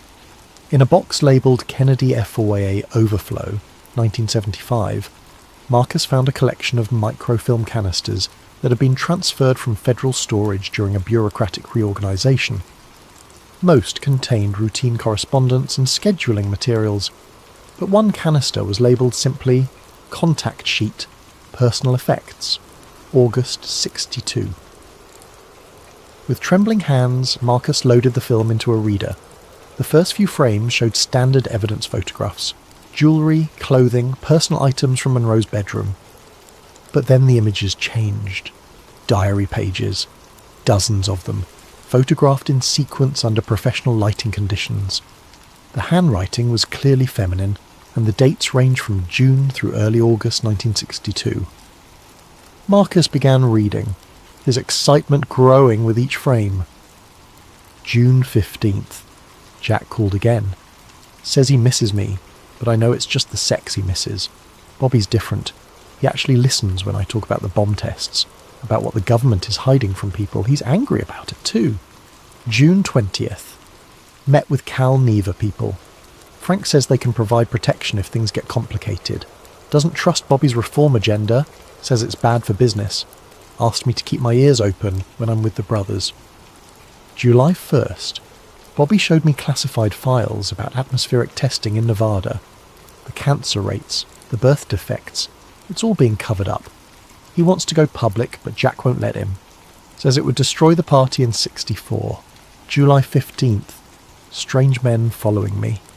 Bobby says it's routine security, but these aren't Secret Service. Frank's people, maybe, or someone else entirely. The entries painted a picture of Monroe caught between competing forces. The Kennedy brothers, organised crime figures, and federal intelligence agencies. She had been privy to state secrets about nuclear testing, witnessed conflicts between the President and Attorney General, and apparently agreed to serve as an informal intelligence source for multiple parties. but it was the final entries that made Marcus's heart race. August 3rd. Can't take the pressure anymore. Everyone wants me to spy on everyone else. Bobby thinks I'm working for Frank. Frank thinks I'm too close to Bobby. Jack doesn't know about any of it, and maybe that's for the best. August 4th. Bobby came by tonight, very agitated about something in Cuba. Says there's going to be a crisis soon and he needs to know who he can trust. I told him about the men watching the house, about Frank's offers of protection. He got that look he gets when he's thinking about prosecuting someone. August 5th, 12:32 a.m. Jack called, drunk and rambling about Marilyn this, Marilyn that. Hung up on him. Bobby's still here, says he's going to take care of everything, that I don't need to worry anymore. But I am worried. I'm scared of what taking care of everything might mean. The final line, written in shaky handwriting, sent chills down Marcus's spine. Feels like I'm drowning and everyone's fighting over who gets to throw me the rope. Below that, in different ink and clearly added later, someone had written, "The thing they can't let out." Bobby knows about the bomb tests. Jack doesn't know Bobby knows. If this comes out, everything falls apart. Marcus stared at the screen, understanding finally dawning. Monroe hadn't just been a presidential mistress caught up in dangerous games. She had been a witness to fractures within the Kennedy administration that could have altered the course of American history. Her diary contained evidence of cover-ups, criminal connections, and sibling rivalries that powerful people had killed to protect. And now he was the only person alive who knew where to find that evidence. Marcus spent the weekend studying every frame of the diary microfilm, taking detailed notes and cross-referencing Monroe's entries with historical events. The picture that emerged was more complex and dangerous than anything he had imagined. Monroe had been systematically documenting her interactions with both Kennedy brothers, apparently at the suggestion of Bobby Kennedy himself. The Attorney General had been building a case against organised crime figures who were also connected to his brother's administration through shared romantic interests and political favours. But the diary revealed something even more explosive. Robert Kennedy had discovered that President Kennedy was being blackmailed by crime figures who had evidence of the president's extramarital affairs. The Attorney General's aggressive prosecution of organised crime wasn't just about justice. It was an attempt to eliminate people who could destroy his brother's presidency. Monroe had become a liability to everyone involved. She knew too much about too many secrets, and her emotional instability made her unreliable as either an asset or a co-conspirator. According to her final diary entries, she'd been planning to go public with what she knew about government cover-ups of nuclear testing damage. The diary's last entry, dated 1:15 a.m. on August 5th, 1962, was barely legible. Bobby's gone. Said he had to make some calls, handle the situation. Men outside getting closer to the house. I can hear them talking but can't make out the words. Going to hide this reel behind the bedroom mirror. If something happens to me, maybe someone will find it and tell the truth. Marcus realised he was looking at evidence of a conspiracy that had claimed Monroe's life and shaped 6 decades of American history. The question was, what should he do with that knowledge? His phone rang, interrupting his thoughts. Unknown number. Mr. Webb? The voice was cultured, with a slight Eastern accent. I believe we need to talk. You've been doing some fascinating research lately. Marcus's mouth went dry. Who is this? A concerned party. Someone who appreciates thorough scholarship but worries about the consequences of certain discoveries. Are you free for lunch tomorrow? There's a diner on Sunset Boulevard called Mel's. Do you know it? I'm not sure I should. Oh, I think you should. 1 o'clock. Come alone and bring your appetite. We have a great deal to discuss. The line went dead, leaving Marcus staring at his phone in the sudden silence of his apartment. The endgame was approaching, and he was being summoned to meet the people who had spent 60 years keeping Monroe's secrets buried. He looked at the microfilm canister sitting on his coffee table. Such a small thing to contain such enormous implications. Whatever happened at tomorrow's meeting, his life was about to change dramatically. Marcus spent the evening making copies of everything he had found, storing them in multiple locations as insurance. If something happened to him, he wanted to ensure that the truth wouldn't die with him. As he prepared for bed, Marcus couldn't shake the feeling that he was standing at a crossroads of history. Tomorrow, he would learn whether the truth about Marilyn Monroe's death was worth the price that others might demand he pay for possessing it. Mel's Diner on Sunset Boulevard was the kind of place where conversations happened in booths with cracked vinyl seats, and the constant background noise of frying food and clinking dishes provided natural cover for sensitive discussions. Marcus arrived at exactly 1 o'clock, scanning the restaurant for anyone who might be waiting for him. A man in an expensive grey suit raised his hand from a corner booth, gesturing Marcus over with the casual confidence of someone accustomed to being obeyed. He was perhaps 60, with silver hair and the kind of ageless features that suggested good genetics and better health care. His smile was warm and professional. "Mr. Webb, thank you for coming. Please, sit." The man's handshake was firm but not aggressive. "I'm David Morrison. I represent certain interests that have become aware of your recent research activities." Marcus slid into the booth across from him, noting how Morrison had positioned himself with a clear view of the entire restaurant. What kind of interests? The kind that value stability and discretion above sensationalism and chaos. Morrison signalled the waitress and ordered coffee for both of them without asking Marcus's preference. "You've stumbled onto some very old materials, some very sensitive materials, and my associates are concerned about how you might choose to use them." "Your associates?" Morrison's smile never wavered. "People who worked very hard to ensure that certain events from 1962 were handled with appropriate delicacy. People who understand that some truths serve no useful purpose if revealed at the wrong time or in the wrong context." The coffee arrived and Morrison added cream with deliberate care. "Tell me, Mr. Webb, what do you think you've discovered?" Marcus had spent hours preparing for this moment, but now that it had arrived, he felt unprepared for Morrison's casual manner. The man seemed more like a friendly uncle than a government agent or criminal enforcer. "Evidence that Marilyn Monroe was murdered," Marcus said carefully. "That her death was covered up by federal agencies and organised crime figures working together to protect the Kennedy administration." Morrison nodded as if discussing the weather. "And what do you intend to do with this evidence?" "I haven't decided." "Good. That shows wisdom." Morrison reached into his jacket and withdrew a manila envelope. "Before you make any decisions, I'd like you to consider some additional information." The envelope contained photographs, surveillance images of Monroe's house on the night she died, taken from multiple angles. They showed several cars parked outside, men in suits moving purposefully between vehicles, and what appeared to be a coordinated operation unfolding over several hours. These were taken by a federal surveillance team that had been monitoring Monroe for several weeks, Morrison explained. "As you can see, her death was indeed managed. But not for the reasons you might think." Marcus studied the photographs, trying to make sense of the timeline they suggested. "Then why?" Morrison leaned back in the booth, his expression growing serious for the first time. Marilyn Monroe was killed by a Soviet intelligence asset who had been using her relationship with the Kennedy brothers to gather information about American nuclear capabilities and Cuba policy. The diary you found contained some accurate information, but it was also being used to feed disinformation back to Moscow through Monroe's handlers. The revelation hit Marcus like a physical blow. She was a spy. Unwittingly, yes, the Soviets had identified her relationships with the Kennedy brothers as a valuable intelligence opportunity. They cultivated assets within her social circle, people who gradually convinced her that she was serving American interests by documenting government activities.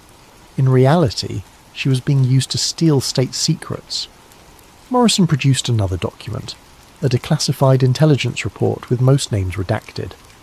When federal agencies discovered the operation, they had to make a choice: expose Monroe as a Soviet asset and create a massive scandal that would destroy the Kennedy administration, or handle the situation quietly and preserve national security. Marcus felt the foundations of his investigation crumbling beneath him. "So you killed her to protect the government?" "We didn't kill anyone," Morrison said firmly. "The Soviet asset who had been running Monroe eliminated her when it became clear that American intelligence had discovered the operation. Our people arrived too late to prevent her death, but in time to manage the aftermath." "And the cover-up?" was necessary to prevent World War III. If the American public had learned that the Soviets had been using a movie star to spy on the president during the Cuban Missile Crisis, the pressure for military retaliation would have been overwhelming. Millions of people might have died because of that woman's naivety. Morrison's narrative was compelling, but Marcus sensed gaps in the story. What about the diary? The references to nuclear testing cover-ups? Disinformation designed to turn Monroe against the administration. The Soviets wanted her to believe she was fighting government corruption when she was actually stealing national security secrets. Morrison's voice grew cold. The woman was a patriotic American who was manipulated by foreign agents into betraying her own country. She died because those agents decided she had become a liability. The diner suddenly felt too warm, too crowded. Marcus loosened his tie, struggling to process everything Morrison had told him. If it was true, then his investigation hadn't uncovered a government conspiracy. It had stumbled onto a Cold War intelligence operation that had been successfully buried for 6 decades. "Why are you telling me this?" Marcus asked.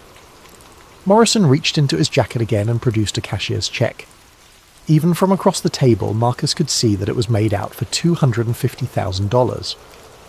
"Because you deserve to know the truth before making a decision that could affect national security," Morrison said. "And because certain parties believe you should be compensated for your discretion in this matter." Marcus stared at the check. "You're offering to buy my silence." "We're offering to reward your patriotism. The Soviet operation failed because people like you, dedicated civil servants who care about their country, were willing to keep dangerous secrets buried." Morrison's voice grew more intense. "The Cold War never really ended, Mr. Webb. It just went underground. The same forces that killed Marilyn Monroe are still operating today, still trying to destabilize American democracy through disinformation and chaos. And if I refuse?" Morrison's smile returned, but it was colder now. "Then you'll publish your findings and create exactly the kind of chaos those foreign agents want. You'll destroy faith in American institutions, validate conspiracy theories that make rational discourse impossible, and hand our enemies a propaganda victory they couldn't achieve through military force." The envelope also contained legal documents, a comprehensive non-disclosure agreement that would legally bind Marcus to silence about everything he had discovered. The terms were generous but absolute. $250,000 in exchange for surrendering all copies of the materials he'd found and agreeing never to discuss or investigate Monroe's death again. "How do I know you're telling the truth?" Marcus asked. "How do I know this isn't just another layer of the cover-up?" Morrison reached for his phone and activated a recording app. The audio quality was poor, clearly from an old surveillance tape, but the voices were distinguishable. An elderly man with a slight accent spoke in careful, measured tones. "The empty bottle? Yes, I remember. We had to make it look like suicide by overdose, but the real cause was injection. Quick-acting paralytic agent developed by our chemical section. She never knew what was happening." "And the diary pages? Photographed before disposal. Some authentic entries mixed with material we provided through her handler. American intelligence fell for it completely. They thought they were protecting their precious Kennedy boys when really they were helping us eliminate a compromised asset." Morrison stopped the recording and put away his phone.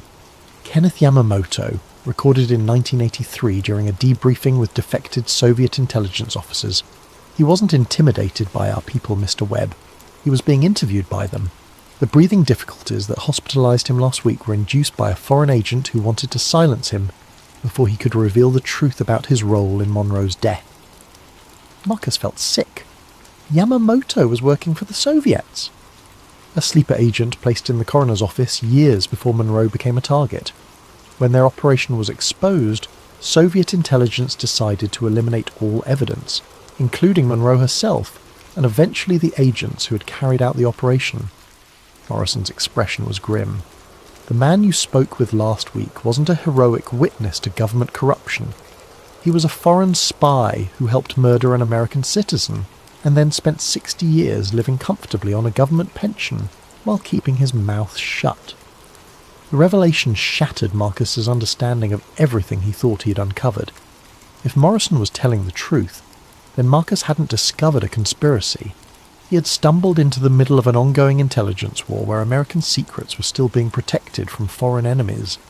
The microfilm, Marcus said weakly, the diary entries, contained enough authentic material to be convincing, mixed with disinformation designed to make American intelligence agencies look corrupt and incompetent. Classic Soviet tactics. Morrison leaned forward. You found exactly what they wanted someone to find, Mr. Webb. The question is, are you going to help them complete their mission? Marcus stared at the cashier's check, at the NDA, at the photographs that seemed to support Morrison's version of events. Everything he had believed about his investigation was crumbling, replaced by a narrative that was both more complex and more disturbing than any conspiracy theory. I need time to think, Marcus said. Of course. But not too much time. Morrison stood and dropped a $20 bill on the table. There are other parties interested in this information, and they're not as generous or as patient as we are. Make the right choice, Mr. Webb, for your country and for your own sake. Marcus drove home in a daze, Morrison's words echoing in his mind. Everything he thought he had discovered about Monroe's death had been turned upside down.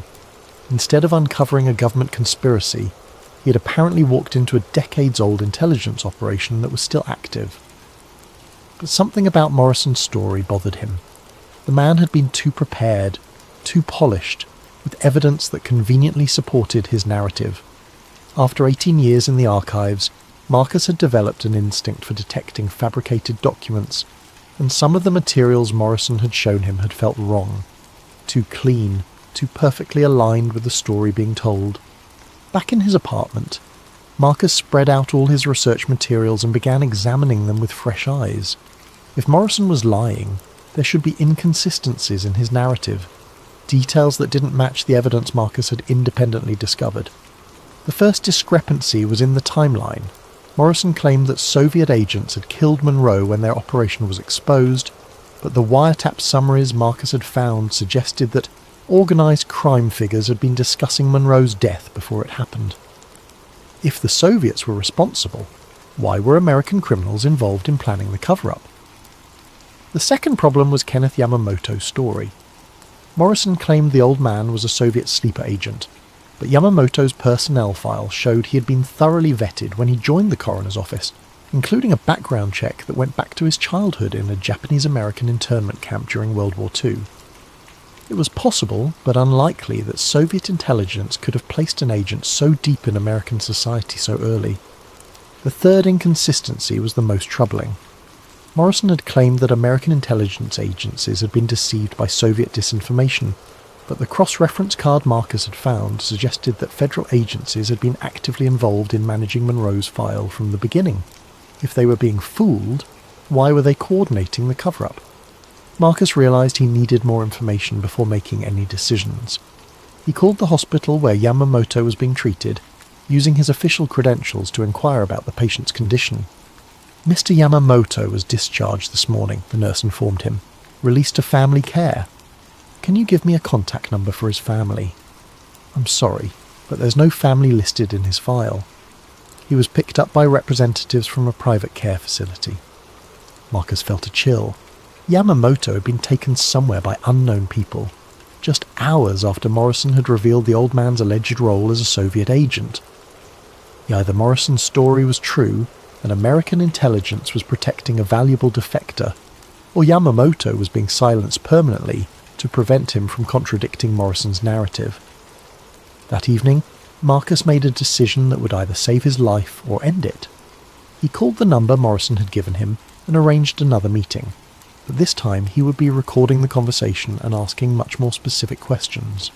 They met at a different location, a parking garage downtown where Morrison's voice would echo enough to mask any recording equipment Marcus might be carrying. The federal agent seemed more relaxed this time, confident that his previous arguments had been persuasive. Have you made a decision, Mr. Webb? I'm leaning toward accepting your offer, Marcus lied smoothly, but I need to understand a few more details before I sign anything. For instance, how did Soviet intelligence initially recruit Monroe as an asset? Morrison seemed pleased by the question. Through her psychiatrist, a man named Ralph Greenson. The Soviets had compromised him years earlier using financial pressure and blackmail. He gradually convinced Monroe that she was serving American interests by documenting her interactions with the Kennedy brothers. And the organised crime connections? How do they fit into a Soviet operation? The Soviets used existing criminal networks to maintain plausible deniability. If the operation was exposed, it would look like a mob hit rather than foreign espionage.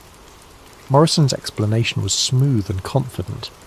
Very sophisticated tradecraft.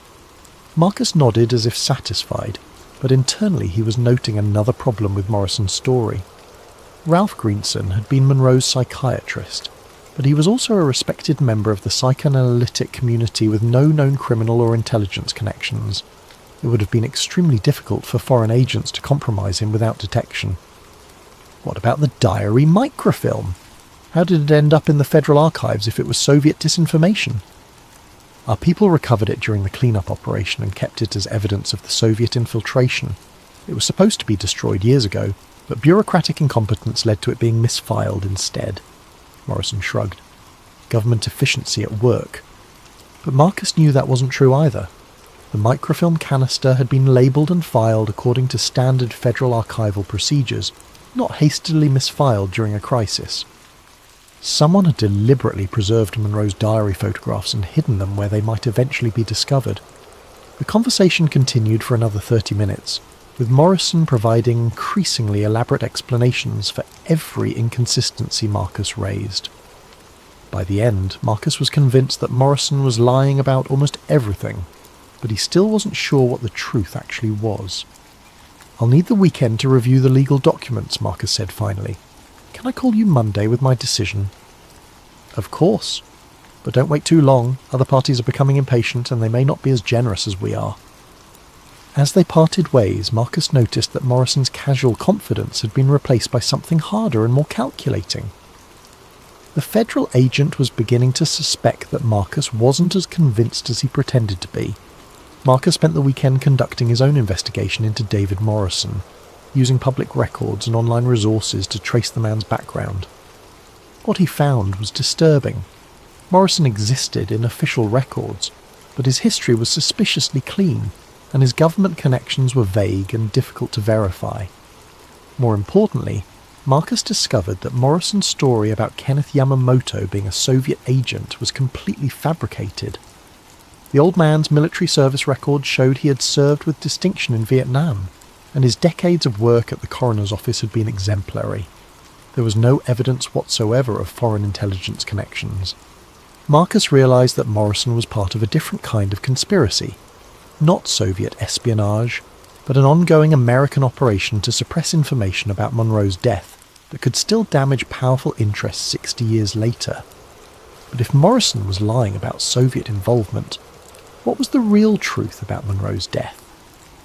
Marcus returned to the diary microfilm with fresh eyes, this time focusing not on the political implications but on the personal relationships Monroe described. The picture that emerged was of a woman caught between competing American power structures, political, criminal, and intelligence, all of whom had been using her for their own purposes. The Kennedy brothers hadn't been innocent victims of Soviet manipulation.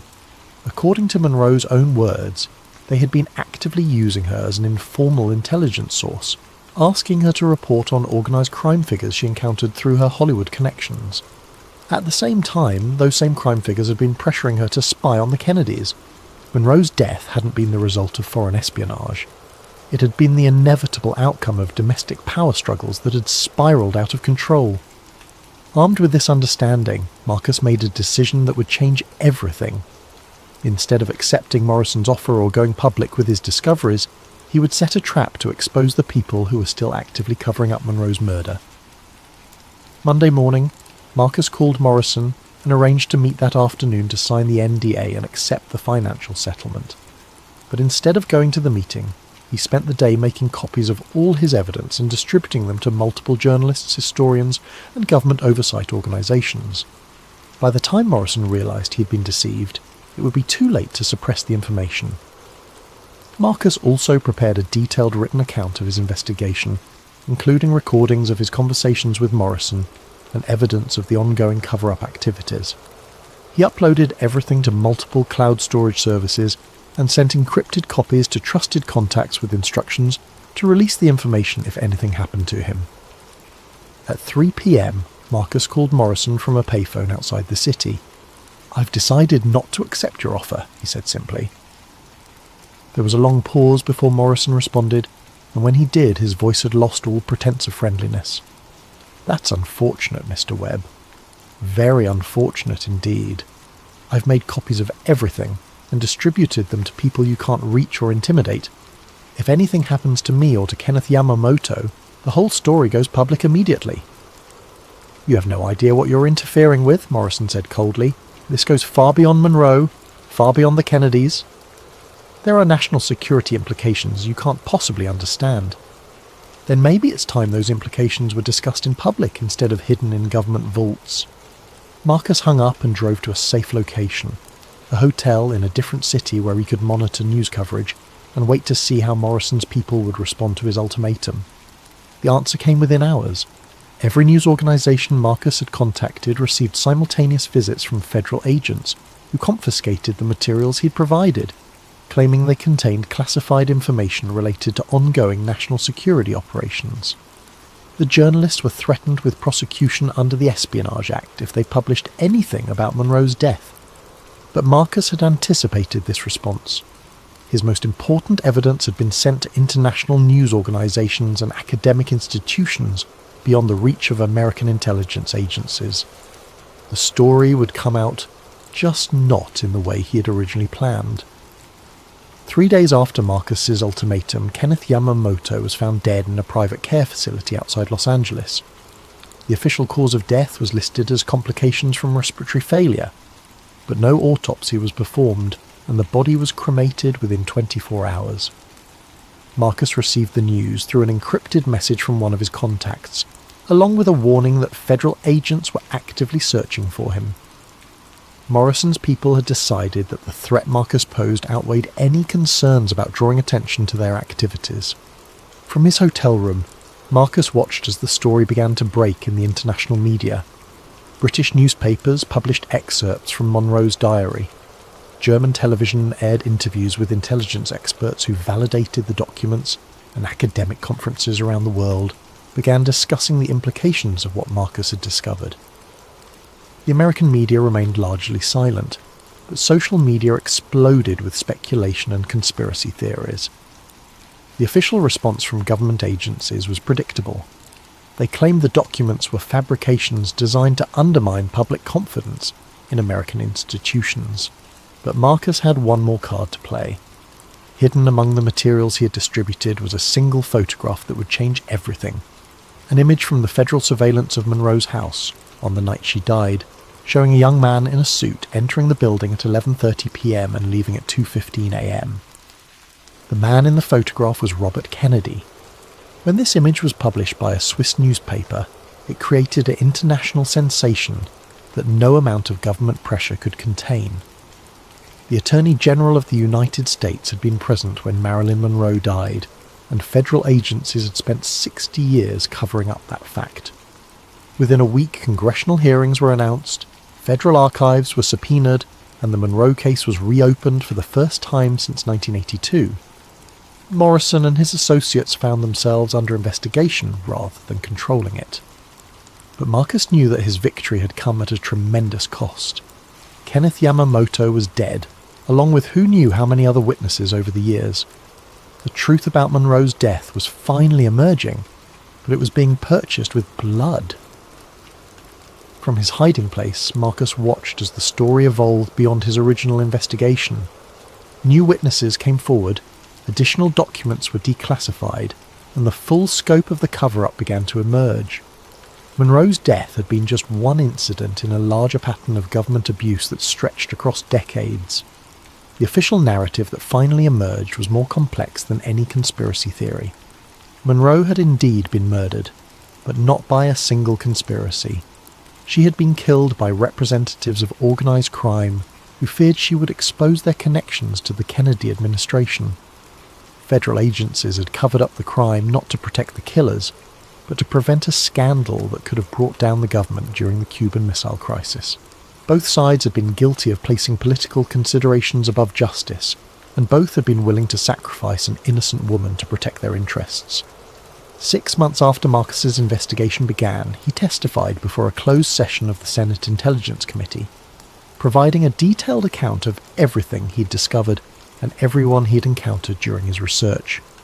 The committee's final report, heavily redacted but still explosive, confirmed most of Marcus's findings while adding new details that painted an even darker picture of government complicity in Monroe's death and its aftermath.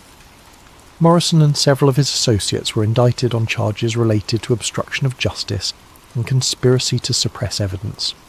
Some were convicted and sentenced to prison, while others disappeared into the Federal Witness Protection Program or fled to countries without extradition treaties. Kenneth Yamamoto was posthumously vindicated, revealed to have been exactly what he claimed, an honest civil servant who had tried to do the right thing and been silenced for his efforts. The Monroe case was officially reclassified as an unsolved homicide, though everyone involved knew that the real perpetrators were long dead. The focus shifted to holding accountable the people who had spent 6 decades covering up the crime. Marcus returned to his job at the coroner's office, but his role had fundamentally changed. He became the unofficial guardian of transparency, ensuring that sensitive cases were handled with proper oversight and that evidence was preserved rather than suppressed. The archive where he worked was renamed the Kenneth Yamamoto Memorial Archive, and new protocols were established to prevent the kind of cover-up that had hidden Monroe's murder for so long. But Marcus knew that the victory was incomplete. Powerful people still had powerful secrets, and the machinery of government secrecy was still operating in ways that the public never saw. Monroe's case had been exceptional, only in that someone had finally been brave enough and persistent enough to challenge the official narrative. Late at night, alone in the archive that had become both his sanctuary and his burden, Marcus sometimes wondered how many other files contained hidden truths that would never see the light of day. How many other Kenneth Yamamotos had died to protect secrets that served no legitimate purpose? How many other Marilyn Monroes had been sacrificed on the altar of political expediency? The fluorescent lights hummed their eternal dirge, casting everything in that familiar shade of institutional yellow.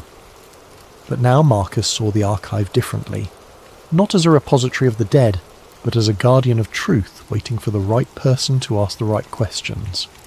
In the end, that was all it had taken to bring down a 60-year conspiracy. One person willing to look closely at evidence that everyone else had been trained to ignore. The truth about Marilyn Monroe's death was finally known, but Marcus understood that it was just one thread in a much larger tapestry of secrets that continued to shape American society in ways that most people would never understand. As he locked the file cabinet and prepared to leave for the night, Marcus reflected on the price that had been paid for truth, and the price that would be paid for future truths. Kenneth Yamamoto's sacrifice had not been in vain, but it had been a stark reminder that some knowledge came with a cost that few people were willing to pay. The archive fell silent except for the humming of the lights and the soft whisper of air through the ventilation system. In the darkness between the filing cabinets, the ghosts of American history waited patiently for the next brave soul to ask the questions that powerful people preferred to leave unanswered. Ben Norton had done his part to honour the dead by revealing how they had truly died. Now it was up to others to ensure that such secrets would not be buried so deeply or guarded so ruthlessly in the future. The truth about Marilyn Monroe was finally free, but the struggle for truth itself would continue long after the fluorescent lights went dark and the archive fell silent. In the end, that was the real lesson of the Kennedy cut, that democracy depended not on the wisdom of leaders or the efficiency of institutions, but on the courage of ordinary people to seek truth, even when that truth was dangerous to know. The file room had yielded its secrets, but somewhere in the vast machinery of government, new secrets were being created that would someday require new heroes to expose them.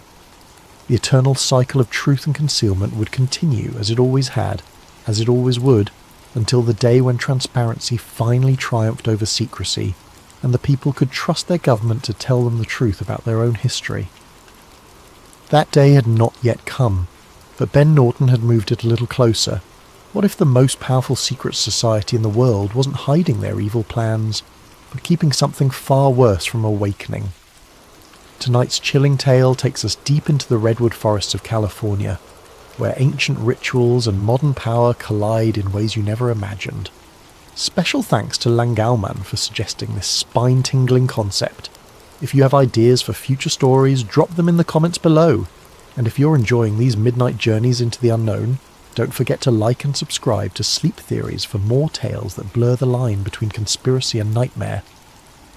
The envelope arrived on a Tuesday morning, slipped between my electric bill and a stack of rejection letters from publishers who wouldn't touch my work anymore. Plain white paper, no return address, postmarked from San Francisco but feeling like it had travelled much farther than the 300 miles from the city. My name was written in careful block letters across the front. ALEXMORGAN.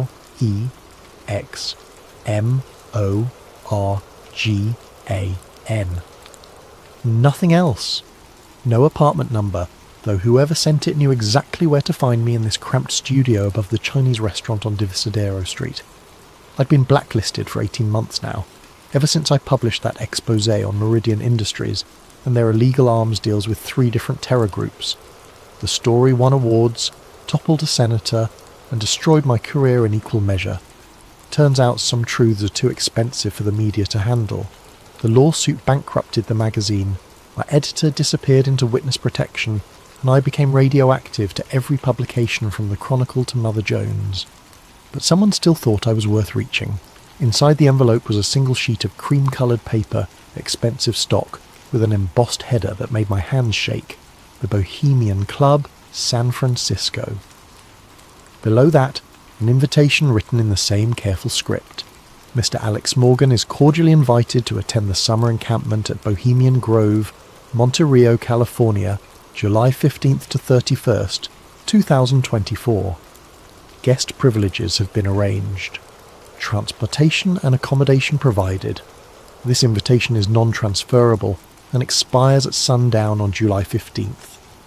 At the bottom, written in different handwriting, rushed, urgent, was a single line that would haunt me for weeks. This is your last chance to see the truth. Don't waste it. Bohemian Grove. I'd heard whispers, read the conspiracy theories, seen the grainy photos leaked over the years. Every July, the most powerful men in America, presidents, CEOs, generals, media moguls, retreated to 2,700 acres of ancient redwoods north of San Francisco for 2 weeks of what they called fellowship, what the rest of the world called the most secretive gathering of the American elite. No journalists allowed, no cameras, no women, no record of what happened behind those gates, except for the occasional leaked photo of men in robes standing before a massive owl statue, performing something called the cremation of care ceremony. Political theatre most assumed. Rich men playing dress-up while they planned the next war or market crash. But this invitation was real. The paper felt authentic. The letterhead matched samples I'd seen in archived documents. Someone with serious connections wanted me inside those gates. The question was why. I spent 3 days researching everything I could find about the Grove. The official history spoke of artistic pursuits, informal talks, and male bonding among the country's leadership. The unofficial history painted darker pictures, secret deals, occult rituals, decisions that shaped global politics made during drunken conversations around campfires. The most disturbing accounts came from the few infiltrators who'd made it inside over the decades. They described the opening ceremony where members dressed as druids and burned an effigy called Care before a giant concrete owl. They spoke of lakeside talks where defence contractors pitched new weapons to Pentagon officials, of quiet conversations that preceded major policy announcements, of a casual corruption so normalised it felt like summer camp for sociopaths. But none of them had stayed long. Most were caught and expelled within days. The security was too tight, the members too paranoid, the stakes too high for any real investigation. Whoever sent this invitation was giving me something no journalist had ever possessed: legitimate access. The question was whether I was walking into the story of a lifetime or a trap. that would finish what Meridian Industries had started. On the morning of July 14th, I made my decision. I packed light, a small camera hidden in my toiletry kit, a digital recorder disguised as an inhaler, a notebook I could claim was for poetry if questioned, everything that might help me document what happened behind those gates. The invitation included a phone number. When I called, a woman's voice gave me an address in Santa Rosa and told me to be there by 6 p.m. sharp. No other details. No explanation of who had arranged this or what they expected in return. I drove north through wine country as the sun set, watching the hills turn gold and purple in the fading light. The address led to a small parking lot behind a defunct gas station. 3 black SUVs waited, engines running, windows tinted. A man in a plain suit approached my car before I'd even turned off the engine. "Morgan?" he asked. I nodded. "Leave your keys in the ignition. Someone will return your car when you're finished." "Finished with what?" He didn't answer, just opened the passenger door of the middle SUV and waited. I grabbed my bag and climbed in, noting the soundproof partition between front and back seats, the lack of door handles on the interior. Whatever was happening, there would be no turning back once we started moving. The drive took 40 minutes through increasingly dense forest. No conversation, no music, just the hum of tyres on asphalt and the gradual realisation that I was committing to something I didn't understand. My phone lost signal after the first 10 minutes. The windows were too dark to see landmarks. By the time we stopped, I had no idea where we were or how to get back.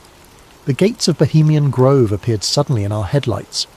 Massive wooden barriers flanked by stone pillars, with the carved image of an owl watching from above. Guards emerged from hidden positions, checked documents, waved us through. The SUV followed a winding road deeper into the forest, past smaller camps with names like Hillbillies and Lost Angels painted on rustic signs.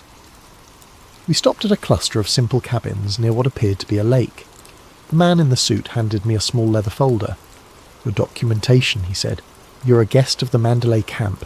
Keep your head down, your mouth shut, and your eyes open. Someone will contact you when it's time." Time for what? But he was already walking back to the SUV. I watched the taillights disappear into the trees, leaving me alone in the most secretive place in America with nothing but a fake identity, and questions I wasn't sure I wanted answered. Inside the leather folder was a camp roster listing me as a Morgan, Investment Banking, Chicago. Below that was a simple map of the Grove and a schedule of events. Tomorrow night was marked in red. Cremation of Care Ceremony, 9:30 p.m, Sacred Grove. At the bottom of the page, in the same urgent handwriting from the invitation, was one final note. "Watch for the second ceremony. That's where the real truth begins." The morning brought sounds I'd never expected to hear in such a place. Laughter, casual conversation, the clink of coffee cups on saucers. Looking out the window of my assigned cabin, I saw men who controlled trillions of dollars and millions of lives shuffling around in bathrobes and flip-flops like they were at a summer camp. Because that's exactly what it was, I realised.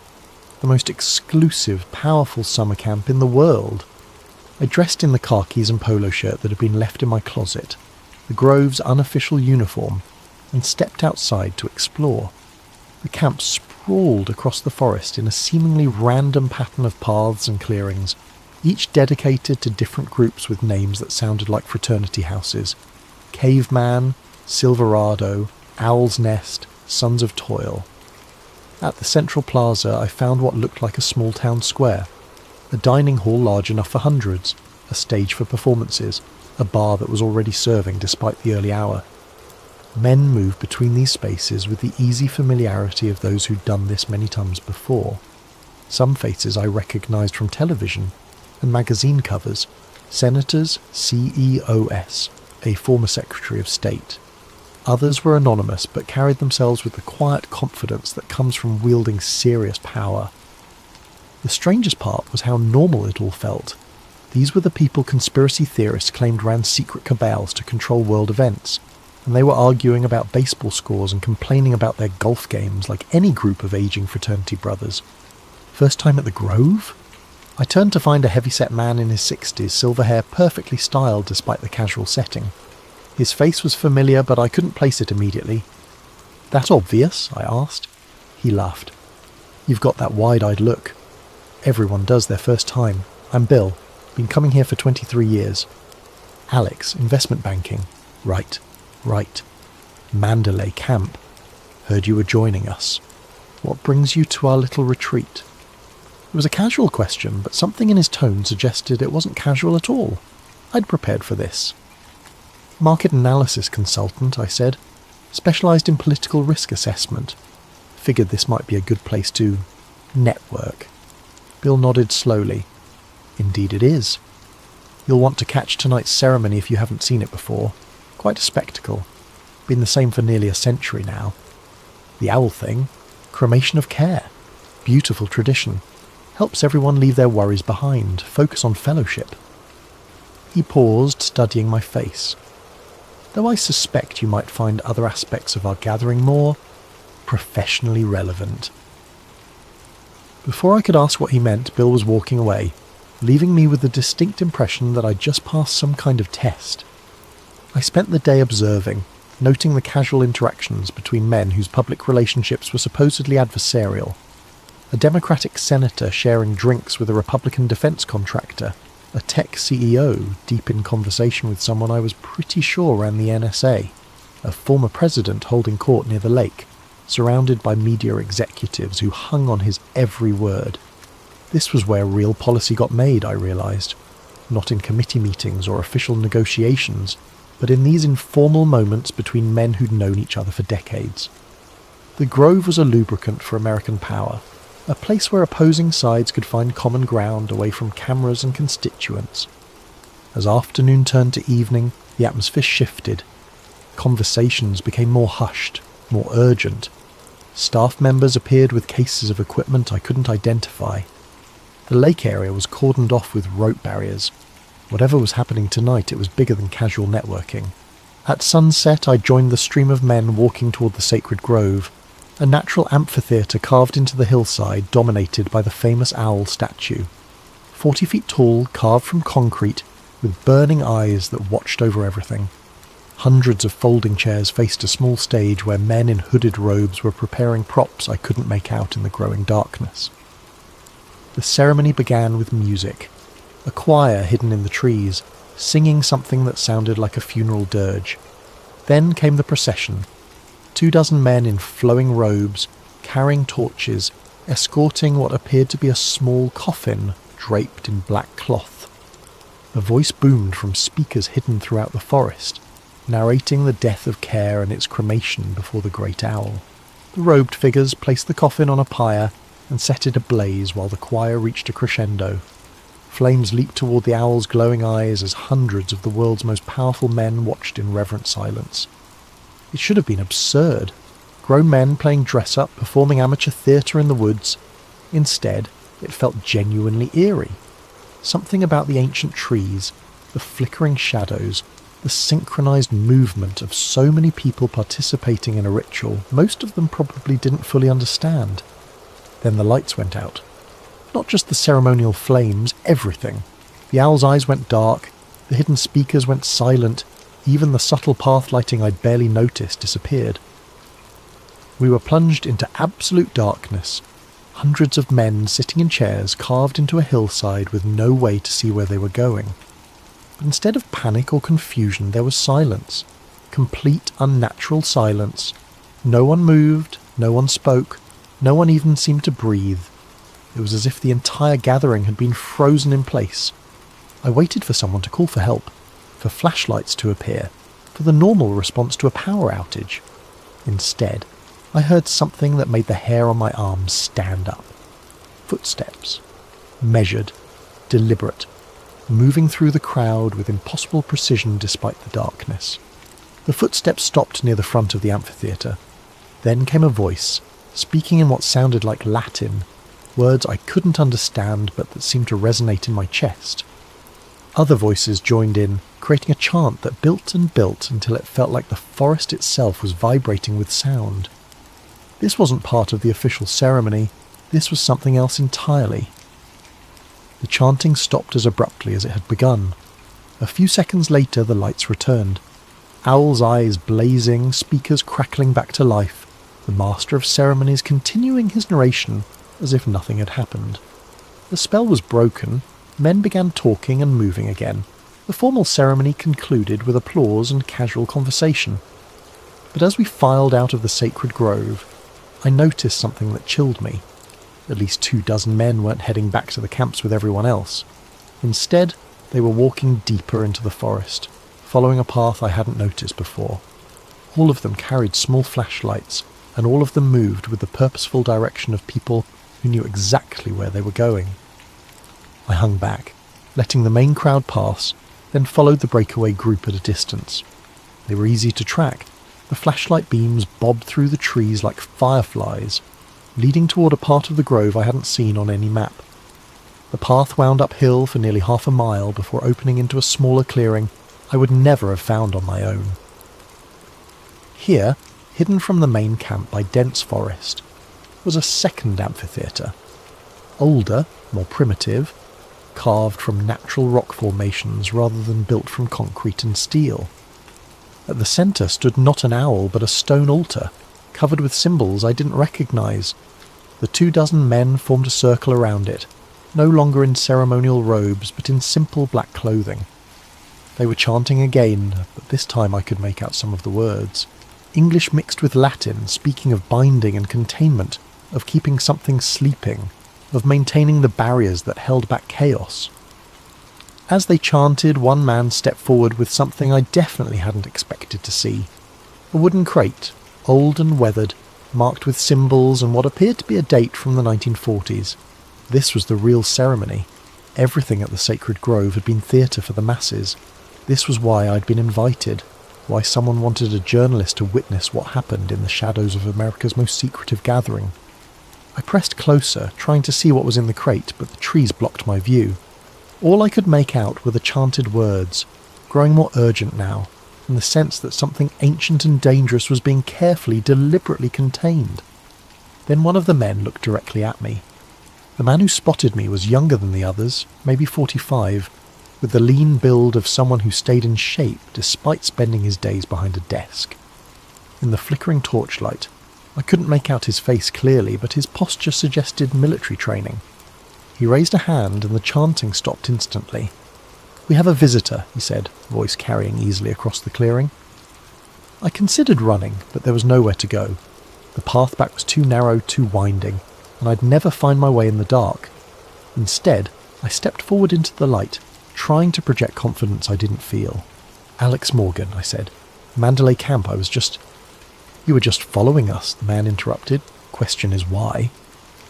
An older man emerged from the circle, someone I now recognised as a former defence secretary, whose tenure had spanned 3 administrations. His presence here transformed this from concerning to terrifying. These weren't just wealthy eccentrics playing games. These were people who controlled military budgets and intelligence operations. "Show him," the defence secretary said simply. 2 men stepped aside, giving me a clear view of the stone altar. The surface was covered with carved symbols that looked far older than anything else in the grove, spirals and geometric patterns that seemed to shift in the torchlight. The wooden crate sat at the centre, its lid partially open to reveal something that gleamed metallic in the flickering light. "Do you know what you're looking at, Mr. Morgan?" the defence secretary asked. I shook my head, not trusting my voice. "Project Owl," he continued, "started in 1943, continued in various forms ever since. The Grove isn't just a social club, it's a containment facility." "Containment for what?" The younger man laughed, but there was no humour in it. "You wouldn't believe us if we told you. Hell, most of the members don't know. They think they're here for networking and male bonding. The cremation of care is just pageantry to them, a quaint tradition with symbolic meaning. But the real ceremony," I gestured toward the altar, "is about keeping something very old, very powerful and very dangerous from waking up," the defence secretary finished. "The owl isn't a symbol we worship, Mr. Morgan. It's a prison we maintain." They were all watching me now, measuring my reaction, waiting to see how I'd process what they were telling me. Part of me wanted to laugh. This sounded like the fever dreams of conspiracy theorists, ancient evils and shadow governments and occult containment protocols. But the setting was too real. the participants too credible, the ritual I'd witnessed too elaborate to be fiction. "What's in the crate?" I asked. "The original binding artifacts," said a woman's voice from behind me. I spun around to find someone who definitely hadn't been there moments before. A woman in her 70s, silver hair pulled back severely, wearing clothes that managed to look both practical and expensive. Her presence violated everything I knew about the Grove's men-only policy. "Eleanor Hartwell," she said, extending a hand.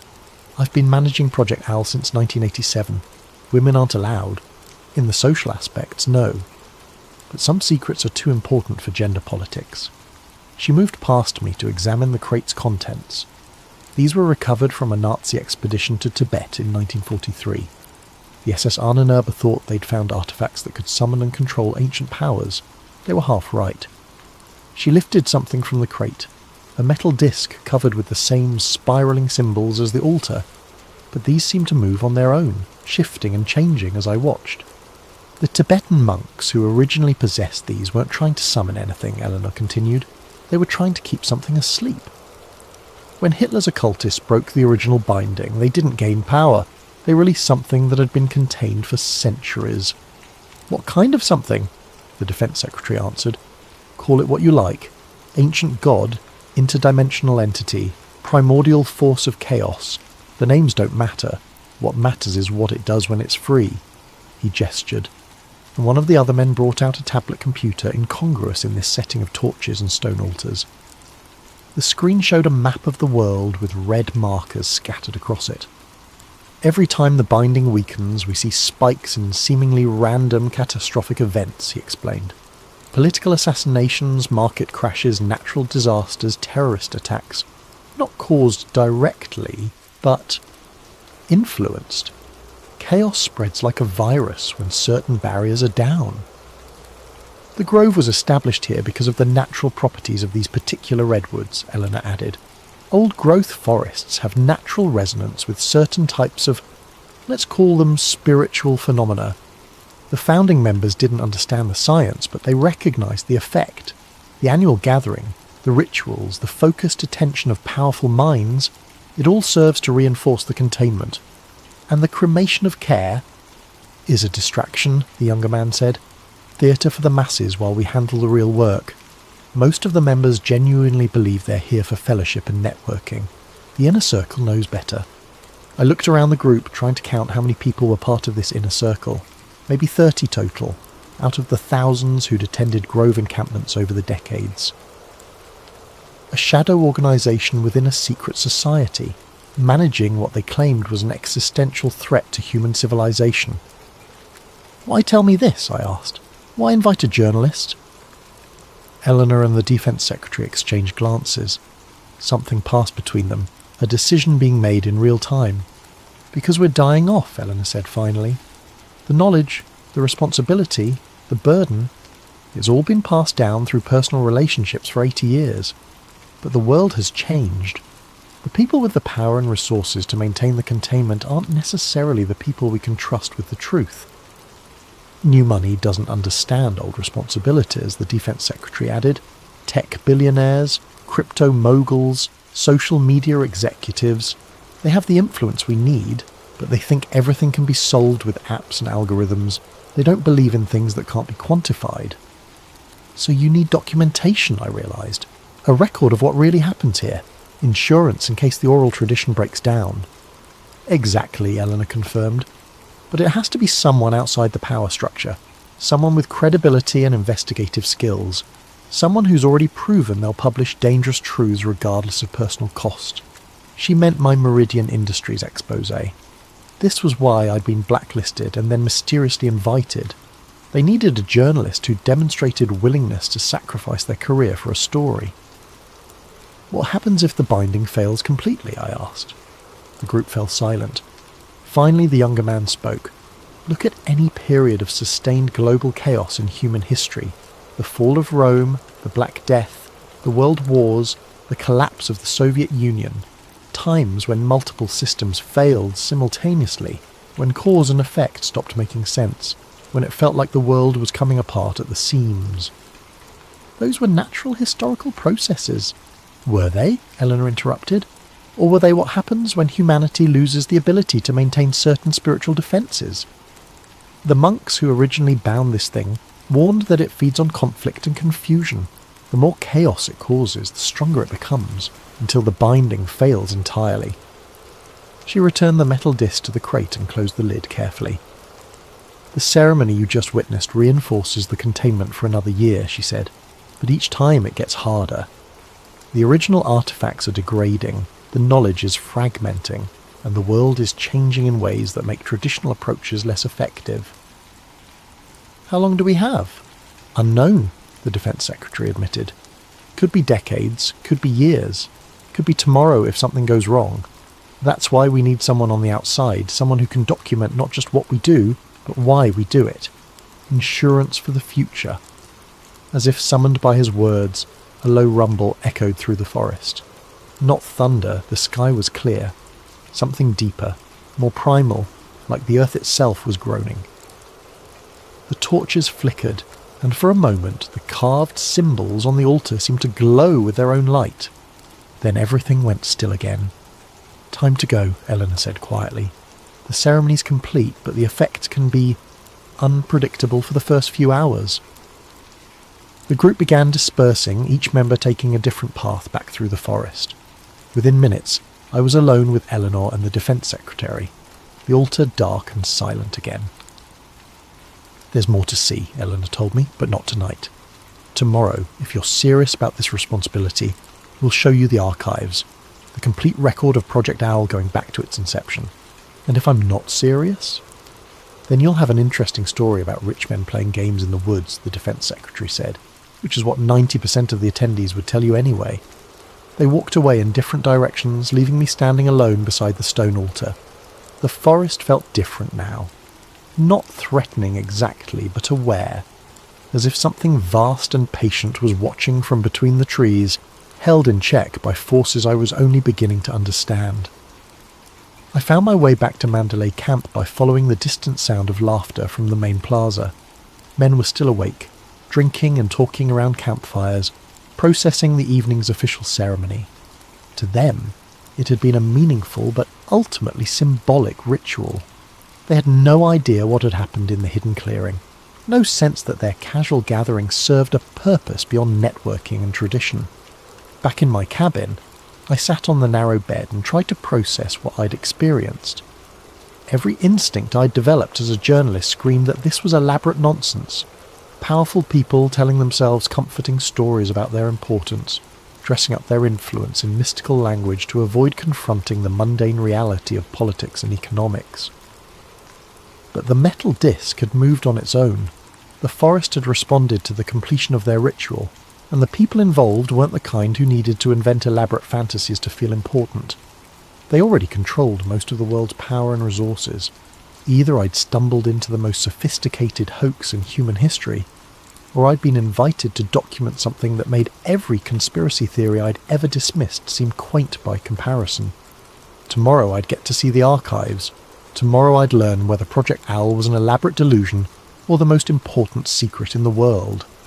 Either way, my life as I knew it was over. I barely slept. Every sound in the forest seemed amplified. Branches creaking in the wind, night birds calling to each other, the distant murmur of late-night conversations from other camps. When I finally drifted off near dawn, my dreams were filled with spinning metal discs and watching eyes carved from stone. Eleanor found me at breakfast, appearing beside my table in the dining hall as if she'd materialised from thin air. In daylight, she looked like any other well-preserved socialite who might attend charity galas in Pacific Heights. The kind of woman whose presence at an all-male retreat would be explained as someone's eccentric aunt, who'd been grandfathered in through family connections. "Ready for the historical tour?" she asked, settling into the chair across from me. "Is that what we're calling it? The other guests think you're researching the Grove's role in American political history, which isn't entirely untrue." She sipped her coffee, eyes scanning the dining hall. "Most of them will be occupied with golf and lake activities today. Perfect time for a deeper education." We walked through the main camp area, past men reading newspapers and debating policy like they were at any expensive resort. Eleanor kept up a stream of casual conversation about Grove traditions and notable members, playing her part as tour guide. But I noticed she was leading us away from the popular areas, towards sections of the forest I hadn't seen before. The Grove covers nearly 3,000 acres, she explained as we walked. Most guests never venture beyond the central few hundred. Why would they? The camps, the lake, the dining facilities, everything they need for their retreat is concentrated in one area. But the rest of the property serves other purposes. We'd been walking for almost 20 minutes when she stopped beside what appeared to be a maintenance shed. Weathered wood siding, corrugated metal roof, the kind of utilitarian structure that becomes invisible once you've seen it.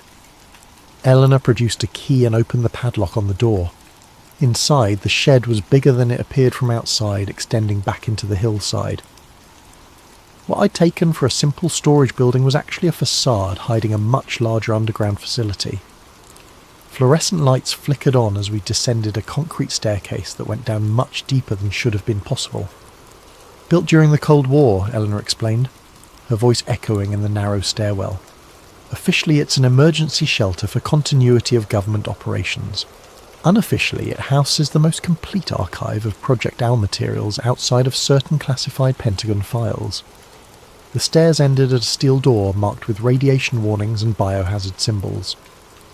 Eleanor placed her palm on a scanner that seemed decades newer than the rest of the facility. The door slid open with a hydraulic hiss, revealing something that took my breath away. The archive stretched out in all directions, a vast underground chamber carved from the bedrock beneath the grove.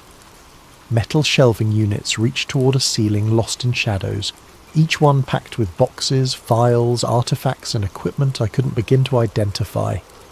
Climate control systems hummed quietly, maintaining perfect temperature and humidity for materials that spanned nearly 8 decades of secret research. "Welcome to the real history of the 20th century," Eleanor said. She led me past shelves of documents in German, Russian, Chinese, and languages I didn't recognise. Maps marked with symbols similar to what I'd seen on the altar. Photographs of archaeological expeditions to remote locations around the world. Technical specifications for devices that looked like they belonged in science fiction movies. After we recovered the original Nazi materials in 1943, President Roosevelt authorized a classified research program, Eleanor explained, pulling a thick file from one of the shelves. The scientists involved were initially skeptical. Einstein himself consulted on the project for 6 months before concluding that the artifacts operated according to principles beyond current physics. She opened the file, revealing handwritten notes in what I recognized as Einstein's distinctive script. Mathematical equations filled page after page, interspersed with frustrated observations about phenomena that violate fundamental assumptions about the nature of reality. What did he conclude? That the universe is far stranger than we assumed, and that consciousness might play a more active role in physical processes than anyone wanted to admit. Eleanor closed the Einstein file and pulled out another one marked Tibet Expedition 1944 to 1947. We sent teams back to find the original source of the artifacts, learn how the binding process actually worked. The photographs in this file showed Western archaeologists working alongside Tibetan monks in monasteries that looked untouched by modernity. But what caught my attention were the images of stone chambers carved deep into mountain faces, filled with artifacts identical to what I'd seen the night before. The monks weren't surprised to see us, Eleanor continued. They'd been expecting someone to come asking questions about what the Germans had stolen. According to their records, this wasn't the first time the binding had been broken and had to be re-established. How many times? At least 7 documented instances over the past millennium. Each time, the disruption led to a period of sustained chaos. Wars, plagues, social collapse. The monks developed their containment techniques through trial and error over centuries. She showed me translation documents, painstakingly decoded texts that described rituals similar to what I'd witnessed, but far more complex. The Tibetan methods involved dozens of practitioners working in carefully coordinated groups, maintaining the binding through constant vigilance and regular reinforcement ceremonies. The Grove's founders didn't understand the underlying principles, Eleanor admitted. They just knew that gathering powerful, influential people together for focused ritual activities seemed to have a stabilizing effect on certain phenomena. We moved deeper into the archive, past sections devoted to different decades of research. I saw files on the Cuban Missile Crisis, Vietnam War, Watergate, the fall of the Berlin Wall, all marked with notations about containment stress and binding fluctuations. Major historical events correlate with weaknesses in the containment, Eleanor explained. Sometimes the stress is caused by the events themselves. Global conflicts generate the kind of chaos that feeds the entity. Sometimes it's the reverse. Containment failures create conditions that make conflicts more likely. Chicken and egg. Exactly. Which is why prevention became our focus rather than reaction. She stopped at a section of the archive devoted to technology development. Here were prototypes of devices that looked decades ahead of anything I'd seen in the outside world. Machines that supposedly measured spiritual resonance and metaphysical field fluctuations. Computer models attempting to quantify something that traditional science insisted didn't exist. The hardest part has always been bridging the gap between ancient knowledge and modern capabilities, Eleanor said, picking up a device that looked like a cross between a spectrometer and a Geiger counter. The monk's techniques worked, but they required lifelong training and cultural conditions that don't exist in the modern world. We needed methods that could be implemented by people with day jobs and families. Hence the Grove. Annual gatherings of influential people, focused ritual activities, enough genuine belief and emotional investment to create the necessary resonance. She set down the device and looked at me seriously. But it's a band-aid solution, and we all know it. The original binding required full-time practitioners working in optimal conditions. We're trying to maintain something incredibly complex and dangerous using part-time amateurs. We reached the centre of the archive, where a circular area had been cleared for what appeared to be a viewing room. Multiple monitors displayed real-time data streams, seismic readings, atmospheric measurements, and more esoteric graphs tracking things labelled psychic resonance and entity containment levels. This is where we monitor the binding stability, Eleanor explained, settling into one of the chairs facing the displays. 24 hours a day, 7 days a week. The moment something starts to deteriorate, we know about it. I studied the screens, trying to make sense of the constantly shifting data. One monitor showed a map of the world with coloured dots marking locations where anomalous events had occurred in the past 24 hours. Another displayed what looked like seismic data, but with patterns that seemed too regular to be natural earthquakes. What's the current status? Eleanor's expression grew grave. Declining. The binding has been weakening steadily for the past 15 years, accelerating in the past 5. We estimate maybe 2 to 3 years before complete failure becomes inevitable. What happens then? Unknown. The historical records from previous binding failures are incomplete. The monks who witnessed them were usually dead within months. But we can make educated guesses based on pattern analysis. She pulled up another screen, this one showing a timeline of major global events overlaid with containment stability measurements. The correlation was undeniable. Every period of significant chaos in human history corresponded with dramatic drops in whatever they were measuring. Complete binding failure would likely trigger cascading system collapses, Eleanor continued. Political institutions, economic markets, social structures, all the complex relationships that hold civilization together become vulnerable when certain types of influence are unchecked. How bad are we talking? Best case scenario? A severe global recession coupled with widespread political instability, multiple government collapses, market crashes, social unrest spreading faster than any rational analysis would predict. And worst case? Eleanor was quiet for a long moment, studying the data streams that painted an increasingly grim picture of whatever they were monitoring.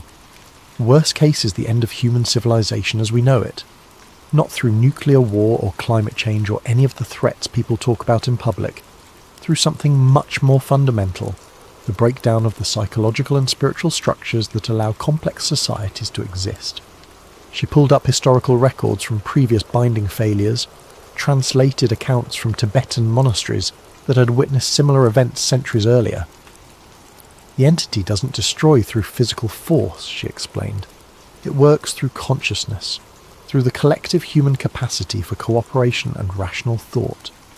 When the binding fails completely, people lose the ability to trust institutions, to believe in shared values, to work together toward common goals. Everything falls apart from within.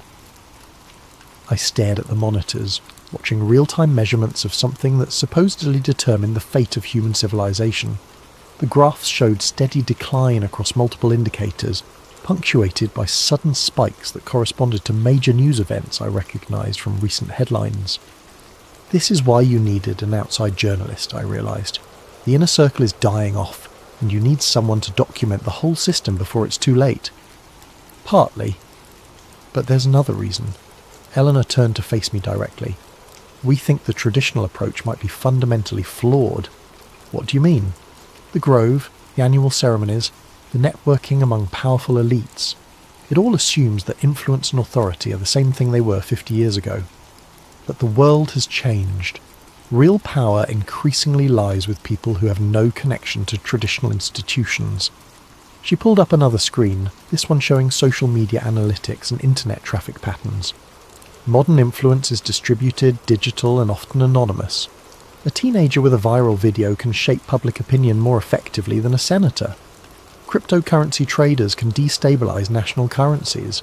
Hackers can cripple infrastructure. The Grove model assumes that controlling government and corporate leaders gives you control over social stability. But it doesn't anymore. Exactly. Which means our containment strategy might be obsolete just when we need it most. Eleanor stood up, pacing between the monitors. We need new approaches, new methods, new people involved in the binding process. But we also need someone on the outside who can document everything we've learned, preserve the institutional knowledge in case our transition efforts fail. You want me to write the ultimate conspiracy theory article. I want you to write the truth. All of it. The complete history of Project Owl, the scientific evidence for non-physical phenomena affecting global stability, the methods we've developed for managing existential threats that most people don't believe exist. She led me to another section of the archive, this one containing dozens of film reels stored in climate-controlled cases. But first, you need to understand exactly what we're dealing with. The Nazi expedition that started all this documented their activities extensively. They filmed everything, convinced they were making history. Eleanor selected one of the reels and loaded it into a vintage projector that looked like it belonged in a museum. The screen flickered to life, showing black and white footage of men in SS uniforms working in what appeared to be a Tibetan monastery. Tibet, 1943, Eleanor narrated as the images played. The Ahnenerbe expedition, led by Heinrich Himmler's personal occult research division. They found what they were looking for, but they had no idea what they were actually dealing with. The film showed German archaeologists carefully removing artifacts from hidden chambers, documenting everything with scientific precision. But as they worked, the footage began to show anomalies, shadows that moved independently of their sources, equipment malfunctioning in ways that defied explanation. And in the faces of the expedition members, a growing sense of unease that became terror as the film progressed. Watch what happens when they break the original seal, Eleanor said. On screen the Germans used explosives to breach a stone chamber that had clearly been sealed for centuries. The moment the barrier cracked, the camera recorded something that made my skin crawl. A sound like wind rushing through tunnels, but with an intelligence behind it that felt actively malevolent. The expedition members began arguing, then fighting, then turning on each other with a violence that seemed to come from nowhere. Within hours of breaking the seal, half the team was dead, and the survivors were fleeing through the mountains carrying only the most portable artifacts. They thought they'd found weapons, Eleanor explained as the reel ended. What they actually found was something that used them as weapons against each other. The surviving members of the expedition spent the rest of the war trying to develop countermeasures, but it was too late. The damage was already spreading. She loaded another reel, this one showing American soldiers in 1945 investigating what remained of German occult research facilities. General Patton's intelligence units found the Nazi research archives during the final push into Germany. Most of it was dismissed as mystical nonsense, but a few people recognised the potential strategic implications. The second film showed American scientists examining the artefacts that would eventually end up at Bohemian Grove, testing them with instruments that clearly couldn't measure what they were really dealing with. But the effects were undeniable. Personnel exposed to the artefacts began exhibiting erratic behaviour, making increasingly irrational decisions, turning against colleagues and superiors without apparent cause. Project Owl was established to contain and study the artefacts while developing countermeasures, Eleanor continued. The Grove became the testing ground for large-scale containment techniques.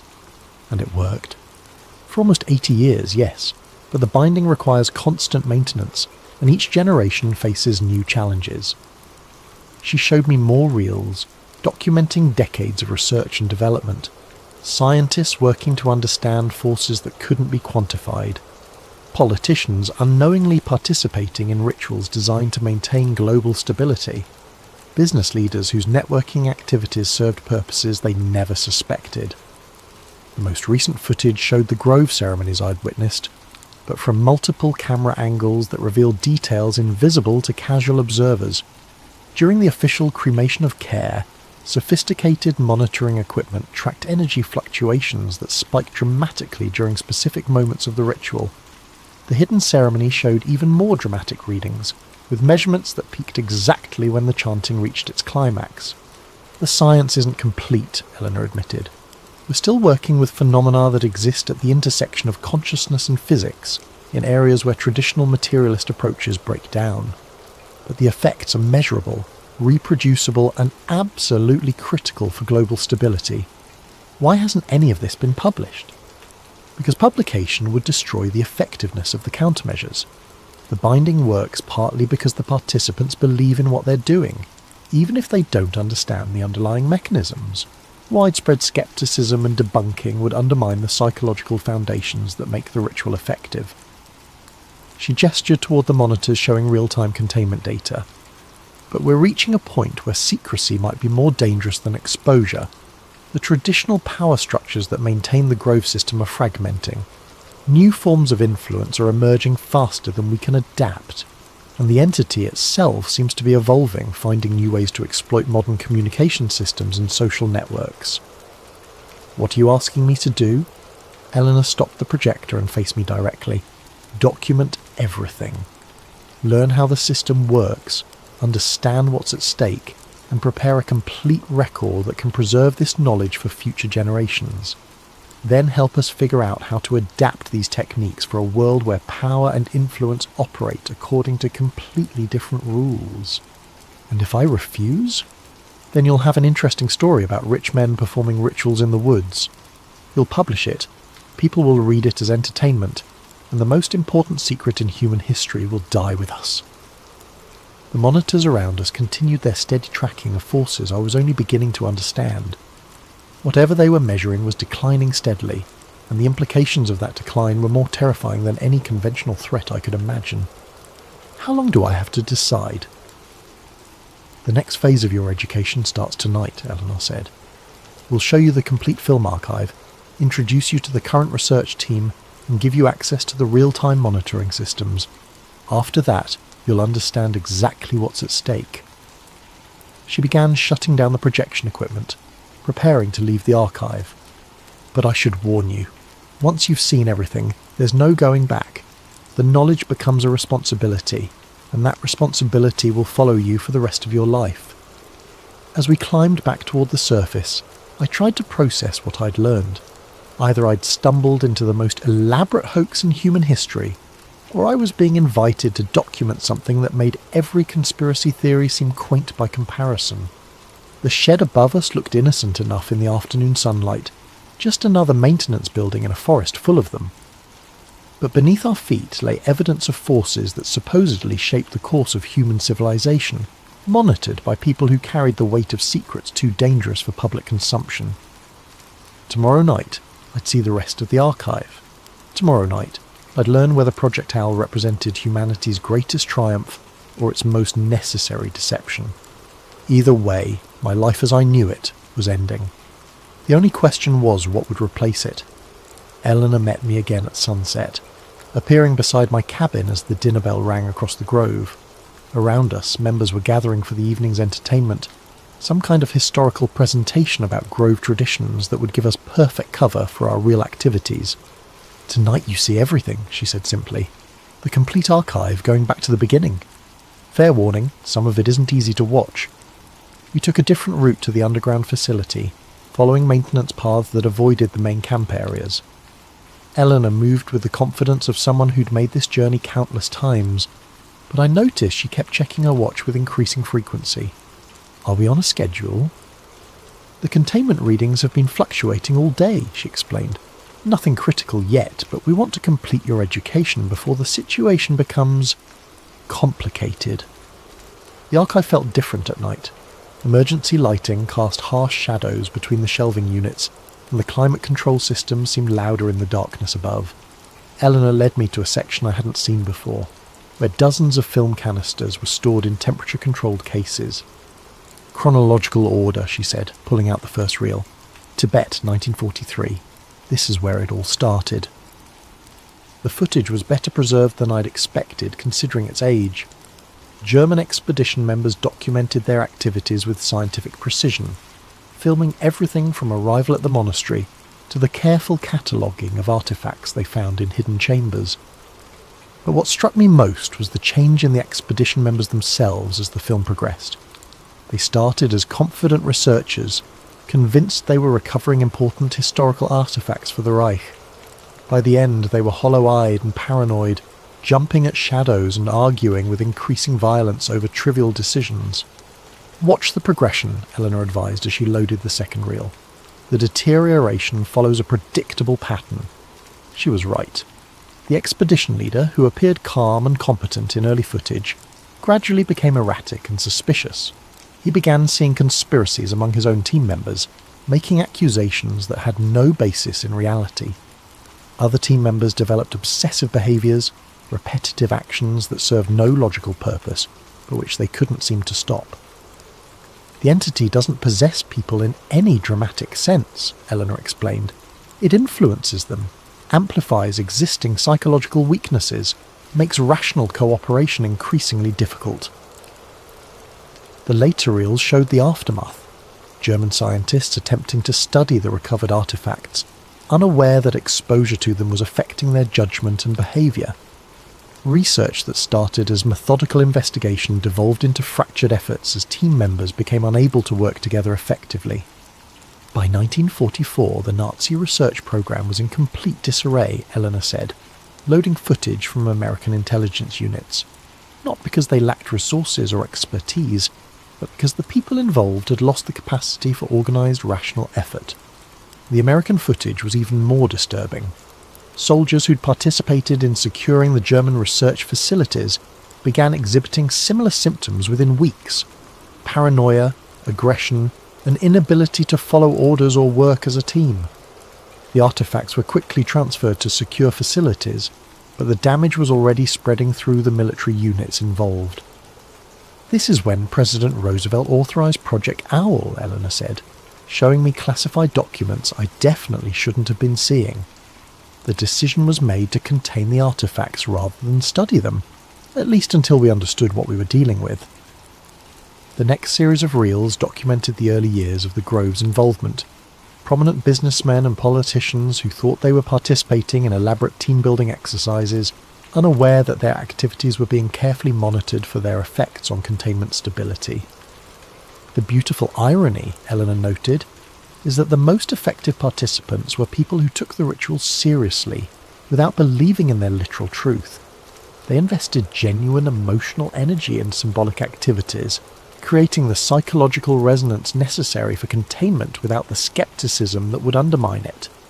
I watched decades of Grove ceremonies, seeing the evolution from crude early attempts to the sophisticated rituals I'd witnessed.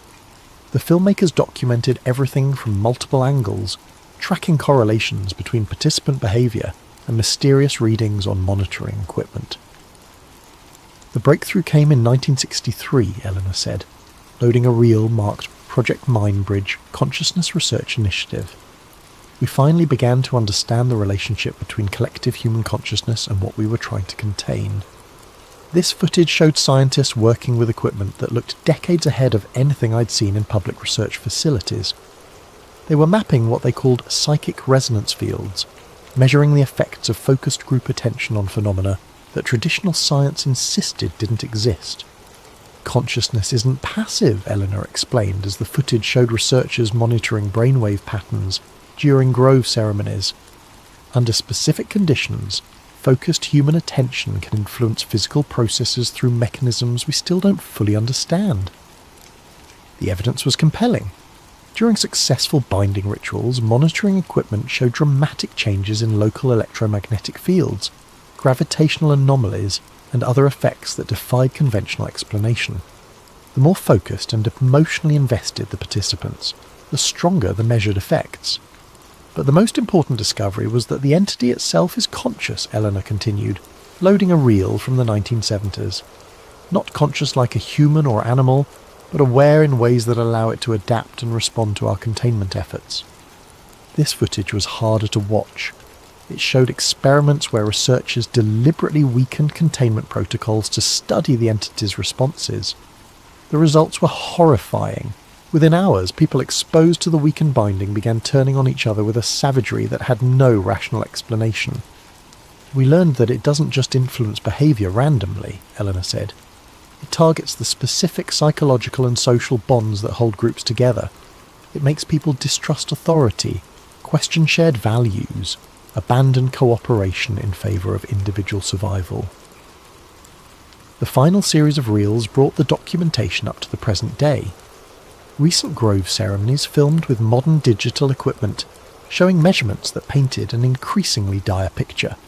The binding was weakening despite their best efforts, and the entity's influence was spreading through channels they were still struggling to understand. Internet culture, social media, digital communication, they've created new vectors for the kind of psychological influence the entity specialises in, Eleanor explained. People are more isolated, more suspicious, more prone to conspiracy thinking than ever before.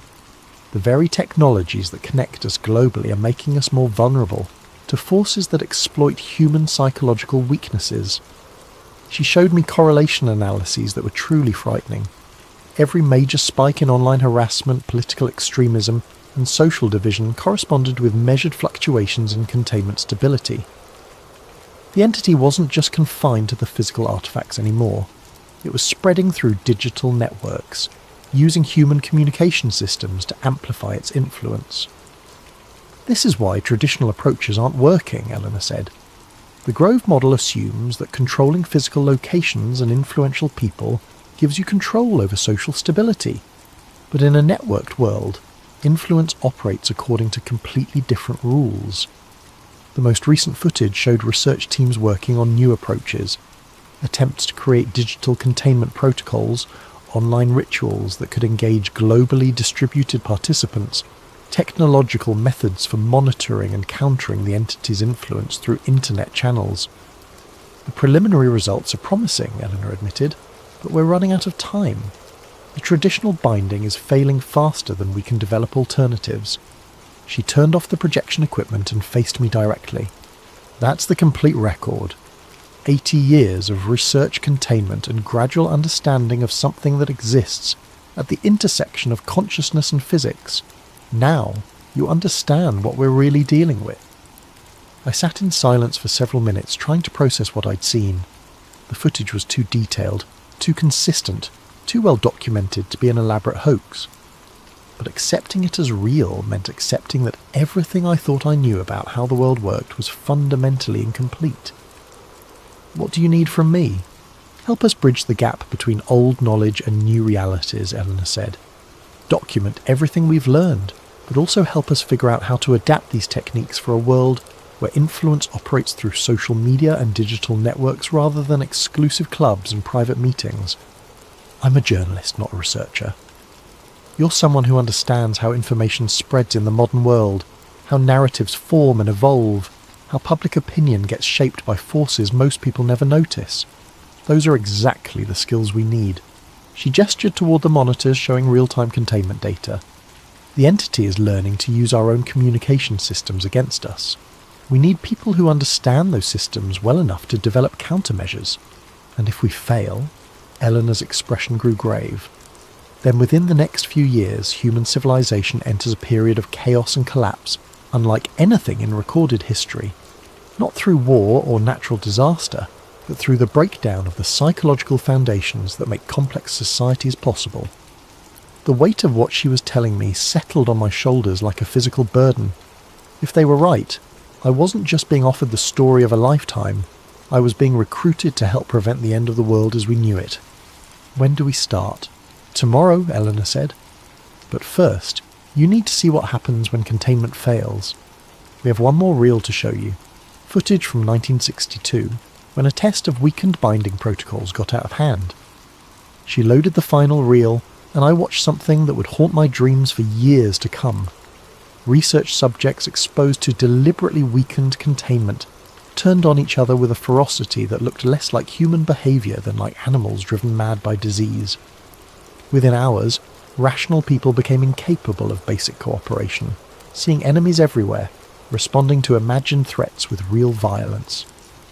Multiply that by global population, Eleanor said quietly, and you begin to understand what we're trying to prevent. As we climbed back toward the surface, I realised there was no going back. Whether Project Owl represented the most important secret in human history, or the most elaborate delusion ever created, I was now part of it. The knowledge had become a responsibility, and that responsibility would shape everything I did for the rest of my life. Above us, the Grove continued its normal activities. Powerful people, networking and bonding, unaware that their casual retreats served a purpose that might determine the survival of human civilization.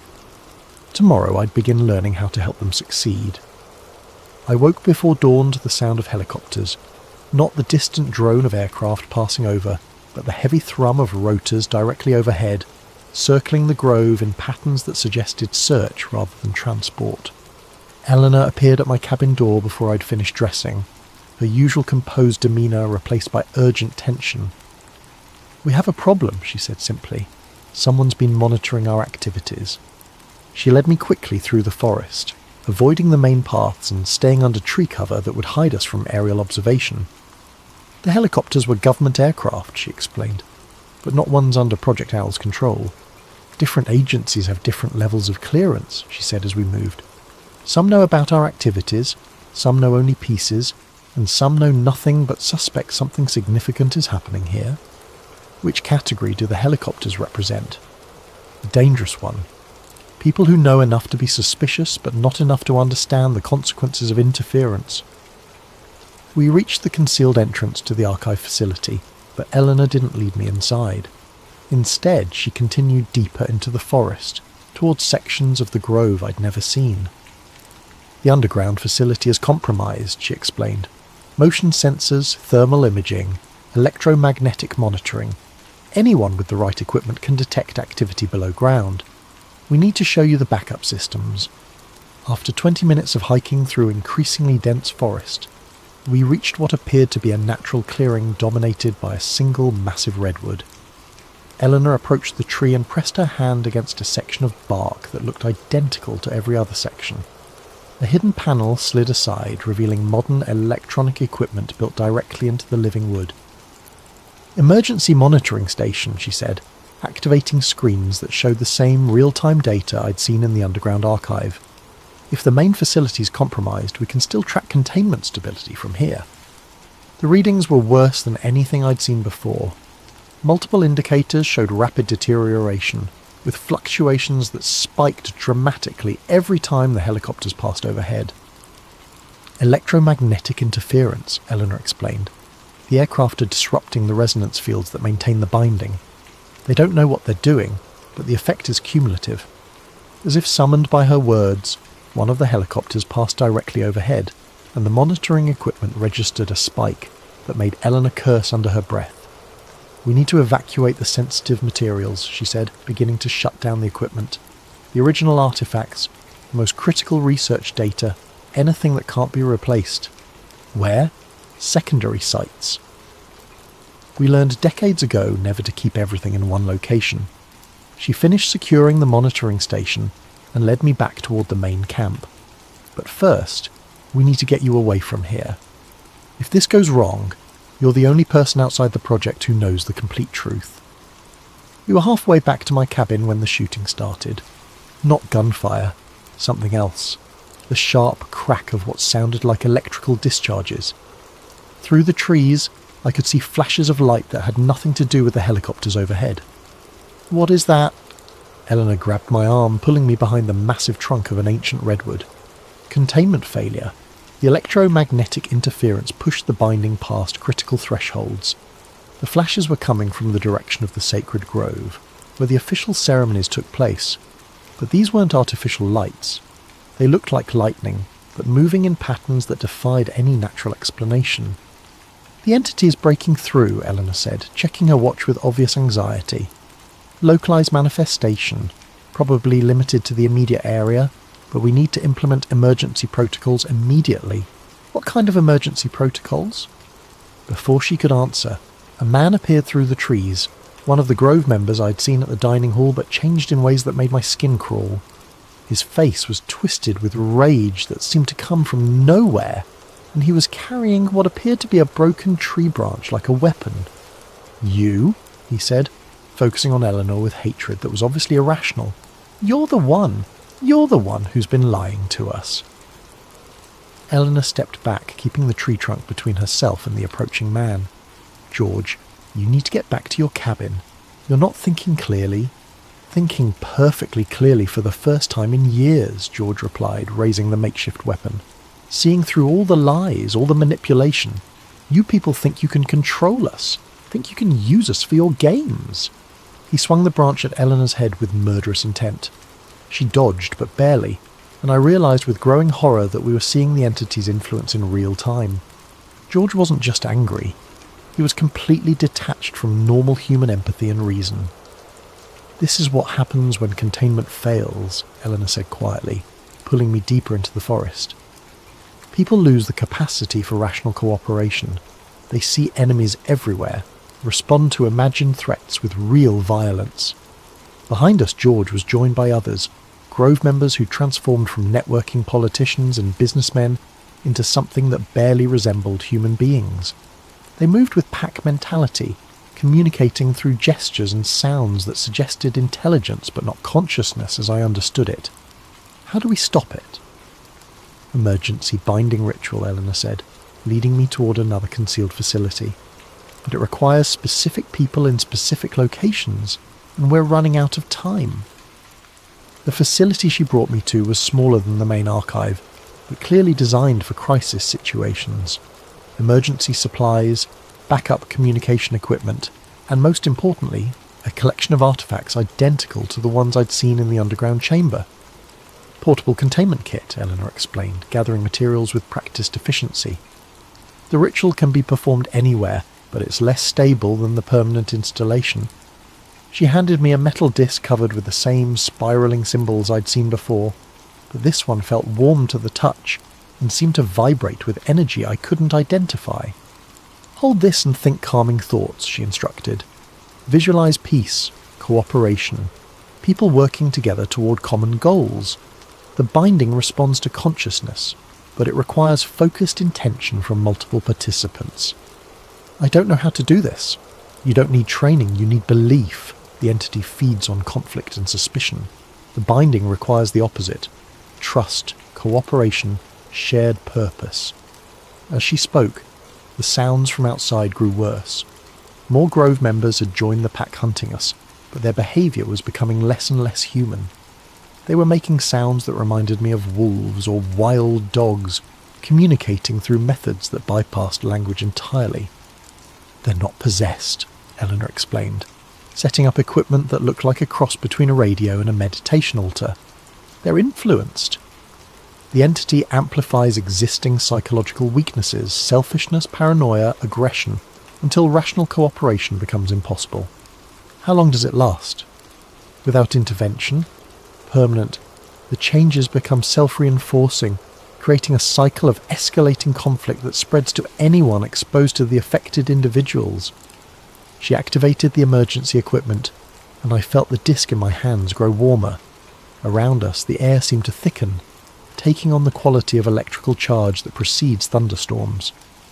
"Now," Eleanor said, "focus on everything that makes human civilization possible. Trust between strangers, cooperation across differences, the willingness to sacrifice individual advantage for collective benefit." I tried to do what she asked, but the sounds outside made concentration nearly impossible. The hunting pack had found our location and was circling the facility, testing for weak points with animal cunning. "It's not working," I said. "It needs more participants," Eleanor admitted. "The emergency protocol requires at least 7 people working in coordination. I was hoping we could manage with 2, but the interference is too strong." As if responding to her words, the attackers began trying to break down the door. But their methods were wrong somehow. They were using tactics that might work against prey animals, but not against humans who understood tools and leverage. "Their intelligence is being affected," Eleanor observed. "They're losing abstract reasoning, reverting to more primitive cognitive patterns. Is that good or bad for us?" "Both. They can't plan sophisticated attacks, but they also can't be reasoned with or distracted." The door was beginning to buckle under coordinated assault. Within minutes they'd break through, and I had no illusions about what would happen then. The people outside might once have been politicians and businessmen, but they'd become something that saw us as threats to be eliminated. Eleanor made a decision that probably saved our lives. "Run," she said, gathering the most essential artifacts into a backpack. "There's a service road 2 miles north of here. Follow it east until you reach Highway 101, then go south to San Francisco. What about you?" "I'll try to implement the emergency protocol with whatever Grove members are still unaffected. But you need to get this information to the outside world." She handed me a small device that looked like an ordinary cell phone but felt heavier than it should. "Encrypted satellite communicator," she explained. "Speed dial 1 connects you to our backup facility in Colorado. Tell them what happened here and give them your location. They'll arrange extraction and debriefing." The door gave way just as we climbed out through a concealed rear exit. I heard Eleanor shouting something that sounded like Latin, saw flashes of light that suggested she was attempting some kind of emergency ritual, but I was already running through the forest as fast as the terrain would allow. Behind me the sounds of conflict grew worse, not just the pack that had been hunting us, but what sounded like warfare spreading throughout the grove. The entity's influence was expanding, affecting more and more people, creating a feedback loop of violence that would keep escalating until someone found a way to stop it. I ran for over an hour, following game trails and maintenance paths that led generally north. Twice I heard helicopters overhead, but I couldn't tell if they were still part of the problem or part of some attempted solution. The encrypted communicator remained silent. Either the backup facility was out of range, or something had happened to it as well. The service road, when I finally found it, was blocked by abandoned vehicles. Grove security guards had apparently fled their posts, leaving gates open and equipment scattered. Whatever had happened here was bigger than just the immediate area around the sacred grove. I followed the road east on foot, staying off the asphalt to avoid being visible from the air. The communicator finally picked up a signal as I reached higher ground, but when I activated speed dial 1, the response wasn't what I had expected. "Project Owl emergency line," a voice said. "State your clearance level and location." "I don't have a clearance level," I said. "Eleanor Hartwell gave me this device. There's been a containment failure at Bohemian Grove." A pause, then. "Are you the journalist?" "Yes." "We've been expecting your call. What's your current location?" I described my position as best I could, and the voice gave me coordinates for a pickup point 5 miles south of my position. "Emergency extraction team is en route," the voice said. "ETA 40 minutes. Stay hidden until you see a black helicopter with owl markings." "What happened to Eleanor?" Another pause, longer this time. "Unknown. We lost contact with all Grove personnel 3 hours ago. You may be the only survivor with first-hand knowledge of the incident." The call ended, leaving me alone on a forest road with the weight of impossible knowledge. If Eleanor was right, I'd just witnessed the beginning of something that could destroy human civilization. If she was wrong, I'd been recruited into the most elaborate delusion in history. Either way, there was no going back. The story I'd come to investigate had become my life, and that life would never be the same. The helicopter that picked me up wasn't military, but it wasn't civilian either. Black, unmarked, with sound dampening that made it whisper rather than roar. pilot didn't speak during the 40-minute flight south, and the windows were tinted too dark to see our destination until we landed. The facility looked like a corporate retreat centre, modern architecture nestled in rolling hills, solar panels and native landscaping that suggested environmental consciousness rather than government secrecy. Only the subtle security measures revealed its true nature. Sensors disguised as decorative elements, barriers that looked like artistic features, multiple escape routes hidden as walking paths. Eleanor was waiting for me in the lobby. She looked exhausted but uninjured, wearing clean clothes that suggested she'd arrived well before me. Relief flooded through me at seeing her alive, followed immediately by suspicion about how she'd gotten here so quickly. "You made it," she said, embracing me with what felt like genuine emotion. "I wasn't sure you would." "How are you here?" "I thought you were trapped at the Grove." "Emergency protocols," she explained, leading me toward a conference room. "The moment containment failed, automated systems began evacuating key personnel and sensitive materials. I was out within minutes of your escape." The conference room contained a dozen people I'd never seen before, all of them studying multiple screens showing data feeds from Bohemian Grove. The footage was disturbing.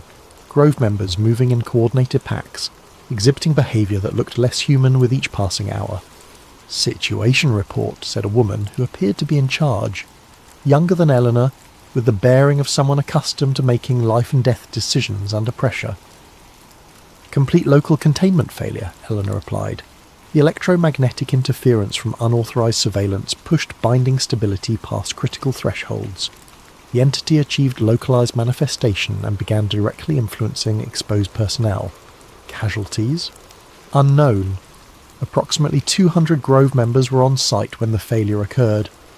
Current status of affected individuals is unclear, but behavioral modification appears to be progressing according to predicted patterns. I watched the screens showing real-time footage from the Grove, trying to process what I was seeing.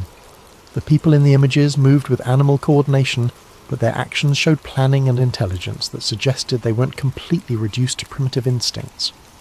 "They're organising," I observed. "Exactly," said the woman in charge. "The entity doesn't just cause chaos, it creates new forms of order based on conflict and dominance rather than cooperation and trust. Left unchecked, the affected population will form a functional society, but one dedicated to spreading their condition to others." "How?" Eleanor pulled up additional screens showing modelling predictions. "Physical contact isn't required. Extended exposure to affected individuals gradually influences behaviour in others. The process is slower than direct manifestation, but it's cumulative and irreversible without intervention." "What kind of intervention?" "That's what we need to decide," the woman in charge said. "We have 3 options, none of them good."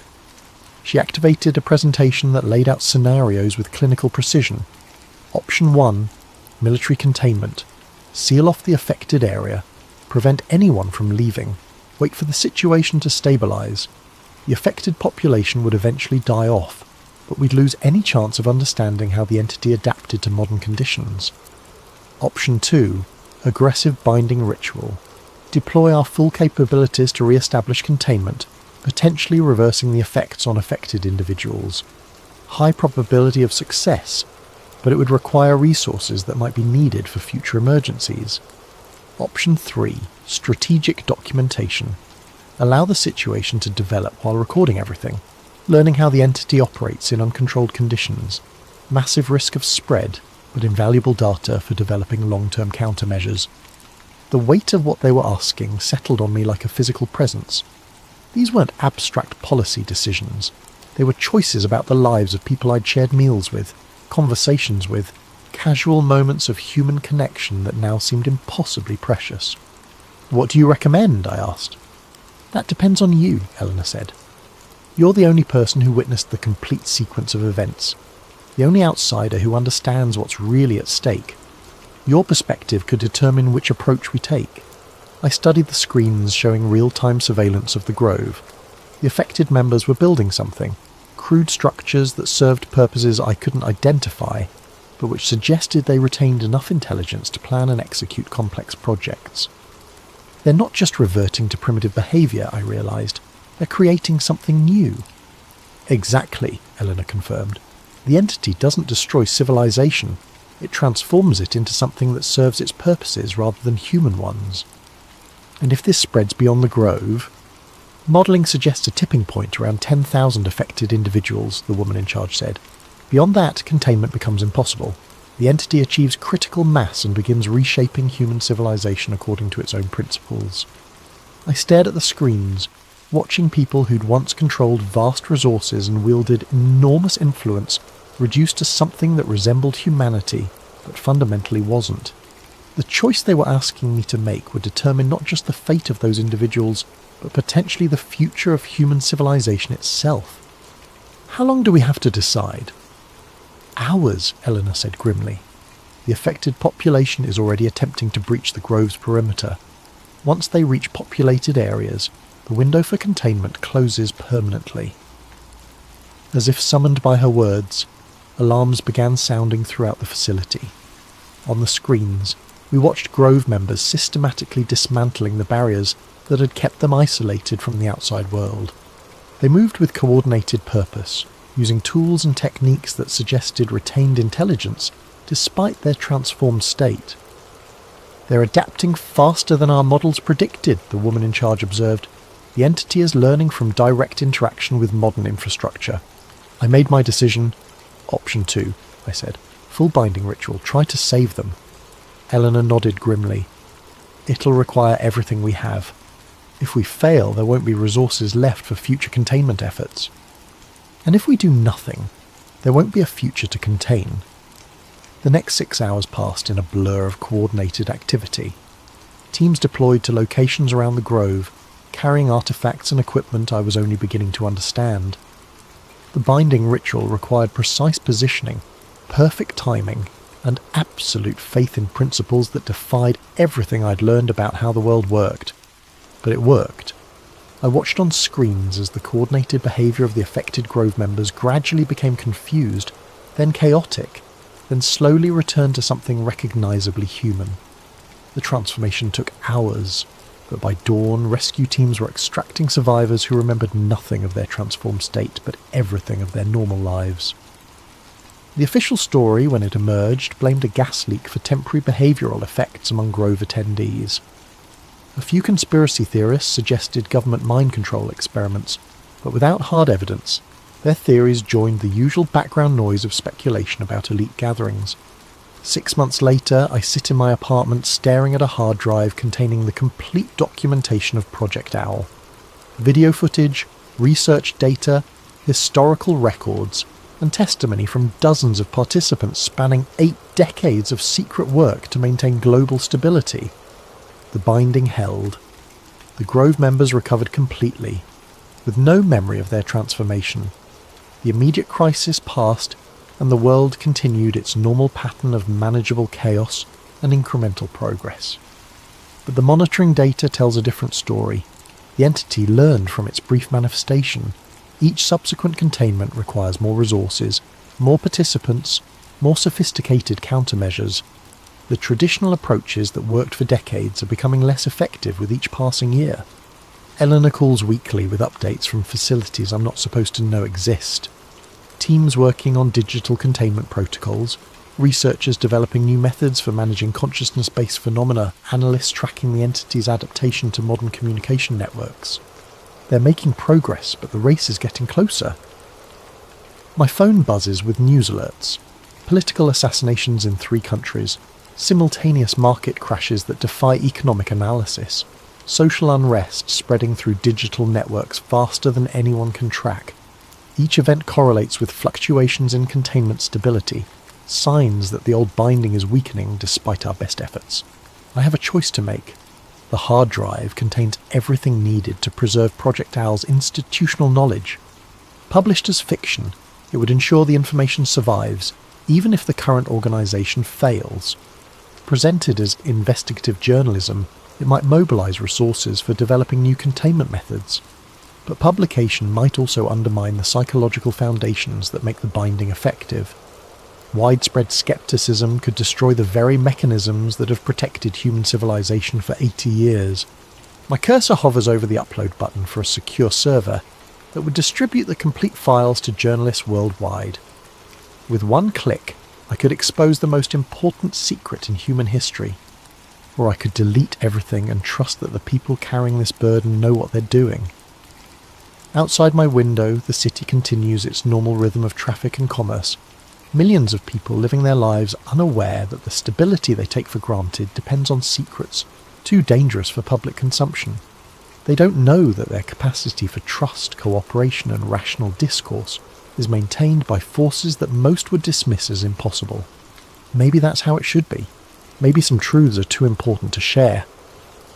I close the laptop without making a decision, knowing I'll face the same choice tomorrow and the day after, and every day until either the binding holds permanently or everything falls apart. The hard drive sits on my desk like a loaded weapon, containing information that could save the world or destroy it, depending on how it's used. In the forest north of San Francisco, ancient redwoods continue their patient growth, sheltering secrets that predate human civilization. Beneath their roots, monitoring equipment tracks forces that exist at the intersection of consciousness and physics, measuring phenomena that determine whether humanity remains capable of the cooperation and trust that make complex societies possible. The owl watches and waits, neither good nor evil, but something far more dangerous. A force of pure change that cares nothing for human hopes or fears. And somewhere in the darkness between sleeping and waking, it grows stronger. Maybe they weren't hiding power. Maybe they were hiding what power keeps at bay. But how long can any cage hold something that learns from every attempt to contain it? I guess we'll find out.